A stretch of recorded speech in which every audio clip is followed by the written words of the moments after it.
Hello and very good morning to you. We are live from the Royal College grounds at Reed Avenue in Colombo, the second day's play of the traditional two-day encounter between Royal College Colombo and St. Anthony's College Katugastota. The weather not extremely hot or very light, but there is a cloud cover in and around. Plenty of blue skies as we see from the main pavilion upstairs from where we are talking to you. It should be another good day of cricket. 100 overs bowled yesterday, and we've seen this outfield which was full of Royal College hockey players. Most of them are still there, and it's a beautiful sight where the activity is all coming up. And the wicket has been very well prepared, and Pradeep Galage has done a good job with his chargers. This is the match summary. Royal College put into bat. Uvindu Veerasekara 65, Rehan Piri 65 and Sineth Javadana 52 were the main scorers for them. Kavish Piumal 3 for 79 and Senura Abesekara 2 for 45 were the pick of the Anthonian bowlers. And St. Anthony's spirited reply from them too, 73 for 1 after a solid performance from their second wicket player Indura Galapitage 33 not out, Mohammad Akil 23 not out, with Ranuka has bowled well for his 8 overs, picking up the only wicket for just 7 runs. He has bowled 3 maidens so far. St. Anthony's College trailed by 213 runs, never mind, 9 wickets in hand. So there was plenty of activity in the morning before start of play, which will be very important for both teams, and some of these players have done well. That's Dan Poduvilla, he was not playing all right, but the 3 half-centurions put Royal in the box seat. Both openers got half-centuries. They were involved in an 82-run opening stand for Rehan Piris. It was a nice one. The coordinator Kavindu Madara Singh and the former captain keeping the players in touch. The performance of Sineth Javadana is good. That's the ground staff. And we have Laksisi talking to the first half-centurion yesterday, Sineth Javadana, the vice captain. On an eventful first day, we saw over 350 runs being scored, and there was this one particular person for Royal College who set the tone early in the day with a brilliant 52 of 60 deliveries, and that person is none other than Sineth Javardhana. We have with him at the moment, so let's ask a bit of questions from him and see how the pitch was. Sineth, it was a good day yesterday. You and Rehan had a really good partnership. So how do you feel about that knock? I mean, also it's a special one because you are returning from an injury. So how do you feel about those 52 runs that you scored? So I'm really happy to be back with my team after the injury. And I've been doing my training and rehab sessions with the Sri Lanka cricket. And it's a great honor to play 50 after a great comeback. And also, Sineth, I mean, the pitch, it had some turn, it had some bounce. So how do you feel that the wicket was behaving on day 1? And how do you think that the pitch would behave on day 2? And what are your plans for day 2 to restrict St. Anthony's College? I think it's a slow turning wicket, and we are hoping to get them all out as soon as possible for the lowest possible total. Okay, good luck, Sineth. Have a great match. Thank you. Thank you. So over to the commentators for the live action from 2 of this traditional cricket encounter between Royal College and St. Anthony's College. Thank you, Laksisi. St. Anthony's Katugastota, they'll be pleased with their performance. They had a torrid time with the bowling of the Royal opening bowler Ranuka Malaviarache, but their second wicket pair have so far put on 60 runs. Lahiru Abesinghe, the captain who won the toss and elected to bowl first, was a little bit unlucky. He went wicketless, but there was a catch dropped off him.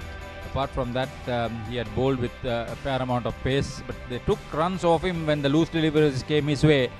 But he will hold the key with his all-round performances, and especially as a batter, he could make a huge difference. The main story is that with the rest of the team, this youth international, will be in much focus today. Certainly, Anthonians missing the services of Tissa Rekanayaka through injury. Trevin Matthew, who is away overseas playing T10 cricket. This was the first one. Javadan, after making a half century, after an 82-run opening stumped, and this was Sanvidu, who was cleaned up as the second wicket. And then Dasis Manchanayak, after making 20, was stumped. The second victim for Kavindu Chenal. This was a superb take. Brilliant catch indeed to dismiss this time. Played in the air and gone. So Kavisha Piumal was picking up wickets as he did on that occasion. Gisan Pereira trying to hoik the ball, completely missed out, and this was the second stumping. Samarasekara had done his pass, he had made the third wicket for Piumal, and with his dismissal, Royal declared their first innings closed. The weather is good, it should hold well, and everybody is talking about what they would do within the first half hour at Reed Avenue. The wicket has been very well prepared, and we must give credit to Pradeep Galage, the curator, which has over 20 years experience in club and school cricket. Prepared a good wicket, and it stayed true indeed. No variable bounce, and it was good for shot selection. Always in a situation, Royal managed to hang on there with a good opening partnership, and that gave confidence for the rest of the batting, and they made runs quite comfortably to get to a position of strength. They were looking to accelerate the rate of scoring, so the respective coaches, Royals Rohan Soiza and St. Anthony's Sunit Gunatilaka, will be hoping to be positive. New rules introduced by the Sri Lanka Schools Cricket Association, who have been supported by Sri Lanka Cricket for the schools cricket tournaments. 100 overs to be bowled, play to commence at 9:30 and end at 5:10, and it could be extended up to 5:40 to complete the overs if necessary. But there is no possibility of starting play before 9:30. Earlier there was an opportunity to start 15 minutes before, when it was 9:45 start. Not the story. So the heavy roller is being used. You can't say exactly the heavy roller, it's about the light roller. And what is going to be the position of the pitch report? We have Reshwan Pereira talking to us about it. Good morning. We're here at the Royal College grounds in Reed Avenue for the second day of the Royal College encounter against St. Anthony's College Kandy. Yesterday we saw 350 runs scored by the batsmen and just 8 wickets taken. We saw Royalists, 3 Royalist batsmen getting to that half-century mark, but just couldn't capitalize on a big score there. But the weather here today looks a very good weather for some cricket. The sun will be beating down, and it's going to be a hot and humid day for the players, which is going to be a very big test for them, as they will be looking forward to play some good cricket. So we are here for the pitch report, and yesterday we saw some uneven bounce from this side, and it wasn't very easy for the batsmen to start here. But then we see some cracks which could open up at the latter part of the day for the spinners, and the groundsman told that there will be some uneven bounce in the latter part of the day, which is going to be a very interesting factor in this game. So the batsmen, they settle down here, they can go big, and I think Royalists will want to get those 9 wickets as soon as possible. But the St. Anthony's, they will want to get that first innings lead and put some pressure to the Royalist batsmen. So that's it from the pitch report, and over to the commentary box. Thank you, Rashwan. So a little bit of caution for the batters to get along. It will be a good opportunity for the top order. Mohammad Akil has been sedate, but Galapitage is different. A little bit of wear and tear as I see it, as it were. And in some of those positions, there may be some assistance to the bowlers. in line with the stumps, but by and large, it's not in a danger area where you come onto the front foot and the ball will have to jump up and do unfamiliar things. But having said that, it's important that you got to play steady, and especially when you're on the back foot, there is a possibility that it could just keep low and shoot at you. So that is danger for the batters. And if you are a tall chap, you may be late in coming down in meeting the ball, and that applies to Abe Singh in particular. But on the other hand, he could use his height to get to the pitch of the ball that much easier. Royal will be looking to get early breakthroughs. They got Kavindu Shahan for 13, first wicket falling at 30, but ever since Indura Galapitake came out to the middle, he was very positive. And there were a few good deliveries that could have been dismissed, but by and large, he played positive, and it rubbed on Mohammad Akil, who has batted very sensibly, I should say, the opener. He is vice captain in the absence of Trevin Matthew for this game. So they would be looking to simply consolidate. But I'm really interested to see how Ranuka Malaviarachi would bowl his first 3 overs for the day. As I mentioned earlier, 8 overs, 3 maidens. He has taken 1 wicket, the only wicket to fall, and not given more than 7 or 8 runs, which means that he has been in line with the stumps and kept the batsman quiet. That is what Dasis Vanchanayaka would want, and the close catching is an important aspect. Really wants to make sure that very few liberties are given to the batters, because from what I have seen, Indura Galapitake in particular is very severe of anything outside his stumps, and his approach has been good. He was the opening bowler rather, and coming in at number 3, which is a very important aspect. So the first hour will be very important for St. Anthony's, and Royal will be looking to break through the much better skies in front of us with the skyscrapers. Nilan De Silva and Damis Sanjeev, the 2 umpires.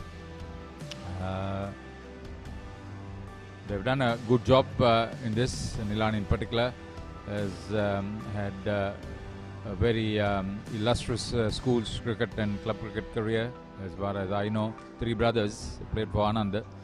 He has some sort of record with one of his brothers in the opening partnership in that Battle of the Maroons in Colombo. But these 2 teams with over 100 years of big match traditions, Royal and St. Thomas's play the mother of all big matches, and Trinity and St. Anthony's play the Battle of the Blues of the Hill Capital. Sunit Gunatilaka, the Antonian coach, he would be very happy to make sure that the same positive approach is maintained by the rest of the batting lineup. They were somewhat in the game at 178 for 5, but that 6-wicket stand of 100 runs between Gisan Pereira and Uvindu Veerasekara took Royal to a position of safety and then strength. As I mentioned earlier, 82 runs opening partnership, so they lost the top half of their batting for less than 100 runs thereafter.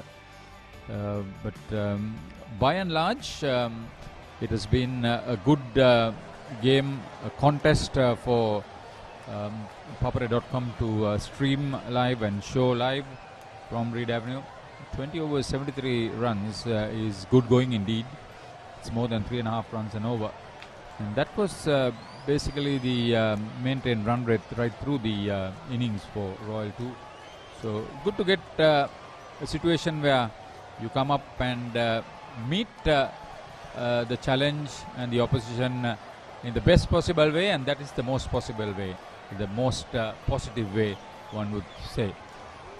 So St. Anthony is a fighting unit, and their approach is very well received. Everybody wants to make sure, and after the huddle, the Royal fielders walking out to get to the fielding positions. There will be some sort of attacking field set, at least for the first half an hour or so, I would believe. despite the fact that Antonians look comfortable and look positive. The right-hander is Mohammad Akil. He is on 23. He will take strike for the first time on day 2. At the other end, 33 not out for Indura Galapitagi. 3 fours. He has faced up to 54 balls. Most of the time, he was happy to leave the ball alone and let it go. If I remember right, he took about 17 balls to get off the mark. That's mainly because the ball was directed outside his off stump and he let it go. Indura Galapitagi, the left-hander, on the other hand, 58 balls faced, 7 fours. Some of them have been very well struck. And he's shown a tendency to get after a good start. And today it won't be any difficult, as I see. Here's Ranuka Malaviarachi, 8 overs, 4 maidens, 7 runs, 1 wicket. I thought it was only 3 overs, so the last over he bowled was also a maiden.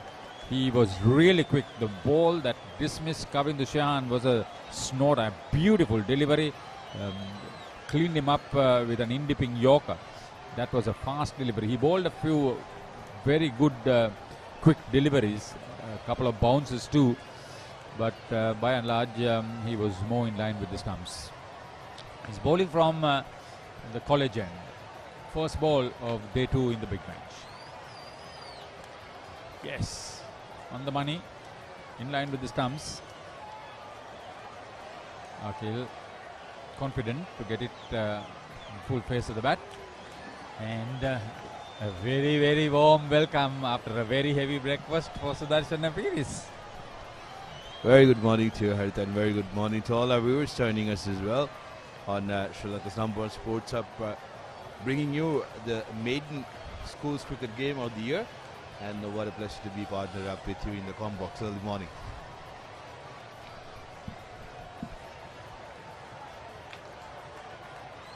Another good delivery and another good shot coming onto the front foot. So that's a show of confidence.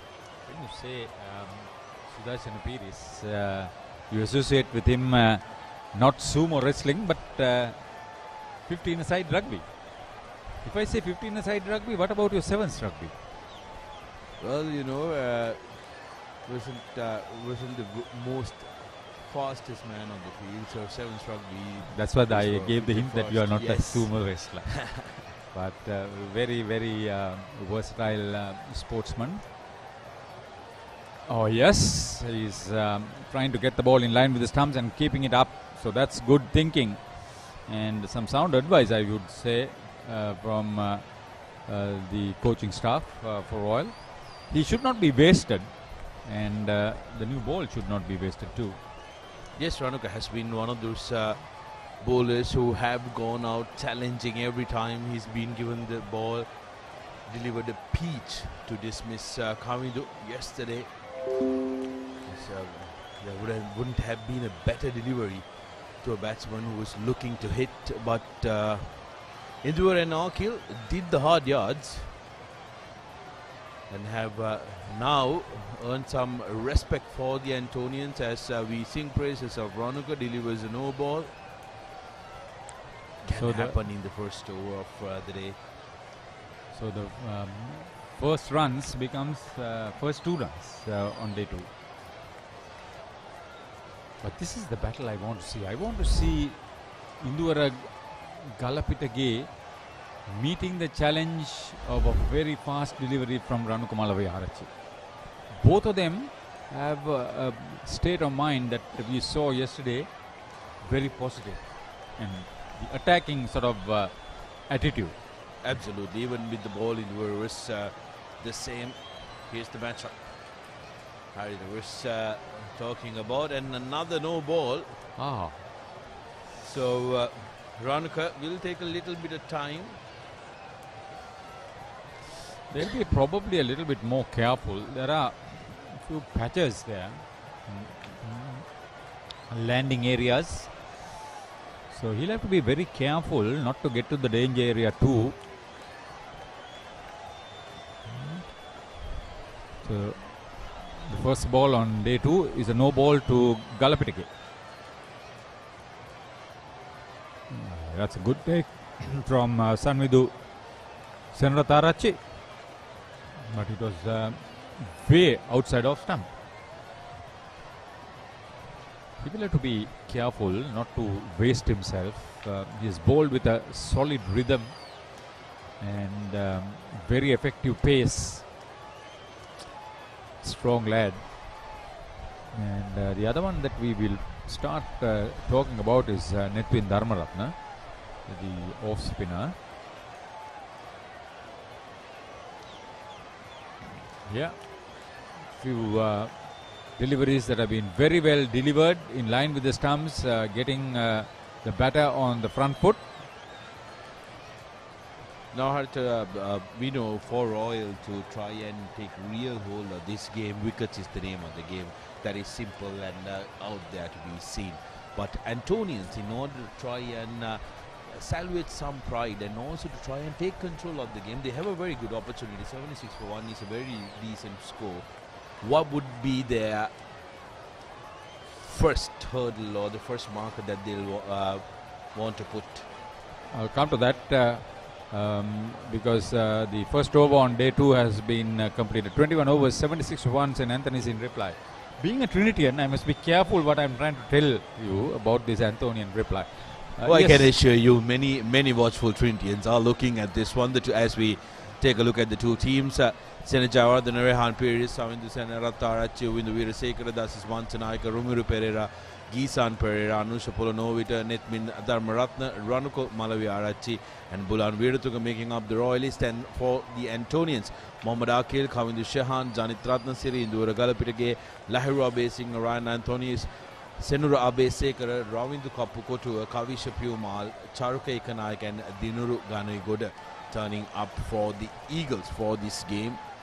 And like we chatted about, make no mistake, plenty Tomians and plenty of Trinitians must be having a very eager eye on this one. Yeah, there should be. That should be the story. And I believe this is Ramiru Pereira into his third over. It's been a little bit expensive, 12 runs coming off it, but that's at the tail end of day 1. This is a good gamble on the part of the Royal captain Dasis Manchanayaka to introduce his spinner. Okay, immediately into the business end as he saw the ball outside his pads on leg side. So Mohammad Akil is looking positive. Absolutely. I think yesterday he was playing that anchor role. He wanted to give stability from one end. But today in the morning he's come out with a very positive intent. Straight away goes down on the deep to the leggy. And that's, I guess, is the best way to approach this game, because that's how the home team... You wanted me to tell you what approach. It's a positive approach. Yes. Not a reckless approach, but a positive approach. And what would be the mental marker that you'd put, let's say, before until we go to the first water break? What's the amount of runs you'd like to have? You definitely want to not give away a wicket. But in order to make sure that the scoreboard is ticking, you'd like to have some numerical figure as the batting pair to try and achieve.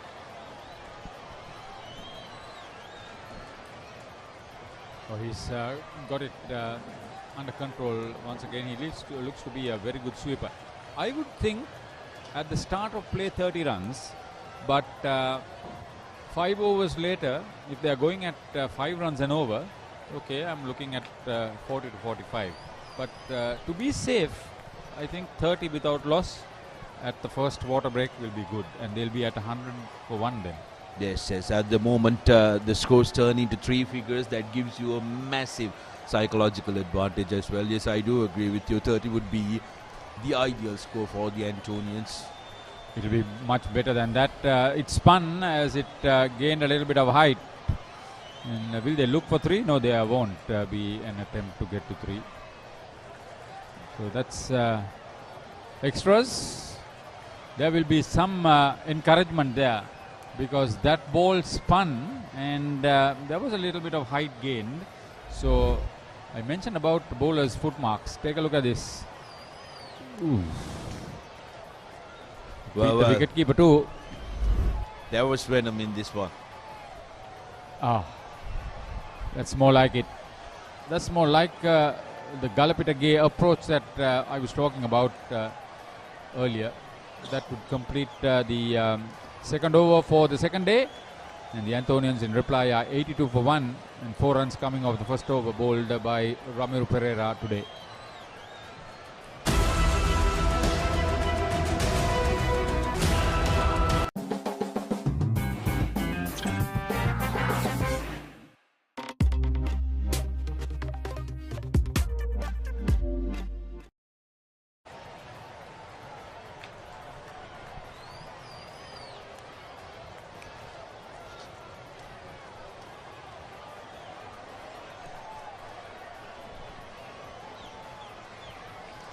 Much better weather now. It's bright and sunny, and the clouds have moved away. So the batters will be keen to hold their fort. Ranuka.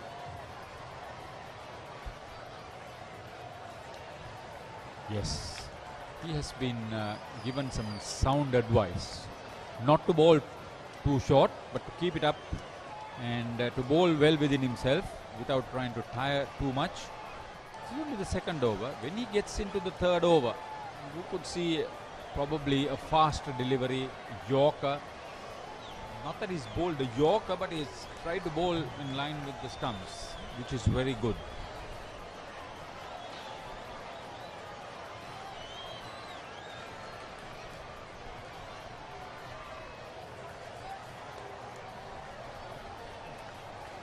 Little bit of variation, just short of good length, but a good response from Galapita. He wants to get on with the game. I like his approach, Indura. Left arm seam always beautiful to watch when he bowls, isn't it? Did a lot with the ball in hand yesterday. For the Antonians have taken the responsibility of making sure that he does that with the batters well. So kudos to him. He's done a very decent job so far. He's gotten a start. That was a little bit quicker outside off stump. That's much better from the bowler. You can't say the same thing as far as the batter is concerned, but that's the way he fashions himself up. A bit of a freaky performer in the first few deliveries of his innings, and this is definitely not his innings, but the start of the day. Two slips, waiting for that edge. No third man. Good leave. See, it didn't rise too much. Kept a little bit low.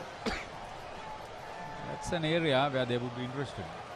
How did why we bring our viewers under 19 schools cricket. Sri Lanka squad for ICC Women's Under 19 T20 World Cup departed the island yesterday, captained by Vishmi Gunaratne, national represent. So good luck to the girls as well, who will be repping the well country. bowled once again. He's playing on the mind of Galapita, which is very good as far as Ranuka's approach concerned. Yes, the squad comprising of Devmi, Umaya, Rashmi, Manudi, Sumudu, Ramod, Vidushika, Dulanga, Rishmi, Netmi, Harini, Vihara, Dahemi and Rashika. I'm looking at Vishmi to perform well. She entered the scene with a bang, but she didn't sustain that potential right through She's in the very national young, representation. I know. She's very young though, because I think still a schoolgirl, understood. But what I'm trying to tell is that a lot of expectations, she couldn't really live up to that. Another good leave outside off stump. That was a testing over for Galapita Gay, and St. Anthony's remain on 82 for 1 after a maiden over bowled by Ranuka Malavarachi. So he's bowled 10 overs, 5 maidens, 10 runs, 1 wicket.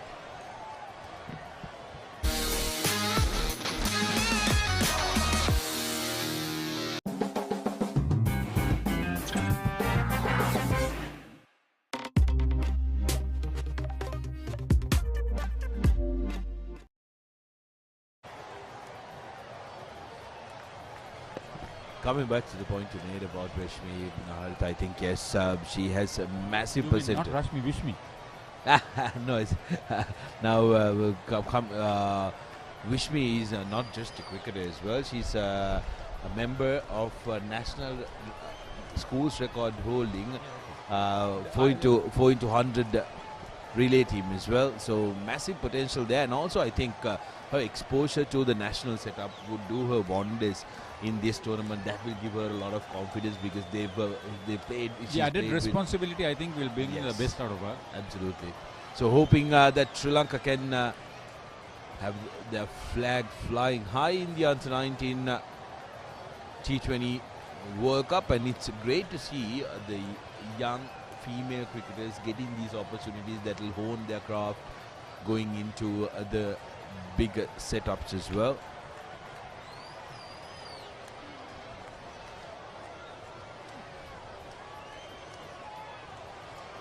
Antonians had a massive heartbreak in the run-up to the two-day competition, where they lost the semi-final in the one-day setup.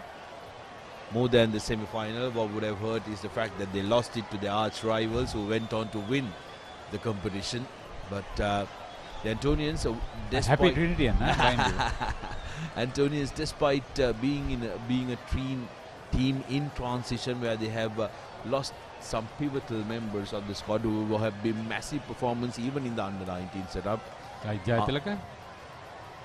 like Chamidu Wickremesinghe, and also Trevin Matthew is not part of this team as well, who is tremendously talented, highly rated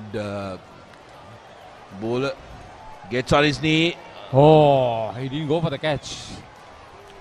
It was in the air dangerously for a long time. Well, you can't expect much because he's the fast bowler who just finished 3 overs. Ramiro. 2 overs. 2 overs. Beg your Never pardon. mind, never Take a look mind. at that. Should have gone for the catch. Waited. Dasis wasn't thrilled. But Akil has shown that he's very quick to rotate the strike alongside Induvara, who's looking for those big shots. So the bowler wouldn't mind.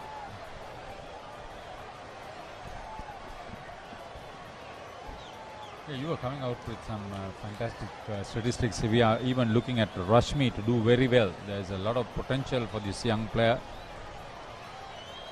Good cricket, very good cricket.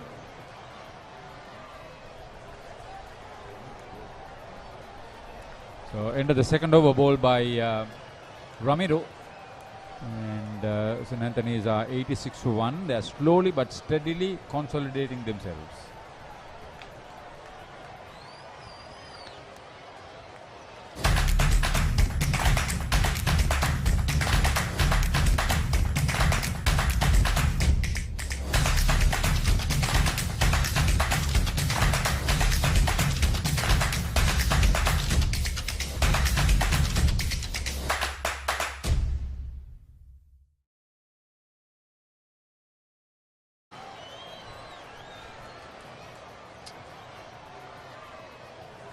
The heritage building of Royal College, and on the backdrop the new high rises, and in between plenty of blue skies.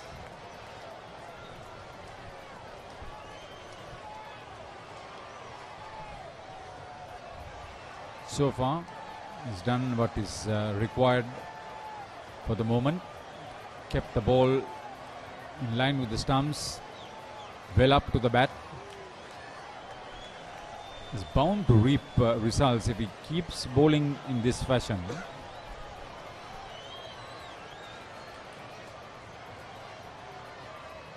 It's been a sedate start for both teams.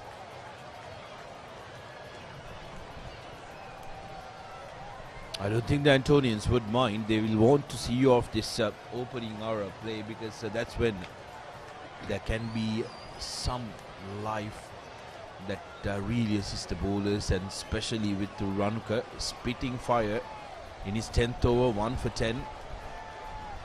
And I'm sure the Antonians will have at the back of their mind the delivery that he bowled to get Kavindu out. A young Photography Club member of Royal Yes. College. Good luck to Brilliant you. to see. Well done, well done. Look for the better angle.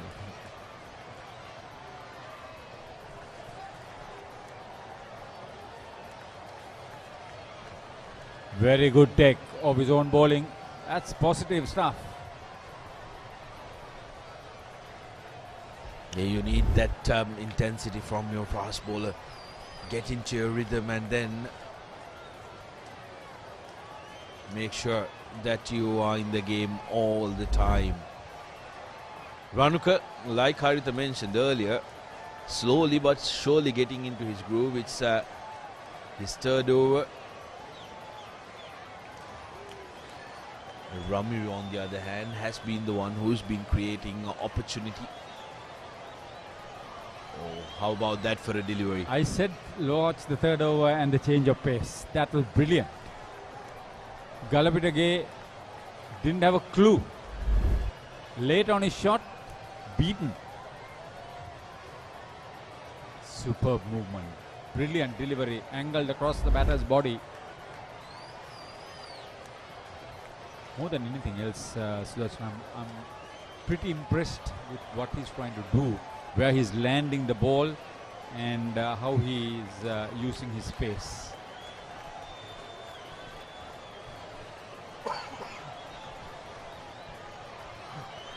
This is a huge statement from the Royal new ball bowler. He really is putting his hand up.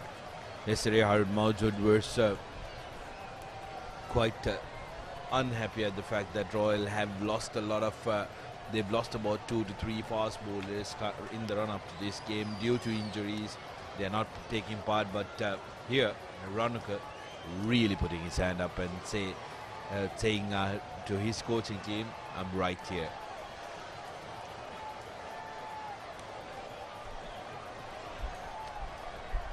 This is a very interesting battle because Induvara is no slouch. He'll want to go for his shot. 25 completed. The Antonians 86 for 1.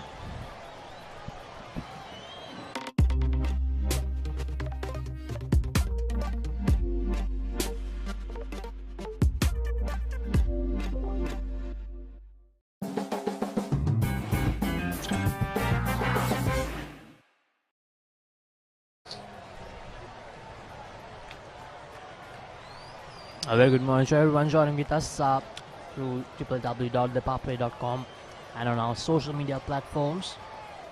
This is the second day of this traditional schools encounter between Royal College and St. Anthony's College here at the Royal College grounds. The Antonians 86 for 1 after 25 overs.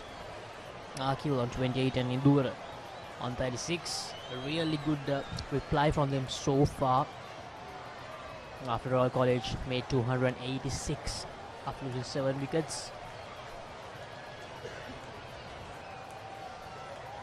Good morning, Restaurant. Good morning, Lakshdi. So we're in for a very interesting day of cricket, but it's been a good cautious start from the two batsmen here.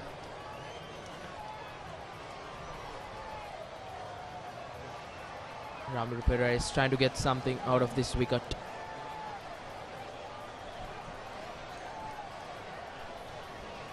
Now Ramiru Papare, the 15-year-old. A little out of the box decision by the Royal skipper Dasis Manshanaika to introduce the leg spinner early in the day. And most of the skippers, they would have just bowl with the 2 pace bowlers to begin the day, try to get some assistance early in the morning. But here, something different.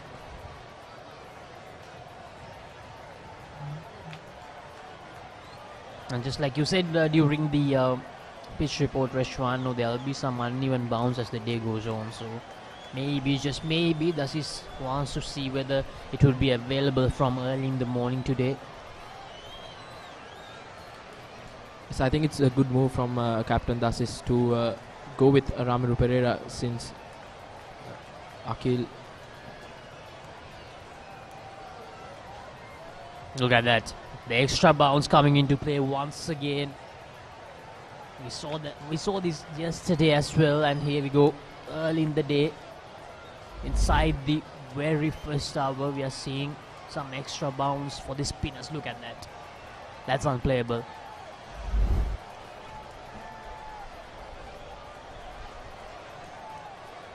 Decides to go for the sweep. Akil gets a run. End of the 26th, St. Anthony's College, 88 for 1.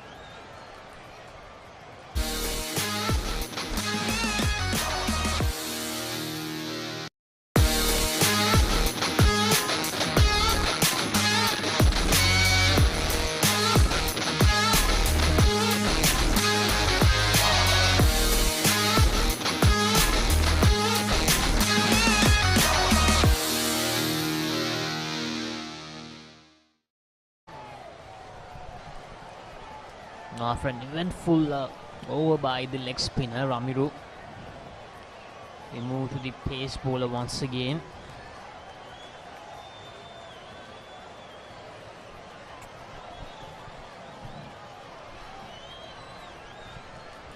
Ranuka has been bowling really well, tried to create some chances. Even during the last over we saw a play and a miss where he just angled the delivery away from the left-hander.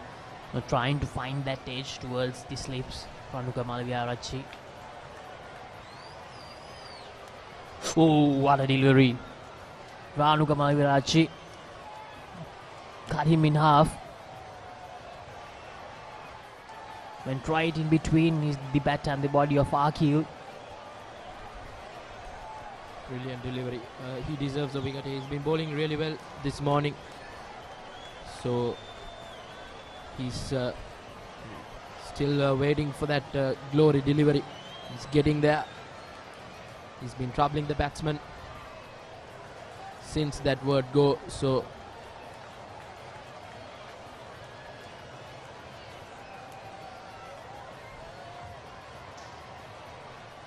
now when you look at his numbers so far, Ashwan, he has bowled 11.2 overs and has taken 1 wicket for 10 runs. So that shows a lot of importance. I mean, the other bowlers, they have gone over 5 runs per over. If you just take out his stats in the other 15 overs, St. Anthony's College, they have scored 77 runs without giving away a single wicket. So that shows that Ranuka Malaviarachi has done a tremendous job. He has been the one who has managed to keep St. Anthony's College to a level like this. Otherwise, they would have really taken the game away from Royal College. And here we go. Towards the leg side. This is a very fast outfield and it will reach the boundary. Akil moves to 33 with that. Ranuka probably a bit tired now. He's bowling his 4th over in the morning. He has put in a lot of effort today.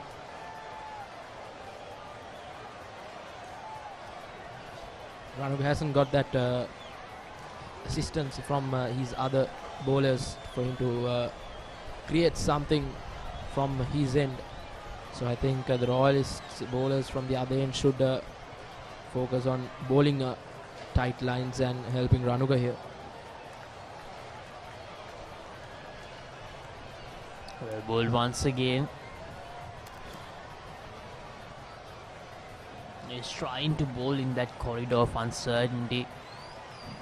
Trying to bring out that expansive drive shot which he can find the edge towards the slip.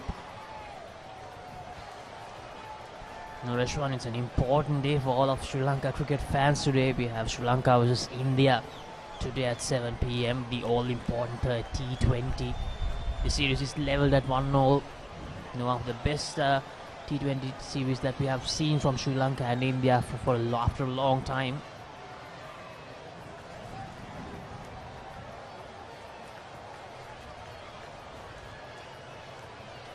And Sri Lanka just win that maiden series in India. They have never won a series, so it's going to be a very interesting game.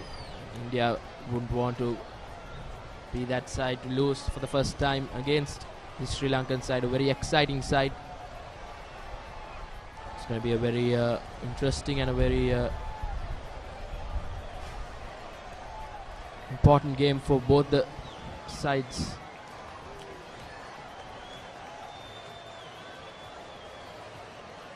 And that's going to be a no ball. Manuka had some issues during the very first over where he bowled 2 consecutive no balls.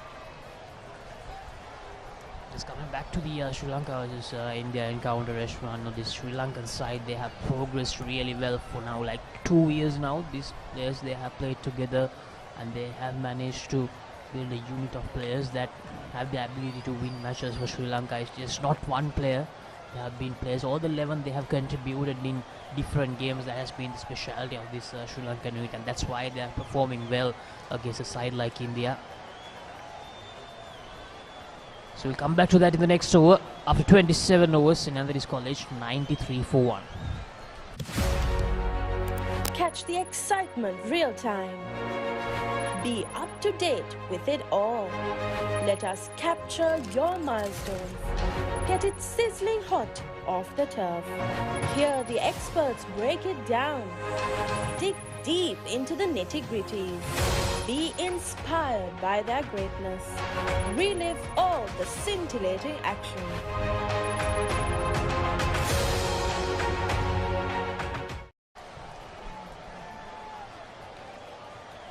Ramiru to continue from the university end.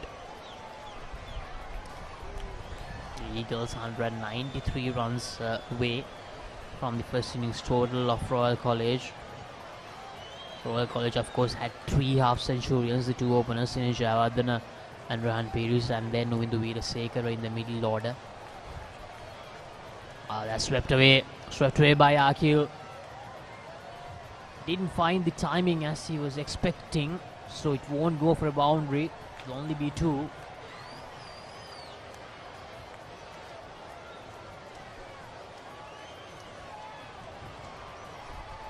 Looking to sweep a lot against Ramiru Pereira. We saw even in that earlier over, he got a run out of it in that last delivery.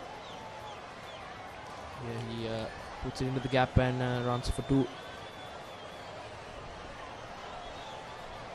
And that kept low. In the previous over, we saw a delivery that bounced very much, and here it kept a lot low than we expected. So here we go. This is what Dasis Manchanaika was looking for. We knew that uneven bounce would be there, and here's the first sign of low bounce, the ball keeping low. A flighted up delivery, drives it away for a single. The groundsman mentioned that there would be an uneven bounce. He mentioned that it would happen in the latter part of the day, but I think it has already happened. We saw 1 bounce and 1 stayed low this over, so it's going to be it's not going to be easy for the batsmen, but if they are in, it would be comfortable for them. Goes Ramiru. Once again, he's trying to pitch it up in that rough area, Ramiru. So I think Dasis Manchanaika against his left hand for Ramiru, he should be considering a leg slip.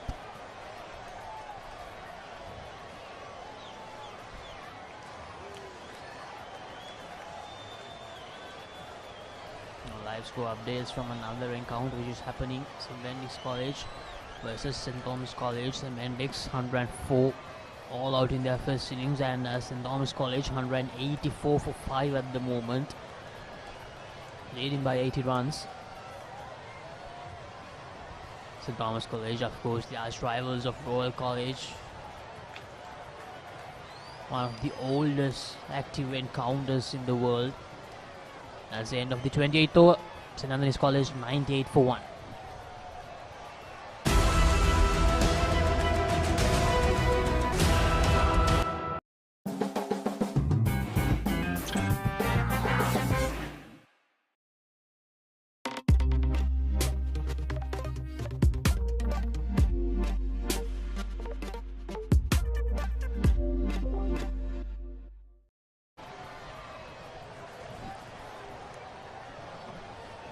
St. Anthony's College trailed by 188.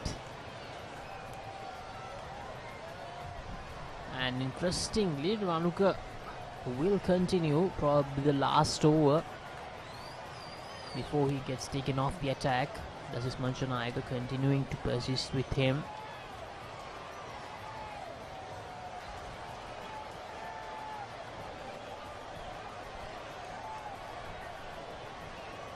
Ranuka looks a bit tired, but he's trying to give it all for his team. And I think he has bowled really well in this opening spell. And finds the edge, but falls short of the first slip. I think it was Sinijavardhana. Good start to his 13th over. Ranuka Malivarachi is the replay once again. It actually held on to its line. It's just that the batter couldn't get the connection he was looking for.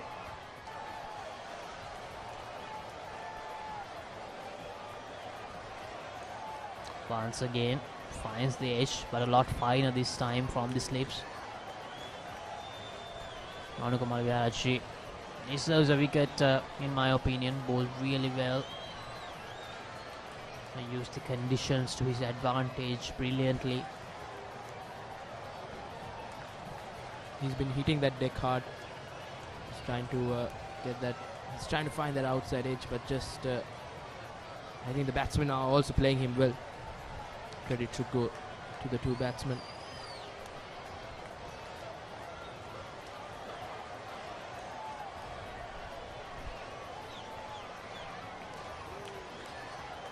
Ranuka Malivarachi showing real signs of a workhorse. Someone a captain loves to have in his 11.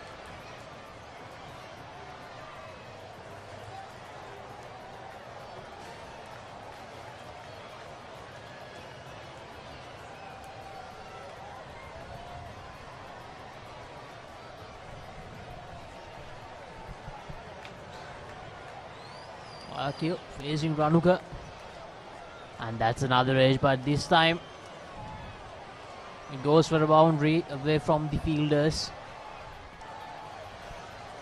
Moves to his 40s, Akil, and also the 100 comes up for St. Anthony's College after losing just one wicket.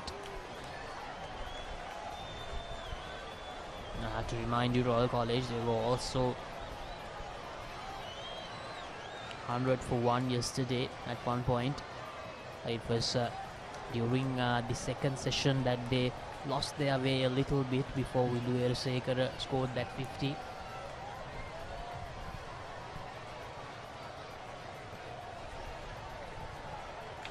Ranuka has found that outside edge 3 times in this over out of his 4 deliveries. And I think Dasis Manchanaga is putting another slip in there. So that's a very good move from the captain.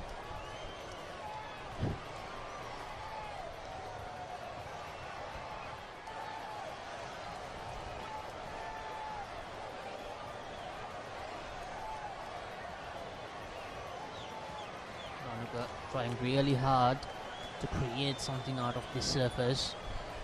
Not as well suit the spinners a lot, but there's not much for the pace bowlers on this wicket.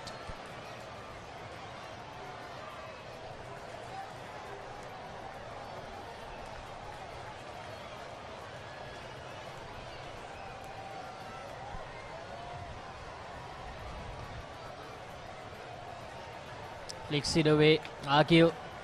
Will this reach the boundary? A long chase for the fielder. He gets there in time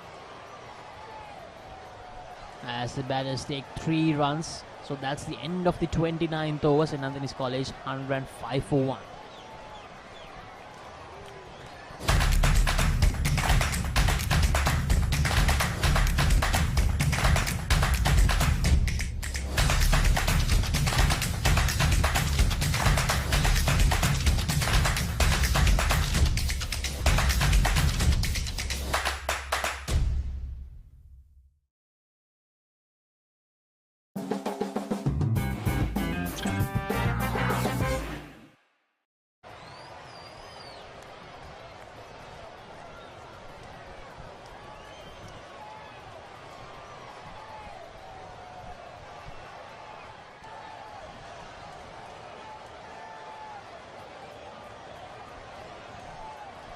Ramiro will continue.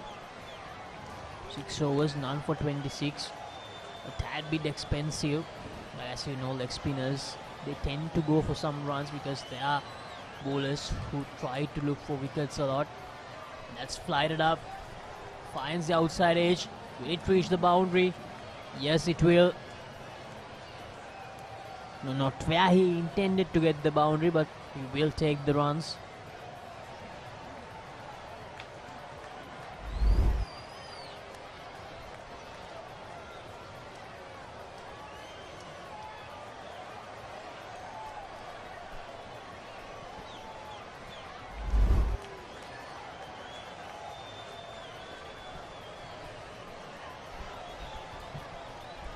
Ramiro tossing up that delivery and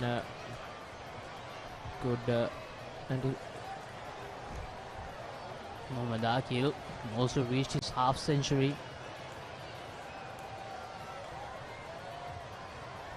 Now the surface is starting to do some tricks here. Won't be easy from now on as the spinners operate. We'll see a long spell of bowling from the spinners of Royal College. Oh, look at that. Kept low once again. When he saw the length of the delivery, his eyes lit up, but the delivery kept low. Look at that. Mohammad Akil has been really lucky in this early morning session. You see he has got his 50 in 89 deliveries, which consists of 4 boundaries. You know, the batters will have to be really careful while attempting the cross-patch shots here because the bounce is going to be uneven. It will keep low. It will bounce a lot sometimes. Mohammad Akil needs to keep that in mind. He would not want to give the wicket away. His team wants him to stay out there and convert this into a big one. Mohammad Akil.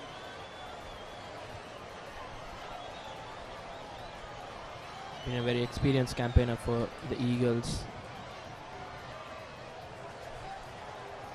That's much better. Trusting his defense, Mohammad Akil. As the end of the 30th over, Sinandanis College 109 for 1.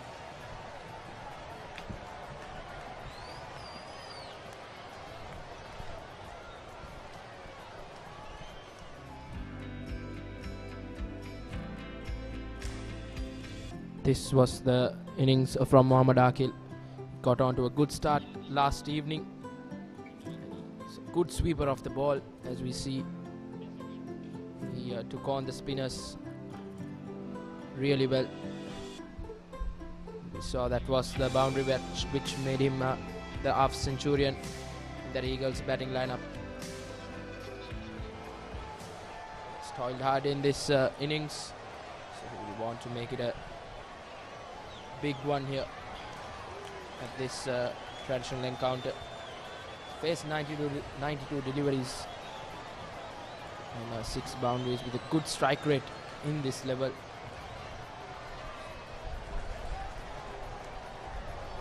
Ranapur to continue from the college end. This is interesting. Now, probably expected him to end his first spell from the last over, but he's bowling another one.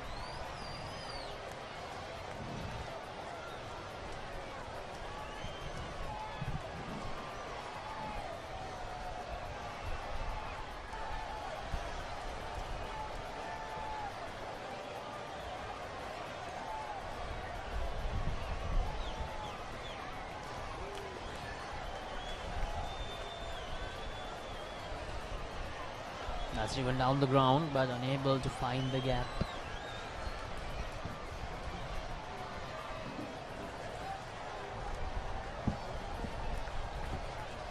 Ranaka is bowling at the left-hander after some time. This partnership, 95 runs. So this has been the key for the Anthonians.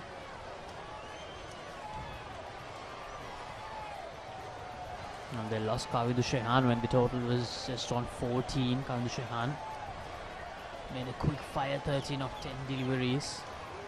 And tried to be aggressive from the word go, but unfortunately lost his wicket. Speech of a delivery from Ranuka last evening.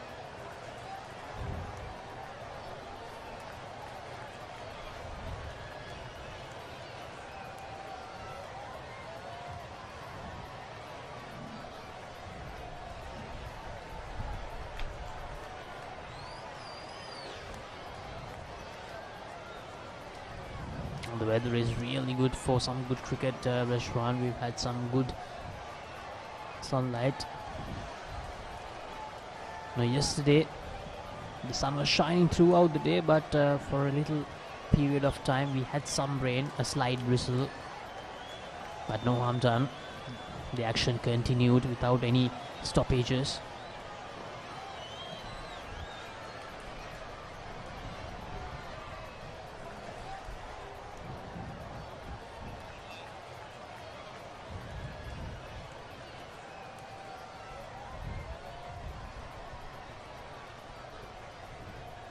Ranok has got a very lengthy spell here in this morning. He's 6th over on the trot, if I'm not correct.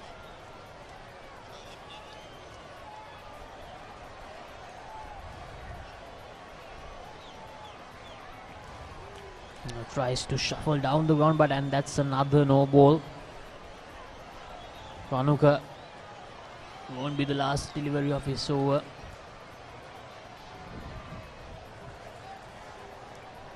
He's bowled 4 no balls this morning, so that's a very concerning sign for Ranuka. He's been bowling well, but bowling no balls is not good. Just if he gets a wicket out of that no ball delivery, he will really be disappointed. No balls can cost you big time, Rashwan. We saw that during the second T20 between Sri Lanka and India.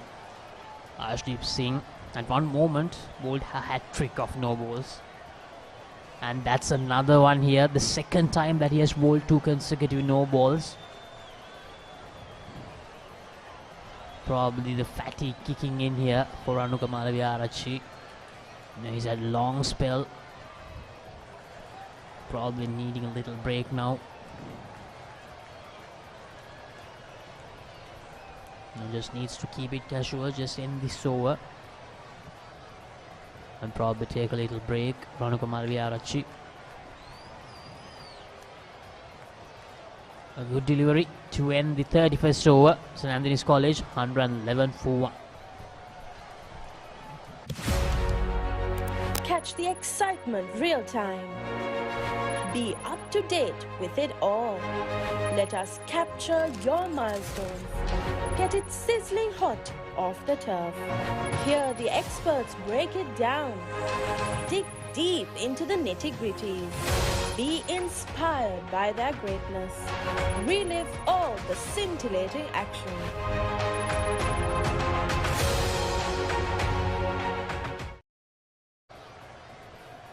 Ramiru to continue from that university and been bowling good deliveries, but I think well negotiated by Mohammad Akil. Yes, Mohammad Akil has faced bulk of the deliveries this morning. He's holding one end, and even Indore is keeping himself safe.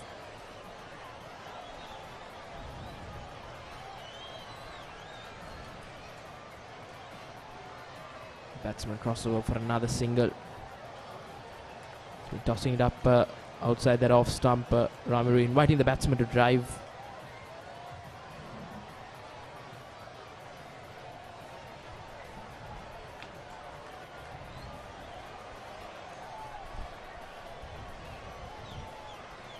And it's the leg spinner versus the left-hander, which we haven't seen much this morning.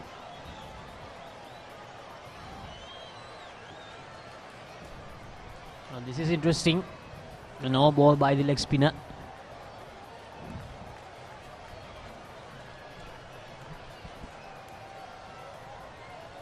The Royalist bowlers haven't found their mark right.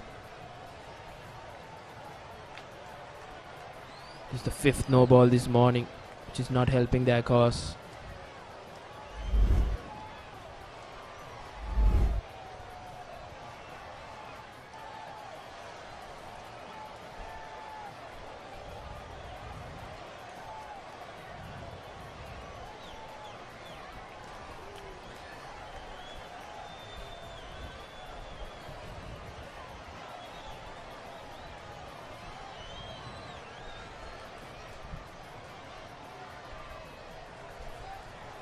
Tossing it up once again, Ramiru. He's not afraid to toss it up. Very brave bowler. You can see that in him.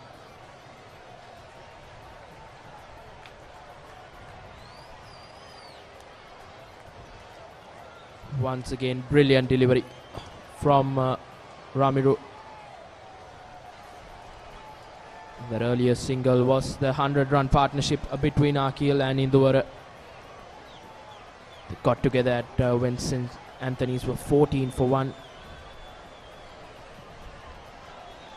And these two have made a brilliant partnership for the Eagles.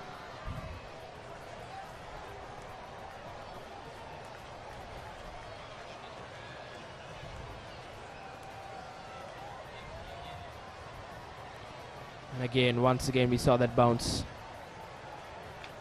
for Ramiru.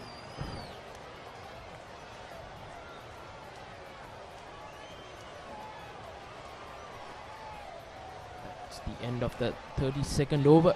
Royal College 114 for 1.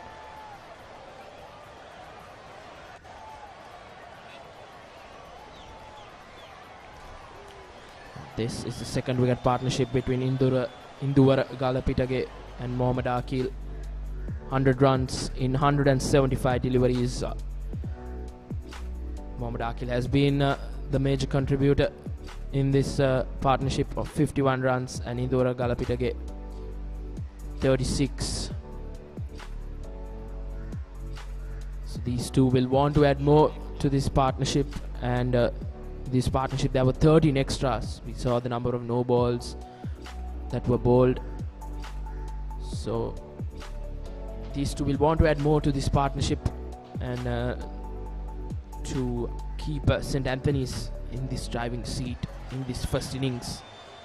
So they will want to get to that Royal College total of 286, and I think they are in a good position to get to that total. 114 for 1. Not much for the bowlers. The batsmen have negotiated it well, and Bulan Weeratunga to bowl from the college end. He's bowled 3 overs last evening, went for 19 runs. Bit too expensive for his liking. He's gone 6 runs and over, which is not very good for a bowler in his caliber. Bulan Weeratunga runs in once again. Left alone by Induvara Galapitage. Bulan will want to apply that pressure which was applied from Varanuka. He will want to keep the ball there and about, and try to get that wicket which they were finding.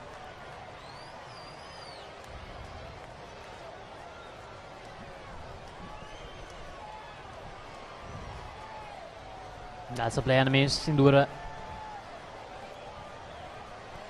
tries to get some connection on delivery that is so far off, but unable to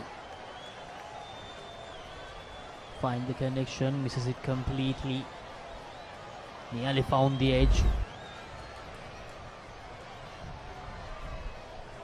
Bulan Weeratunga had an expensive start yesterday.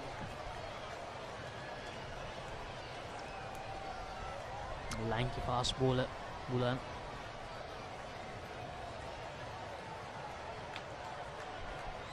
Induvara Galapitage has gone for those deliveries outside off stump. He wants to attack them but just can't get back to it. Saw him miss many deliveries like that last evening and even today morning. That's driven away powerfully by Indura. He moves to his 40s with that boundary. Time to perfection. A loose delivery by Bulan Viratunga.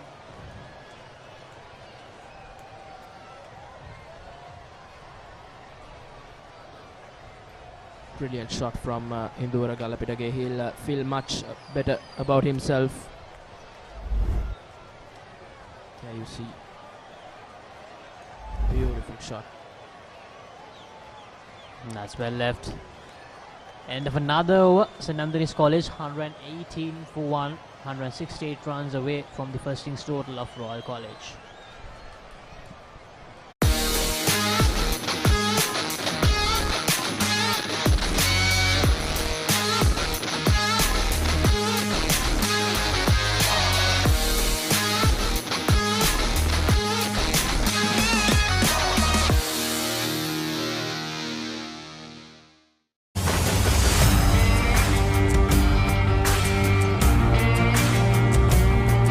நேரடி ஒளிபரப்பு யாழ்ப்பாணத்தில் මාතර කොටවිල ගම්පියසට ඇවිල්ලා තියෙනවා. සිද්ධාස ඇඩ්මෝරටුව පියගම මහින්ද රාජපක්ෂ ක්‍රීඩාංගණය. கிழக்கு மாகாணம் Sugadadasa Indoor Stadium is the Fox Hill Supercross. Kurunagala City Atugal Puravara Papare.com අපි අද ඇවිල්ලා ඉන්නේ නෝරෙලිය ප්‍රදේශයේ. Final Showdown Kandy Sports Club පොරණරුව ජාතික සංකීර්ණයේ සිට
Catch the excitement real time. Be up to date with it all. Let us capture your milestones. Get it sizzling hot off the turf. Hear the experts break it down. Dig deep into the nitty-gritties. Be inspired by their greatness. Relive all the scintillating action.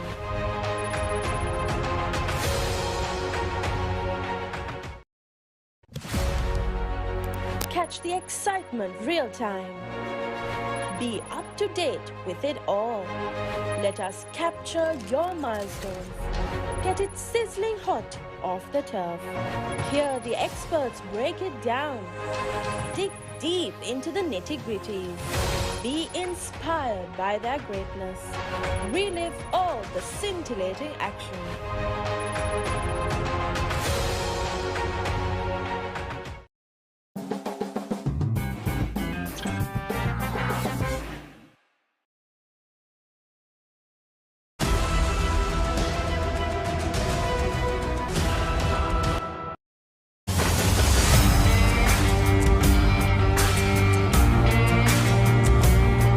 நேரடி ஒளிபரப்பு யாழ்ப்பாணத்தில் මාතර කොටවිල ගම්පියසට ඇවිල්ලා තියෙනවා. සිද්ධාස ඇඩ්මෝරටුව පියගම මහින්ද රාජපක්ෂ ක්‍රීඩාංගණය. கிழக்கு மாகாணம் Sugathadasa Indoor Stadium is the Fox Hill Supercross. Kurunegala City Athugal Puravare Papare.com අපි අද ඇවිල්ලා ඉන්නේ නූරෙලිය ප්‍රදේශයට.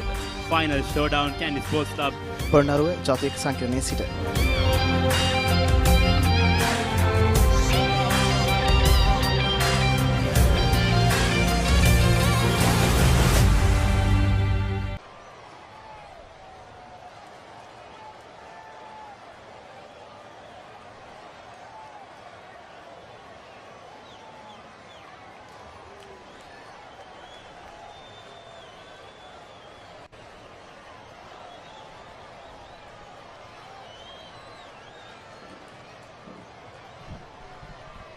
So, good start for the Antonians, and without losing a wicket during the first hour of play on day 2, they have got themselves into a very positive frame of mind that they could now dictate terms to their opponents.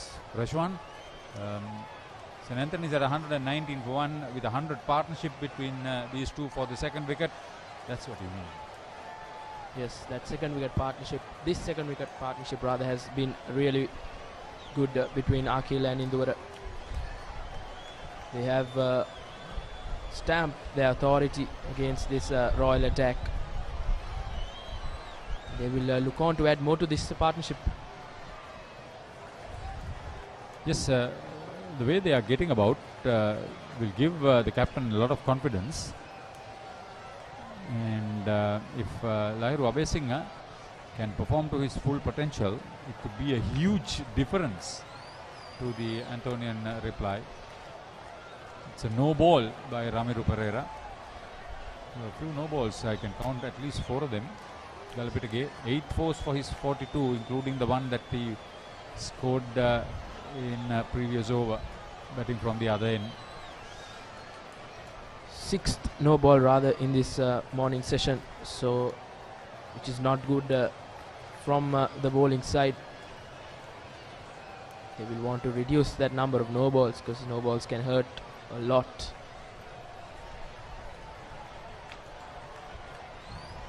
He's getting the batter to come out, Ramiru Pereira.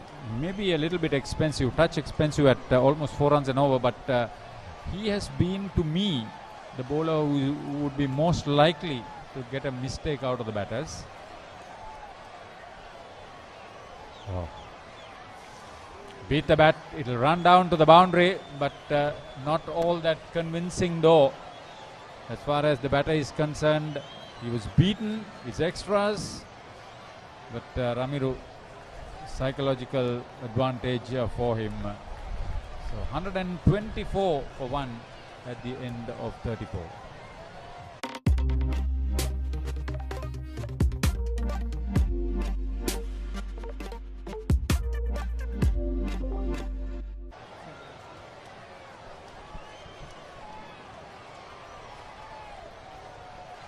So this is the highest partnership of the match. Remember, Uvindu Veerasekara and Gisan Pereira put on 100 runs for the 6th wicket. This partnership is right now at 110, so it shows that these two have really fought hard here. They have faced, both the batsmen have faced over 100 deliveries. Yeah, that's Porky in the middle, famous coach, die-hard royal supporter.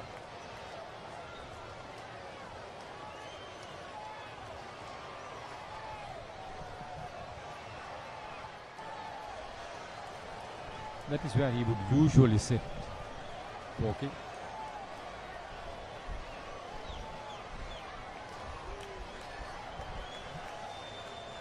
Tempted Yorker, got the bat in a little bit of difficulty.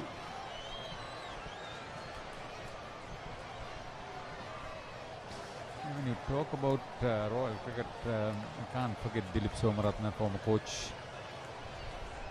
I wonder whether he's listening to us, probably in Australia. Played against him in Division 2 cricket where he played for Petersons. I played for BRC. Wonderful individual.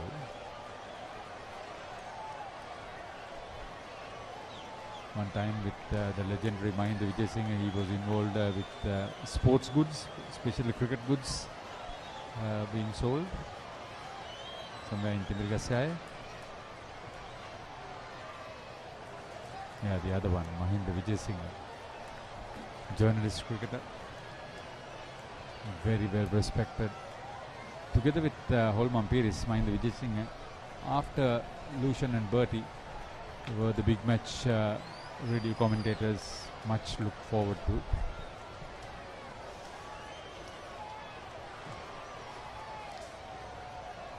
This is a very promising batting display on the part of the Antonians, Rashwan. Credit to the curator, Honorable Pradeep Galage. Very good wicket.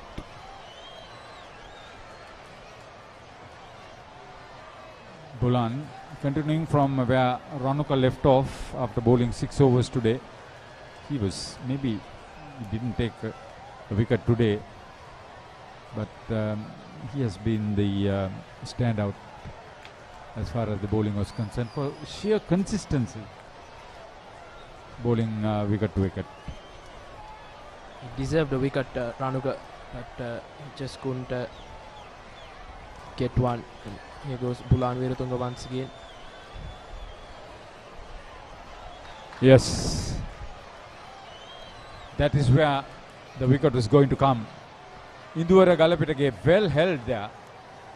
You had to time your jump up at cover, and the Antonians lose their second wicket with the total on 125, and a deserving wicket for Bulan Weeratunga. All have got a wicket against the run of play. Things were going good for St. Anthony's. But a loosener from Induwara and a good take from Veerasekara. Much needed wicket for them. Induwara Galapitage departs for 42. He has faced 108 deliveries, and St. Anthony's College 125 for the loss of 2 wickets.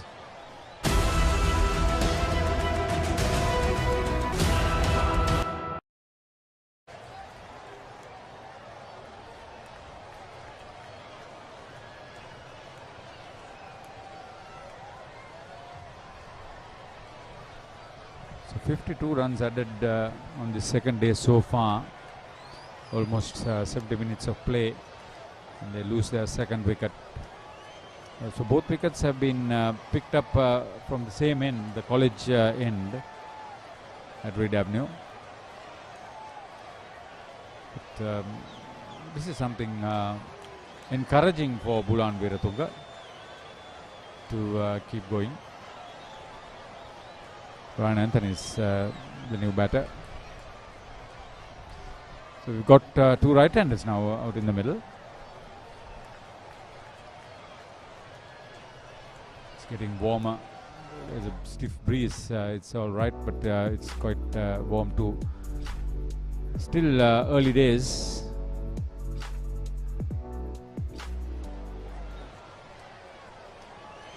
Brilliant take by Senra Tarachi.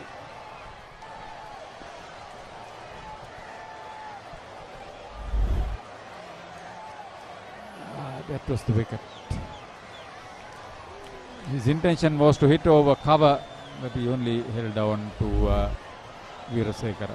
End of 35, 125 for 2 Antonians in reply.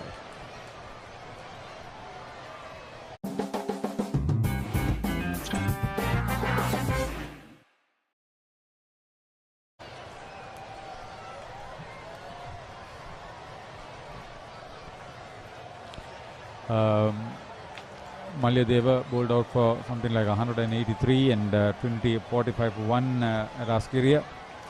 For those of you who are interested in the opponents of this encounter between St. Anthony's and Royal, you are informed about the Thomian reply to the Benedictines' low first inning score.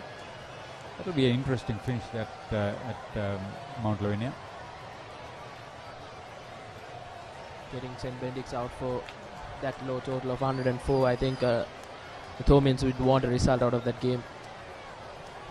Yeah, if they can add another 50 runs with those last 3 wickets, that'll help.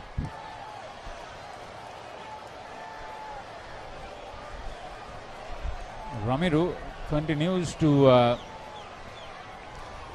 be of concern for the batter. Extended spell for him. Manchanayaka opting from the university end. I think Ramiru will be more comfortable to bowl at both the right-handers, because earlier Indura Galapitage, the left-hander, was in the middle. He was a bit short against the left-hander. He would love to bowl at the new batsman here. Ramiru, it will be a good contest. Yeah, he's given the confidence to the bowler with a slipper gully and a silly mid-off. Backward point, standing up.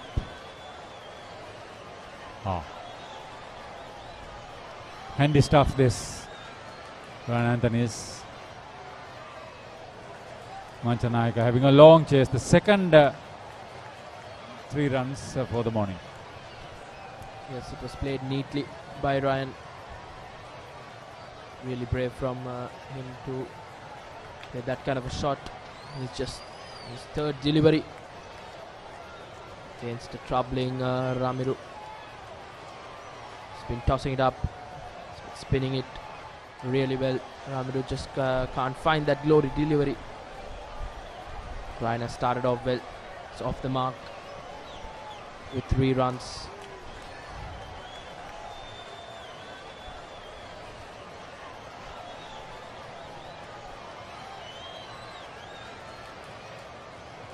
Left alone once again for Markeel. Ramiru really not afraid to toss it up. He's been given the freedom from the captain.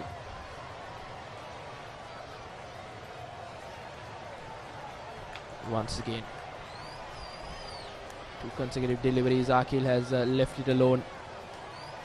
It will be interesting what Ramiru will do next.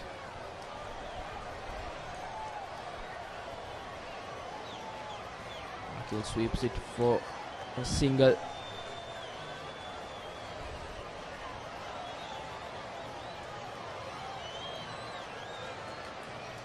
That's the end of the 36th over. Royal College 130 for the loss of 2 wickets.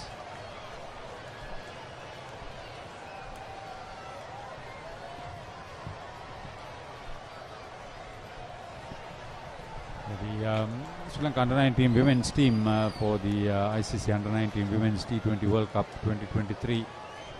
Vishmi Gunaratna, national cap, leading the side. Dahimi, Sanitma, Umaya Ratnayaka, Rashmi, Netranjali, look for her. Rashmika Sevwandi, Devmi Vihanga, Manodi Nanakara, Sumudu Nisansala, another key player. Pamoda Shaini, Viduchika Pereira, Dulanga Disanayaka, Rishmi Sanjana, Netmisena Ratna, Harini Pereira, yes, and Vihara Sevwandi. Most of the outstation schoolgirls are big. 2 from Deva Patiraja, as I see, from Ratnavili Gampaha, 1, 2, 3, 4.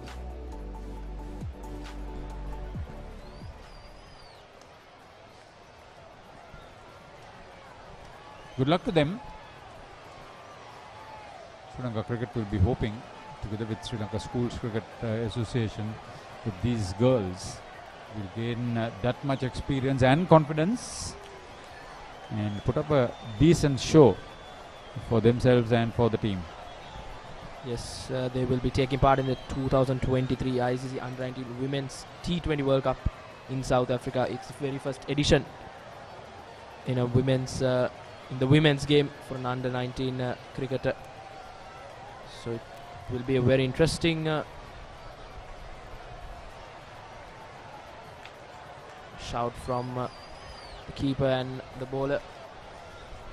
Interesting to know where it pitched, because he left his crease to get to the pitch of the ball, and and he was in difficulty. The ball kept low. Well bowled, Bulan Veeratunga. That looks much closer in that replay there. Really good bowling from Bulan. Yeah, the future of Royal Cricket.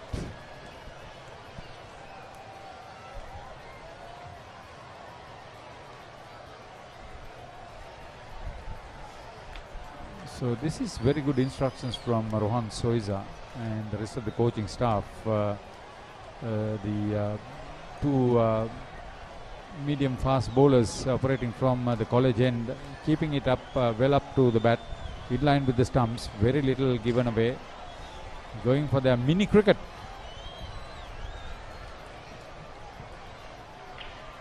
One fine day we'll be talking of their exploits too, at least a few of them.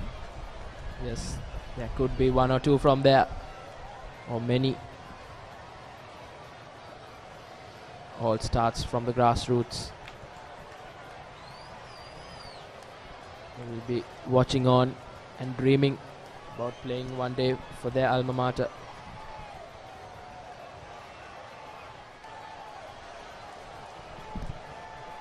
What's your dream, Rishwan, now? Apart from completing your law degree or whatever it is? Yes, I think... Wait, did I say something funny? You have a wry smile on your face. Yes, I think my dream is to be a better person than every year. I think this year I want to be a better person than last year.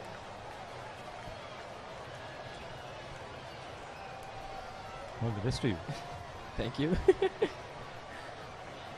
Wrong question, right time, or what? I think it's a question I should have my answers clear.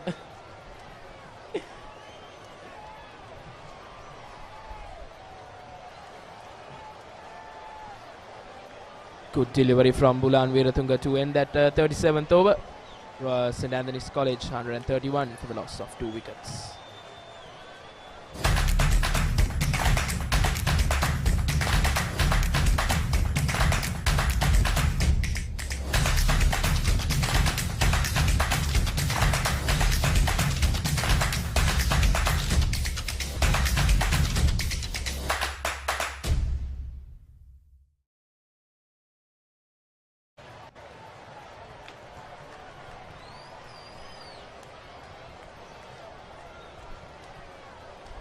Extended spell for Ramiru from the university end.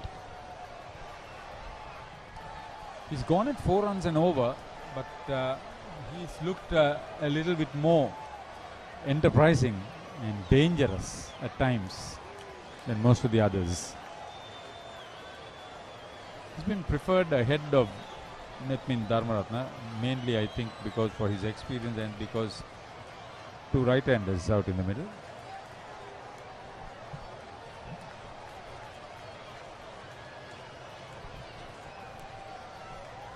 Harun Mawjood's son is having an interview to get selected for Royal. Wish him all the best.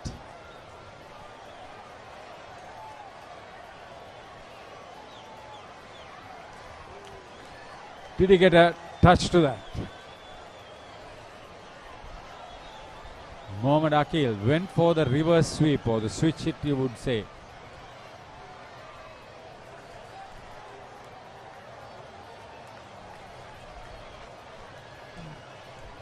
Reaction from Royal fielders says that may have been a slight touch. Senra Tarachi missed it. Missed the collection, I mean. I couldn't be sure whether that was a chance.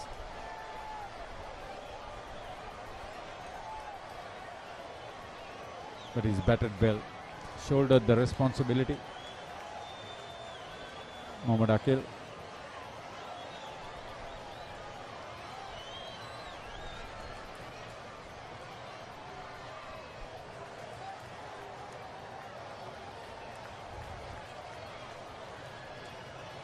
they get to lunch and they have another 50 runs on the board, they'll be very comfortable.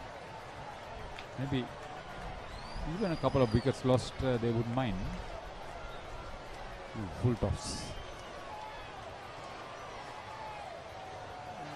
Looking for two, that's good. Running on the misfield though. Good anticipation. I think St. Anthony's would love these two to bat until lunch, because they have that firepower and that experience from their captain Lyle Wabi Singh. He's a talented left-hander. There are few others who could bat down that order. Well played. At least a couple of runs. Manchanayaka is after it, the Royal captain.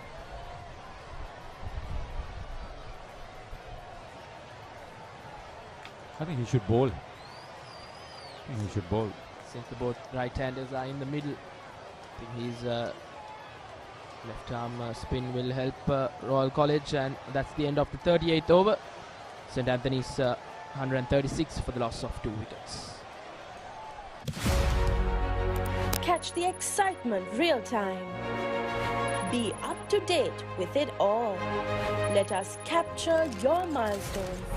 Get it sizzling hot off the turf. Hear the experts break it down. Dig deep into the nitty-gritties. Be inspired by their greatness. Relive all the scintillating action.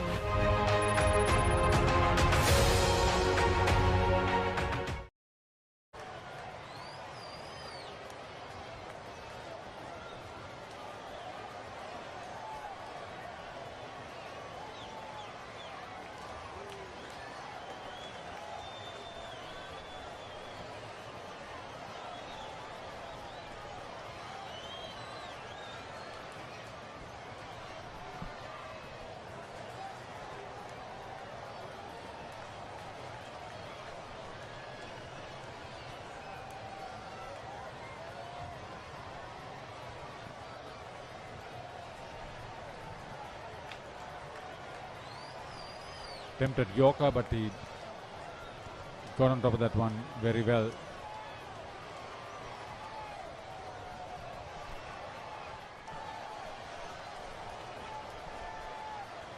Mohammad Akil will hold the key for St. Anthony's. They will want him to bat throughout this inning, anchor the innings from one side. He will want his other batsmen also to support him well.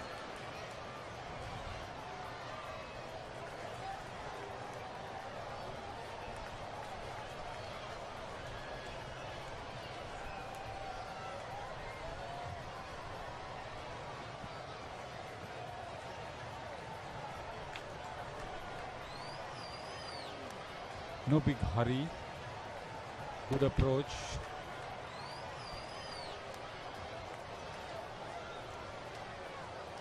Risk-free cricket. Good.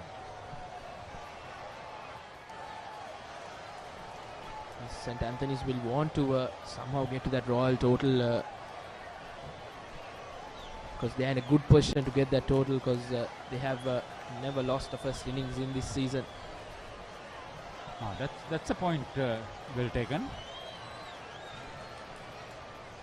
They will want to keep that 100% record going into the coming games, because them games are coming really fast. They will want to have that confidence in them.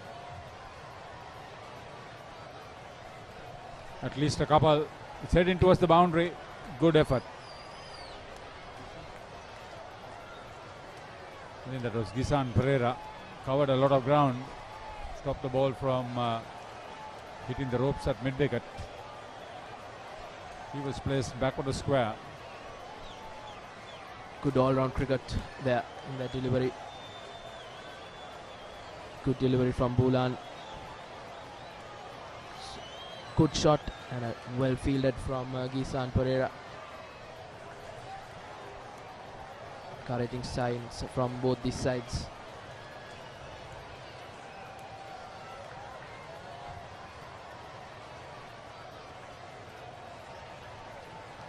The Yorkers, difficult delivery to bowl, difficult delivery to play too. Yes, Bulan has tried that delivery, and in every over he has bowled this spell. He's trying to find a wicket.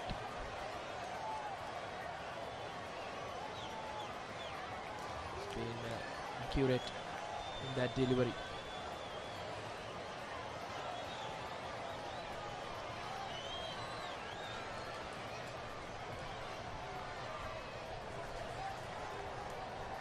That's the end of the 39th over. St. Anthony's College 139 for the loss of 2 wickets. It's been a decent reply from the Anthonians. For a total of 286 for 6 declared, 39 overs, 18 extras, 139 for 2. After losing Kavindu Shahan for 13 yesterday, Indura Galapitake joined Mohammad Akil, put on 100 plus stand. Now Ryan Anthony is with Mohammad Akil. Plenty of batting to come to new ball bowlers sharing the couple of wickets to have fallen. And Netwin Dharmaratna, Dasis Manchanayaka, Anush Polonovita all having a bowl, but Ramiru Pereira today continued to bowl from the university end for a long time. Although he has gone at 4 runs and over, I think he's looked a little bit more convincing than those figures actually tell. Ramiru to continue from the university end. He's bowling. He's bowled from one end all morning. Interesting move from Captain Dasis Manchanayaka. Again, he's getting some assistance there. It's just that he's not had that luck, that little bit of luck. But he's worked patiently, he's worked committedly.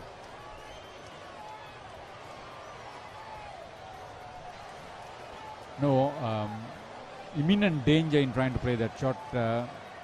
Akil saw it was outside his off stump and a clear vision of the leg spin. So he took a chance to play against the spin, missed it.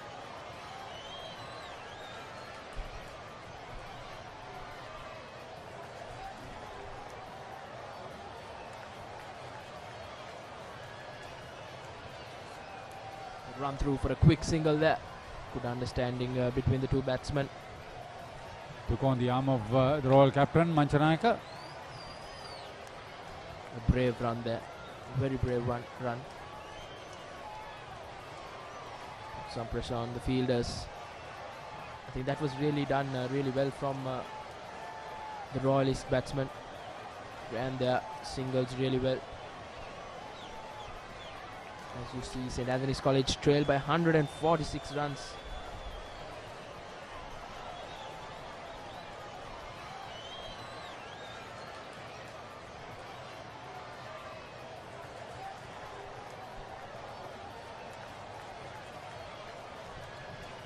He's waiting to play that shot for a long time. Then he got enough meat on it. Ryan Anthony's on to double figures, and St. Anthony's on the halfway stage of getting into a first innings lead. Yes, they are looking very comfortable to get that first innings lead.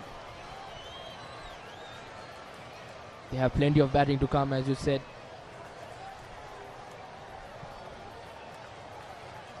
Ramiru Pereira has bowled that odd short delivery that always in his spell.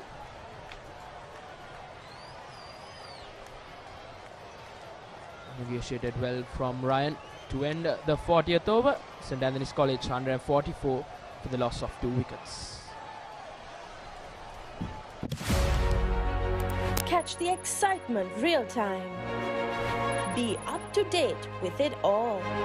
Let us capture your milestones.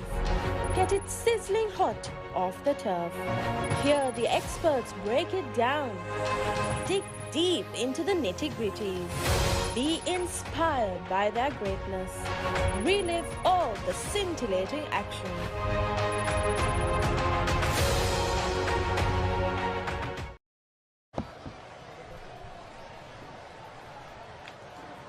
St. Anthony's College 144 for 2 after 40 overs. Mohammad Akil on 58, batting really well here. And Ryan on 13. They lost the second wicket. Indura Galapitage departed for 42. Bulan Veeratunga took the wicket to break the partnership, which looked dangerous for Royal College. Joining with me is Harun. Good morning, Harun. Morning, RCC. I think and the Anthonians will be happy in terms of the way they've gone about. They've just lost that one wicket. Galapitige looked $1 million yesterday, and there again we're seeing through that gap between cover point and Gali for 4. So runs coming quick and fast for the Anthonians. Akil has looked very solid. We saw him really play that anchor role last evening, especially when they were, when they had just the 15 overs to bat. They really batted very solidly. They didn't let loose. They pounced on the loose deliveries and accumulated those runs, and they seem to be doing the same today as well. So Royal skipper has a lot of thinking to do. Spinners have to come into the act. Luxus. Yes, definitely. We saw some purges on this surface for the spinners, but Bulan will continue. We saw Ramiru Pereira bowling some overs early in the day.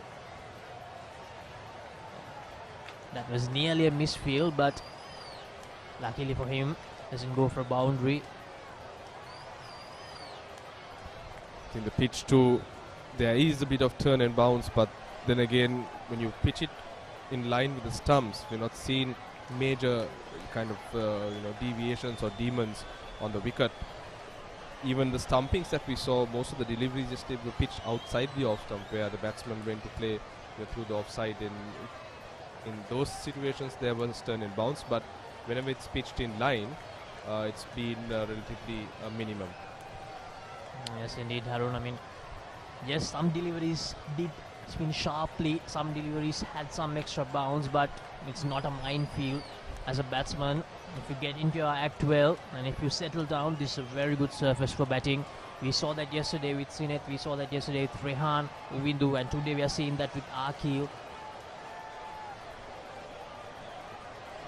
Here's Bulan. A fuller length delivery. Ryan up to the task.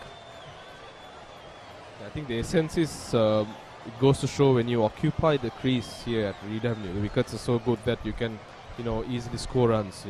Turning those run scoring becomes that much more easy. So that's something I'm sure the Anthonians also would have gauged when the Royalists were batting, and which is what they are put into practice. We are seeing them at 149 for 2, relatively a formidable position. Once again, a loose delivery, short outside the off stump. This is just easy pickings. This is what happens, especially when runs keep coming, and whenever it's the singles and the twos, it frustrates the fielding side. You can see the shoulders of the Royal camp slightly dropping. Obviously, the weather too, not being too easy on them. It's quite hot, very humid. But the key will be for them to keep things tight. If they can, hold one end up, couple of maiden overs, maybe 3, and just to see what the opposition batsman would try and do. That's a full toss. Ryan flicks it away. Will that go for a boundary? Oh, he didn't find the timing that he actually needed, although that was a full toss. Otherwise, it would have been 4. Because the outfield is really good, Harun. We saw some punches just going for boundaries throughout the day yesterday and even today morning. So that's the end of the 41st over. St. Anthony's College 151 for 2.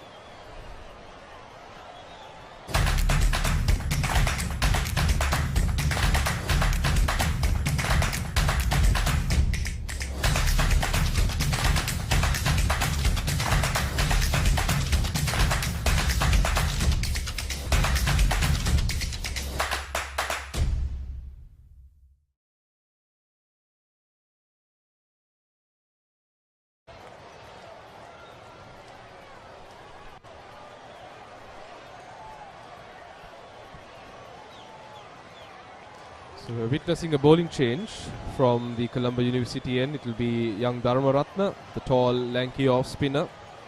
He does get good height when he delivers the ball. He gives it a good rip, nice loop. Skipper Manchanayaka will expect quite a bit of him. He's been amongst the wickets over the last 3 to 4 weeks. He's bagged a couple of fifers, so a lot of confidence obviously coming into this match. But then again, in terms of delivering, wasn't too impressive yesterday, but today is a new day, and I'm sure the captain will place a lot of faith in him to make better inroads into this Anthonian batting lineup. As Nathan Dharmaratna went for 22 runs in his 3 overs yesterday. And here we go, Akil straight away tries to put him under pressure but can't find the gap. Only a single. And also we have a live score update from the encounter between Mahanama College and Saira College. Mahanama putting up a massive total, 403 for 6. It's a very formidable score for an under-19 first 11 cricket encounter. Not very many times do teams go past 400. Signs of Mahanama possessing a good set of skills in terms of batsmen. Yeah, so I mean that's something that we actually rarely see, scoring 400 in a schools match, especially because of the fact that it's only 2 days. We normally don't see that kind of a scoreboard. Here's Netwin to Ryan. Tossed up beautifully, played all around it. Ryan didn't look very pretty. Dharmaratna's start has been good. 3 balls flighted. He's got the batsman on the front foot. So that's what his captain also would want, utilize that area just outside the off stump. He is getting some purchase. He'll definitely get that bounce with the height he possesses, but also some spin if he can give it a good rip, plus land it in the right place.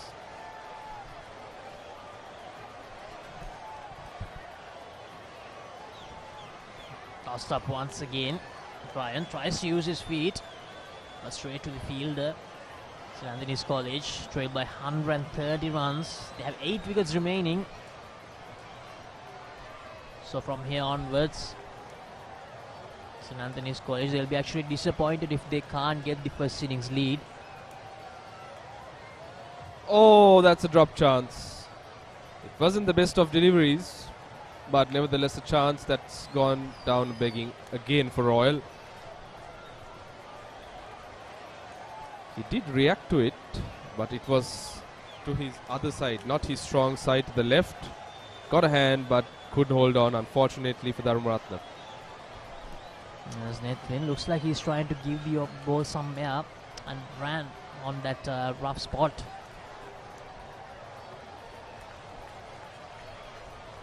A very entertaining and interesting over comes to an end. 42 gone, 156 for 2 St. Anthony's.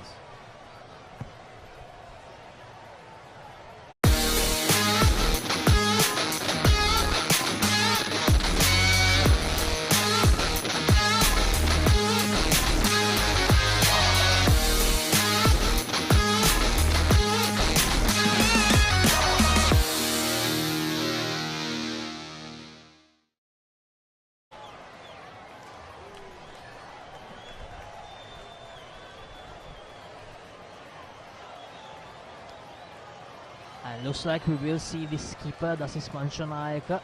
That is 2 overs, none for 5.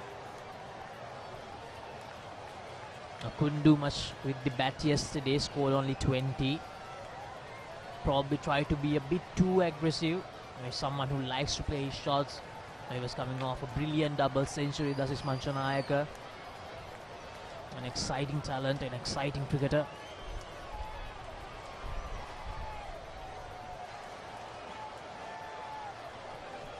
Very confident looking stroke by Akil. He's looked very good as an opening batsman.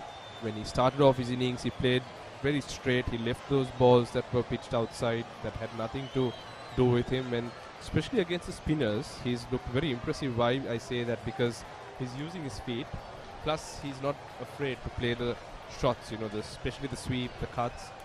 where he utilizes the popping crease to great effect. He has been really good using the sweep, as you said, Harun. And the sweep shot is something that a lot of batters use to make sure that they tackle the spinners. We have seen that in the international arena numerous number of times. And we saw Joe Root sweeping the whole series towards Sri Lankan bowlers. We have seen Brian Lara do that against Muthayan Murugaran. Even Khan doing that really well here in Sri Lanka to tackle the spinning conditions. So Akil, he knows what he's doing. A really good batter.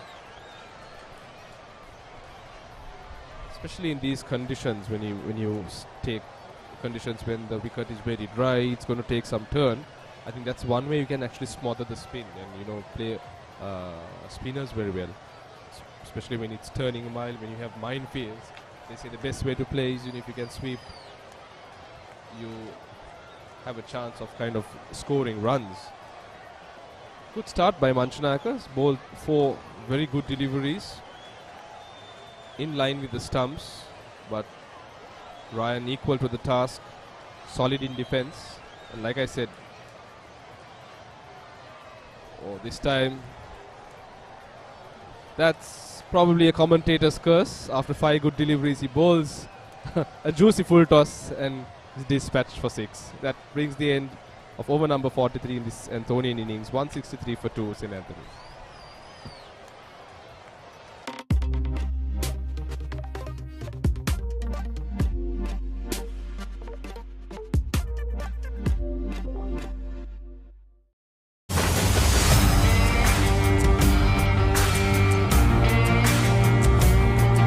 நேரடி ஒளிபரப்பு யாழ்ப்பாணத்தில் මාතර කොටවිල ගම්පියසට ඇවිල්ලා තියෙනවා. සිරිතදාස ඇඩ්මොරටුව පියගම මහින්ද රාජපක්ෂ ක්‍රීඩාංගණය கிழக்கு மாகாணம் Sugadadasa Indoor Stadium is the Fox Hill Supercross. රුණෑගල Siri ඇතුගල් පුරවරය papare.com අපි අද ඇවිල්ලා ඉන්නේ නෝරෙලිය ප්‍රදේශයට. Final showdown Kandy Sports Club Polonnaruwa ජාතික සංකීර්ණයේ සිට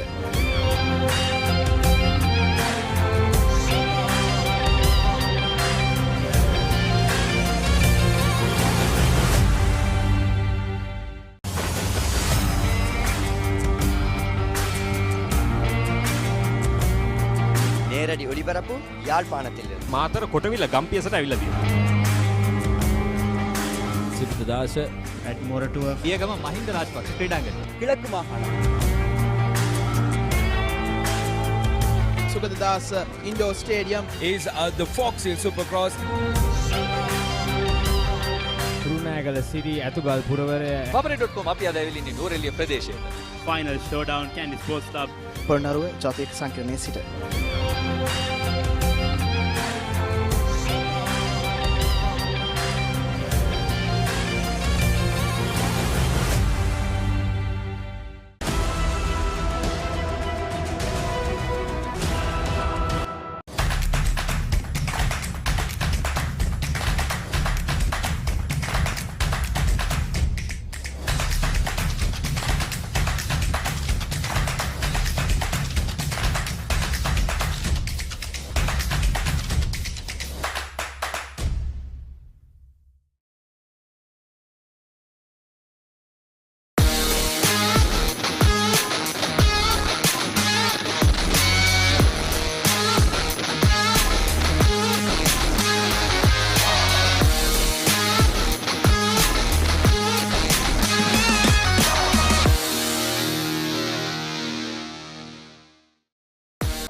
St. Anthony's College 162 for 2 after 43 overs. This is the match summary. Royal College, they were put into bat first by St. Anthony's keeper, made 286 for the loss of 7 wickets before they declared. Uvindu Weerasekara made 65. Rehan Peiris, the 14-year-old, made 65. Sinead Jayawardena 52. Kavisha took 3 wickets, Senura 2 and Charuk Ekanayaka took 1. And St. Anthony's College in reply in a really strong position, 162 for 2. Mohammad Akil unbeaten on 65. Induara made 42. And Ryan unbeaten on 24, playing some shots, trying to be a bit aggressive. Ranuka took 1 wicket and Bulan took 1 wicket. The 2 pacers taking the 2 wickets for Royal College. Now the spinners, they need to come into the party really soon for Royal College, Harun. Otherwise, St. Anthony's College will probably get that lead really soon. Absolutely, I think the Anthonians are in the driving seat, looking at where they stand at this point in time, 162 for 2. And the fact that the Royal spinners haven't troubled the batsmen as yet, I think. If you look at it on the other side, the Anthonian spinners were the wicket takers when the Royal is for batting. None of the pace is got. But from Royal, I think there is something on offer, which they have to kind of capitalize, utilize, and make inroads as early as possible if they are to stop St. Anthony's from getting to the toe. But with that bowling, it's not going to help. You have to pitch, be consistent. Like I said, at this level, especially schoolboy cricket, it's all about keeping one end tight, because batsmen generally lose their patience the moment they know they've played 2, maybe 3 maiden overs. The batsman is always looking for a run, so the chances of a mistake happening is far more greater, and that is something the boys from a bowling point of view also have to understand, just to keep things tight. As if you compare the Royal spinners with the St. Anthony spinners, there have been a lot of loose deliveries. That has been the difference. They have bowled a lot of full tosses. Probably that's why skipper Dasis Panchanayaka opted to go with the pacers. He has trusted the pacers more. That's what we have seen on the second day. That's better bowling, good line, good length coming around the wicket. The ball drifting outside, away from the batsman, and then taking a little bit of turn. If you can create that gap here, he'll definitely bring that LBW into contention. Plus, he can get through the gap, probably bowl the batsman out.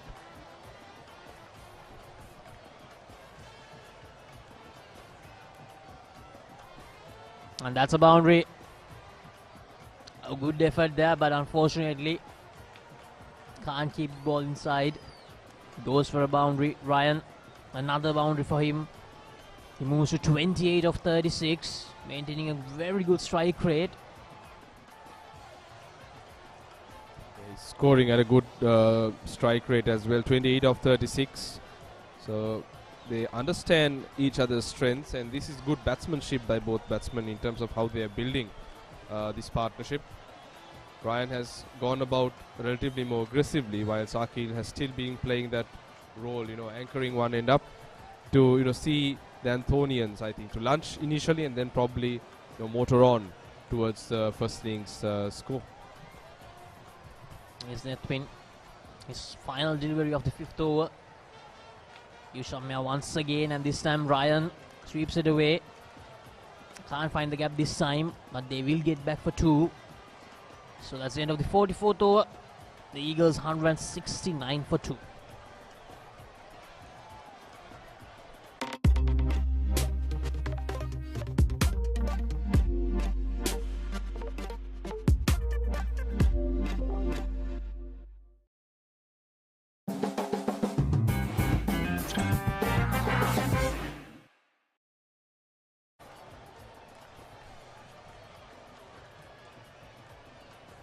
Ranuka Malaviarachi bowled 14 overs and gave away just 25 runs, taking 1 wicket.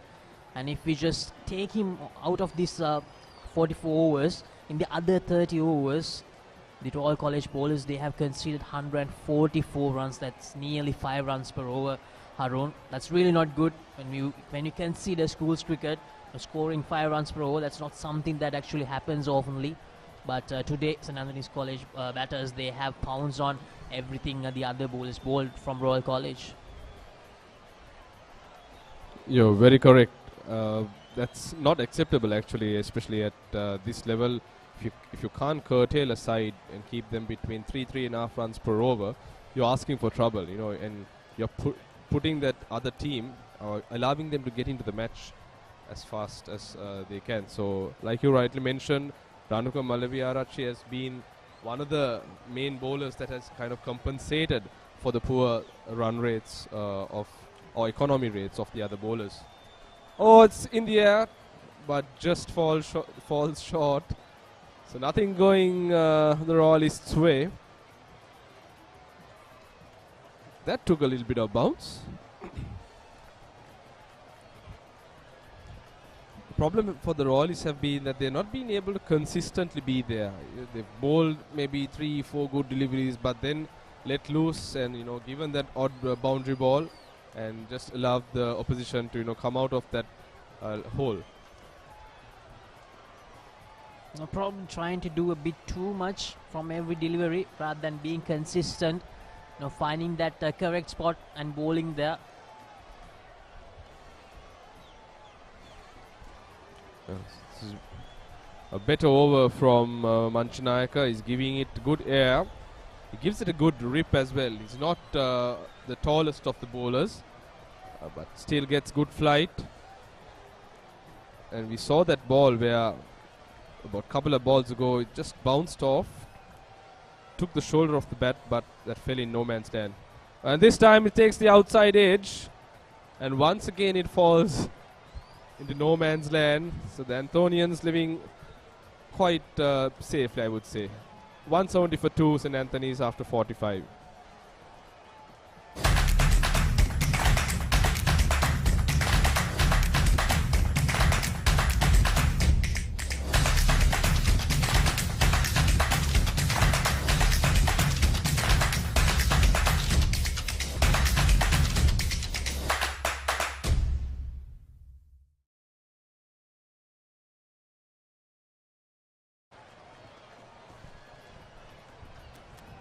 Nethvin Dharmaratne will continue.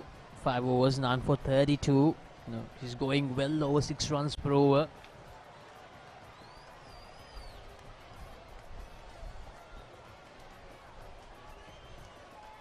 So that last over was a good comeback over for the Royalists, where they put some pressure to the Anthonians. We saw the batsman trying to do something which resulted in the ball taking the outside edge. So that's what I was saying. The moment you keep the batsman quiet, especially at this level, they look for options, which just increases the chances for the fielding side, to get a wicket. So this is good. This is good stuff by Dharmaratne. That's a very probing line in length. The batsman is always caught in two minds, especially when you're coming right arm round, bowling right arm off spin, pitching outside the off stump. You're in two minds whether to play or not. So, like we said, consistency will be the key. And this time it's in the air and just falls short. Nothing going the Royalists' way. We saw 2 deliveries taking the outside edge in the previous over.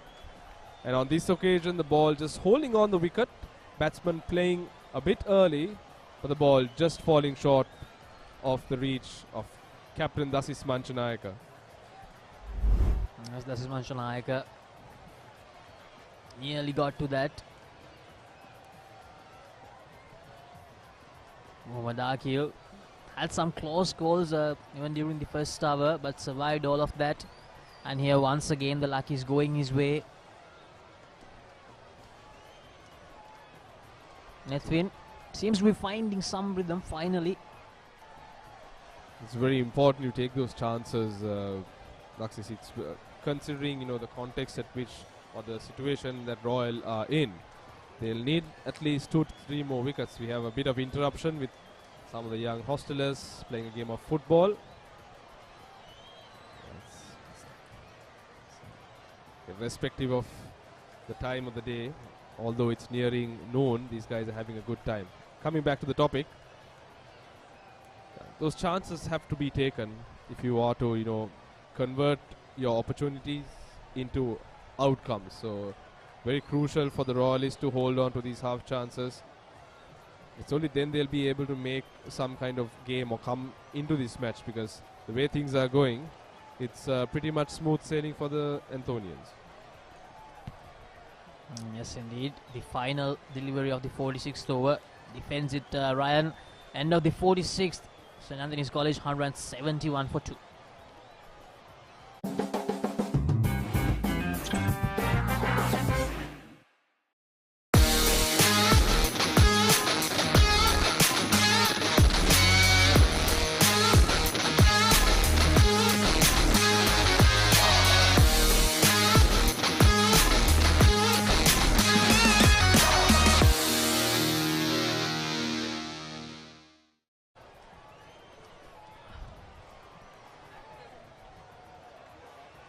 Another good partnership is building for the Eagles. 47 runs for the third wicket.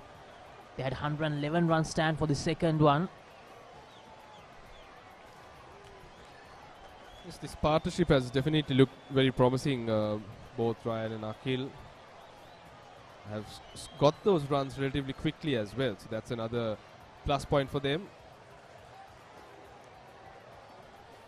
Not cleanly collected at cover point. Veerasekara get that odd bounce, especially when you field square of the wicket when the ball kind of spins off the turf. And there's been a little good phase for Royal College spinners, Nethvin and Dasis. So they have managed to build some uncertainty on the minds of the St. Anthony's batters. Because both the batters are settled now. So they need to do something really quickly, Dasis and Nethvin. Sloppy bit of work. That should have been stopped. See, that's where the pressure gets released. I think, like you mentioned, it was a good phase for Royal. The last 2.5 to 3 overs, both spinners have been bowling good lines. They've been consistent, which is what I've always been emphasizing, where you can bowl consistent lines. Oh, that's close. So this is good stuff by the Royal skipper. But when you have,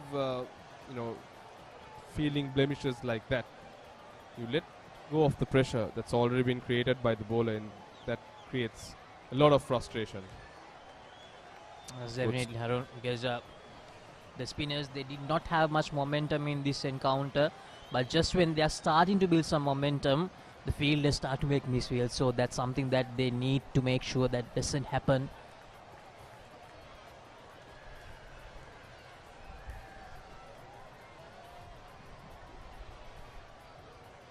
End of the 47th over. Anthonians 172 for 2.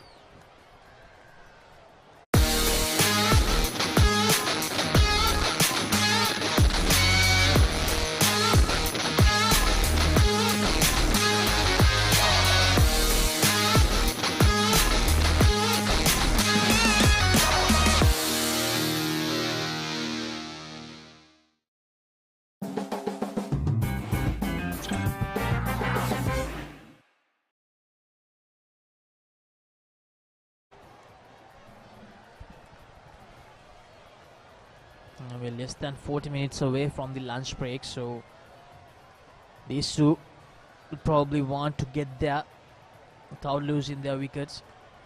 Is Nethvin well bowled, a good start to the over. Well left by Akhil as well, making sure that he doesn't fall into the trap of Nethvin Dharmaratne. It's an interesting battle between bat and ball. Dharmaratne coming right arm round, creating that angle. If he can get some turn, he'll really ask a lot of questions from the batsman. Akhil, I think he's been in the middle long enough to understand how the pitch is kind of working and how it's behaving. So that's working in his favor. But if they can get a new batsman in at this point in time, especially with about 30 minutes to go for lunch, the Royalists can, probably get that one become two, probably two, make it three. Yes, that's what exactly happened after the lunch break yesterday as well. Harun, Royal College, they were going really well, but then they lost 3 wickets in the space of 6-7 overs. And that's what derailed their momentum yesterday. So Royal College, they want something similar here. Ideally, Manchanaka would love to have a short leg also in place, especially with this angle that Dharmaratne is creating. Bit of turn and bounce can really bring that short leg into play. The fact that the spinners haven't been very consistent is probably keeping him in two minds whether to bring the field in or not. But if he can build that confidence in, and if Dharmaratne also can deliver, it'll be an ideal position. Oh, that went with the arm. That's an excellent delivery. Good end to the over. 172 for 2 St. Anthony's. Good over by Nethvin Dharmaratne.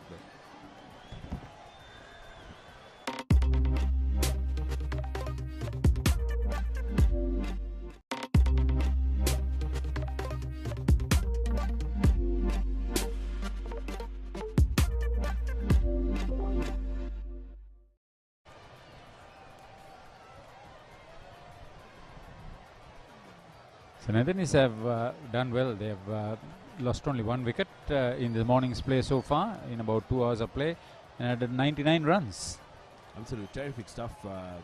How the last team on the mic that I asked you until the water break how many runs would be ideal. They said 40 would be brilliant, but Anthony might be a little cautious. They ended up getting 44 runs and they have really never looked back, even with losing that important wicket of Induvara. Then comes Ryan, who really puts his foot to the pedal. Yeah, he's batted sensibly. Anything loose he has dispatched to the boundary. And I like this Dasis Manchanaik option.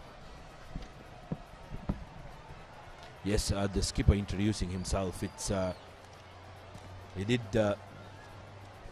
drop a chance that should have been taken.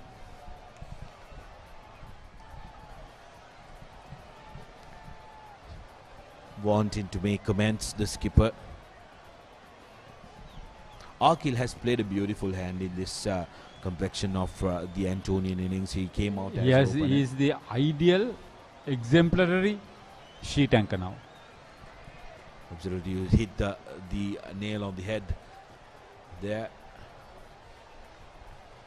But Ryan, being the aggressor, piling up the runs, and similar to Akil being the perfect anchor, I think Ryan Anthony is your best look at number 4, if you'd say. He comes in with a positive intent, rotates the strike, has the shots, puts away any bad delivery. As we come to the end of the 49th over, Antonians 175 for 2. Take a look at that. That Mahanama total 400 and something. Sachin, can you send that up once again? There you 403 for 6 against Zaira. Oh well, long day for all the Zahirians, I suppose. Bringing you Inshallah. updates. They have produced some fantastic players. Pavanta, Danushka.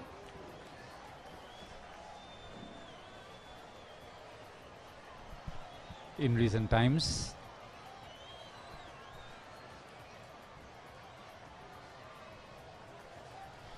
Antonians now trail by 111 runs, and the moment that target becomes double figures, that's going to pile up a lot of pressure on the Royalists. You off the mic told me about how the Antonians haven't lost the first inning still in their season, Haritha. So they do have that mindset of going after the first innings and making sure that they get on top of that game.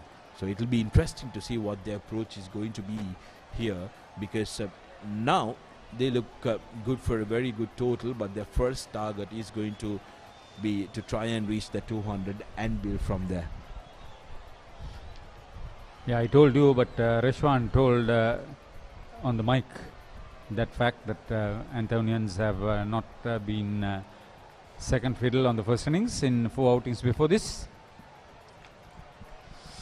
Yeah, Workman like a team without 2 of their main players. Tisarai Kanaka, genuine all-rounder, and the bowling all-rounder Praveen Matthew, for different reasons. 2 senior players.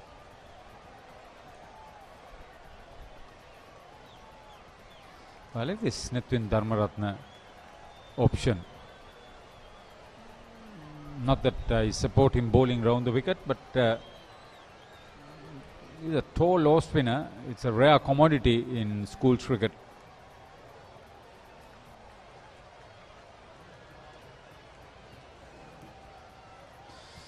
Mohammad Akil, meanwhile, massive amount of concentration. 140 balls faced, 97 of them, no runs have been scored. So he has been very, very cautious.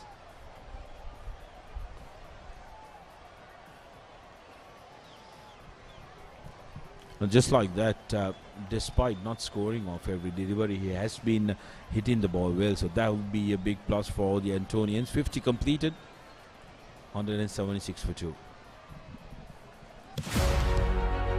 Catch the excitement real time. Be up to date with it all.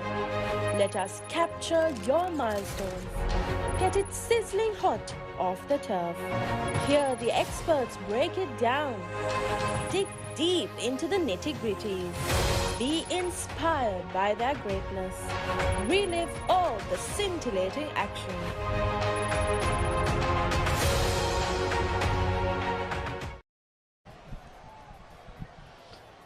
Royal College grounds at Reed Avenue, very well maintained, very good track. We have mentioned what Honorable Pradeep has done with the wicket, but let's talk about the ground manager, Danushka Kalwarachi, ex-Sri Lanka Air Force staff. He had been a warrant officer when he retired. He has been involved with the ground situation. That's Harun Mawjood, and junior after his interview to get to Royal College. Brilliant stories, isn't it? Former Royal First 11 skipper here with us, adding his little bit on the mic as well about, and he keeps a very, very close eye on Royal First 11. And today is his little one's juniors interview for the college. Another Mawjood surely going through the annals of the Reed Avenue. So Ranuka Malaviarachi bowled his first spell of 8 overs with 4 maidens for 7 runs and 1 wicket. This morning he was bowled for 6 more overs and he gave away another 18 runs. Bowled very well. This is his 3rd spell. All 3 from the college end. I was talking about Danushka Kalwarachi, the ground manager. He has been involved with ground improvements at the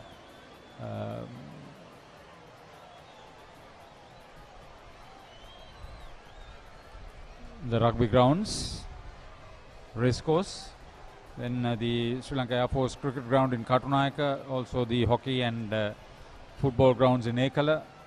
And so when he was probably seconded and recommended, I think Royal College have done well to employ him. A lot of experience and knows his trade. Being an ex-serviceman, there'll be a sense of discipline and commitment too. Absolutely. The men who work behind the scenes to make sure everything is nice and rosy in place. And when you have Haritha Pereira on the mic, you can be assured that he'll want to try and find out all the nooks and crannies of everything when he gets onto a ground and make sure that he appreciates them. Absolutely wonderful task. Haritha been doing this for years and years. I love to be here when there was baseball being played. There were a lot of Royal former players who were national captains.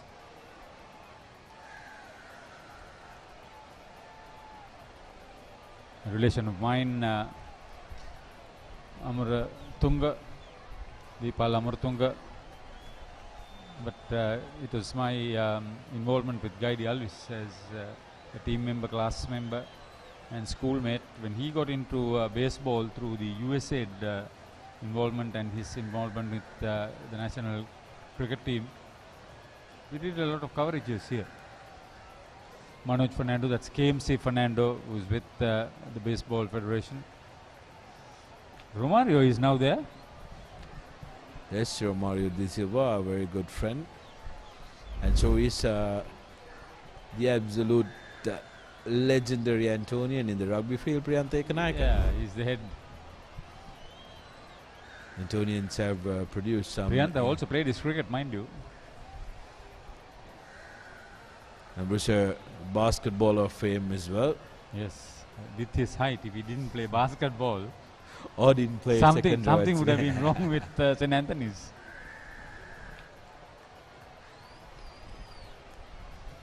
An officer and a gentleman. Player and a gentleman he was. And another tidy over from Ranuka. I believe it was another maiden. 176 for 2, St. Anthony's in reply.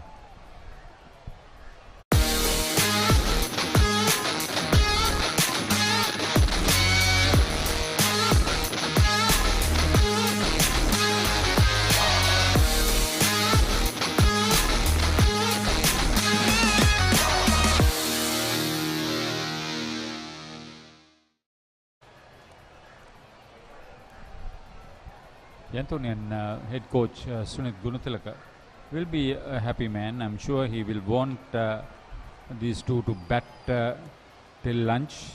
They got together with the total on 125, so it's a half-century partnership. There were two 50-plus stands. First for the first wicket for Royal, that was Rehan Piris and Sinet Javadana. Then for the sixth wicket, exactly 100 runs. The openers put on 82. Uvindu Veerasekara and Gisan Pereira.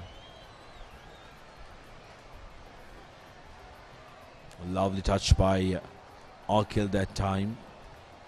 Very, very patient young boy, isn't he? Has been exemplary for the Antonians. He's seen the likes of Induvara and coming to come out and play their shots. Very happy to be the second fiddle. Very happy to be that calm, quiet character on the other end. Now comes in Ryan, who's also not shy to play his shots. But this partnership is going to be the pivotal one for the Antonians. They need to make sure that they hold on to this very well.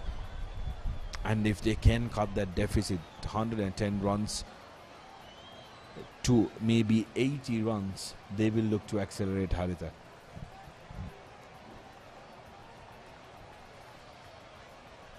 To get to a situation where they 187 by lunch, that will be less than 100 runs. And if these two are still batting, their strategy may probably change a little bit. And if, there's a big if, Lahiru Abesingha can deliver with the bat. He couldn't with the ball.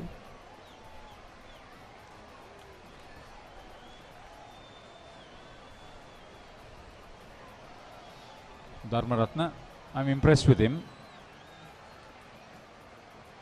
The wicket is not responsive to the spin bowlers, but there is a spot, if you pitch it up there, you can just do that little bit extra, jump up. Yes, and also towards where this right hand keeps his front foot approaching the ball, there is a spot right next to where you said there is bounce. There is a spot where you can get sharp turn as well. The Antonians, there is really a little bit of a loose soil there. Yes. That's what you are trying to say. Yeah. And the Antonians really did exploit that.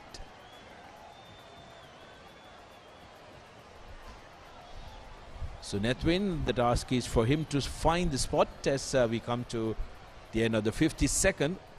Antonians 178 for 2.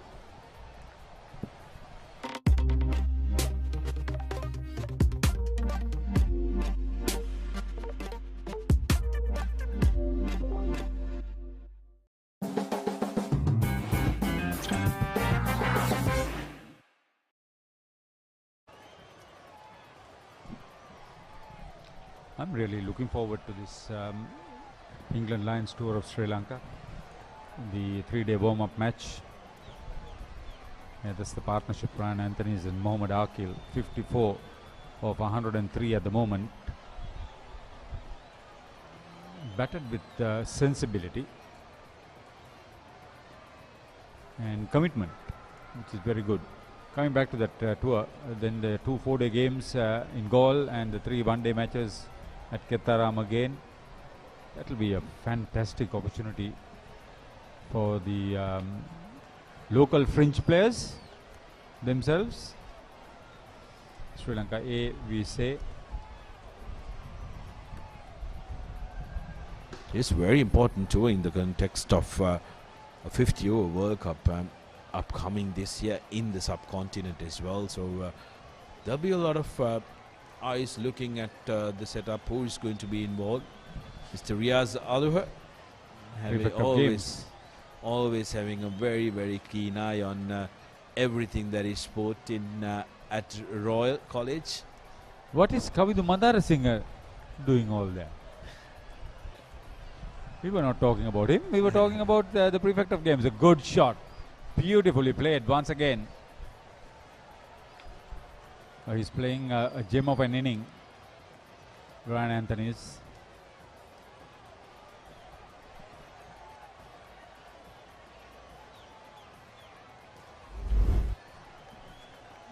This was not all that short, but he was half expecting it. Very well played. Absolutely. Had all the time in the world to have a very keen eye on that ball and made it look ever so easy, especially with the field that is being set for him. It's not easy to pierce that gap because tiny mistake, if he's a fraction faster, the ball could fly to the slip cordon or the gully.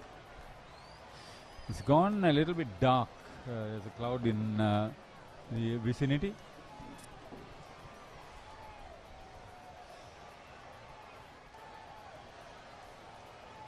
Mr. Riaz Alu is sitting next to me after a lot of hard work with the admissions, I'm sure, with the royal tie. He's had a neat crop, unlike you, Sudarshan. He's a gentleman. Oh well, says the Thomian about a royalist to a Trinitian.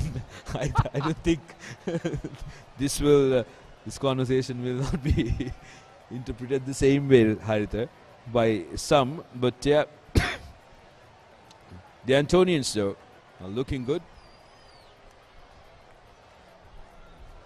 They're showing some intent. Ryan, 182 for 2. And this partnership has been 58 runs in 172 deliveries. Haritha. Ryan Anthony is 1-6-3-4s. He's like Indura Galapitage. He's come out with a positive frame of mind, while Mohammad Akil has been the anchor.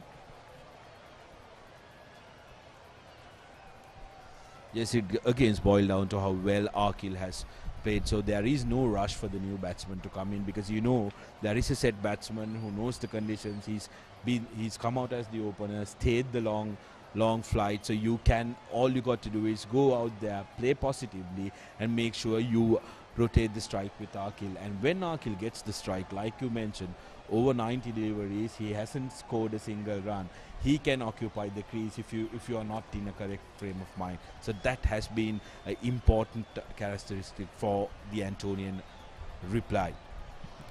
End of 16 overs for the tired fast bowler. 53 completed for the Royal bowlers. St. Anthony's 182 for 2 in reply after 53.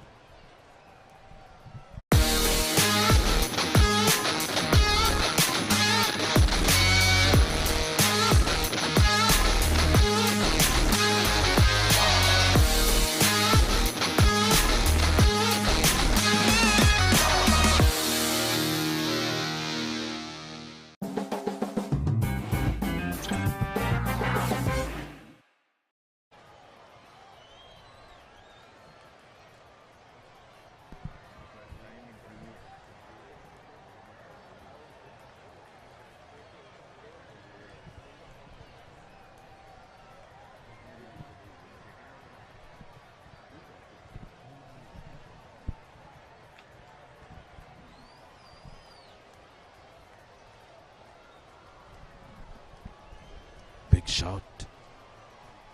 Waving.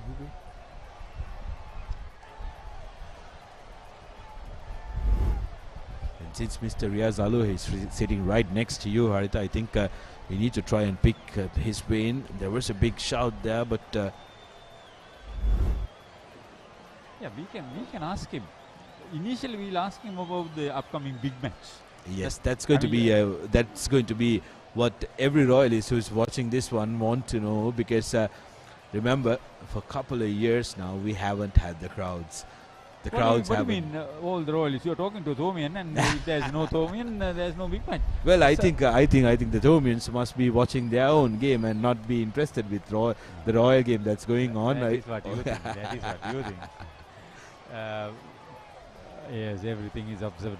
So, what's the early knowledge or information we have about the upcoming big match? Yes, we have started the Royal Thomian match organizing meetings. Most probably, we have planned it to be on 9th, 10th and 11th after 2 years lap at the schedule. Although the school schedule is lagging, O-levels and A-levels not as scheduled, but we thought to have the big match at the March season. You were talking about the March Madness. Yes, that's it. And even the boys are waiting to have it in open match, and all are waiting for the cycle parade as well. So we hope and pray nothing would stop our plan as it is. What about the demand for tickets that you have? Already tickets have been booked, and the sponsors are also very much interested. And actually, I'm not very much sure about the ticket prices as cost of living is escalating. So there may be slight increase in the price of the tickets, even for school boys. See, the price is immaterial, sir, when it comes to the Royal Thomian. As long as the tickets are made available, they will fly. Obviously, we understand that cost factor. Anyway, good luck with all your plans. We'll probably have a chat with you next time we cover a Royal game before the big match, if that's possible. Thank you, sir. Thank you. Sudarshan, yeah. Sudarshan, thank you, Sudarshan. Thank you for taking time off your busy schedule to have a chat to us. As Netwin concludes is over. Killed 71 of 150. We need to talk about this young lad and his contribution. We have spoken about him, but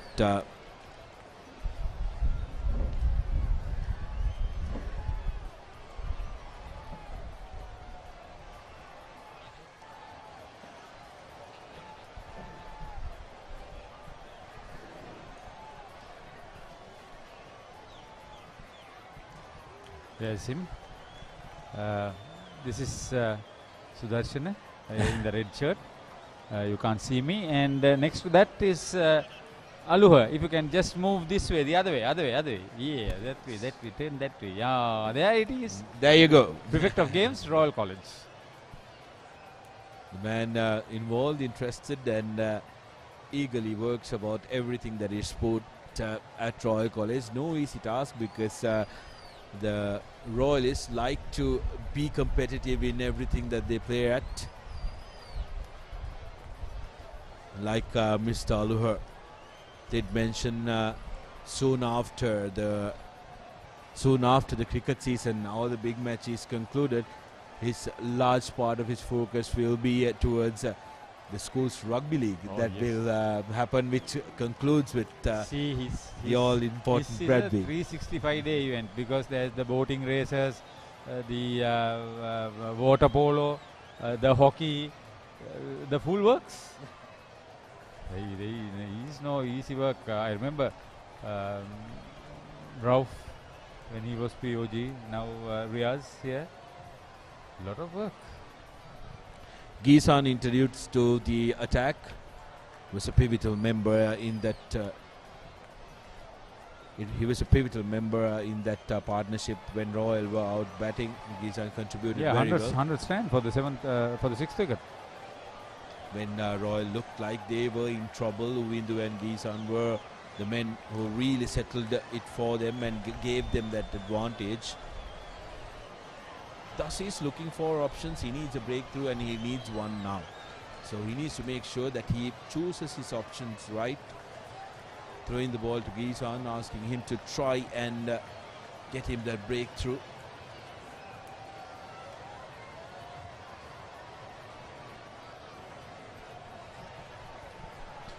This is great stuff. Few more overs to go, and St. Anthony's will be less than 100 runs to get to the Royal total during the last 2 sessions. It's a hard grind. It has been a hard grind. Good cricket so far. 55 completed. St. Anthony's 185 for 2.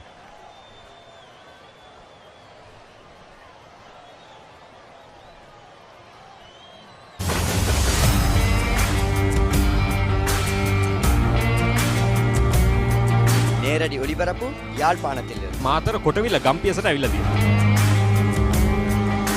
සිද්ධාස at Moratuwa පියගම Mahinda Rajapaksa ක්‍රීඩාංගණය. கிழக்கு மாகாணம். Sugadadasa Indoor Stadium is the Fox Hill Supercross. රුණෑගල සිටි ඇතුගල් පුරවරය Papare.com අපි අද ඇවිල්ලා ඉන්නේ නෝරෙලිය ප්‍රදේශයට. Final showdown Kandy Sports Club. Polonnaruwa ජාතික සංකීර්ණයේ සිට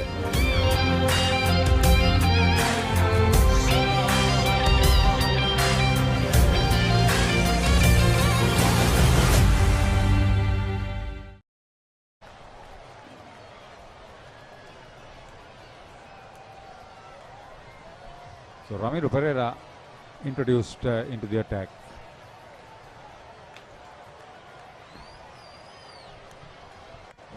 Gone for some runs, which is it's a burden that comes with the fact that he is a leggy. But if he can get going, if he can get that line correctly, Haritha, ever so tricky to put him away, isn't it? This probably may be the last over before lunch. Maybe another one could be squeezed in.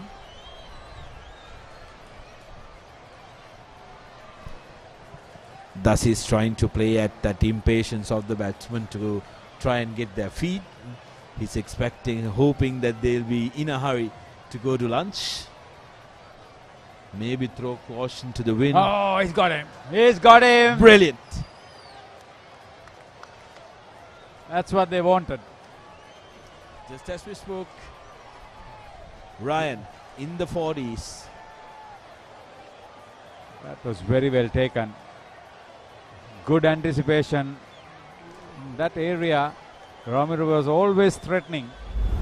And this is a deserving wicket. Very good flight. Went straight to the fielder and a very good catch. Very well anticipated. That's what you want to see. I wonder whether that was Anush Polnovic. So it will be lunch now. 185 for 3. Ryan Anthony's would be very... Yes, he was Polnovic, all right. Taking that catch out for 40. And that was a good partnership. They added 60 runs for the third wicket. And moving from 73 to 185. That's 112 runs scored. 2 wickets lost in the 35 and a half overs bowled in the first session. So Mohammad Akil batting through the session to be 72 not out. Beat the hard grind. There it is. Yesterday Kavindu Chan was dismissed for 13. Today Indura Galapita gave for 42 after 100 plus 10. Then Ryan Anthony's for 40. After a 60-run third wicket partnership. Mohammad Akil remaining on 72 not out. He's opened the batting and he's batted through very comfortably. 18 extras, including 6 no balls and 1 wide. So decent situation. They would have been very happy not to have lost a wicket of that last over, a probable last over. The bowling. 2 new ball bowlers picked up wickets, but that last one for Ramiro, very comforting. Yes, 7 bowling options for the Seas. But Ranuka, despite scoring 1 wicket to his tally. See, Netwin Dharmaratna 10 overs, none for 37, and Dasis Manchanayaka 6 overs. None for 17, have done well, but see what Ramiro has done. 12 and a half overs, 1 for 50, but he has bowled a lot better than those figures mentioned. 2 good partnerships in the end. to get St. Anthony's to a decent situation by lunch on day 2. Yes, I'm 185 for 3. Very good comeback and reply by the Antonians. They've applied themselves. Highlights of today's first session of day 2 as the Antonians got on with where they left yesterday. Overnight pair.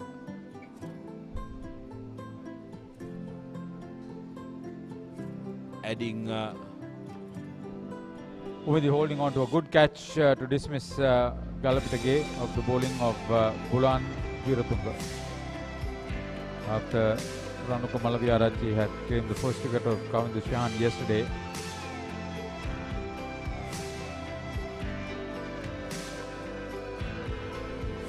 Ryan Anthony from the time he came played some very, very positive cricket. He helped ease the troubles of the Antonians. 1 6 and 3 4s in his knock. And that catch by Anush Polonovita, very well anticipated, very well taken, very well bowled. This good all-round cricket by Royal to finish off the first session of day 2. Match summary. Royal were put into bat with 286 on the board. They declared and opted to get the Antonians in. Good start by the Antonians as they have now scored 185 runs for the loss of 3 wickets and trail the Royals by 101 runs. First session of the second day completed. I think Antonians may be nose in front. For sure. Royal winning the first 2 sessions of day 1.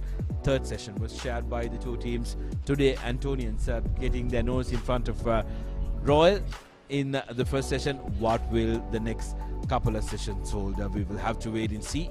It'll have to be more maroon if this match is going to be exciting. And that's where Lahiru Abesinga will play a major part.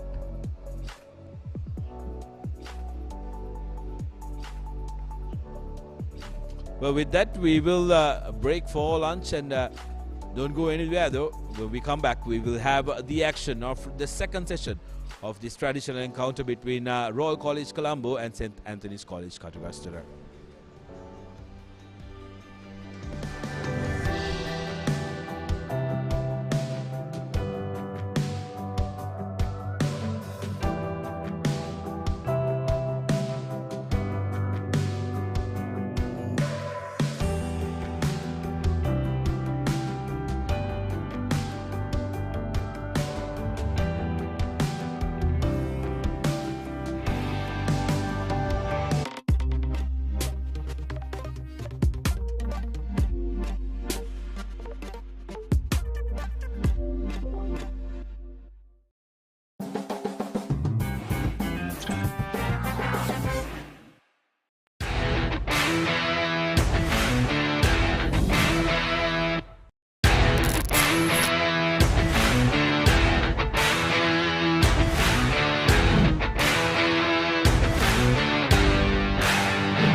මම සාන්ත Sebastian විදුහලේදී grade 3 වලදී තමයි මේ මුලින්ම මාව ඇකඩමි එකට තෝරගත්තේ.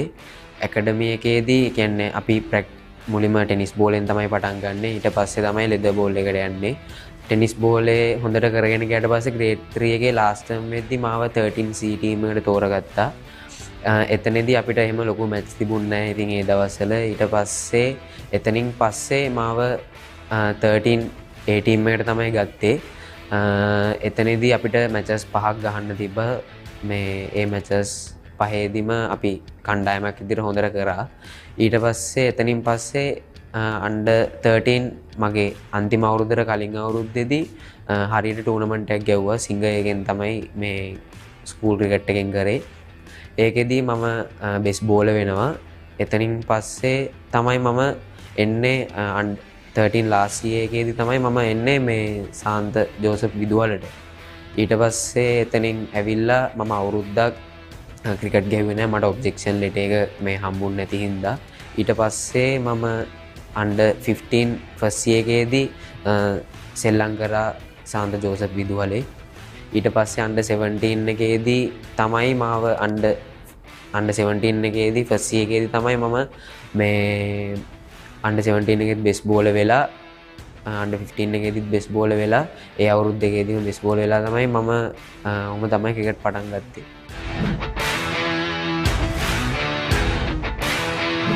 මුලින්ම කියන්න ඕනේ මම මුලින්ම ක්‍රිකට් වලට ආවේ under 13 එකේදී ෆාස්ට් බෝලර් විදියට under 13 එකේදී එතකොට මං හරි පොඩි ඒකේ හින්දා මොහන්ස කිව්වා අපි ස්පින් මේ වම් අතින් බෝල් කරන හින්දා left arm spin එක දාලා බලමු කියලා. ඊට පස්සේ එයත් එක්ක වැඩ කරලා තමයි left arm spinner උනේ. ඊට පස්සේ 13 A team එකේදී මට හම්බුණා රෂාන් සර්ව. එයාගෙන් ගොඩක් දේවල් ඉගෙන ගත්තා. එයා ඒ කියන්නේ ටීම් එකක් විදියට මට බෙස්ට් බෝලර් වෙන්න ටීම් එක ගොඩක් උදව් කරා. මොකද කැච් අල්ලලා දුන්නා. ඒ දේවල් එක තමයි විකට් දාගන්න පුළුවන් වුණේ. ඉතින් රෂාන් සර් ගොඩක් දේවල් මට කියලා දුන්නා. මෙහෙම දාන්න මෙහෙම කරන්න. ඒ වගේම ගොඩක් මහන්සි වුණා. ඒ හින්දා මට ගොඩක් ලේසි වුණා left arm spin එකෙන් හොඳ දේවල් ටිකක් කරන්න. ඉතින් අපි ඒ අවුරුද්දේ චැම්පියන් උත් වුණා. ඊට පස්සේ under 15 එකට ආවට පස්සෙත් රෂාන් සර් හිටියා සෙබස්ටියන් එකේදී. එයාත් එක්කම තමයි වැඩ කරේ. ඒ අවුරුද්දේ අපි රන්නර්ස් අප් වුණා ඒ ටූර්නමන්ට් එකේදී. ඊට පස්සේ මම under 15 එක ලාස්ට් එක ගහන්න ආවේ සෙන්ට් ජෝසප් එකට. ඊට පස්සේ එතනදී මට හම්බුනේ පසින්දු සර්ව. එතනදී මට මැච් 3යි ගහන්න පුළුවන් වුණේ. ඒ මැච් 3ෙන් ඒ මැච් අපි ඒකේ ක්වාටර් ෆයිනල් පෙරදුනා. එතනින් පස්සේ under 17 තමයි මම ගැහුවේ. එතනින් පස්සේ තමයි මට රොජර්ස්ව හම්බුනේ. රොජර්ස් එක්කත් මම ගොඩක් වැඩ කරා. එයා ප්‍රැක්ටිස් හැමදේම ක්වොලිටි එකට අපේ සෙන්ට් ජෝසප් එකේදී තියෙනවා. ඉතින් ඒත් එක්ක හරි ලේසි ස්පොට් බෝලින් කරන එක තැනක බැට්ස්මන්ලාට බැට් ගන්න දිනන ෂොට්ස් ගහන්න මැද ගිහිල්ලා බැට් කරන්නේ හැමදේම ඉතින් ලොකු ප්‍රැක්ටිස් සෙෂන් එකක් තිබ්බා. ඒත් එක්ක ප්ලේයර්ස්ලා ගොඩක් ඉම්ප්‍රූව් වුණා. ඉතින් ඒ අවුරුද්දේදී ප්ලේයර්ස්ලා 4 දෙනෙක්ම වගේ under 19 නැෂනල් ටීම් එකටත් ආවා. ඉතින් ඒ වගේ ගොඩක් දේවල් කණ්ඩායමක් විදියට කරන්න පුළුවන් වුණා. ඒ අවුරුද්දෙත් under 17 එකද අපි චැම්පියන්ස්ලා වුණා. ඊට පස්සේ under 17 ගහන අවුරුද්දෙම ඒක ඉවරනාට පස්සේ අපිට 2 day tournament එකේදී මට අමතක වුණ වෙන දෙයක් තමයි ක්වාටර් ෆයිනල් මැච් එක අපිට රිච්මන්ඩ්ලව තමයි හම්බුනේ. ඒකෙදී කමිදු අයියයි ධනංජය ලක්ෂාන් අයියා ඒගොල්ලෝ ඒ දෙන්නම සෙල්ලම් කරා. ඉතින් ඒගොල්ලෝ under 19 World Cup ගිහිල්ලා වෙලා එතකොට අපිට හිටියා ජිහාන් ඩැනියල් JD අයියා හිටියා. ඊට පස්සේ රෙවාන් කෙලි නිපුන් සුමන සිංහ ඒ under 19 ගිහිල්ලා ආපු කට්ටිය හිටියේ World Cup එක. ඉතින් ඒගොල්ලොත් එක්ක ගහන්න හම්බෙච්ච එකත් ගොඩක් සතුටුයි. ඉතින් ඒ අවුරුද්දේ ඒ ක්වාටර් ෆයිනල් මැච් එකේදී මමයි අෂේන් ඩැනියලු එකතු වෙලා ලාස්ට් එකට පාර්ට්නර්ෂිප් එක තියෙන 178ක් ක්වාටර් ෆයිනල් එකේදී ඒකත් අමතක නොවන දෙයක් තමයි මගේ ජීවිතේ. එතනින් පස්සේ තමයි මට හම්බුනේ under 19 national team එකට සිලෙක්ට් වෙන්න.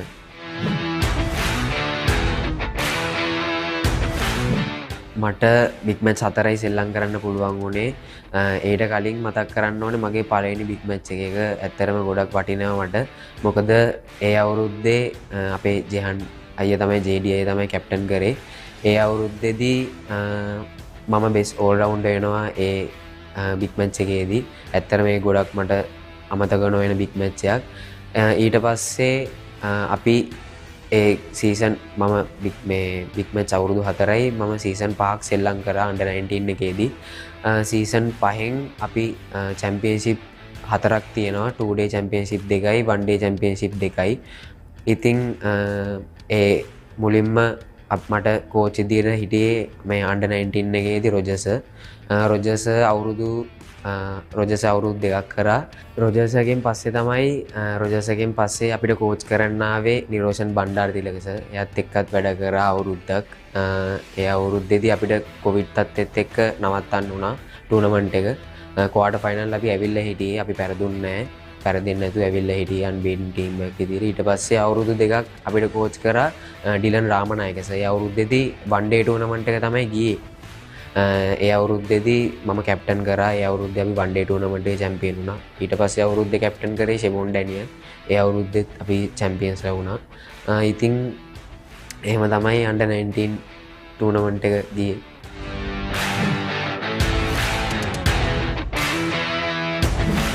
ඇත්තරම මුලින්ම මම අවුරුදු 15 වෙදි තමයි මාව මුලින්ම ඉන්දියන් 2 එකට තෝරගන්නේ under 19. එතනදී අපේ හෙඩ් කෝච් විදියට හිටියේ හෂාන් තිලකරත්න සර්. ඊට පස්සේ ඇසිස්ටන්ට් කෝච් විදියට හිටියේ චමින්ද වාස. බෝලිං කෝච් විදියට හිටියේ චමිල ගමගේ සර් හිටියා. ඒ වගේම හිටියා Sachith Pathirana sir spin bowling coach විදියට. ඒගොල්ලොත් එක්ක තමයි අපි වැඩ කරේ ඒ කෝචස්ත් එක්ක. ඉතින් ඒගොල්ලොන්ගෙන් ලොකු සපෝට් එකක් හම්බුණා මට වගේම මගේ කණ්ඩායමටත්. මම ඉන්ඩියන් ටුවර් එකේ මට පළවෙනි ටෙස්ට් මැච් එකේදී තුන්වෙනි දවසේ මගේ බෝල වැදිලා ඇඟිල්ල පල්ල ගියා. ඊට පස්සේ මම වන් ඩේ වලටත් හිටියා ටෙස්ට් මැච් 4 ඩේ වලටත් හිටියා. මම පළවෙනි 4 ඩේ එකෙන් පස්සේ මම ඉන්ජර්ඩ් වෙච්ච හින්දා මම ගෙදර ගිහිල්ලා ආයෙත් වන් ඩේ වලට ආවා. වන් ඩේ වලදීත් පළවෙනි වන් ඩේ මැච් එක ගැහුවට පස්සේ ප්‍රැක්ටිස් දෙවෙනි ප්‍රැක්ටිස් එකට යද්දී මේ ආයෙත් බෝල වැදිලා ඒ ඇඟිල්ලම ආයෙත් මේ වෙනවා. තුවාල වෙනවා. ඊට පස්සේ මං ආයෙත් එන්නේ ඒෂියා කප් එකට. ඊට පස්සේ අපිට ඉන්ඩියන් ටුවර් එකෙන් පස්සේ තිබ්බේ ඒෂියා කප් එක. ඒකෙදී අපි රන්නර්ස් අප් වෙනවා. කැප්ටන් කරේ නිපුන් ධනංජය. එයාගේ යටතේ තමයි සෙල්ලම් කරේ. ඉතින් ඒගොල්ලොන්ගෙනුත් ලොකු සපෝට් එකක් හම්බුණා. ඊට පස්සේ මම මැච් අවුරුදු 2ක් ගියා වර්ල්ඩ් කප් එක වෙනකම්. මට වර්ල්ඩ් කප් එක යන්න බැරි වුණා. මම මැචස් 13ක් සෙල්ලම් කරා අන්ඩර් 19 එකේදී. ඊට පස්සේ එතනින් පස්සේ තමයි මම කැප්ටන් කරන්නේ. ඒකෙදී මට තිබුණ පළවෙනි ටුවර් එක තමයි බංග්ලාදේශ් ටුවර් එක. අපේ හෙඩ් කෝච් විදියට හිටියේ එතකොට Avishka Gunawardena sir. Assistant coach විදියට හිටියේ සචිත් පතිරණ සර්. යා තමයි ස්පින් බෝලිංగ్ කෝච් විදියටත් හිටියේ. චමිල ගමගේ සර් හිටියා. ෆීල්ඩින් කෝච් විදියට හිටියේ උපුල් චන්දන සර්. ඉතින් ඒ හැම කෝච් කෙනෙක්ගෙම ලොකු සපෝට් එකක් හම්බුණා. ගොඩක් බැටිං පැත්ත දියුණු වුණා. මගේ වගේම ගොඩක් අපේ ටීම් එකට ප්ලේයර්ස්ලාගේ අවිෂ්ක ගුණවර්ධනත් එක්ක තමයි වැඩ කරේ. ඒ වගේම ස්පිනර්ස්ලට ලොකු සපෝට් එකක් හම්බුණා. මට වගේම ස්පිනර්ස්ලට සචිත් පතිරණ සර් ගොඩක් උදව් කරා ඇත්තටම. ඊට පස්සේ චමිල ගමගේ සර්ගෙනුයි උපුල් චන්දන සර්ගෙනුත් ලොකු සපෝට් එකක් හම්බුණා. මුළු ටීම් එකේම ෆීල්ඩින් පැත්ත ගොඩක් ඉම්ප්‍රූව් කරගන්න පුළුවන් වුණා උපුල් චන්දන සර්ගෙන්. ඊට පස්සේ ෆාස්ට් බෝලර්ස්ට ගොඩක් උදව් කරා චමිල ගමගේ සර්. ඉතින් ඒගොල්ලන්ට ගොඩක් තෑන්ක් කරන්න ඕනි. ගොඩක් උදව් කරා අපේ කණ්ඩායමට. මගේ ටීම් එක ක්වාටර් ෆයිනල්ස් වලට එන්න පුළුවන් වුණා වර්ල්ඩ් කප් එකේදී. හොඳම 6 දෙනාට ආවා. ඊට කලින් ඒෂියා කප් එකේදී රන්නර්ස් අප් වුණා. ඉන්දියාවට තමයි පෙරදුනේ. ඉතින් ගොඩක් සතුටුයි අපිට හොඳ දෙයක් කරන්න පුළුවන් වෙච්ච එක ගැන. 2022 වර්ල්ඩ් කප් එකට තමයි අපි ගියේ. ඒකේ තමයි මම නායකත්වයේ දැරුවේ. ඉතින් වෙස්ට් ඉන්ඩීස් වලට තමයි යන්න තිබුණේ අපිට. එතනදී අපිට පළවෙනි මැච් එක විදියට තිබුණේ ස්කොට්ලන්ඩ් මැච් එක. ඒක අපි ජයග්‍රහණය කරා. ඊට පස්සේ තිබ්බේ ඕස්ට්‍රේලියාත් එක්ක. ඉතින් ඒක ඉතාමත් හොඳ තරගයක්. ඉතින් අපේ කණ්ඩායම වුණත් හොඳට ප්‍රෙපෙයාර් වෙලා තමයි හිටියේ. හොඳ මෙන්ටැලිටි එකක් තිබ්බ අපේ ටීම් එකට. ප්‍රැක්ටිස් සෙෂන් හැමදේම හොඳට තිබුණා. ඉතින් ඒක හින්දා අපි අනිවාර්යයෙන්ම වර්ල්ඩ් කප් එක හොඳ දෙයක් කරන්න බලාපොරොත්තු වෙන තමයි අපි අනිවාර්යයෙන්ම ගියේ. කණ්ඩායමත් එකමුත් ඉතාමත් හොඳ කණ්ඩායමක් හිටියා. ඉතින් අපි ඕස්ට්‍රේලියාවටත් ගහලා ගැහුවට පස්සේ අපිට තවත් සතුටුයි. ඉතින් අපිට හොඳ ෆයිට් එකක් දෙන්න පුළුවන් කියලා අපිට හිතුණා. ඉන්දියාවත් සමග අපි ඉන්දියාව තමයි අපි ප්ලෑන් කරන් හිටියේ හොඳ ටීම් එකක් විදියට. ඉතින් එතනින් පස්සේ අපිට හම්බුණා වෙස්ට් ඉන්ඩීස්. ඒකත් අපි දින්නා. ඊට පස්සේ තමයි අපිට ක්වාටර් ෆයිනල් එකට එන්න හම්බුනේ ඇෆ්ගන් ටීම් එක. ඒගොල්ලෝ 134 ගැව්වේ ඕවර්ස් 50ටම. ඉතින් අපි දන්න ඒගොල්ලන් හොඳ බෝලිං ඇටැක් එකක් ඉන්නවා කියලා. ඒ වුණත් අපි හිතුවා අපිට හොඳ දෙයක් කරන්න පුළුවන් වෙයි කියලා. නමුත් ක්වාටර් ෆයිනල් එක හිතා ගන්න බැරි විදියට ඉතින් පෙරදුනා. ගොඩක් දුකයි ඉතින් මැච් එක පෙරදිච්ච එක ගැන. අපි ටීම් එකක් විදියට 6 වෙනි තැනට තමයි ආවේ වර්ල්ඩ් කප් එකේදී. මම ඒකේ විකට් 18ක් අරගෙන වැඩිම විකට් ගන්නවා. බෙස් බෝලර් වෙනවා. ඊට පස්සේ මම සවුත් ඇෆ්‍රිකාවට එරෙහිව ලකුණු 113ක් රැස් කරනවා. මම ඒ ටූර්නමන්ට් එකේදී ලකුණු 268ක් ලබාගෙන විකට් 18ක් ලබා ගන්නවා. මම හිතන විදියට ඒක රෙකෝඩ් එකක්. ඒක මේ ඒ අන්ඩර් 19 වර්ල්ඩ් කප් වලදී ලකුණු 250ට වැඩිය ගහලා විකට් 15ට වැඩිය ගත්ත පළවෙනි ප්ලේයර් මම. ඉතින් ඇත්තරම ගොඩක් සතුටුයි. කෝචින් ස්ටාෆ් එකෙන් වගේම මගේ කණ්ඩායමෙන් මට ලොකු සපෝට් එකක් හම්බුණා. ඉතින් ඒකෙන් හින්දා තමයි මට ඒ දේ ලබා ගන්න පුළුවන් වුණේ. කණ්ඩායමක් විදියට හොඳ දෙයක් කරා. ඉතින් ගොඩක් සතුටුයි.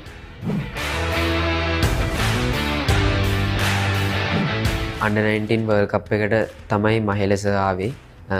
එතකොට එයාගෙන් අපේ ටීම් එකට වගේම ලොකු සපෝට් එකක් හම්බුණා හැම සියලු දෙනාටම. ඉතින් ඒක විශේෂයක්. ඒක මතක් කරන්න ඕනේ අනිවාර්යයෙන්ම. ඉතින් එයත් එක්ක වැඩ කරා. ඒ වගේම අපේ හැම ප්ලේ කෙනෙක්ම එයත් එක්ක කතා කරනවා. අපේ අවිස්ක ගුණවර්ධන සර් තමයි හෙඩ් කෝච් ඉදිරියේ හිටියේ. එයත් එක්ක කතා කරනවා. ඉතින් ඒගොල්ලොන්ගෙන් ගොඩක් දේවල් අපේ ජීවිතේට ඇත්තරම ක්‍රීඩාවට ක්‍රිකට් ක්‍රීඩාවට ගොඩක් ලැබුණා. ඉතින් ඒගොල්ලෝ ගහලා දෙන ක්‍රිකට් එකත් එක්ක අපිට ගොඩක් දේවල් එකතු වෙච්ච හින්දා අපේ මෙන්ටැලිටි වගේම ඒ ගේම් එකට ගියාම කරන්න ඕනේ දේවල් හරි ලේසියෙන් අපි ඒ දේවල් කරා ටීම් එකක් විදියට. ඉතින් එතනින් ගොඩක් දේවල් ඉගෙනගෙන තමයි වර්ල්ඩ් කප් එකේදී අපි 6 වෙනි තැන අරගෙන මට බෙස්ට් බෝලර් වැඩිම විකට් අරගෙන බෙස්ට් බෝලර් වෙන්න පුළුවන් වෙලා මේ ඊට පස්සේ එතනින් පස්සේ තමයි මේ මාව තෝරගන්නේ NSL එකට සුපර් ප්‍රොවින්ෂියල් එකට. එතනදි මම ජැෆ්නා ටීම් එකට තමයි මම තෝරගත්තේ. ලංකාවට ආවත් එක්කම මට අනිත් පැත්තට යන්න වුණා. වන් ඩේ ටූර්නමන්ට් එක තිබ්බා. මැචස් 3ක් ගහන්න තිබ්බා. ඒ මැචස් 3 කෝච් කරේ කණ්ඩම් බිසර් තමයි හෙඩ් කෝච් ඉදිරියේ ජැෆ්නා ටීම් එකේ. අපි වන් ඩේ ටූර්නමන්ට් එක චැම්පියන් වෙනවා. ඒකේ මම ෆයිනල් එකේ මෑන් ඔෆ් ද මැච් වෙනවා ලකුණු 74ක් ගහලා. ඊට පස්සේ අපිට එනවා ඉමර්ජින් ටූර් එක. එතනදී අපිට ඉංග්ලන්ඩ් යන්න තමයි තියෙන්නේ. 4 day match 3ක් ගහන්න T20 match 2ක් ගහන්න තිබ්බා. ඒකේ අපිට හෙඩ් කෝච් ඉදිරියේ හිටියේ රුවන් කල්පකේස. ඊට පස්සේ එතන 4 day matches ටික ඉවරුණාට පස්සේ ඇත්තටම ඉංග්ලන්ඩ් ගිහිල්ලා ගන්න හම්බෙච්ච ලොකු එක්ස්පීරියන්ස් එකක්. මොකද ඒ තියෙන වෙදේ එකයි ඒ කන්ඩිෂන් වලට ඉක්මනට හැඩ ගැහෙන්න ඕනේ. මොකද ගිහිල්ලා දවස් 3ක් වගේ ගියාට පස්සේ අපිට අනිත් පැත්තට 4 day match එක පටන් ගන්න තිබ්බා. එතනදී මම ගිහිල්ලා විකට් 5කුත් ගන්නවා. විකට් 5කුත් අරගන්නවා 4 day tournament එකේදී අන්තිම 4 day tournament අන්තිම 4 day match එකේදී. ඊට පස්සේ T20 matches වල මම match 3ක් ගහලා විකට් 5ක් ගන්නවා.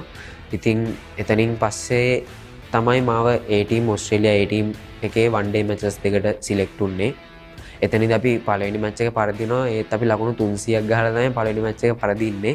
ඊට පස්සේ දෙවෙනි match එක අපිට 315ක් ඒගොල්ලෝ ගහලා අපිට ඒක chase කරන්න තියෙනවා. එතනදී අපි විකට් 5යි යන්නේ. කොහොම හරි අන්තිමේදී අෂේන් බණ්ඩාර ඒ වෙද්දී නොදෙවි ලකුණු 80ක් විතර ගහලා තිබ්බේ. එයාට මොකද එයා පැත්තක් අල්ලන් එයා ගහගෙන ඉඳියට මාන්සි ඊට පස්සේ මම එයාත් එක්ක සෙට් වෙලා කොහොම හරි ලකුණු 20 ගාණක් පය ගහන්න තිබ්බේ බෝල අඩු ගානකට.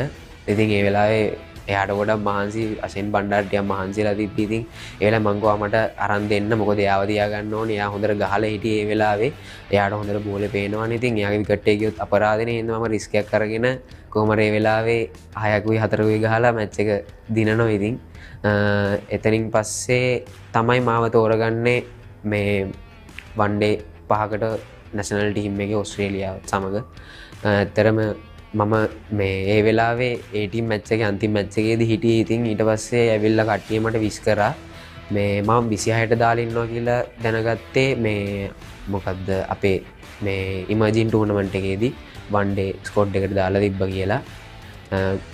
ඊට පස්සේ ඒ ටීම් එකේ මැච් වලින් පස්සේ මාව තෝරගත්තා මේ වන් ඩේ ටූර්නමන්ට් එකට නැෂනල් ටීම් එකේ මැච් 5ට. මේ ඉතින් හැමෝම ඇවිල්ලා මට විශ් කරා. ඉතින් මට ගොඩක් සතුටු හිතුණා. මම මැච් එක ඉවරෙච්ච ගමන් තාත්තට තමයි කෝල් එකක් කරන් කිව්වේ මෙහෙම මාව තෝරගත්තා කියලා. මේ ඉතින් ඒ වෙද්දි තාත්තා දැනගෙන හිටියේ ටීවී එකෙත් එක පෙන්නලා තිබ්බා. ඉතින් ගොඩක් සතුටුයි.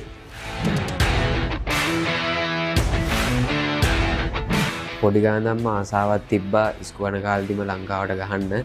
ඉතින් තාත්තත් මට කිව්වා පුළුවන් නම් ඒකවා කරලා බලන්න. කරන්න මහන්සි වුණොත් එහෙම බැරි ගමන් නැහැ අනිවාර්යෙන් පුළුවන් කියලා. ඉතින් අවුරුදු 19 දීම ඉස්කෝලෙන් අවුට් වෙන්නත් කලින් මට ඒ ටීම් එකේ මැච් දෙක වුණාට පස්සේ තමයි මාව නැෂනල් ටීම් එකට තෝරගත්තේ. ඊට පස්සේ ඉවරෙච්ච ගමන් මම මැච් දෙක ඉවරෙච්ච ගමන් මම තාත්තට කතා කරලා කිව්වා තාත්තේ මම මෙහෙම තෝරගෙන තියෙනවා. තාත්තා දන්නවා ඊට තාත්තා දන්නවා. තාත්තටත් ගොඩක් සතුටුයි. ඊට පස්සේ මට අම්මයි තාත්තයි මතක් කරන්න ඕනේ. ඒ දෙන්න ගොඩක් උදව් කරා. ඉතින් ඒ තැනට එන්න. ඊට පස්සේ මට නුවරට තමයි යන්න තිබ්බේ. මොකද පල්ලේකැලේ තමයි පළවෙනි මැච් එක තිබ්බේ. ඊට කලින් මං හිතුවේ නෑ මැච් එක ගහයි කියලා. පළවෙනි මැච් එකේ නම් මං ගහයි කියලා. මට ප්‍රැක්ටිස් වෙලාවේදී බෝල් කරාට පස්සේ තමයි මට කිව්වේ මම මැච් එක ගහනවා කියලා. ඉතින් ලොකු ප්ලේයර්ස්ත් එක්ක ඇත්තරම මොකද මතක් කරන්න ඕනේ මොරටුවෙන් ආවා අවිස්ක ෆර්නෑන්ඩෝ කුසල් මෙන්ඩිස් ඒ දෙන්න මොරටුවේ ඉඳන් ආවේ. ඉතින් ලොකු ආසාවක් තිබ්බා ඒ දෙන්නත් එක්ක ගන්න. මොකද අවිස්ක අයියා මේ සෙබස්ටියන් එකේ තමයි හිටියේ. ඉතින් එතකොට මම ගොඩක් පොඩි එයා ගහන ඒවා බලද්දි ඉතින් ඒ ආසාවත් එක්ක තමයි අපිත් මහන්සි වෙන්න ගත්තේ. අවිස්ක අයියයි කුසල් අයියත් එක්ක ගහන්න ආසාව තිබුණ හින්දා තමයි ගොඩක් මහන්සි වුණා ඒ දෙන්නත් ඒ ගහන්න ඕනි කියලා. ඉතින් ඒ දෙන්නත් ඒ ගහන්න හම්බෙච්ච එක ගැන ගොඩක් සතුටු වෙනවා. ඒ වගේම මට වන් ඩේ කැප් එක දුන්නේ වනිදු වසරංග. එයා T20 නම්බර් 1 බෝලර්. ඉතින් එයාගේ අතින් කැප් එක හම්බෙච්ච එක ගැන ගොඩක් සතුටු වෙනවා. ඊට පස්සේ අපි වන් ඩේ ටූර්නමන්ට් එක ඕස්ට්‍රේලියාවත් එක්ක තිබි. ඉතින් ලොකු ප්ලේයර්ස් නම්බර් 1 බැට්ස්මන්ලා නම්බර් 1 බෝලර්ස්ලා මිචෙල් ස්ටාර්ක් බැට්ස්මන්ලාගෙන් ඩේවිඩ් වෝනර් ස්මිත් ඒ වගේ ගොඩක් ලොකු හොඳ ප්ලේයර්ස්ත් එක්ක තමයි සෙල්ලම් කරන්න හම්බුනේ. ඉතින් ගොඩක් සතුටුයි අපි මේ සීරීස් එකක් දින්න. ඇත්තරම ඒක ගොඩක් මතක් කරන්න ඕනේ. ඒ දසුන්නය තමයි අපේ නායකයා. ඉතින් එයා කියන්න වචන නැහැ. ලොකු සපෝට් එකක් හම්බ වෙනවා. එයාගෙන් වගේම මුළු ටීම් එකෙන්ම වයිස් කැප්ටන් විදියට හිටිය චරිත් අසලංග ඒ සියලු දෙනාගෙන්ම ලොකු සපෝට් එකක් හම්බුණා ටීම් එකේ ඇතුළට. මං ආවට පස්සේ කවුරුත් ප්‍රෙෂර් එකක් දැම්මේ නැහැ කොහොම වෙලාවකවත්. මට මතකයි වනිදු අයියා මට කිව්වා පළවෙනි මැච් එකේදී මේ මම බෝල් කර ඉන්නකොට ස්පොට් බෝලින් කරගෙන ඉන්නකොට ප්‍රැක්ටිස් වෙලාවේ ඔයාට පුළුවන් විදිහට කරන්න මල්ලි මං ඉතුරු ටික බලා ගන්නම් කියලා කිව්වා. ඒ වෙලාවෙ ඉතින් ගොඩක් සතුටු හිතුණා. එයාගෙන් ඒ වගේ දෙයක් අහන්න හම්බෙච්ච එක ගැනත් ඉතින් ඊට පස්සේ ඒ වගේ හැම ප්ලේ කෙනෙක්ගෙම ලොකු සපෝට් එකක් හම්බුණා. කුසල් අයියා තමයි විකට් කීප් කරේ. මේ ඉතින් මේ ලොකු දෙයක් එයාගෙනුත් හම්බුණා. මොකද විකට් කීපරයි බෝලරයි අතර ලොකු මේ සපෝට් එකක් තියෙන්න ඕනේ. හැම වෙලම විකට් කීපරට තමයි හැමදේම පේන්නේ. ඉතින් ග්‍රවුන්ඩ් එක ඇතුලේ වෙන දේවල්. ඉතින් හැමෝගෙම ලොකු සපෝට් එකක් හම්බුණා එතනදී. ඉතින් ගොඩක් සතුටුයි අපි ඒ තරඟාවලියම ජයග්‍රහණය කරා ඒ ටූර්නමන්ට් එකම. ඊට පස්සේ මම ටෙස්ට් මැච් වලට මුලින්ම අපිට ඕස්ට්‍රේලියා ටෙස්ට් මැචස් දෙකක් තිබ්බේ. ඒකේ මම ස්කොඩ් එකේ හිටියේ. මැචස් ගහන්න හම්බුන්නේ නැහැ මට. ඊට පස්සේ පාකිස්තාන් සීරීස් එක ආවා. ඒකෙදී මේ පළවෙනි මැච් එක මං ගැහුවේ නැහැ. දෙවෙනි මැච් එකේදී ඒක අමතක නොවන දෙයක් තමයි ඇන්ජලෝ රෙටුස් මේ ඇන්ජි අයියාගේ 100 වෙනි ටෙස්ට් මැච් එක. මම ඇත්තරම මේ ආසාවෙන් හිටියේ මට ගහන්න පුළුවන් වේද කියලා. ඉතින් මම හීනෙනුත් දැක්කා මම මේ මැච් එක ගහන්න නැහැ කියලා. ඉතින් මං තාත්තට කතා කරලා කිව්වා ප්‍රැක්ටිස් වල යන කලින් දවසේ මම මැච් එක ගහන්න නැහැ තාත්තේ. එහෙම කියලා තාත්තා කිව්වා නෑ එහෙම හිතන්න එපා. හරියට වැට්ටික් කරන් යන අනිවාර්යෙන් හරි වෙලාවෙදී හම්බෙයි කියලා. ඊට පස්සේ ප්‍රැක්ටිස් වෙලායින් පස්සේ මට කිව්වා මම ඩෙබියු කරනවා කියලා ටෙස්ට් මැච් එකත්. ඉතින් ඇන්ජි අයියාගෙන් තමයි මට කැප් එක හම්බුනේ. ඉතින් ඒක ඉතාමත් අමතක නොවන දෙයක් ඉතින් මගේ ජීවිතේ. එයාගේ 100 වෙනි ටෙස්ට් මැච් එකේදී මගේ පළවෙනි ටෙස්ට් මැච් එක ගන්න හම්බෙච්ච එක ගැන ගොඩක් සතුටු වෙනවා. මම ඕස්ට්‍රේලියා මැචස් පාම සෙල්ලම් කරලා කඩලු 9ක් ලබාගෙන වැඩිම විකට් ගන්නවා. වැඩිම විකට් ලාභියා වෙනවා. ඉතින් මගේ පළවෙනි මැච් එක ගැහුවට පස්සේ මාලිංග සර් තමයි අපේ ෆාස්ට් බෝලින් කෝච් විදිහට හිටියේ. එයා මට පළවෙනි මැච් එකේ ඒ කියන්නේ අම්පයර්ස් දෙන්නගේ දාපු පළවෙනි බෝලේ දාපු එක්කෙනා තමයි එරන් ෆින්ච්. එයාගේ සයින් එකයි අම්පයර්ස් දෙන්නගේ සයිනුයි ගත්ත විකට් එකේ සයින් එකයි මැක්සෙල්ලගේ සයින් එක ගහලා මට මාලි සර් ඉතින් මේ බෝලේ දුන්නා. ඉතින් එයාගේ අතින් මේ බෝලේ හම්බෙච්ච එකත් ගොඩක් සතුටුයි. ඇත්තට මේ ගොඩක් ඒ වටින බෝලයක් මට ඒක. ඊට පස්සේ දැන් අපේ දෙසැම්බර් වලට තියෙනවා දෙසැම්බර් 6 පටන් ගන්නවා LPL එක. ඒකෙදි මම ජැෆ්නා කණ්ඩායමට තමයි ක්‍රීඩා කරන්න බලාපොරොත්තු වෙන්නේ. ඉතින් මගේ මේ පළවෙනි 3 day tournament එක හරියට ක්ලබ් එකක ගහන කෝල්ස් ක්ලබ් එකේදී තමයි මම සෙල්ලම් කරන්නේ. ඉතින් මගේ ක්ලබ් එකේ හෙඩ් කෝච් විදියට ඉන්නේ ශානුක සර්. ලොකු සපෝට් එකක් හම්බ වෙනවා ශානුක සර්ත් එක්ක. මම බෝලින් පැත්ත බැටින් පැත්ත ඒ හැමදේම ෆීල්ඩ් සෙටින් ඒ දේවල් එකත් එක්ක මම කතා කරගෙන තමයි හැමදේම කරන්නේ. ඉතින් ගොඩක් සතුටුයි. ඒ වගේම ටීම් එකේ ඉන්න ප්ලේයර්ස් ලගෙන් ලොකු සපෝට් එකක් හම්බ වෙනවා. වන් ඩේ වල කැප්ටන් කරේ අකිල දනංජය. ඊට පස්සේ 3 day එකේ කැප්ටන් ගන්නේ සංගීත් කුරේ. ඒ දෙන්නම සෙල්ලම් කරන. ඉතින් ලොකු සපෝට් එකක් හම්බ වෙනවා විශේෂයෙන්ම අකිල අයියාගෙන් ලොකු සපෝට් එකක් හම්බ වෙනවා. එයා ඉන්ටර්නැෂනල් ගාලා හැම දෙයකින්ම ටෙස්ට් මැචස් ගහලා ඉතින් ලොකු එක්ස්පීරියන්ස් එකක් තියෙන ප්ලේයර් කෙනෙක්. ඒ වගේම කැප්ටන් කරන්නේ සංගීත් කුරේ. ඉතින් එයත් නැෂනල් ටීම්ස් වල ඉඳලා තියෙනවා. ඉතින් ලොකු සපෝට් එකක් හම්බ වෙනවා දෙන්නගෙම. ගොඩක් සතුටුයි. අනාගත බලාපොරොත්තුව තමයි මම ඉස්සරහට බලාපොරොත්තු වෙන්නේ. ඉස්සරහට නිත්‍ය සමාජිකයෙක් විදියට නැෂනල් ටීම් එකේ නිත්‍ය සමාජිකයෙක් වෙලා රට වෙනුවෙන් හොඳ දෙයක් කළා අනිවාර්යයෙන්ම රට දිනවන එක තමයි පොඩි ගානා මම බලාපොරොත්තු වෙච්ච දේ. මං ගහන ටීම් එක අනිවාර්යෙන් දිනන එක තමයි මගේ බලාපොරොත්තුව. ඉතින් ඒක ඉදිරියටත් මම මගේ කණ්ඩායම වගේම මගේ රට දිනවන්න මම බලාපොරොත්තු වෙනවා.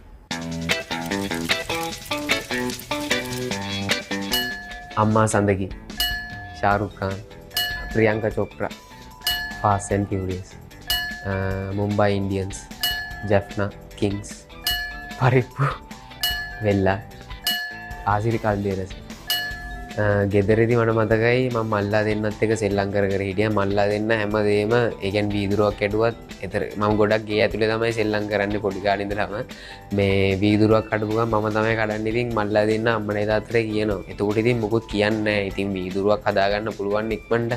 එක දවසක් කොහොම හරි එළියේ සෙල්ලම් කරලා කොහොම හරි අපේ ගෙදර තිබුණ තාත්තගේ කාර් එකට මම මල්ලි බෝල් කරලා මම ගහපාර ගිහිල්ලා බෝලේ ගිහිල්ලා සයිඩ් මිරර් එකේ වැදුනේ. සයිඩ් මිරර් එක කෙලිම බිම. එදා විතරක් මල්ලා දෙන්න මේ ඒක තාත්තට කිව්වේ නැහැ. මොකද ගුටි ගන්න වෙන හින්දා තුන් දෙනාටම.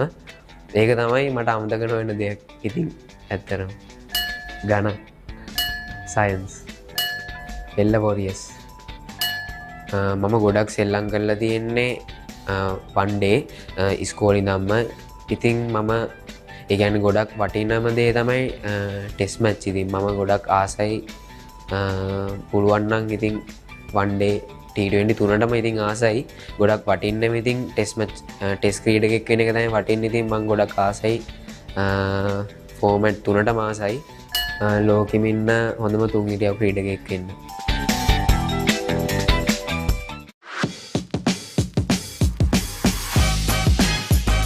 iOS, Instagram, mobile games, Netflix, YouTube, Jadeja, Virat Kohli, Lakshman 300, IPL, cover drive, arm ball, Hindi.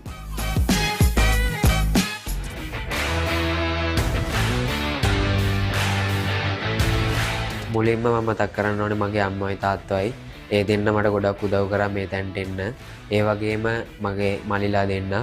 ඒ වගේම තමයි මට බෝලයක් විසික් කරපු හැම ගුරුවරයෙක්ම මම මතක් කරන්න ඕනේ. නැත්තම් මට ගුරුවරු ගොඩක් ඉන්නවා මේ තැනට එන්න උදව් කරපු. ඉතින් මම ගොඩක් ස්තුතිවන්ත වෙන්න ඕනේ ඒගොල්ලන්ට. මොකද මම ඒගොල්ලෝ හින්දා තමයි අද මේ වගේ තැනක ඉන්නේ. ඉතින් ඇත්තරම ගොඩක් ස්තුතියි සියලු දෙනාට මට උදව් කරපු. ඒ වගේම මගේ පාසල් දෙකක් මම මතක් කරන්න ඕනේ. සාන්ත සෙබස්තියන් විදුහල වගේම සාන්ත ජෝසප් විදුහලේ පාසල් දෙකෙන් මට ලොකු සපෝට් එකක් හම්බුණා මේ වගේ තැනකට එන්න. ඉතින් ඇත්තට මේගොල්ලෝ මාව අඳුරගත්ත මගේ පාසල මාව අඳුරගත්ත හින්දා තමයි අද මට රට වෙනුවෙන් මගේ පාසල් දෙක වෙනුවෙන් හොඳ දෙයක් කරන්න පුළුවන් වෙලා තියෙන්නේ. ඉතින් ගොඩක් ස්තුතිවන්ත වෙනවා. වගේම ක්‍රිකට් බෝඩ් එකෙනුත් සියලුම ක්‍රීඩකයන්ට වගේම ක්‍රීඩා කරන හැම ක්‍රීඩකයන්ට ලොකු ක්‍රිකට් ක්‍රීඩා කරන හැම ක්‍රීඩකයන්ට ලොකු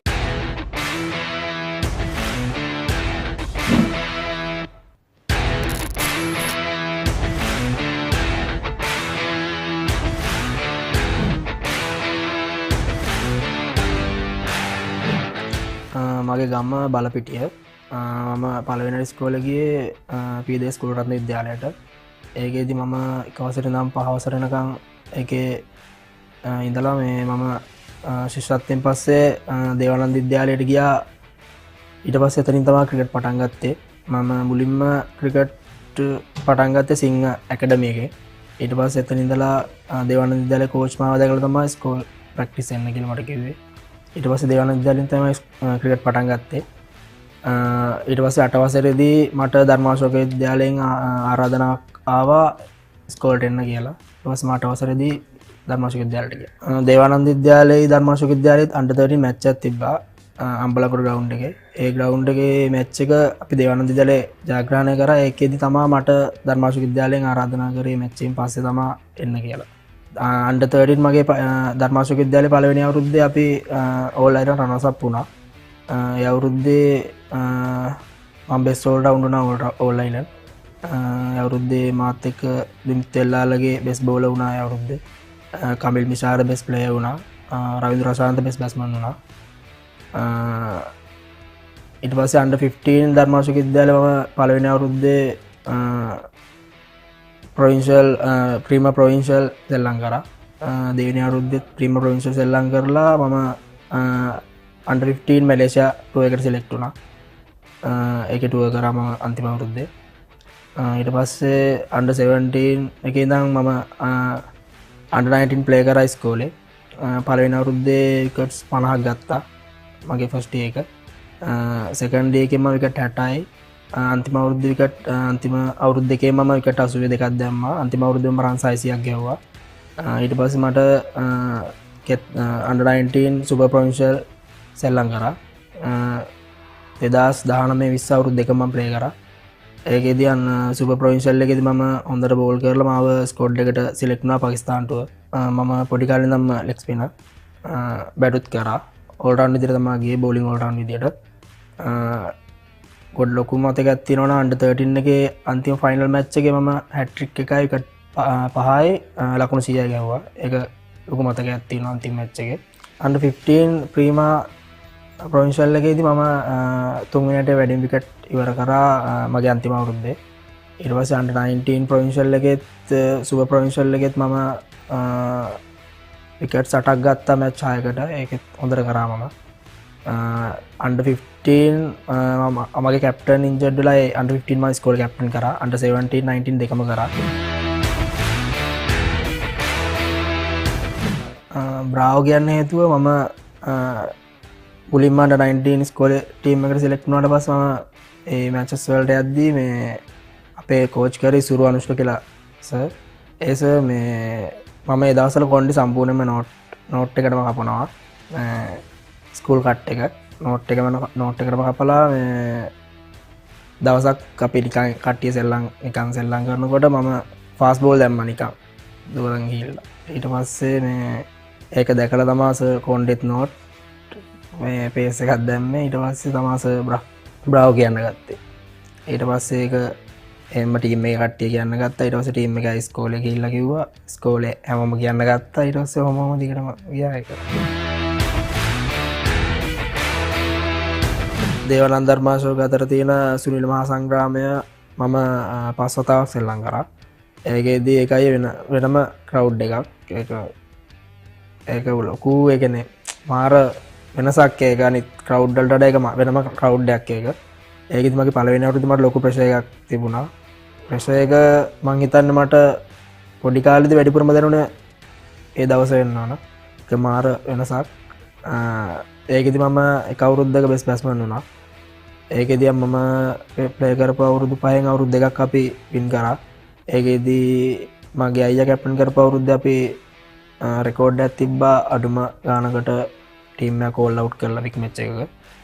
ඒක ලොකු මතකයක් තියෙනවා මගේ. මම අන්තිම අවුරුද්දේ කැප්ටන් කරා ස්කෝලේ. මට වික් මැච් ප්ලේ කරන්න හම්බුන්නේ නැහැ කොවිඩ් සිටුේෂන් එක. අපිට මුලින්ම ග්‍රවුන්ඩ් එකක් තිබුණේ නැහැ. අන්තිම අවුරුදු 3ේම මම ස්කෝලේ ගාපු ග්‍රවුන්ඩ් එකක් තිබුණේ නැහැ. කියන්නේ ගොඩක් දැන් එක ග්‍රවුන්ඩ් වල ප්‍රැක්ටිස් කරන්න කියලා තමයි මේ අන්තිම අවුරුදු 3ේම ගැහුවේ. ඒ දවස්වලත් රමේෂ් අයියා ගහනවා යත් එක ස්කූල් ගහලා නැහැ එකට. මම එයා ගහනවා දැකලා තියෙනවා. මගේ අයියත් එක්ක එකට දෙන්න ගහලා තියෙන ස්කූල්. මම එතකොට අයියාගේ මැච් බලන්න යනකොට මම රමේෂ් අයව දකිනවා.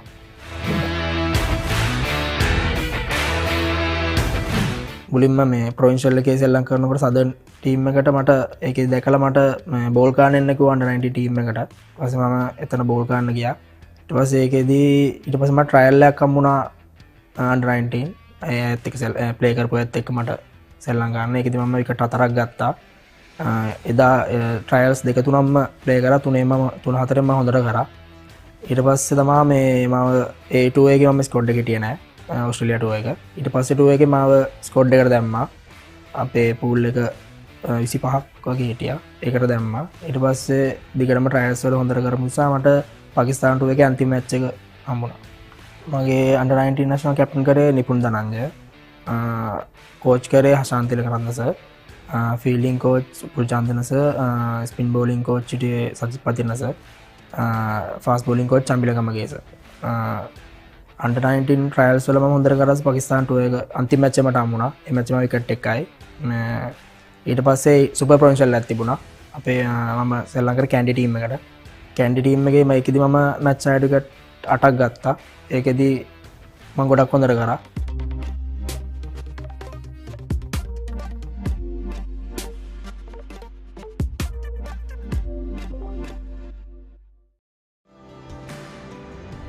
Welcome back to the live action from the second session in the day 2 of this traditional cricket encounter between Royal College and St Anthony's College. St Anthony's College had a really good first session. Unfortunately, lost a wicket during the last ball of the session. It was Ryan Anthony's who lost his wicket after making 40. St Anthony's College currently 101 runs behind with 7 wickets in hand. The opening batter Mohammad Aqil on 72, playing gem of an innings here. He's joined by skipper Lahiru Abe Singh for this all-important second session on day 2. And joining with me is Restaurant Pera. Good afternoon, Restaurant. Good afternoon. It's going to be a very interesting session. We had a good fight between bat and ball, that opening session of today, and the captain Lahiru Abe Singh has come to the middle. So, just stroke of lunch, Ryan was caught in the slips, and the experienced campaigner for St Anthony's, Lahiru Abe Singh, the national cap, he has a responsibility, and he's partnered up with Mohammad Aqil, who is a 72 not out, faced 153 deliveries. His innings has consist of 7 boundaries, so he is in good touch. Ramiruk has to finish his over, and he's had a good morning. Just went for some runs, but he was that threatening bowler for Royal. The wicket has responded to him. Was a bit unlucky in that opening session. We'll want to change that. Another left-hand, right-hand combination in the middle for St Anthony's, which could be very interesting. How Ramiru will attack the left-hand. Here we go.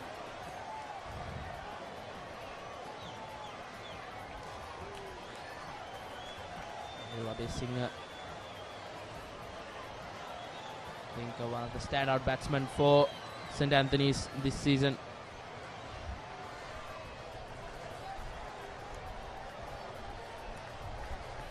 Ramiru Pereira isn't afraid to loop it up.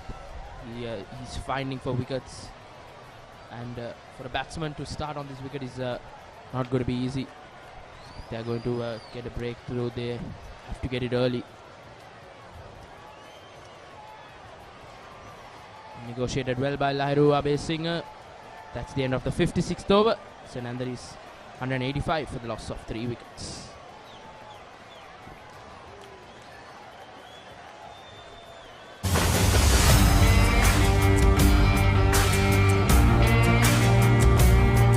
නේරඩි ඔලිබරපු යාල්පානතිල Matara කොටවිල ගම්පියසට ඇවිල්ලා තියෙනවා. සිද්ධාස ඇඩ්මෝරටුව පියගම මහින්ද රාජපක්ෂ ක්‍රීඩාංගණය. කිලක්කු මාහල Sugadadasa Indoor Stadium is the Fox Hill Supercross. රුණෑගල සිටි ඇතුගල් පුරවරය Papare.com අපි අද ඇවිල්ලා ඉන්නේ නෝරෙලිය ප්‍රදේශයට. Final showdown Kandy sports club Polonnaruwa ජාතික සංකීර්ණයේ සිට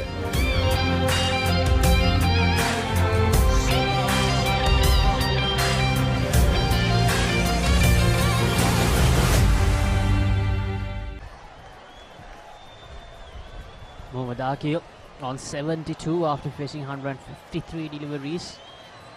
This is Gisan Pereira, bowled just 1 over, went for 2 runs.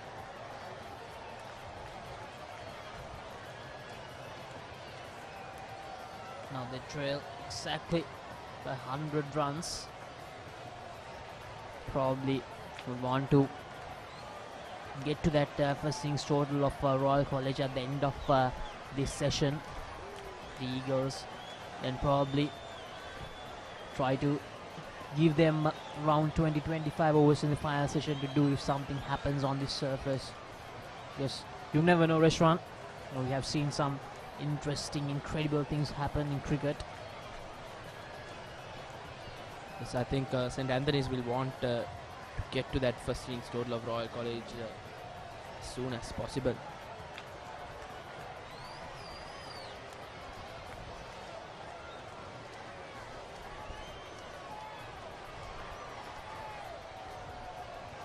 Crossover for 2 runs. Good running between the wickets. I think they should get that lead in this session and put some pressure on the Royal bowlers.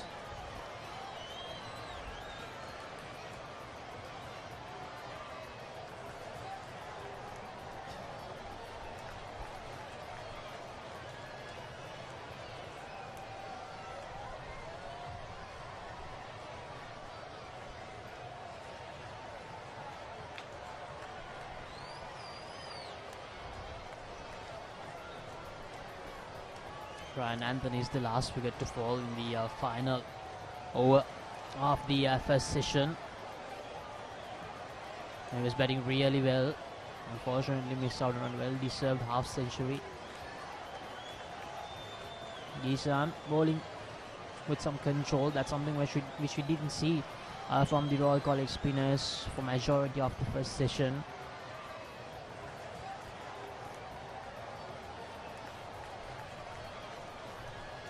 That's well played by Lyra Bessinger. So that's the end of the 57th over. St. Anthony's College 188 for 3.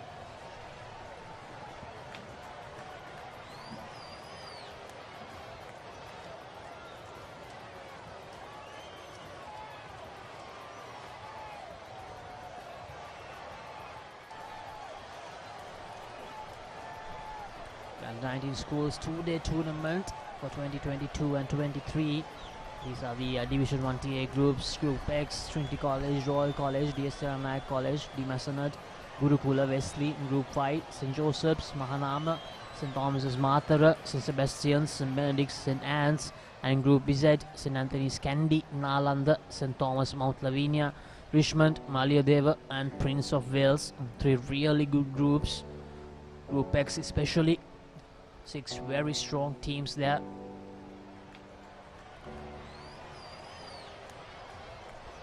We're having this 2-day competition after quite a gap of 2 years. So most of these players I don't think have featured in this 2-day tournament.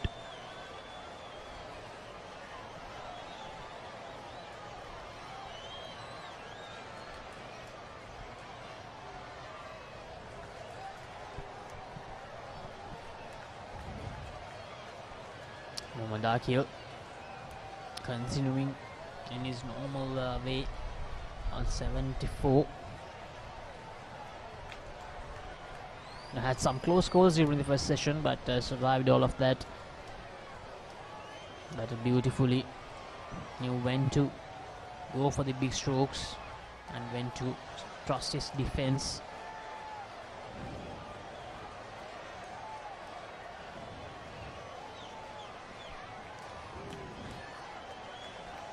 Is Ramiro.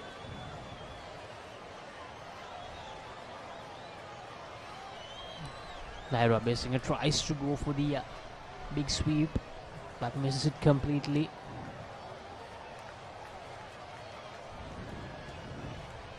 Leg spinner against left-handed batter.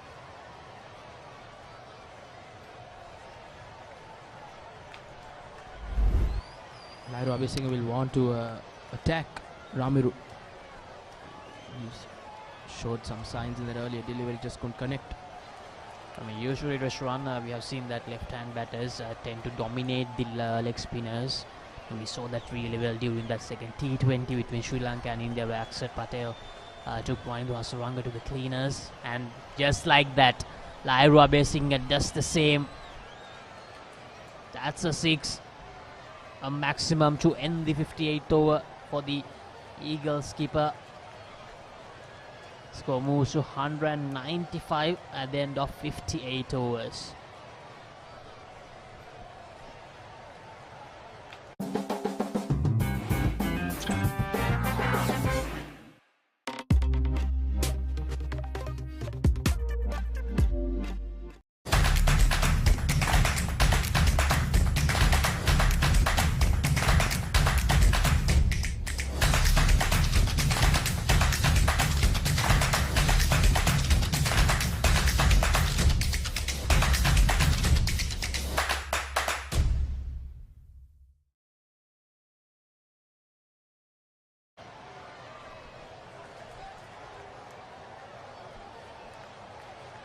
Isan will continue.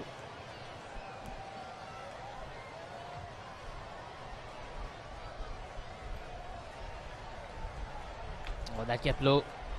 That spun. And that also kept low. Momadakio. Oh, he has seen everything on this surface. He saw the extra bounce. He saw the ball keeping low. He saw a lot of spin. But he has survived all of that. That has been the specialty of this knockoff 74. Just as we mentioned in the morning restaurant, yes, there are some things happening for the bowlers, but this is by no means a minefield. If the batter has the determination, if he can put down his guard and respect the bowlers, then there's definitely runs here to be made for the batters. He moves to 75, just 25 runs away from a century, so let's see whether he can get to that milestone. I think he deserves that milestone because he has toiled hard. Last evening he survived, and then today he has batted really well. He has held this Anthony's innings from one end.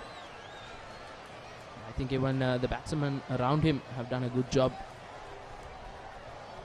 They have had partnerships with him. So Ryan Anthony is getting a good 40.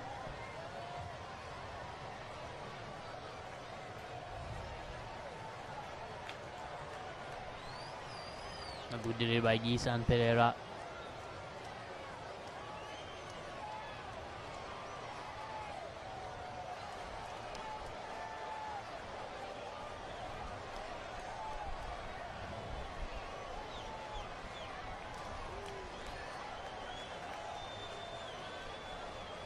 That's well defended. That's the end of the 59th over.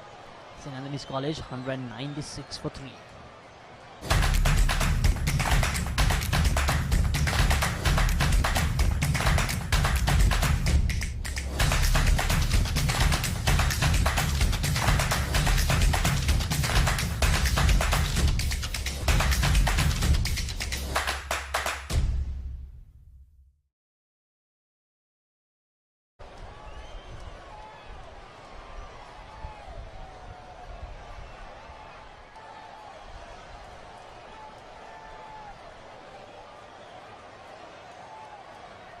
Amiru Pereira, leg spinner, will continue.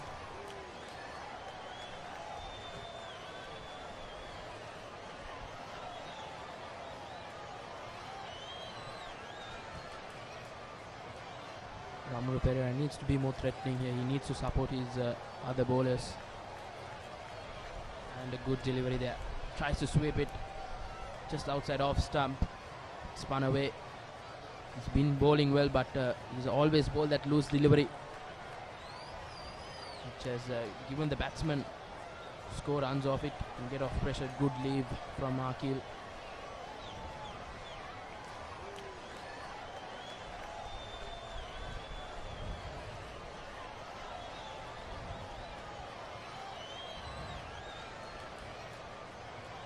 That's spun in. Akil is reading it off the hand. He's really playing it well here.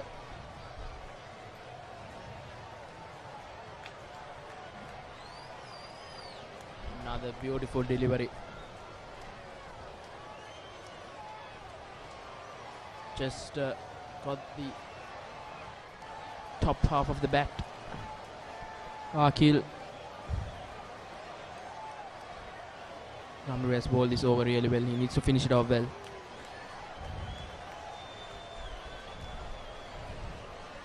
He's not afraid to toss it up.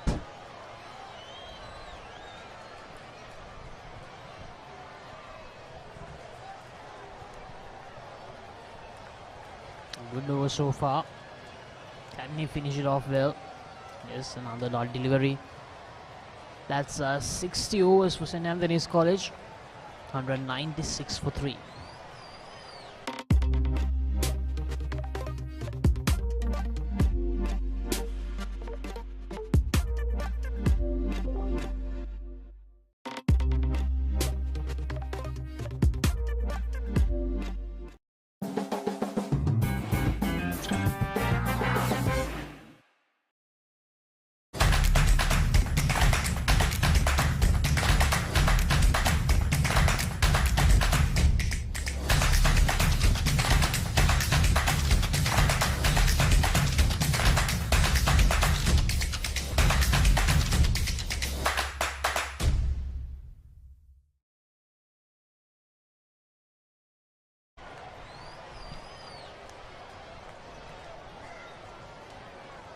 Gisan will continue.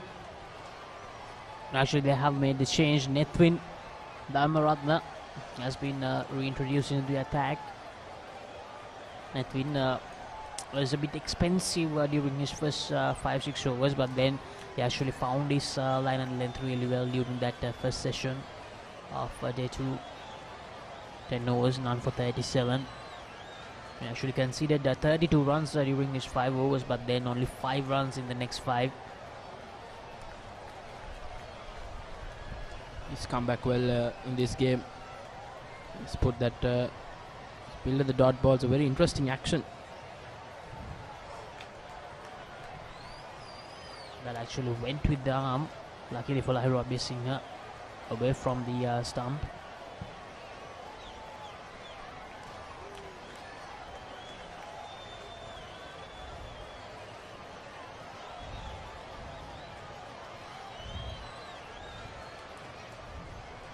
And that's cut away by Lahira Abhyasinga, but won't found the boundary.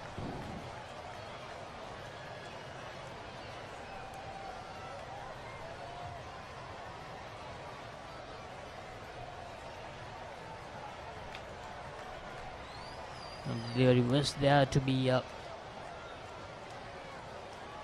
hit for a boundary. Lahira Abhyasinga probably will be disappointed that he missed out on that.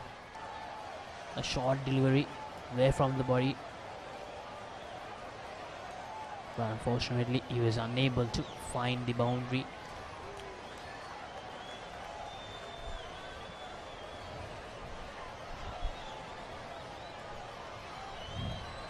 Nearing that 200 run mark here, St. Anthony's College just 3 runs away.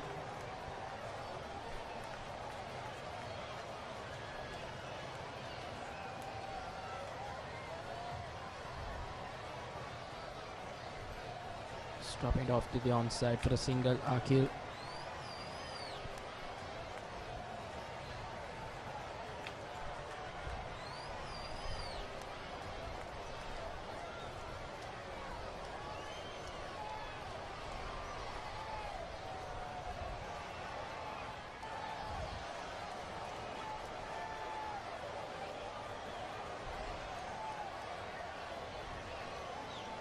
A good return to the attack by Nethwin Dharmaratna. Interestingly, Ramiru Pereira, he was deposited for a 6 by Lahira Abhyasinga, and then they decided to change their bowling. Probably, this is much, and I got the feeling that Lahira Abhyasinga will attack against Ramiru Pereira if he continues to bowl. And for another over, St. Anthony's College 199 for 3.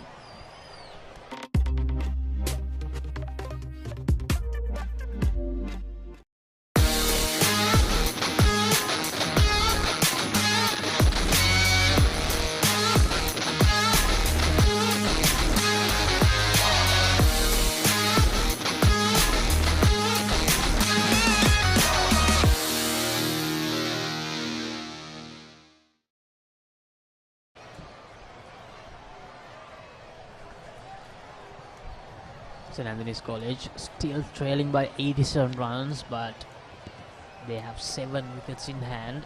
They have one serving batter in the form of Muhammad Akil, who's on 76, while Captain Lahiru Abesinghe is also in the middle on 10. Ramiro to continue from the university end. I think he bowled one-ender the whole session. This is Captain Dasis has gone with his leg spinner.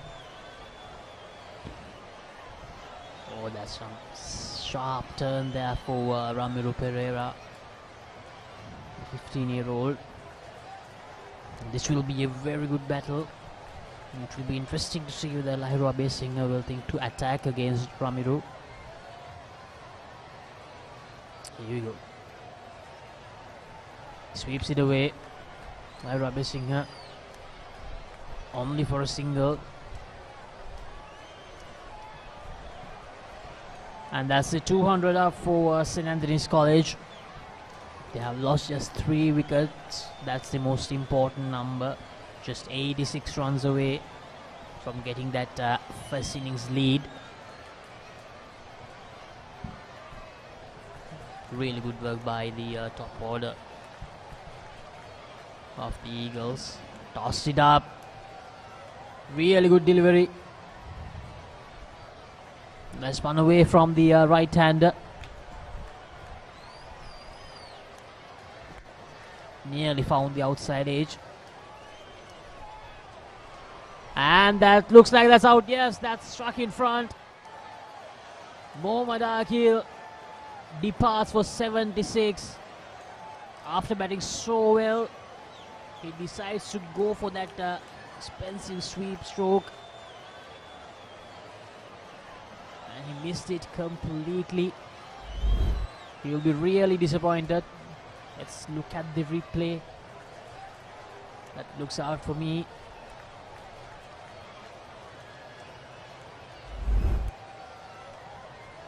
Akil must be kicking himself. Restaurant, he was batting really well. Probably a bit too full to attempt that sweep stroke. He's thrown it away. He's had a brilliant outing here in Reed Avenue. His innings has come to an end.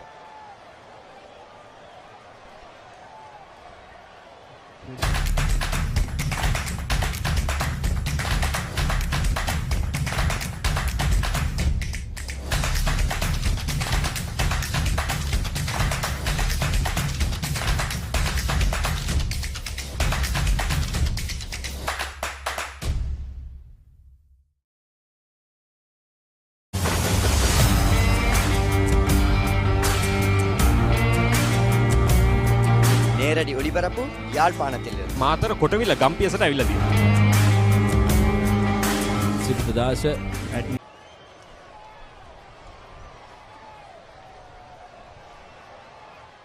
And the new batter for St. Anthony's College is Ravindu Kapukotua.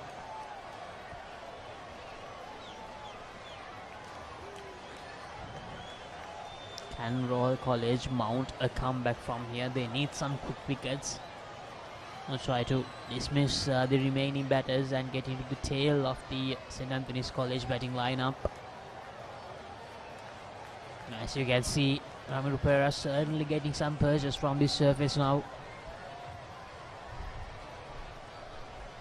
Ramiro is attacking that spot, that rough spot just outside that off stump for that left hand. And interestingly, 2 left-handers in the middle for St. Anthony's. Ramiro would love to bowl there and about and try to steal another wicket here. And that's the end of the 62nd over. A successful over for Royal College. St. Anthony's 201 for 4.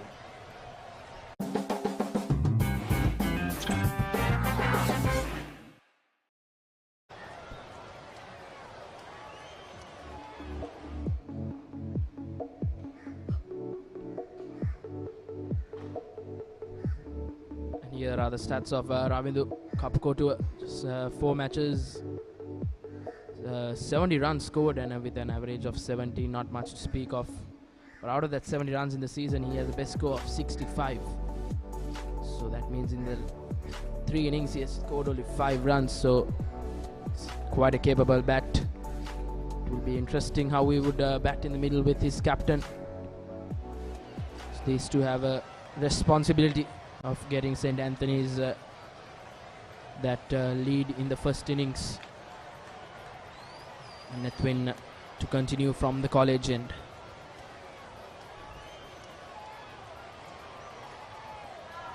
And Nethwin would like to bowl at these two left-handers. It will be very interesting how we would attack these two left-handers as the right-arm off spinner.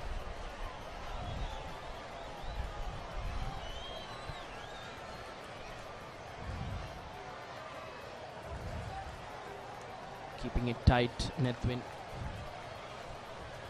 Need to apply the pressure on the new batsman, Ravindu.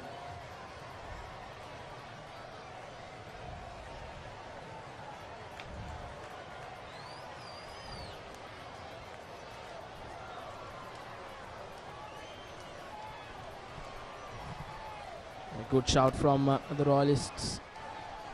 But umpire says no.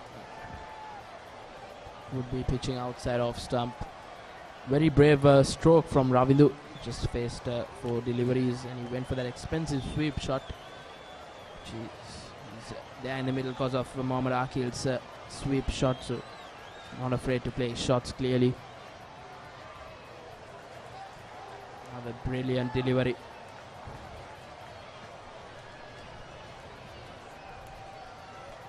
Royal College bowlers, the spinners, building up some momentum here with that wicket of Muhammad Akil. Now things have started to happen for them. The surface is responding. Nethwin Dharmaratne slowly finding his rhythm in this second session as well, just like he did during that first one.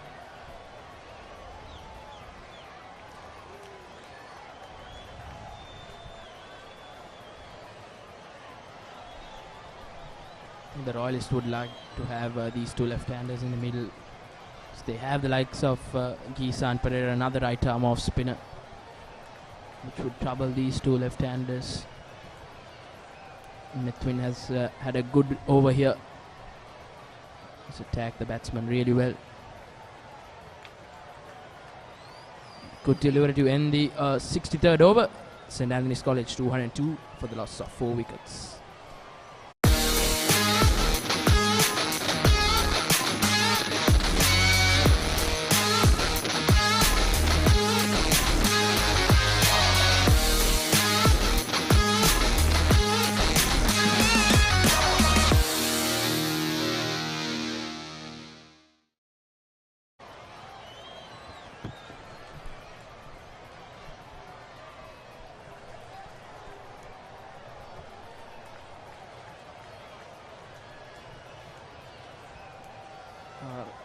Ramidu to continue from the university end.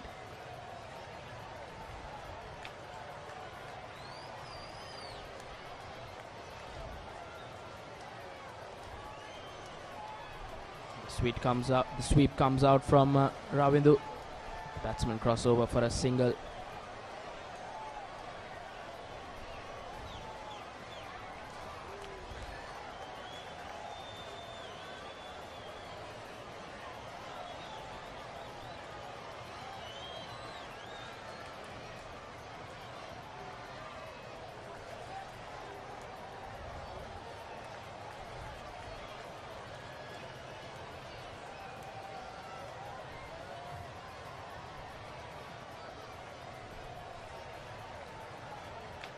Attacking field set by Captain Dasis Manchanayaga.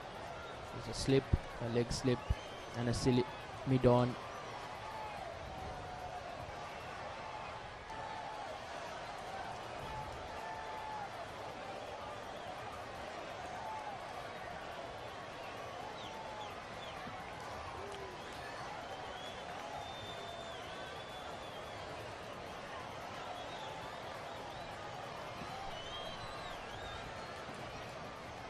Lahira Abesing finds the boundary. He's taking the attack towards the right arm leg spin of Royal College, Ramiru Pereira. Earlier, we saw him striking clean down the ground for a 6 against the same bowler, and right now he decides to sweep it away for a boundary.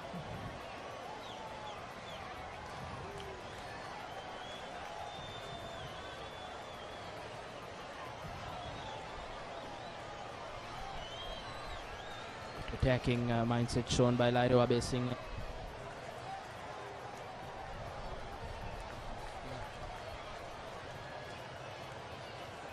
.79 runs away from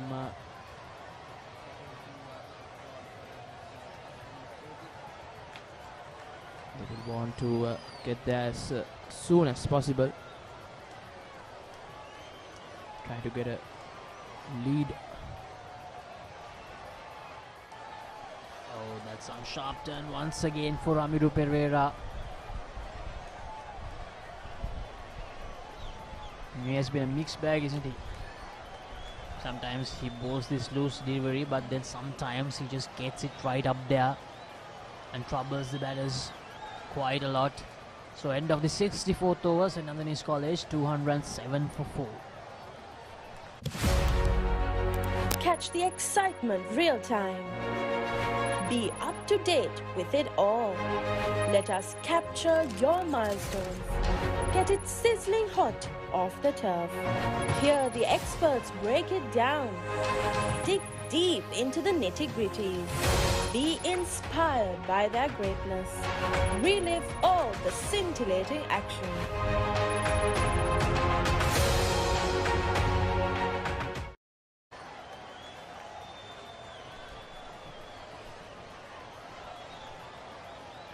Seven runs away from the Royal College first innings total, St. Anthony's. Ryan decides to lead the first delivery of the 65th over.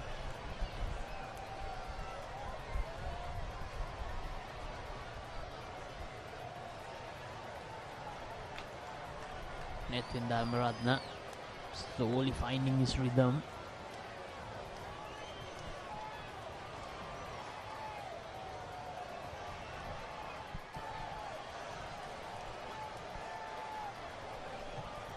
Nethvin would like to bowl more at the new batsman,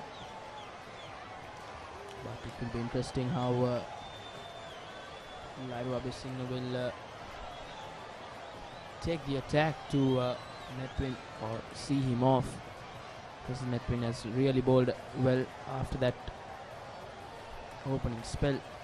It's quite expensive, then he's got his line and length really well to threaten the batsman in the middle.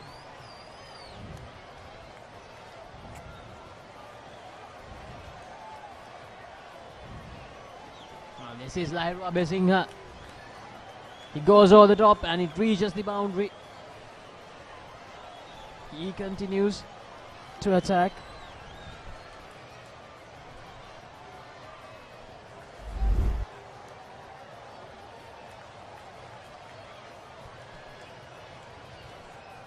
Lahira Abesing cleared the infield quite easily.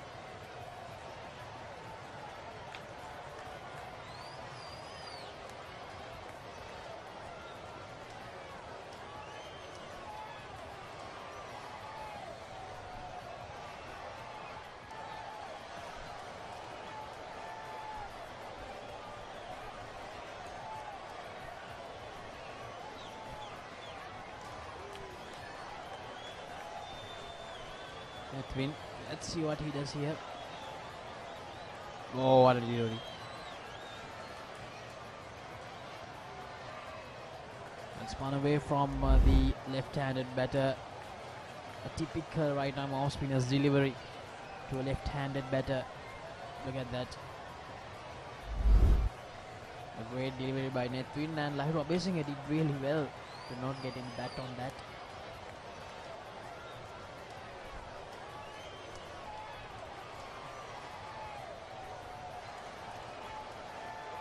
That's the end of the 65th over. St. Anthony's College 212 for the loss of 4 wickets.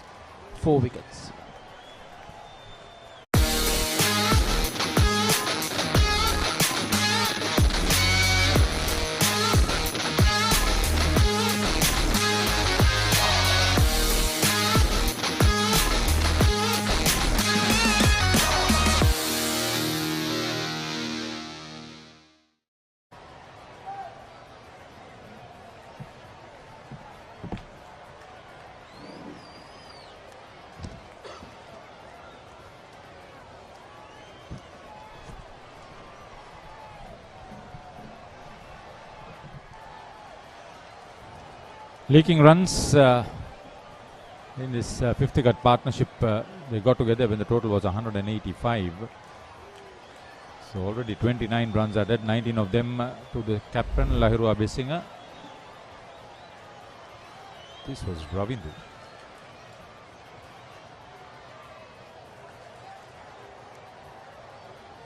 Ravindu Kapukotua.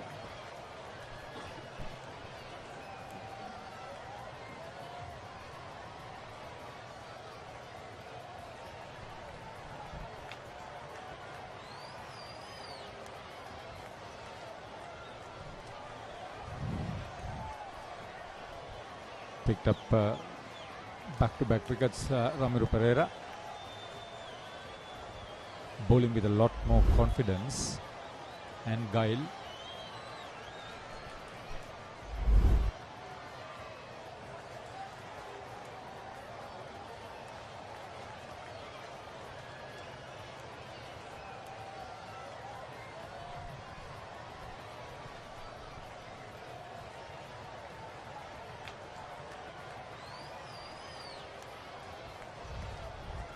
Sizable contribution as far as the extra is also concerned.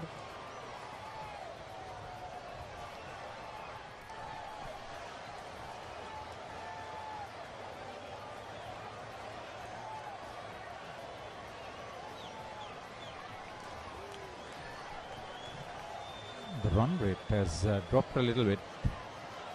Usually it was hovering around 3.5.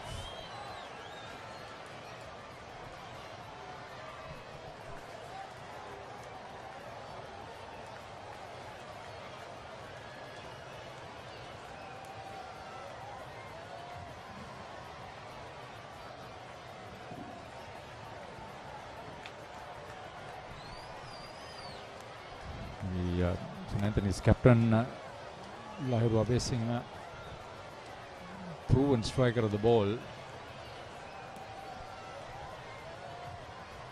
genuine all-rounder, but one would always argue that it is batting that matters most these days. End of 66. Antonians in reply, 4 down for 217. Catch the excitement real time. Be up to date with it all. Let us capture your milestones. Get it sizzling hot off the turf. Hear the experts break it down. Dig deep into the nitty-gritties. Be inspired by their greatness. Relive all the scintillating action.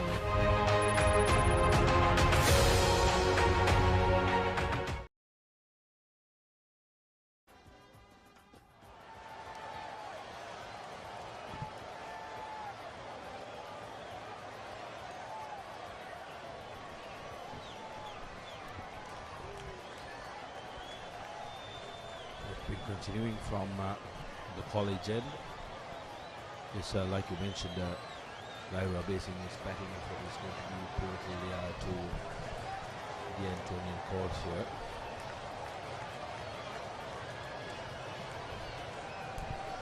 On the other hand, Netwin Dharmaratna may be wicketless, but there's a lot of promise as far as I see in his ability to keep the batters quiet.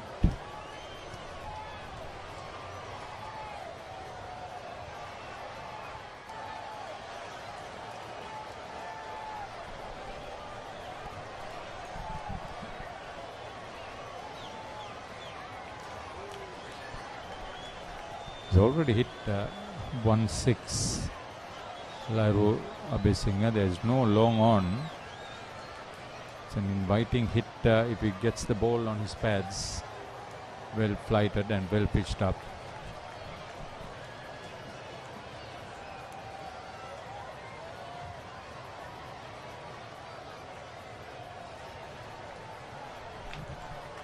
The good thing Dasis Manchanayaka has done is kept the close catchers in position.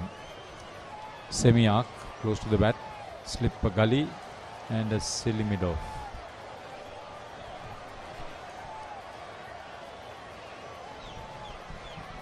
A loose delivery on the onside and straight away Lairo Abesinga pounces on that. Generally a free attacking cricketer, he's self-restraining himself because he wants to get to that 69 before he can really wheel his willow, but that delivery was not going to stop him. Yeah, loose one. This is first year for Dharmaratna, so he's learning on the job as the season goes.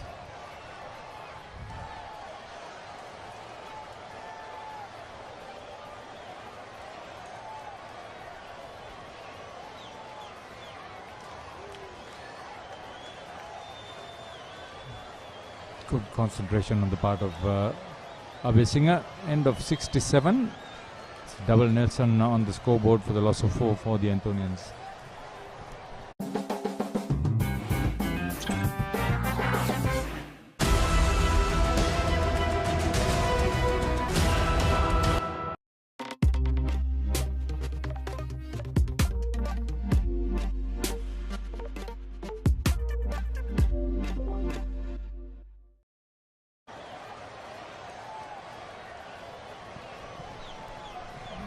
The sky is above us, cloudy, it's gloomy.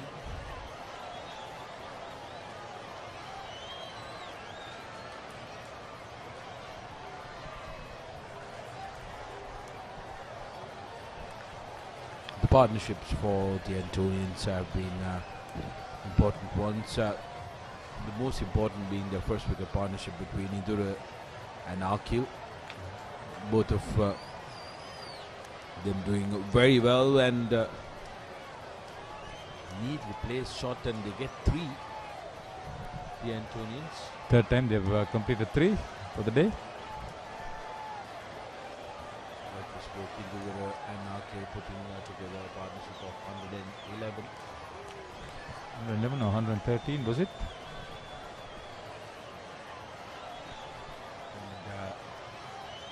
The next one, Ryan and Akil putting up a partnership of 61 runs. The overnight pair. Those two partnerships were very, very important for the Antonian comeback. Now they've managed to pile on 222 runs. 225. Actually, this partnership is now worth 40 runs. Lunch has taken at 185 for 3.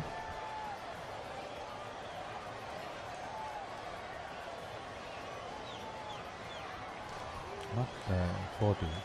Akil 25 actually. Yes, 25. 200 when Akil left. Ravindu contributing. Yeah, Akil's vigil came to an end when he was ruled out LBW, trying to sweep Ramiro Pereira, who's bowling.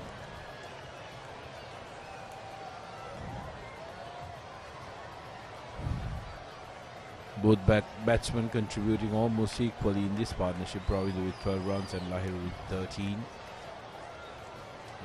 Many left-handers in this top order for the Antonians. Kavit Dishayan, Indura Galapitage, Lahiru Abesinga, and now Kapukotua, Ravindu Kapukotua. 68 completed, 226 for 4.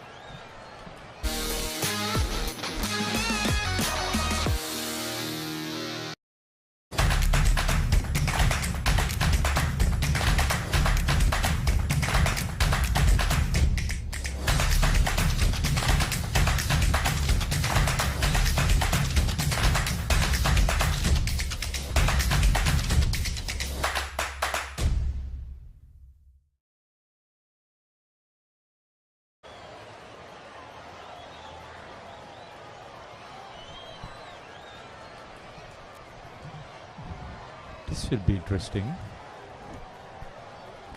And a huge challenge for Malaviarachi.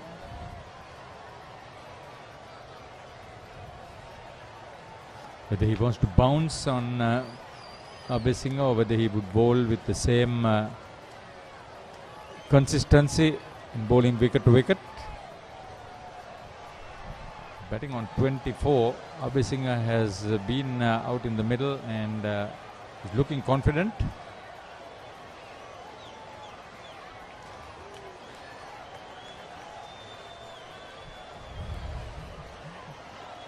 Some respite for the fielders. Malaviarachi into his fourth spell.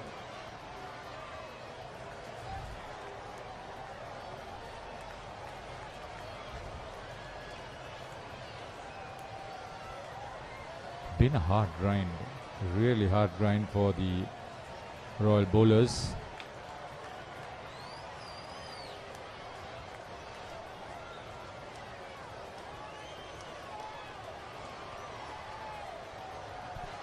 Neat cricket this. Timing, placement, beautiful.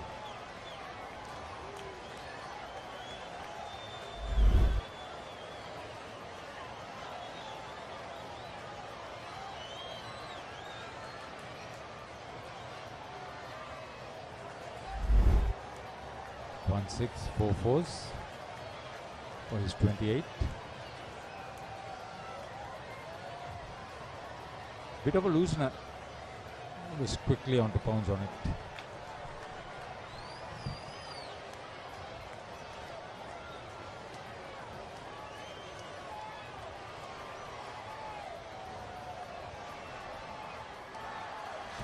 Yes. What a comeback. What an absolute brilliant comeback by Ranukar.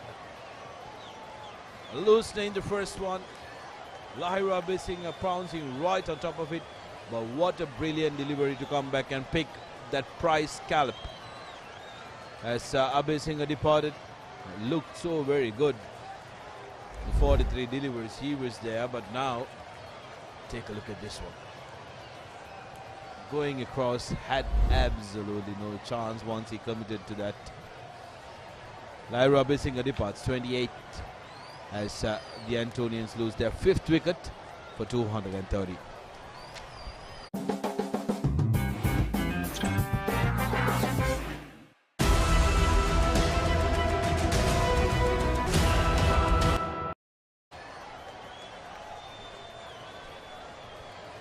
Now is the real battle, whether they would score the next 57 runs with the latter half of the batting lineup available to get in front of Royal, or whether Royal can break through. Interestingly, Janit Ratnasiri has been sent ahead of Senura Besekara. Tactical decision made by the Antonian coaching camp. Janit Ratnasiri, 4 games, 4 innings, 38 runs at the average of 9.50. Will want to try and add 30 more runs to his total, which will really support the cause of the Antonians, who are currently trailing by 56 runs. Second wicket for Ranukar Malaviarachi. He would be very confident now. Got an opportunity to bowl even into his 4th spell because Dan Poduvala is not playing.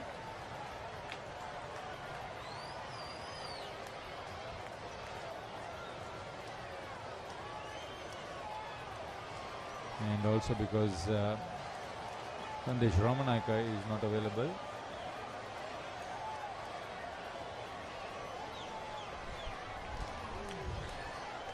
Huge asset for this for the bench strength. Whether he would be on the bench hereafter is another story. I've been impressed with his ability. I was initially impressed with his speed, but now I'm impressed with his accuracy and consistency. And also mostly I think the patience as well. He knows how to plot around the batsman by that wicket. Kudos to Ranako Malawiarachi.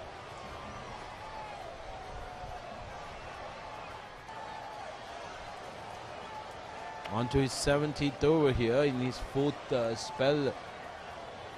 Haritha, absolutely no easy ask, especially in this unwelcoming weather of Colombo. Cooler climes of Kandy would be much suited. You've been long enough in the Western Province to stay away from the Central Province now. Well, was in two minds, Janit, whether to commit or not, but made the correct decision to not commit there. So the next 56 runs is going to be absolutely crucial for the Antonians, who haven't faced the first innings defeat in this season so far. The 4 games they've played, they've managed to win 2 outright and 2 first innings victories, but playing Royal at Royal, different beast.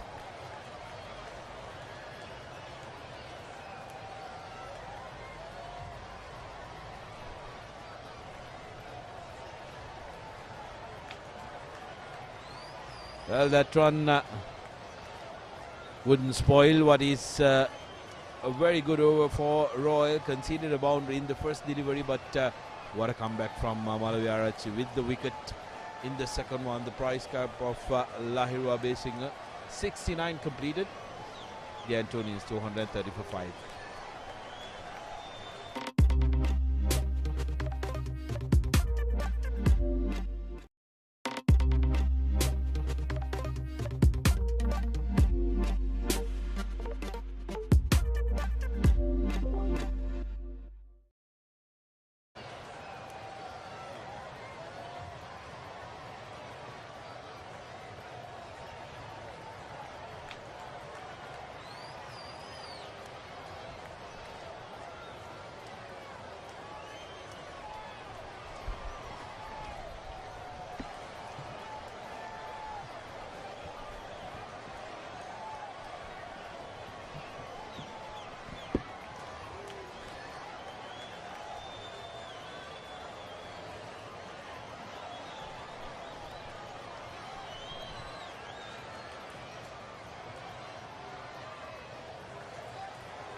Well, now the Royalists believe that they can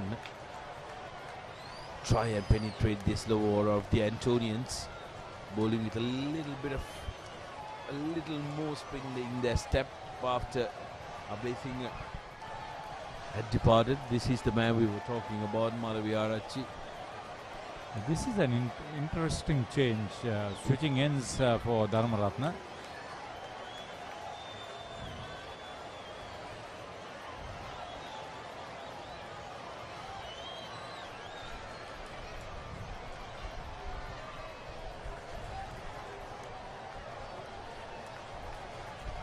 Royal looking to get 5 wickets before they leak 53 runs.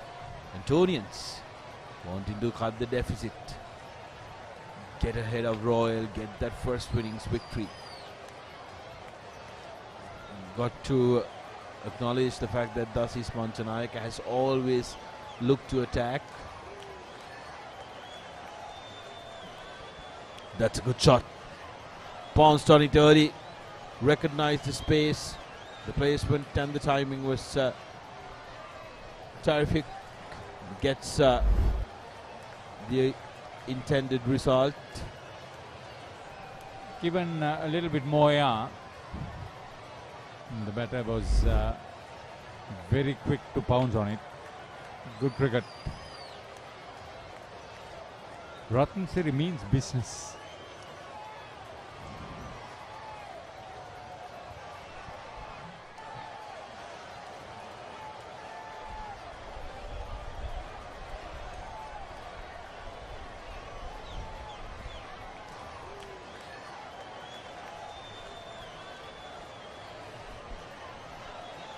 deserves a wicket. He has bowled with a certain amount of control.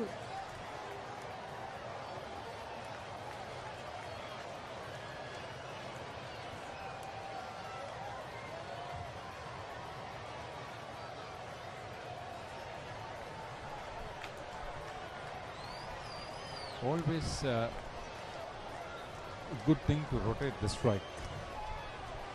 Yes, two left-handers.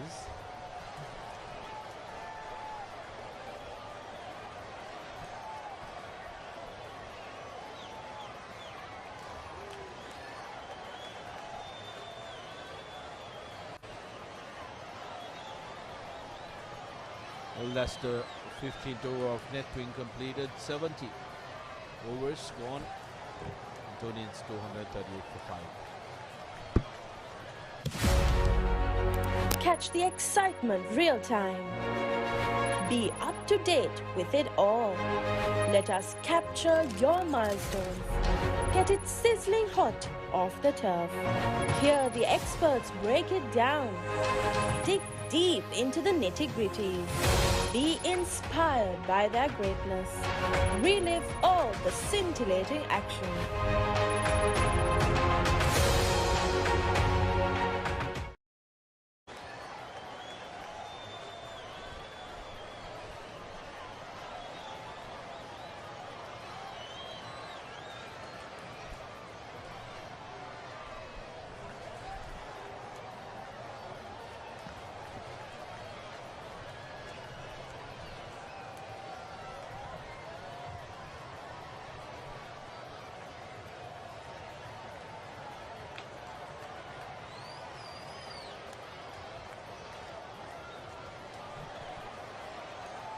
He's maintaining to bowl with a fair amount of control, wicket to wicket.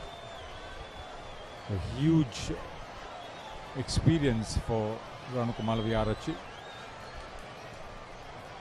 It's like you mentioned with the absence of Ramanak and Podivela, the opportunity he has gotten, he has grabbed it by both hands.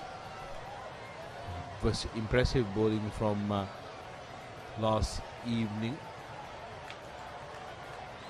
Oh, that's going to be close. Half-hearted appeal by the bowler himself. So Janit facing a little nervy moment. So couple nervy moments against Malaviarachi, pitching outside leg.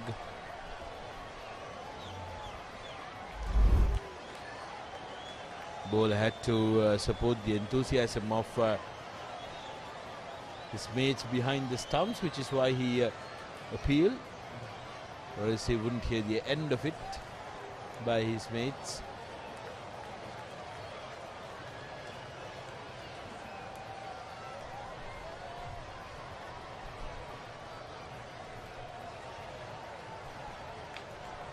That's speed for you. Oh, I like it. I like this guy's attitude and approach. It's coming. It's around the corner, Malavige, if he continues to bowl like that, because Janit does not look very comfortable in the middle facing Malavige. Malavige? Who is Malavige? Malaviarachi, beg your pardon.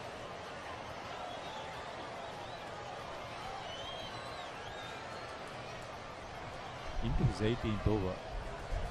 He's gone less than 2 runs an over.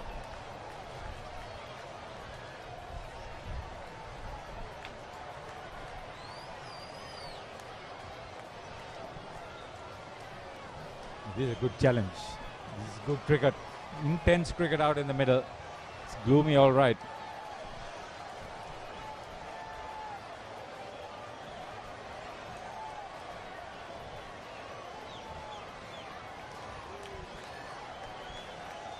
Plenty of advice and encouragement. Never mind when you are ball in hand, you're just focused on doing one thing, that is getting the ball in line with the stumps.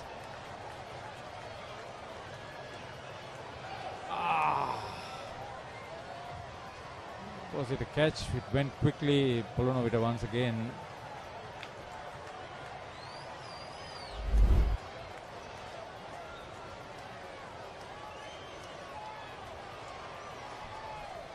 shot.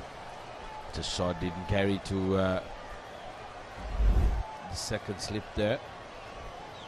Plenty of encouragement from the players from the stroke play. Sinith Jayawardena, vice captain. 5 dot balls now. Pressure on the batsman. He struggled during these 5 balls. Here's Malaviarachi. Well, that wicket was toiled for. Absolutely brilliant bowling by Ranuka Malaviarachi. Terrific start. This is what you like to see from young cricketers. Toiled hard, work really hard, and take a look at this delivery. How about that for a ball? To a batsman who struggled to get you away for 5 consecutive deliveries and castled him all right as Janit Ratnasiri departs for 8. Antonians now 6 down for 238.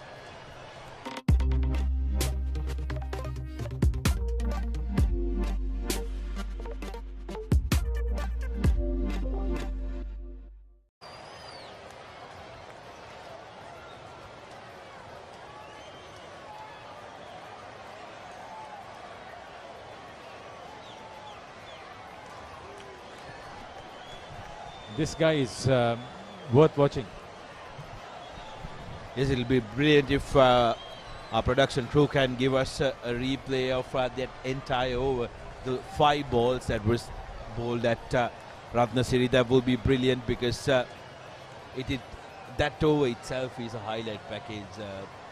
Haritha, how he threatened him, how he castled him, how he managed to play with that batsman's mind and then finally deliver that pitch to take the wicket. Senur Abesekar is the man in, and he will have a lot of hopes of the Antonians behind him to try and help them get those 48 runs.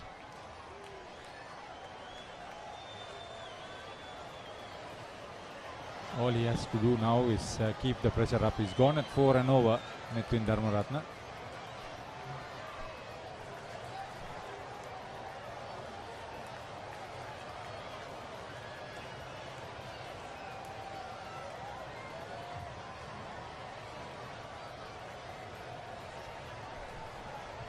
.48 runs behind.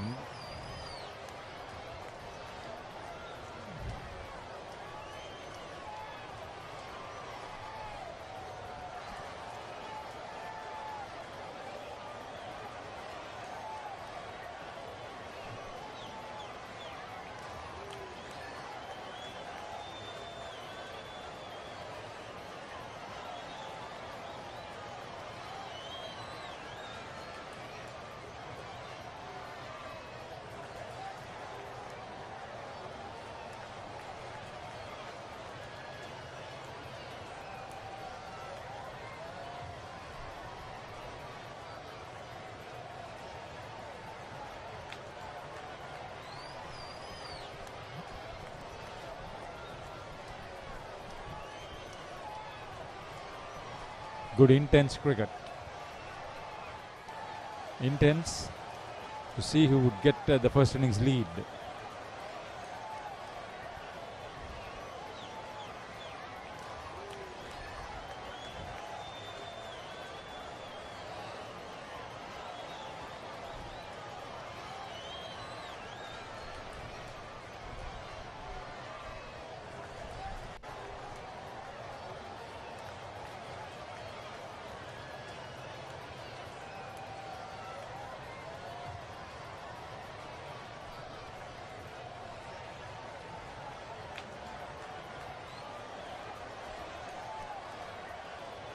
I believe Senur Abesekar is a decent enough bat.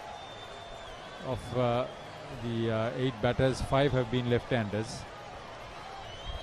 The third right-hander that we've seen out in the middle for the Antonians.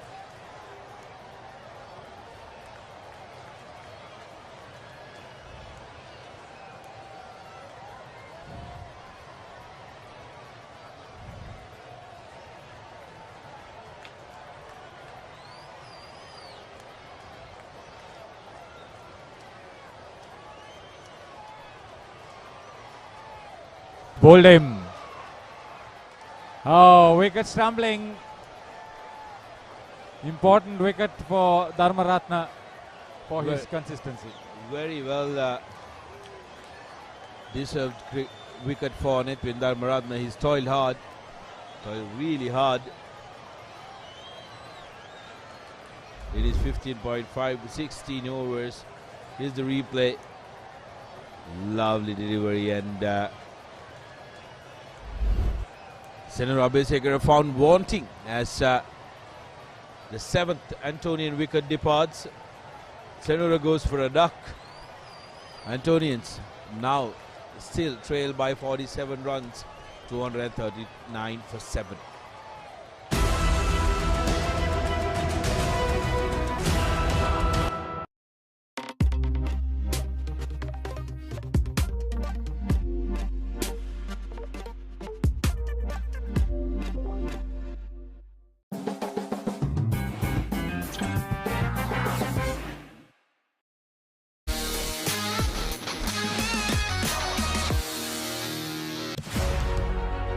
Catch the excitement real time. Be up to date with it all. Let us capture your milestones. Get it sizzling hot off the turf. Hear the experts break it down. Dig deep into the nitty-gritties. Be inspired by their greatness. Relive all the scintillating action.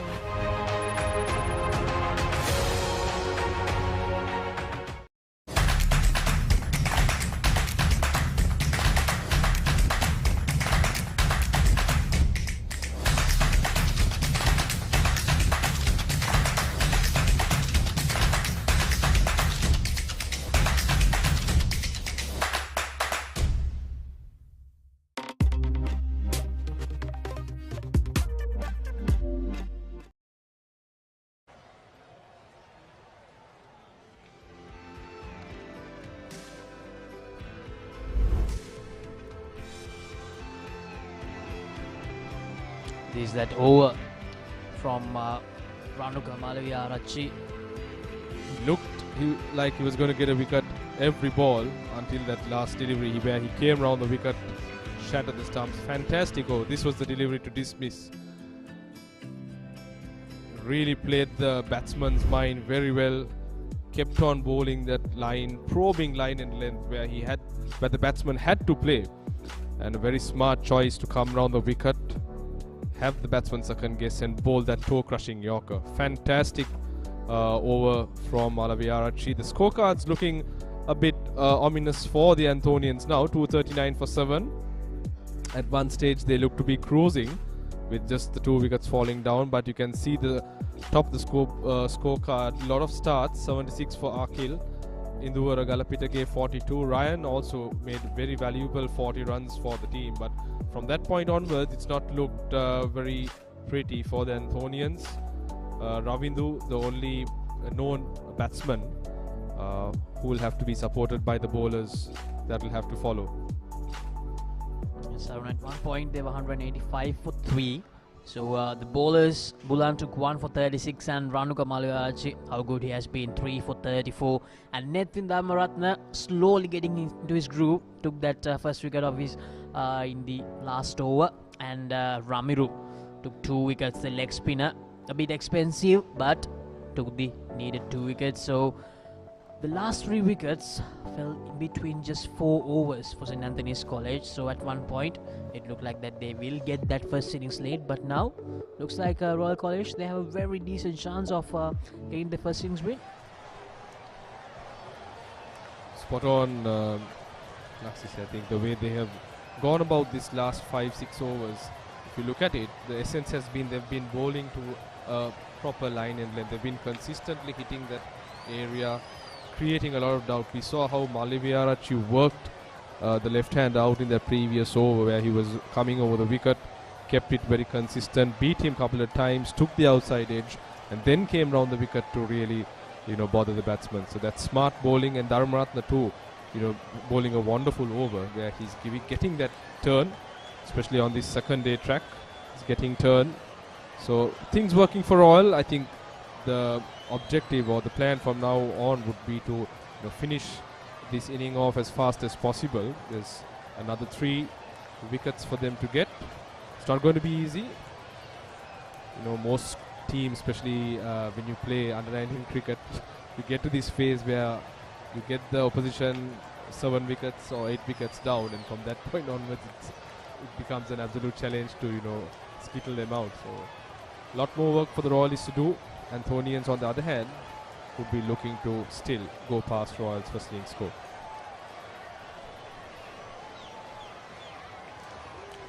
Ravidu takes the single. Anukamal Viyarachi 3 for 35 in 18.3 overs. We talked about him during the last session, how good he has been.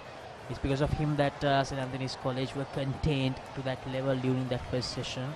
And what the other bowlers did was that during the second session they have been a lot more disciplined. They found their line and length.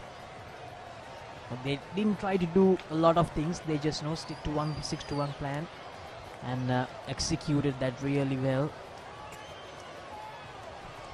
6 left-handed batsmen in the Anthonian side. Every batsman that comes in, I've only seen left-handers coming in. Very interesting composition. Not a bad composition to have. It generally gives headaches to the opposition captain as well in terms of setting field especially. Yes, that's actually a very rare thing to have 6. The majority of the batters are left-handers for St. Anthony's College. Very good stuff by Malaveyarachi. Good pace, especially at this time of the day, bowling his 19th over. He's been spot on in terms of hitting that length. He's been varying his lines. As you see, Ekanayaka that has come onto the crease. More a known bowler than a batsman. He took a wicket off his very first delivery yesterday. Wicket of Sanvidu.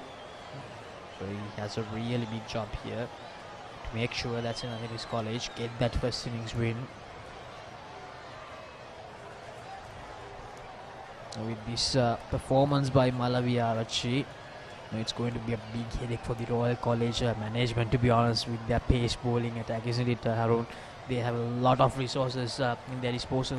Yeah, absolutely. I think Laxasi, we have a few that haven't played very many games in this season, purely due to injuries. So it's causing a good headache for the selectors, to be very honest, where the teams have now slowly got the second 11 has been fielding some of these fast bowlers. We'll talk about it more. At 73 gone in this Anthonian innings, 240 for 7 St. Anthony's.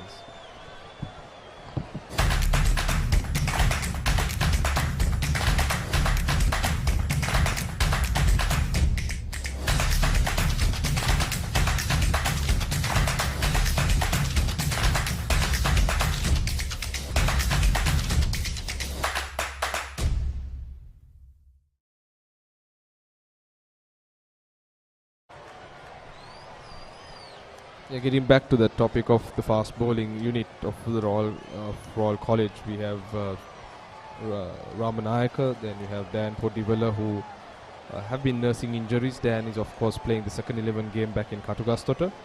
So similarly, there is Venusha Akash, who is also in the setup. So like I said, positive headache for the Royal selectors to have, and obviously it's going to be on who performs the best in terms of who's going to make it to that top playing 11 come in March at the Royal Thomyon. Yes, that's going to be the main factor.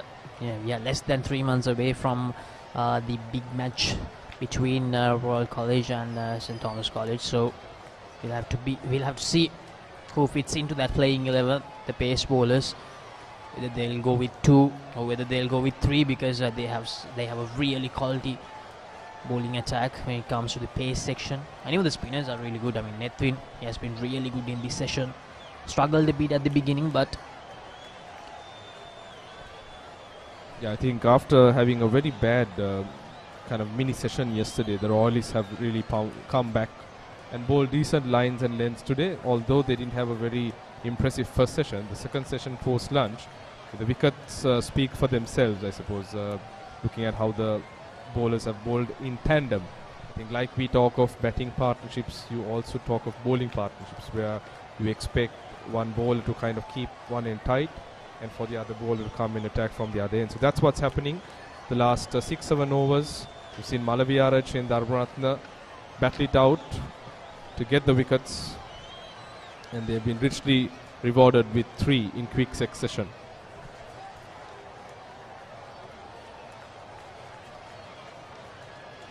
Kapukotua has a daunting task in hand. 44 runs is how many the Anthonians trail by at this point, so he will have to do bulk of the scoring, or a lot is expected of him to do in terms of doing that scoring. The last reputed batsman for St. Anthony's.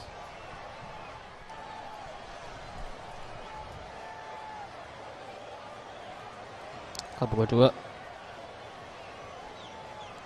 on 15 of 28 deliveries. Net win 1 for 61 after 16.5 overs.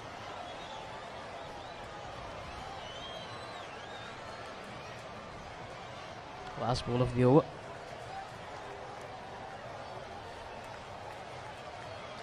Bowled again by Netwin. That's the end of the 74th over. St. Anthony's College 242 for 7.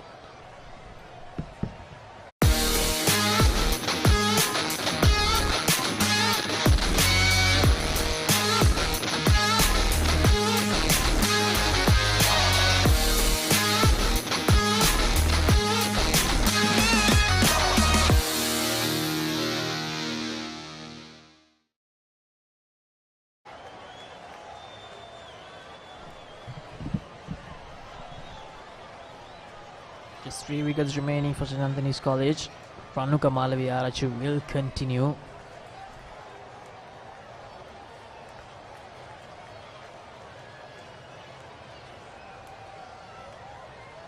Charu Gekanayaka will have to be really careful. He has faced just 6 deliveries. And he's going up against a top-notch quick bowler. Malaviyarach has his tails up. He's bothered the batsman. Oh, that's once again a very good delivery. It's coming just off a length, some additional bounce. He's been hitting that deck very hard. Compared to the other fast bowler, we've seen some purchase whenever Malaviyarach has taken the ball. That's because you can see him putting that effort and trying to hit the right length. A real workhorse, Ranuka Malaviyarach. Someone the captain can depend on. He has shown that throughout this innings. Charu Gekanayaka takes a single. But that's one area Manchanayaka should look to cover. I suppose, having the Anthonians 7 down, whether you really need that third man fielder, probably bring him to a second gully position, because the ball seems to be seaming away. We saw a couple of times the ball taking the outside edge and going past that same region. So ideally you would want to bring the third man in to a second gully position or maybe a third slip and create the chance of getting another wicket, because just giving free runs, especially when you have the tail in, it's all about wrapping the innings as fast as possible. So something for Manchanayaka to think about. That's an area I think that Lasis Manchanayaka can improve. Even earlier we saw that when the new batter is in the middle, the batter had the opportunity to score easy singles, so that shouldn't happen. As a skipper, you have to be proactive and you have to make sure that he's under pressure always when he's new on the crease. It's still a learning curve for them. Lasis Manchanayaka, there's no doubt that he will improve.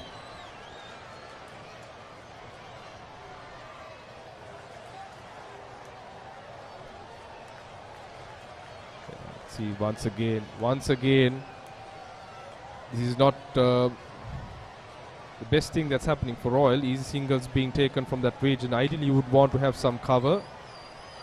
Just spoke of it, Laksisi. Like as we speak, we see Uvindu Veerasekara moving to a gully position, but you still have that fielder patrolling the deep third man or deep pointish region. So some I would say, a mix between a defensive and an attacking field. But with 7 down, ideally, Dasi should be having his fielders in, especially with Charuka in strike.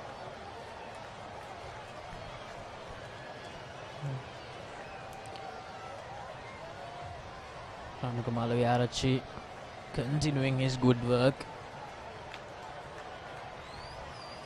Looks a bit tired now. He has been bowling a lot of overs today. Bowled 6 overs on the trot early in the morning.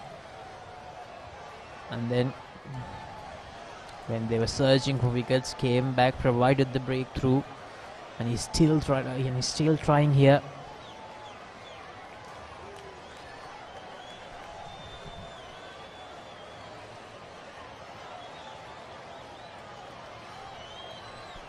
Hollis will be entitled to use the second new ball in another 5 overs time after this ball is bowled.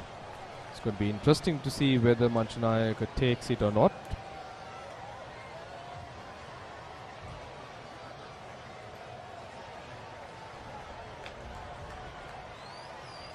Oh, it's going to close. It's very close. Probably going down the leg side with the angle.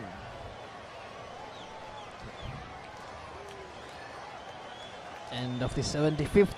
St. Anthony's College, 244 for 7. Catch the excitement real time. Be up to date with it all. Let us capture your milestones. Get it sizzling hot off the turf. Hear the experts break it down. Dig deep into the nitty-gritties. Be inspired by their greatness. Relive all the scintillating action.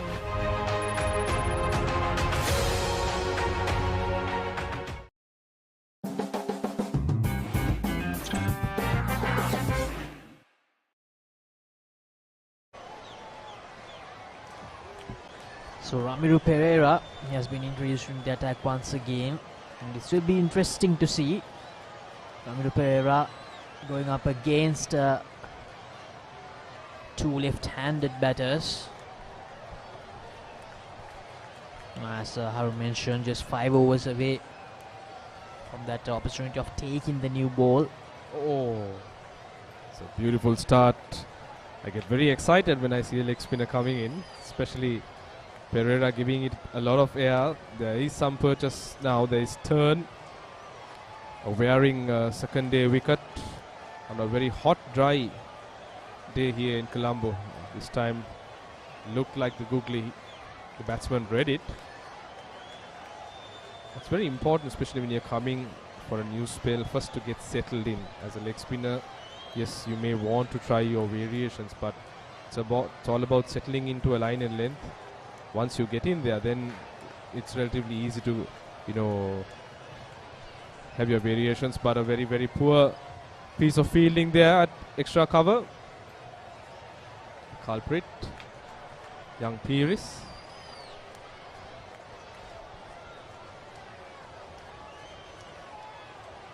The 14-year-old who batted brilliantly yesterday.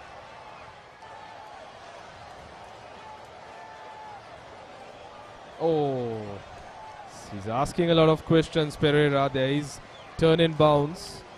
The close-in fielders will have to be very watchful. They'll have to have their eyes very close.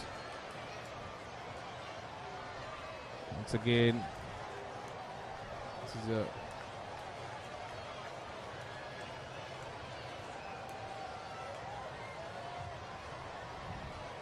saw a couple of chances going down a begging last evening of Pereira. That too, he was bowling to the left hand. He was getting good bounce yesterday. The short leg fielder not being able to hold on to the 2 chances. It's the same line Pereira is bowling. But the issue has been he's not been able to get that length. 76 gone, 248 for 7, St. Anthony's.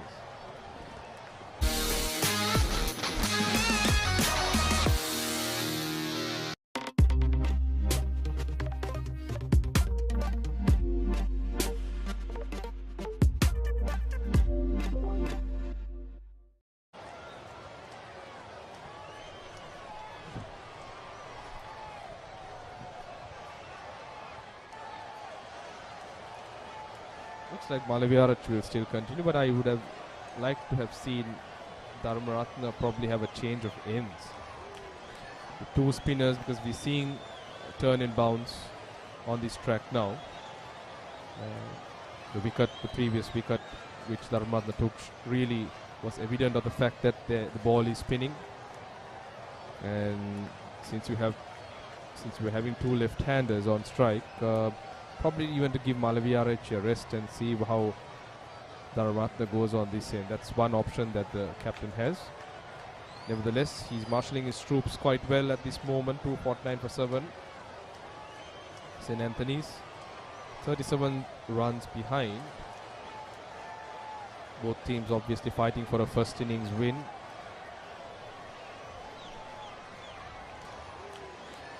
That's down the leg side. Ranuka Malaviarach.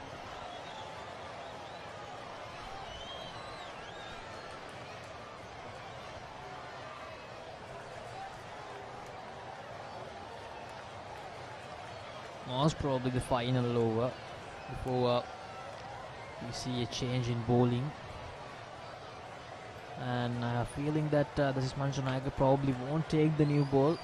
If he is taking the new ball, I think Ranuka would have been taken off the attack after the last over.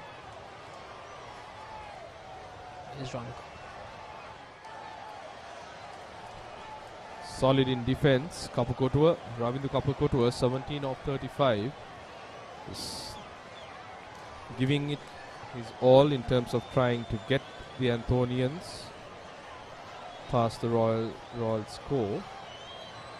Ably supported by Charuko, who seems to be no muck with the bat as well. Solid in defence, not played any rash strokes, and he's just, simply gone about kind of rotating the strike and giving Ravindu as much as possible. As Ravindu Kapukotua, he will be the difference between Royal College winning this first innings or St. Anthony's College getting that first innings win. Maybe only me, but I have a feeling that Ranuka Malaviarach is limping a bit, probably tired from bowling all these overs in this spell. I've noticed the same, Laxisi. Seems like he's tiring. Obviously conditions very challenging, I would say, especially for the fast bowlers. It's very humid. Can see a lot of sweat on the t-shirt. He's giving it his all. Bowling a very probing length, and he's asking the question ball after ball. And it's quite impressive to see, especially under 19 first 11 cricket. Like I've said time and time again, being consistent in what you do. These are the small things that, give you positive outcomes, and he's been able to do that, and the figures also speaks for himself. Well, his discipline, that has been the case, that he has been successful from the word go. It's because of his discipline. That's what we didn't see from the other Royal bowlers from the beginning.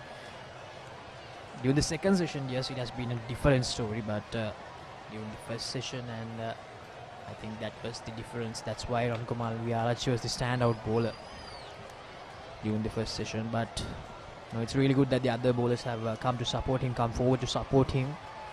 I mean, that's why Royal College now have a really good chance of getting that first innings win.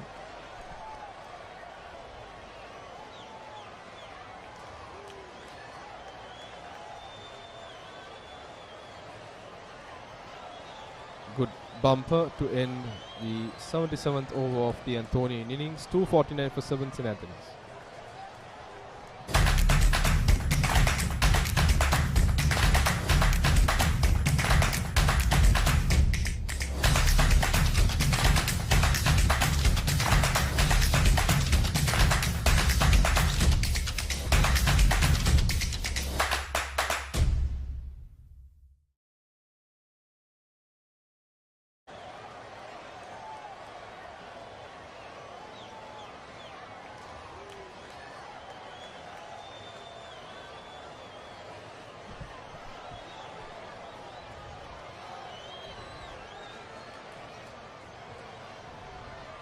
We've had quite a few spectators come in to watch this game, the Royal Anthony's game. yesterday also being a holiday, Poya Day.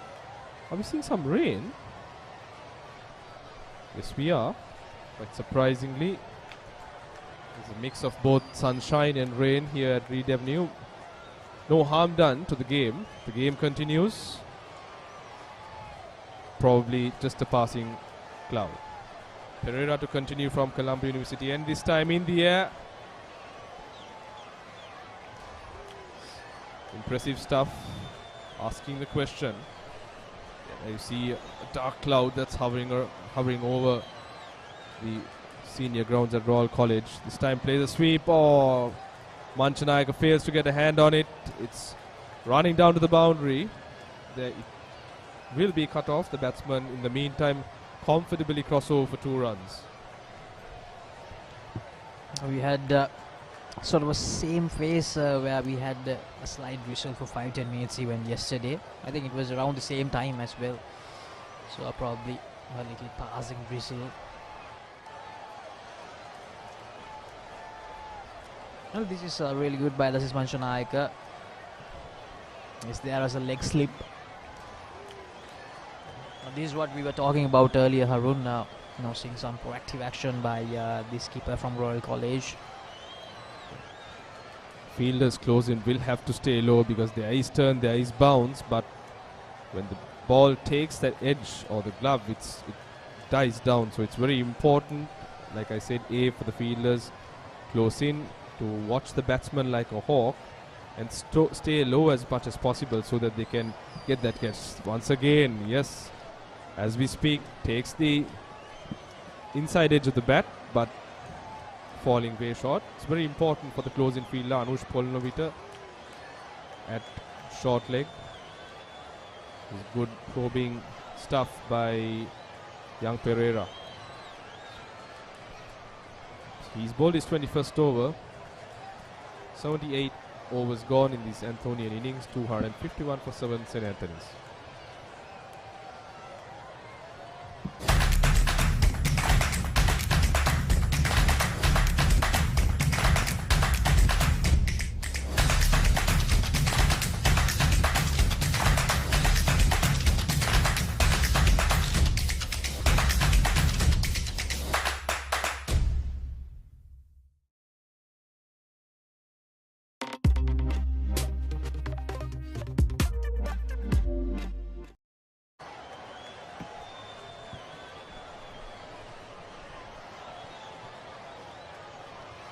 .35 runs away St. Anthony's College from the first innings total of Royal College, 286 which they made. I think we are witnessing a bowling change from the college end. Be Veeratunga, Bulan Veeratunga, experienced lad.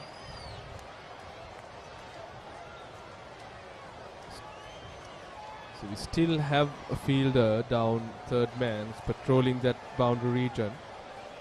It's understandable for Kapu Kotua, who's the more established batsman, to get him off strike. But ideally, from a Royalist point of view, if they can bring that fielder close in, like I mentioned earlier, into a second gully, creates that much more of a chance for the bowler.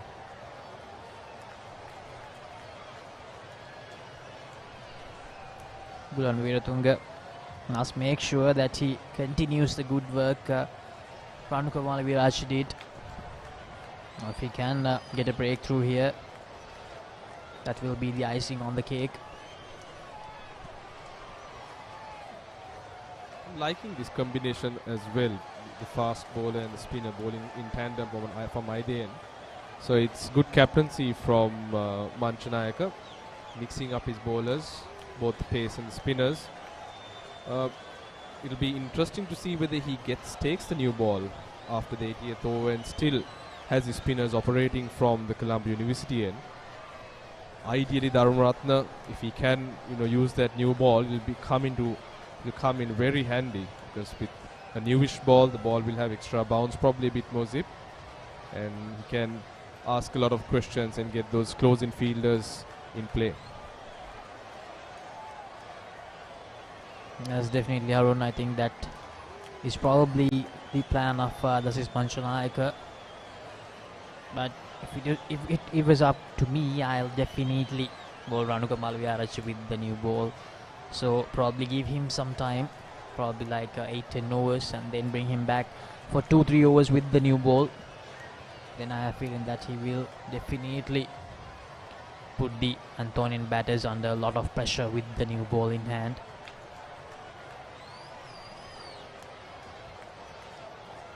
Good start by Veeratunga, coming off after a small break. He's not bowled very many looseners and he's been at the stumps. But these two left-hand batsmen have been solid in defence as well. I think they have not given it ease. They have not allowed the Royal bowlers to dominate per se. They look solid in defence, including Charuka Ekanayaka, known for his left-arm orthodox, but seems to be no mark with the bat. End of the 79th over, St. Anthony's College, 251 for 7.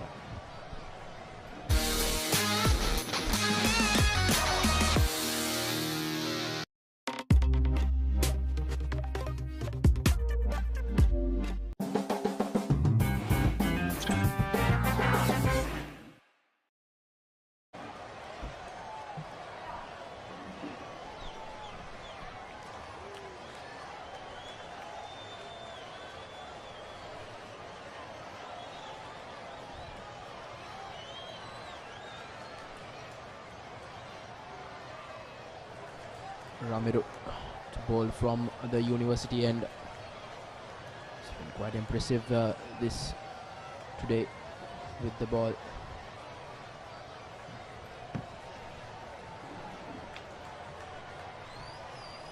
Ravidhan Charuka has steadied this innings after that fall of wickets for Royal College.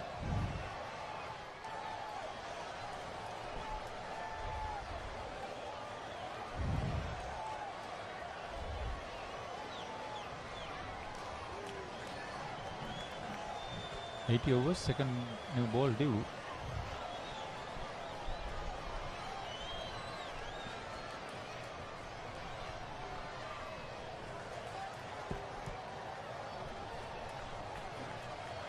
Confident shot. Maximum. Important runs here. You were the Royal captain. Would you take that new ball when it's... I will. It's a question of giving your bowlers the confidence.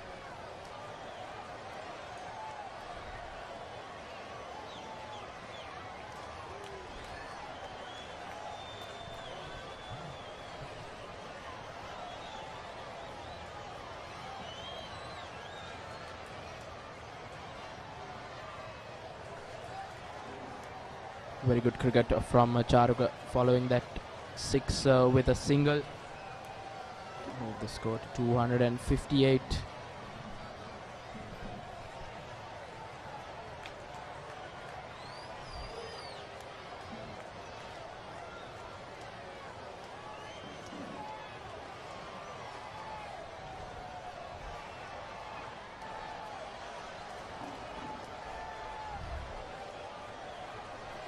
It's looking confident now. They want to head towards tea with a sound frame of mind. These two got together when the total was 239, and now they've put on 24 runs, 23 runs. I think a very valuable 23 runs in the perspective of this game.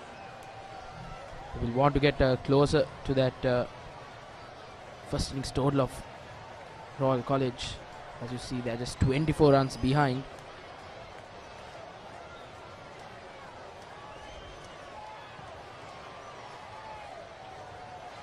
That's the end of the 80th over. St. Anthony's College 262 for the loss of 7 wickets.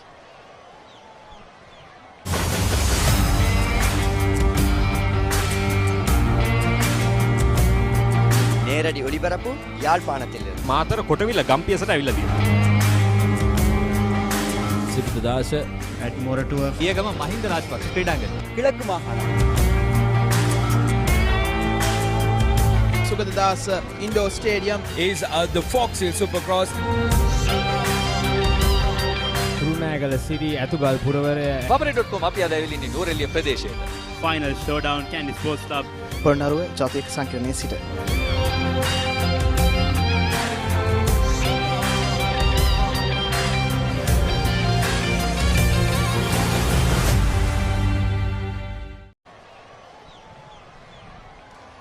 Lunch was taken with the loss of the sheet anchor Mohammad Akil. That was 185 of 4, and then the last 3 wickets fell for the addition of 9 runs, and that included the captain Lahiru Abesinghe, Senura Abesekara, and Janit Ratnasiri before that. But after that, Ravindu Kopakatu and Charuka Ekanayaka put things together in a more positive manner. Yes, and they have not got into a shell, which is really positive. They saw wickets falling, especially Ravindu. He saw 3 wickets falling, but he didn't. He was under a lot of pressure, but I think Charuka has helped him. They put on a good partnership here of 24 runs, and the main contributor being Charuka. And they are 24 runs behind, getting a first innings lead. Yes.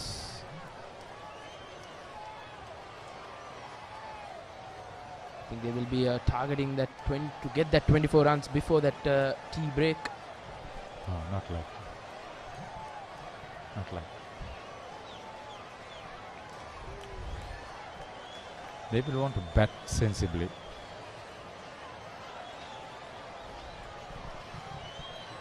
That's what they should be doing. I don't think Suneth Gunatilaka, the Antonian coach, would want to just throw his last wickets away. Decent batters.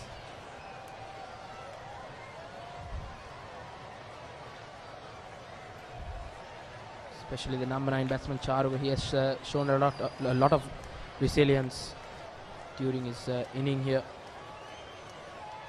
Came down the track and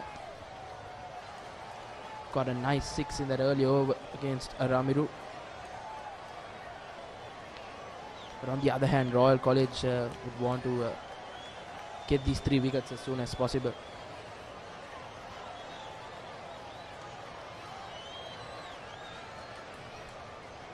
So Royal College were on top when they got skipper Lairu Abesinghe, and they got 3 wickets in quick time. They just haven't capitalized on that. But still, St. Anthony's College trail by 23 runs. Damit Sanjeeva, umpire. Square leg.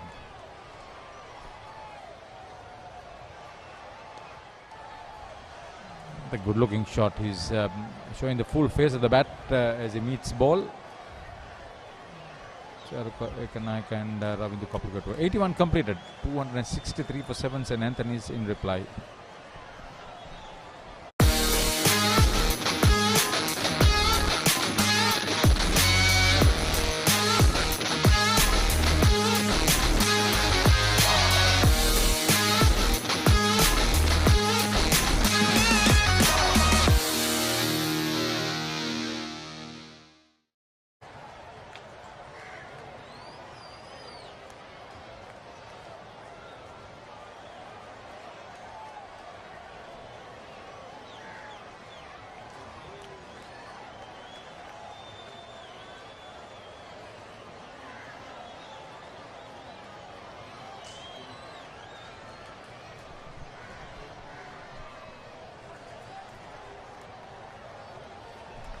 That's a very important picture. You get the 2 scorers there.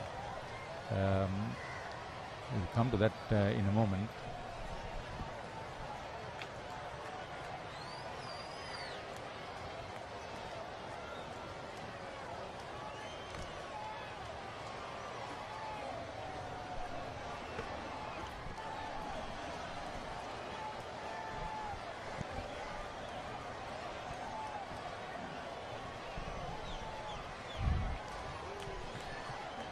We get another shot of that detailed scoreboard at Reed Avenue, which would be a nice one. Royal captain into the attack. He wants a breakthrough. Well played. He's bowling with the second new ball, isn't he? Yes. That's a giveaway 4.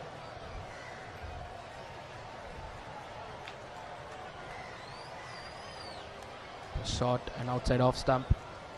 Char goes onto it in a flash. 28-run partnership between these two for the 8th wicket. Light dipping.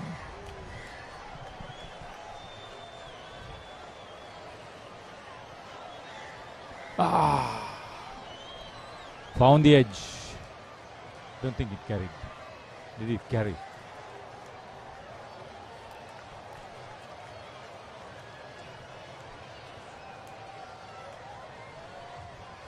Royal vice captain is at slip. Mansanayaka will have the Silimid off at gully. Second slip. Well played. Very well played. Got out of his crease. Second boundary with the second new ball.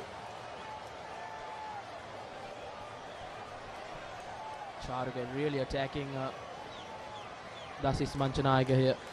2 boundaries in this over. This one gets to the pitch of the ball and raises away to the boundary. Charugan looks a very busy batsman here.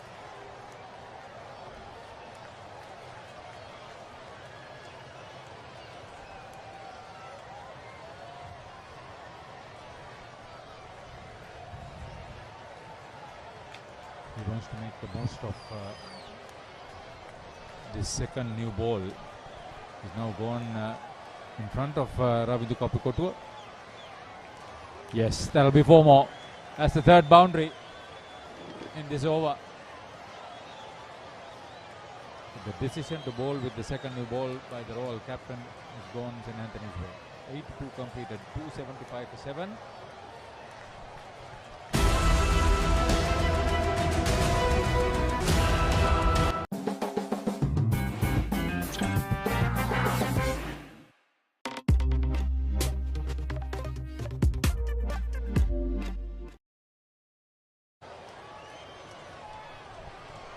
We're going to talk about the two scorers. I don't know if you can get us a shot of that scoreboard and the two scorers. That was well played. Outside his pads. He saw it early. A very good shot by Rarupe Kanayaka. Saw him play some good shots like this in the T10 competition, the quadrangular at St. Peter's Ground. He showed a little bit of glimpses there. And now he's proving that he's a player, he's a batsman who can bat well, even though he's batting at number 9. There it is, that wonderful sight, the university buildings, the indoor nets. That's right opposite us towards the Reed Avenue end. Malavi Arachi.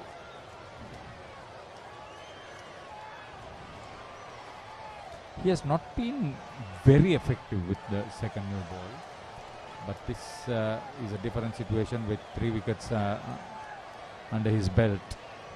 Must be tired. He's into his 22nd over. 3 for 37. That's very good.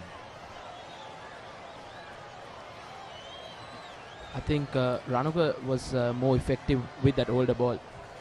It didn't look that threatening with that new ball.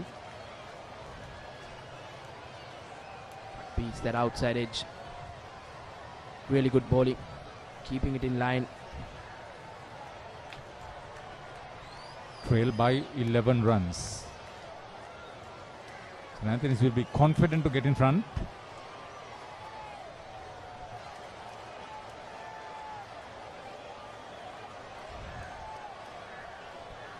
It's about 50 minutes to get tea. They get another couple of edges. They're there. Like that one.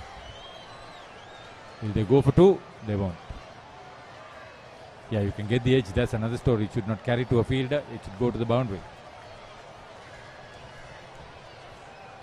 Yes, and I think Ranuka will want to find that inside edge, and he will want one of his fielders to get on to the catch.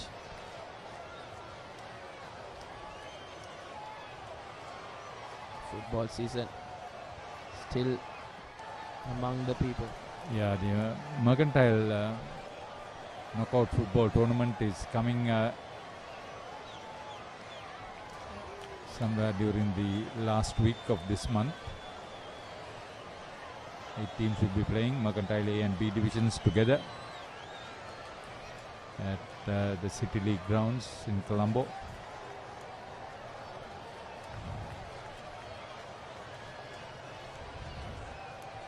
Rugby season is fully on, the club rugby. And that's the Antonian camp. Yes.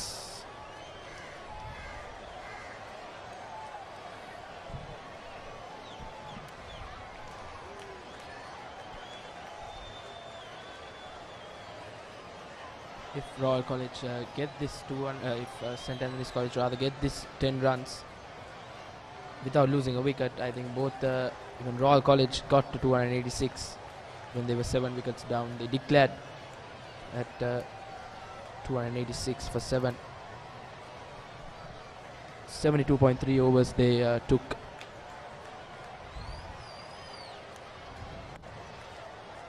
'83 completed. 277 for 7 St. Anthony's in reply. Yeah.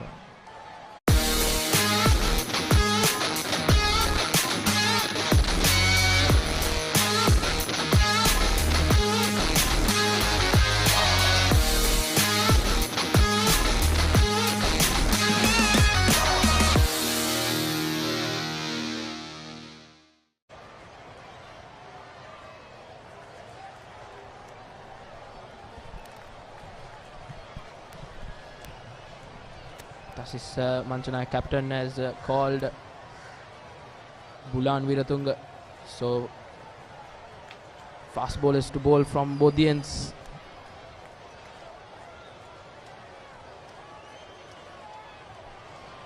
They have captured 4 wickets between them. Nothing wrong in getting Bulan from the opposite end, that's the University end. He actually started from this end, didn't he? Yes, last evening.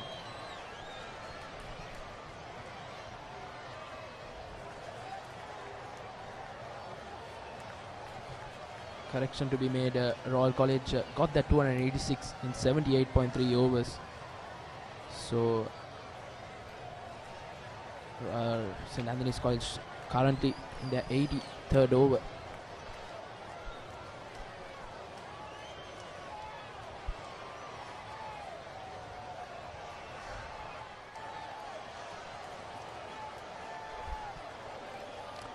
This could be heading towards the boundary.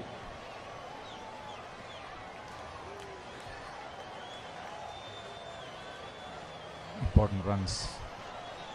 Very important runs. 40-run partnership so far for the 8th wicket between these two. It's a valuable 40 runs, and I think Charuga being the main contributor. 40, he has got 29 runs.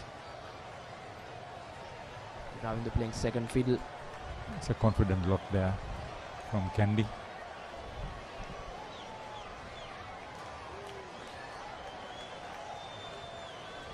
There have been some important performances. Ryan Anthony is 40.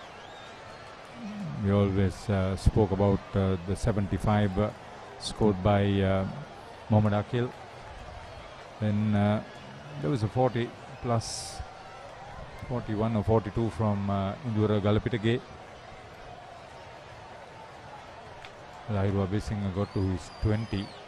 But this, yeah, Ravindu Kapikotua and Charuka Ekanai, such a big contribution. Yes, at least a couple. Oh no, that's 4. timed to perfection from Charuka Ekanayaka. Valiant effort to keep it from the boundary, but it travelled very quickly. Seemed like Gisan Pereira to me.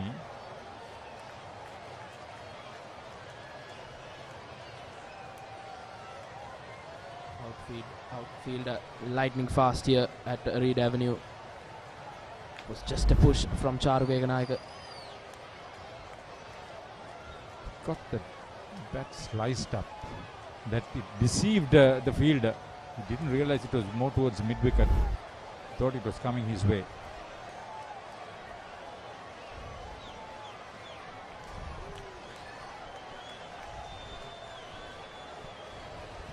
They'll probably continue batting after tea. And they will want to bat for another 1 hour after tea and give it a go at Royal College. St. Anthony's College is trailed by 3 runs. So far your predictions have been good. You said they'll get to this total by tea. Hopefully they do. Peach of delivery to end the 84th over. St. Anthony's College 283 for the loss of 7 wickets.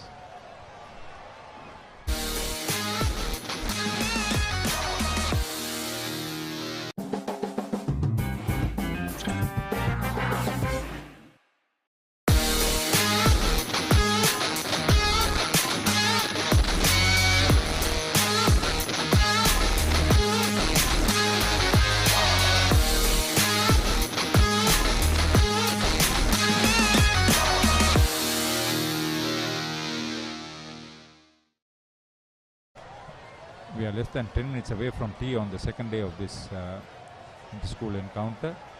Royal led by Dasis Manchanayaka with Sunit Javadhan as vice captain, head coach Rohan Soiza, master in charge Aruna Prashant, prefect of games Riaz Aluha, principal the new one RMM Ratnayaka.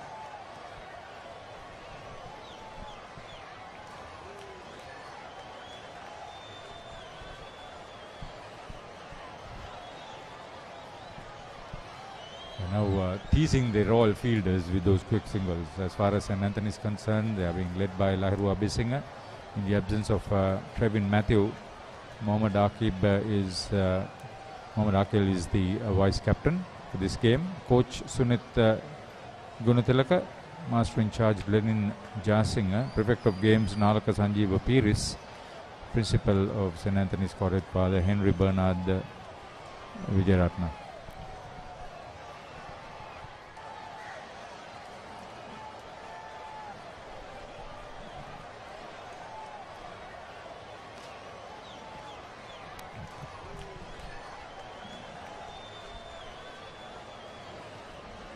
Hemant Vikram for Royal and Yasit Umayanga neutral are the two scorers.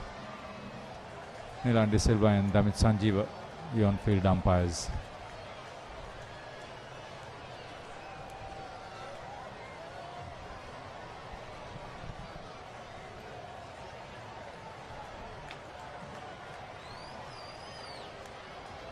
Full delivery, just guided to third man fielder. St. Anthony's trailed by 1 run.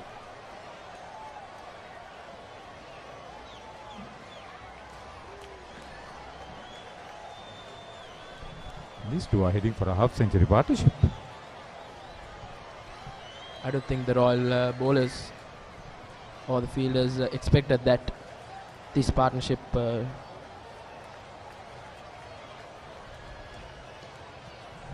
that'll be it. The lead and the 50 partnership. You were so right, Vishwan. Yes, and 50 partnership for that 8th wicket is always valuable for any team. Ravindra and Charuka have batted really well. And the time they have got that 50-run partnership from just 77 deliveries shows that they had that intent getting runs.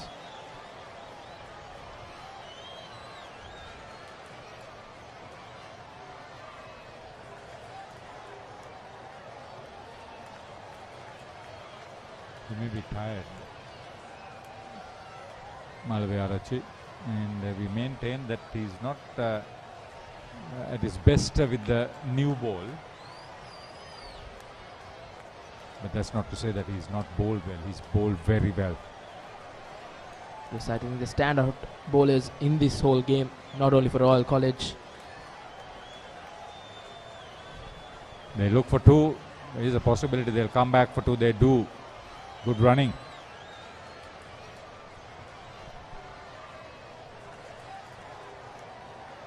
That's the end of the 85th over. Royal College 291 for the loss of 7 wickets.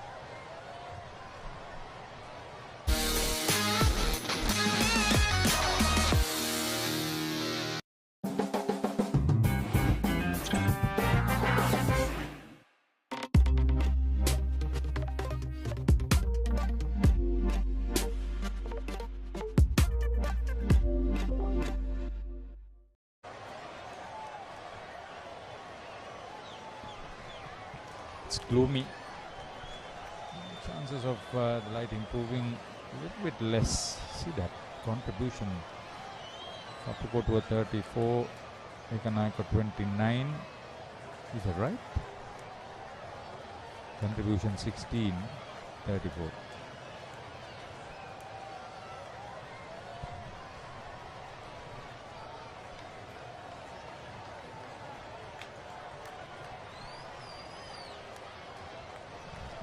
At 50 partnership, Charuka Ekanayaka has contributed 34.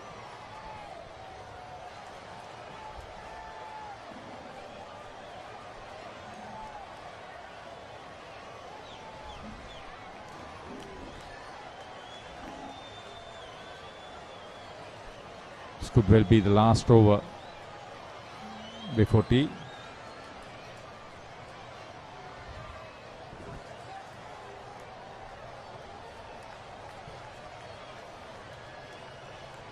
A worthwhile match to start streaming at the beginning of the season, Rashwan, for the Papare.com. There'll be matches almost every weekend, I would believe. 4 more. Oh, yes. He's enjoying, really enjoying, and he's adding insult to injury for the new ball bowlers with the second new ball. Charuka Ekanayaka, the man of the moment. Yes, he's really taking the attack to the Royalists. Not afraid to play his shots. He's just raced to 38 in 45 deliveries. He has had a feast before tea. Yes, indeed.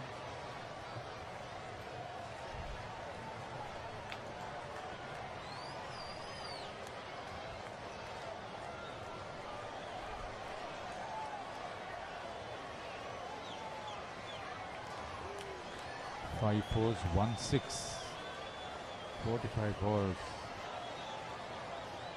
239 for 7 when he came out to the middle. A dream of great uncertainties, glorious uncertainties, they say. He has got his team close upon to that 300-run mark.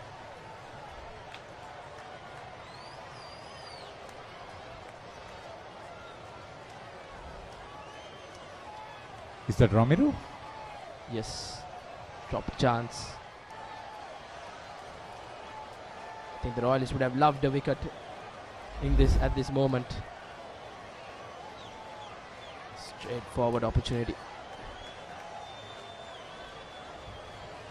Makes a mess of it.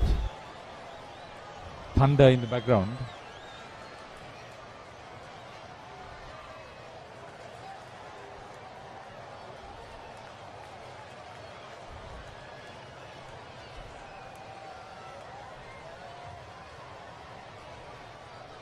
Missed opportunity. 86 overs completed, and that would be tea on day 2. St. Anthony's in front by 9 runs with 3 wickets standing. The skies around Reed Avenue getting a little bit dark. Charuka Ekanaka not out 38, Ravidu Kaptuko to not out 29. They have put on 56 run unbroken 8-wicket partnership. Take St. Anthony's College in front on the first innings. And a spirited performance from them. Royal will be dejected. They missed a few chances. And happy team. Really happy.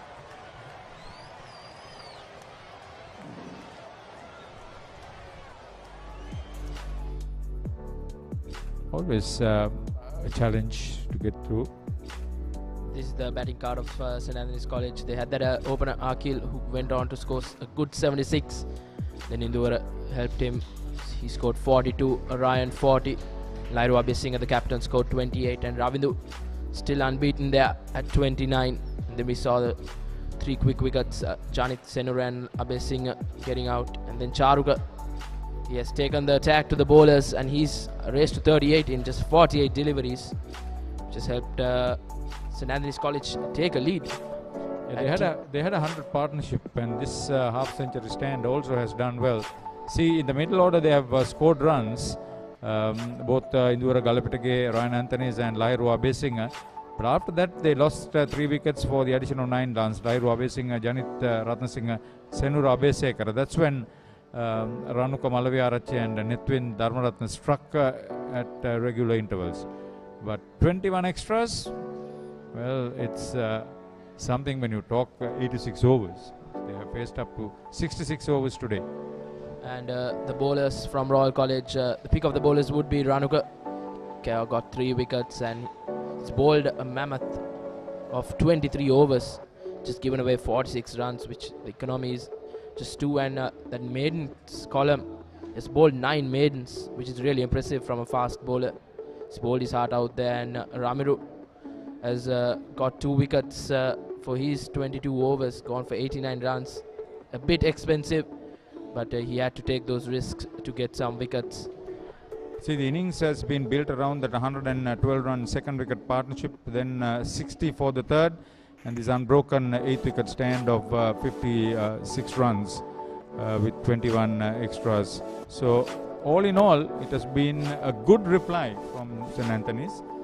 Royal would rue a few chances missed, but that's how the game goes.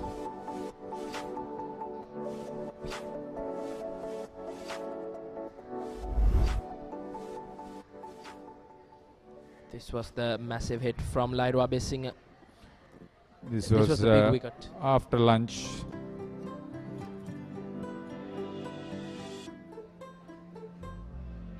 There were runs scored of the loose deliveries, with Abhisingha there using his height and experience. Yeah, he was looking good with that switch hit.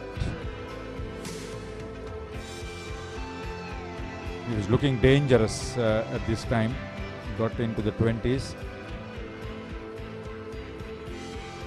Good looking shots off the front foot, off the back foot, and then this wicket. Good catch by Senratarachi. Peach of a delivery. Got rid of Ratnasingha, and then this was Abhisekara. Quick succession. After that, it was a different story altogether. It was Charuka Ekanayaka time. He took the bowlers really well. He attacked them. It was a delight to watch in that latter part of this session. Well struck. Ekanayaka was really latching on to anything loose, and he was very adventurous too. That's the match summary. Royal put into bat 286 for 7 declared yesterday. Govindu Veerasekara 65, Rehan Piri 65, and Sinat Javadran 52 main contributors. Kavisha Pemal 3 for 79 and Senura Abhisekara 2 for 45 did the damage. St. Anthony's in reply. Mohammad Akil 76, Indura Galapitake 42, Ryan Anthony's 40. But we've got now Charuk Ekanayaka not out on 38 or so. 3 for 46 for Ranuku Malaviarachi, Ramiru Pereira 2 for 89, and they have been the main wicket takers for Royal in this Antonian reply. St. Anthony's lead by 9 runs and are confident with the last 3 wickets standing going into the last session of play in this 2-day game. So no questions about all that. You would think that Royal came back strong in this session, but a lot of people will also argue that St. Anthony's during that last half an hour have gone back anyway. The stats show that Royal are nose in front on the second session of play on the second day. So we'll go for tea and we'll come back quickly with the Antonian batting still to come.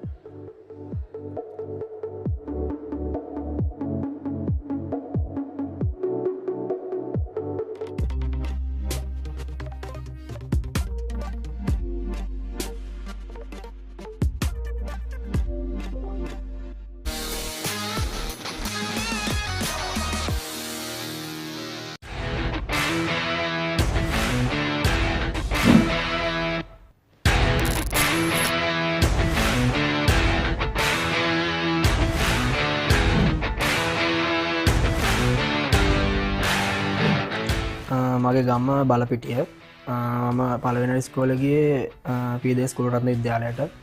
ඒකේදී මම එක වසරේ ඉඳන් 5 වසර වෙනකන් ඒකේ ඉඳලා මේ මම ශිෂ්‍යත්වයෙන් පස්සේ දේවානන්ද විද්‍යාලයට ගියා. ඊට පස්සේ එතනින් තමයි ක්‍රිකට් පටන් ගත්තේ. මම මුලින්ම ක්‍රිකට් පටන් ගත්තේ සිංහ ඇකඩමි එකේ. ඊට පස්සේ එතන ඉඳලා දේවානන්ද විද්‍යාලයේ කෝච් මාව දැකලා තමයි ස්කෝල් ප්‍රැක්ටිස් එන්න කියලා මට කිව්වේ.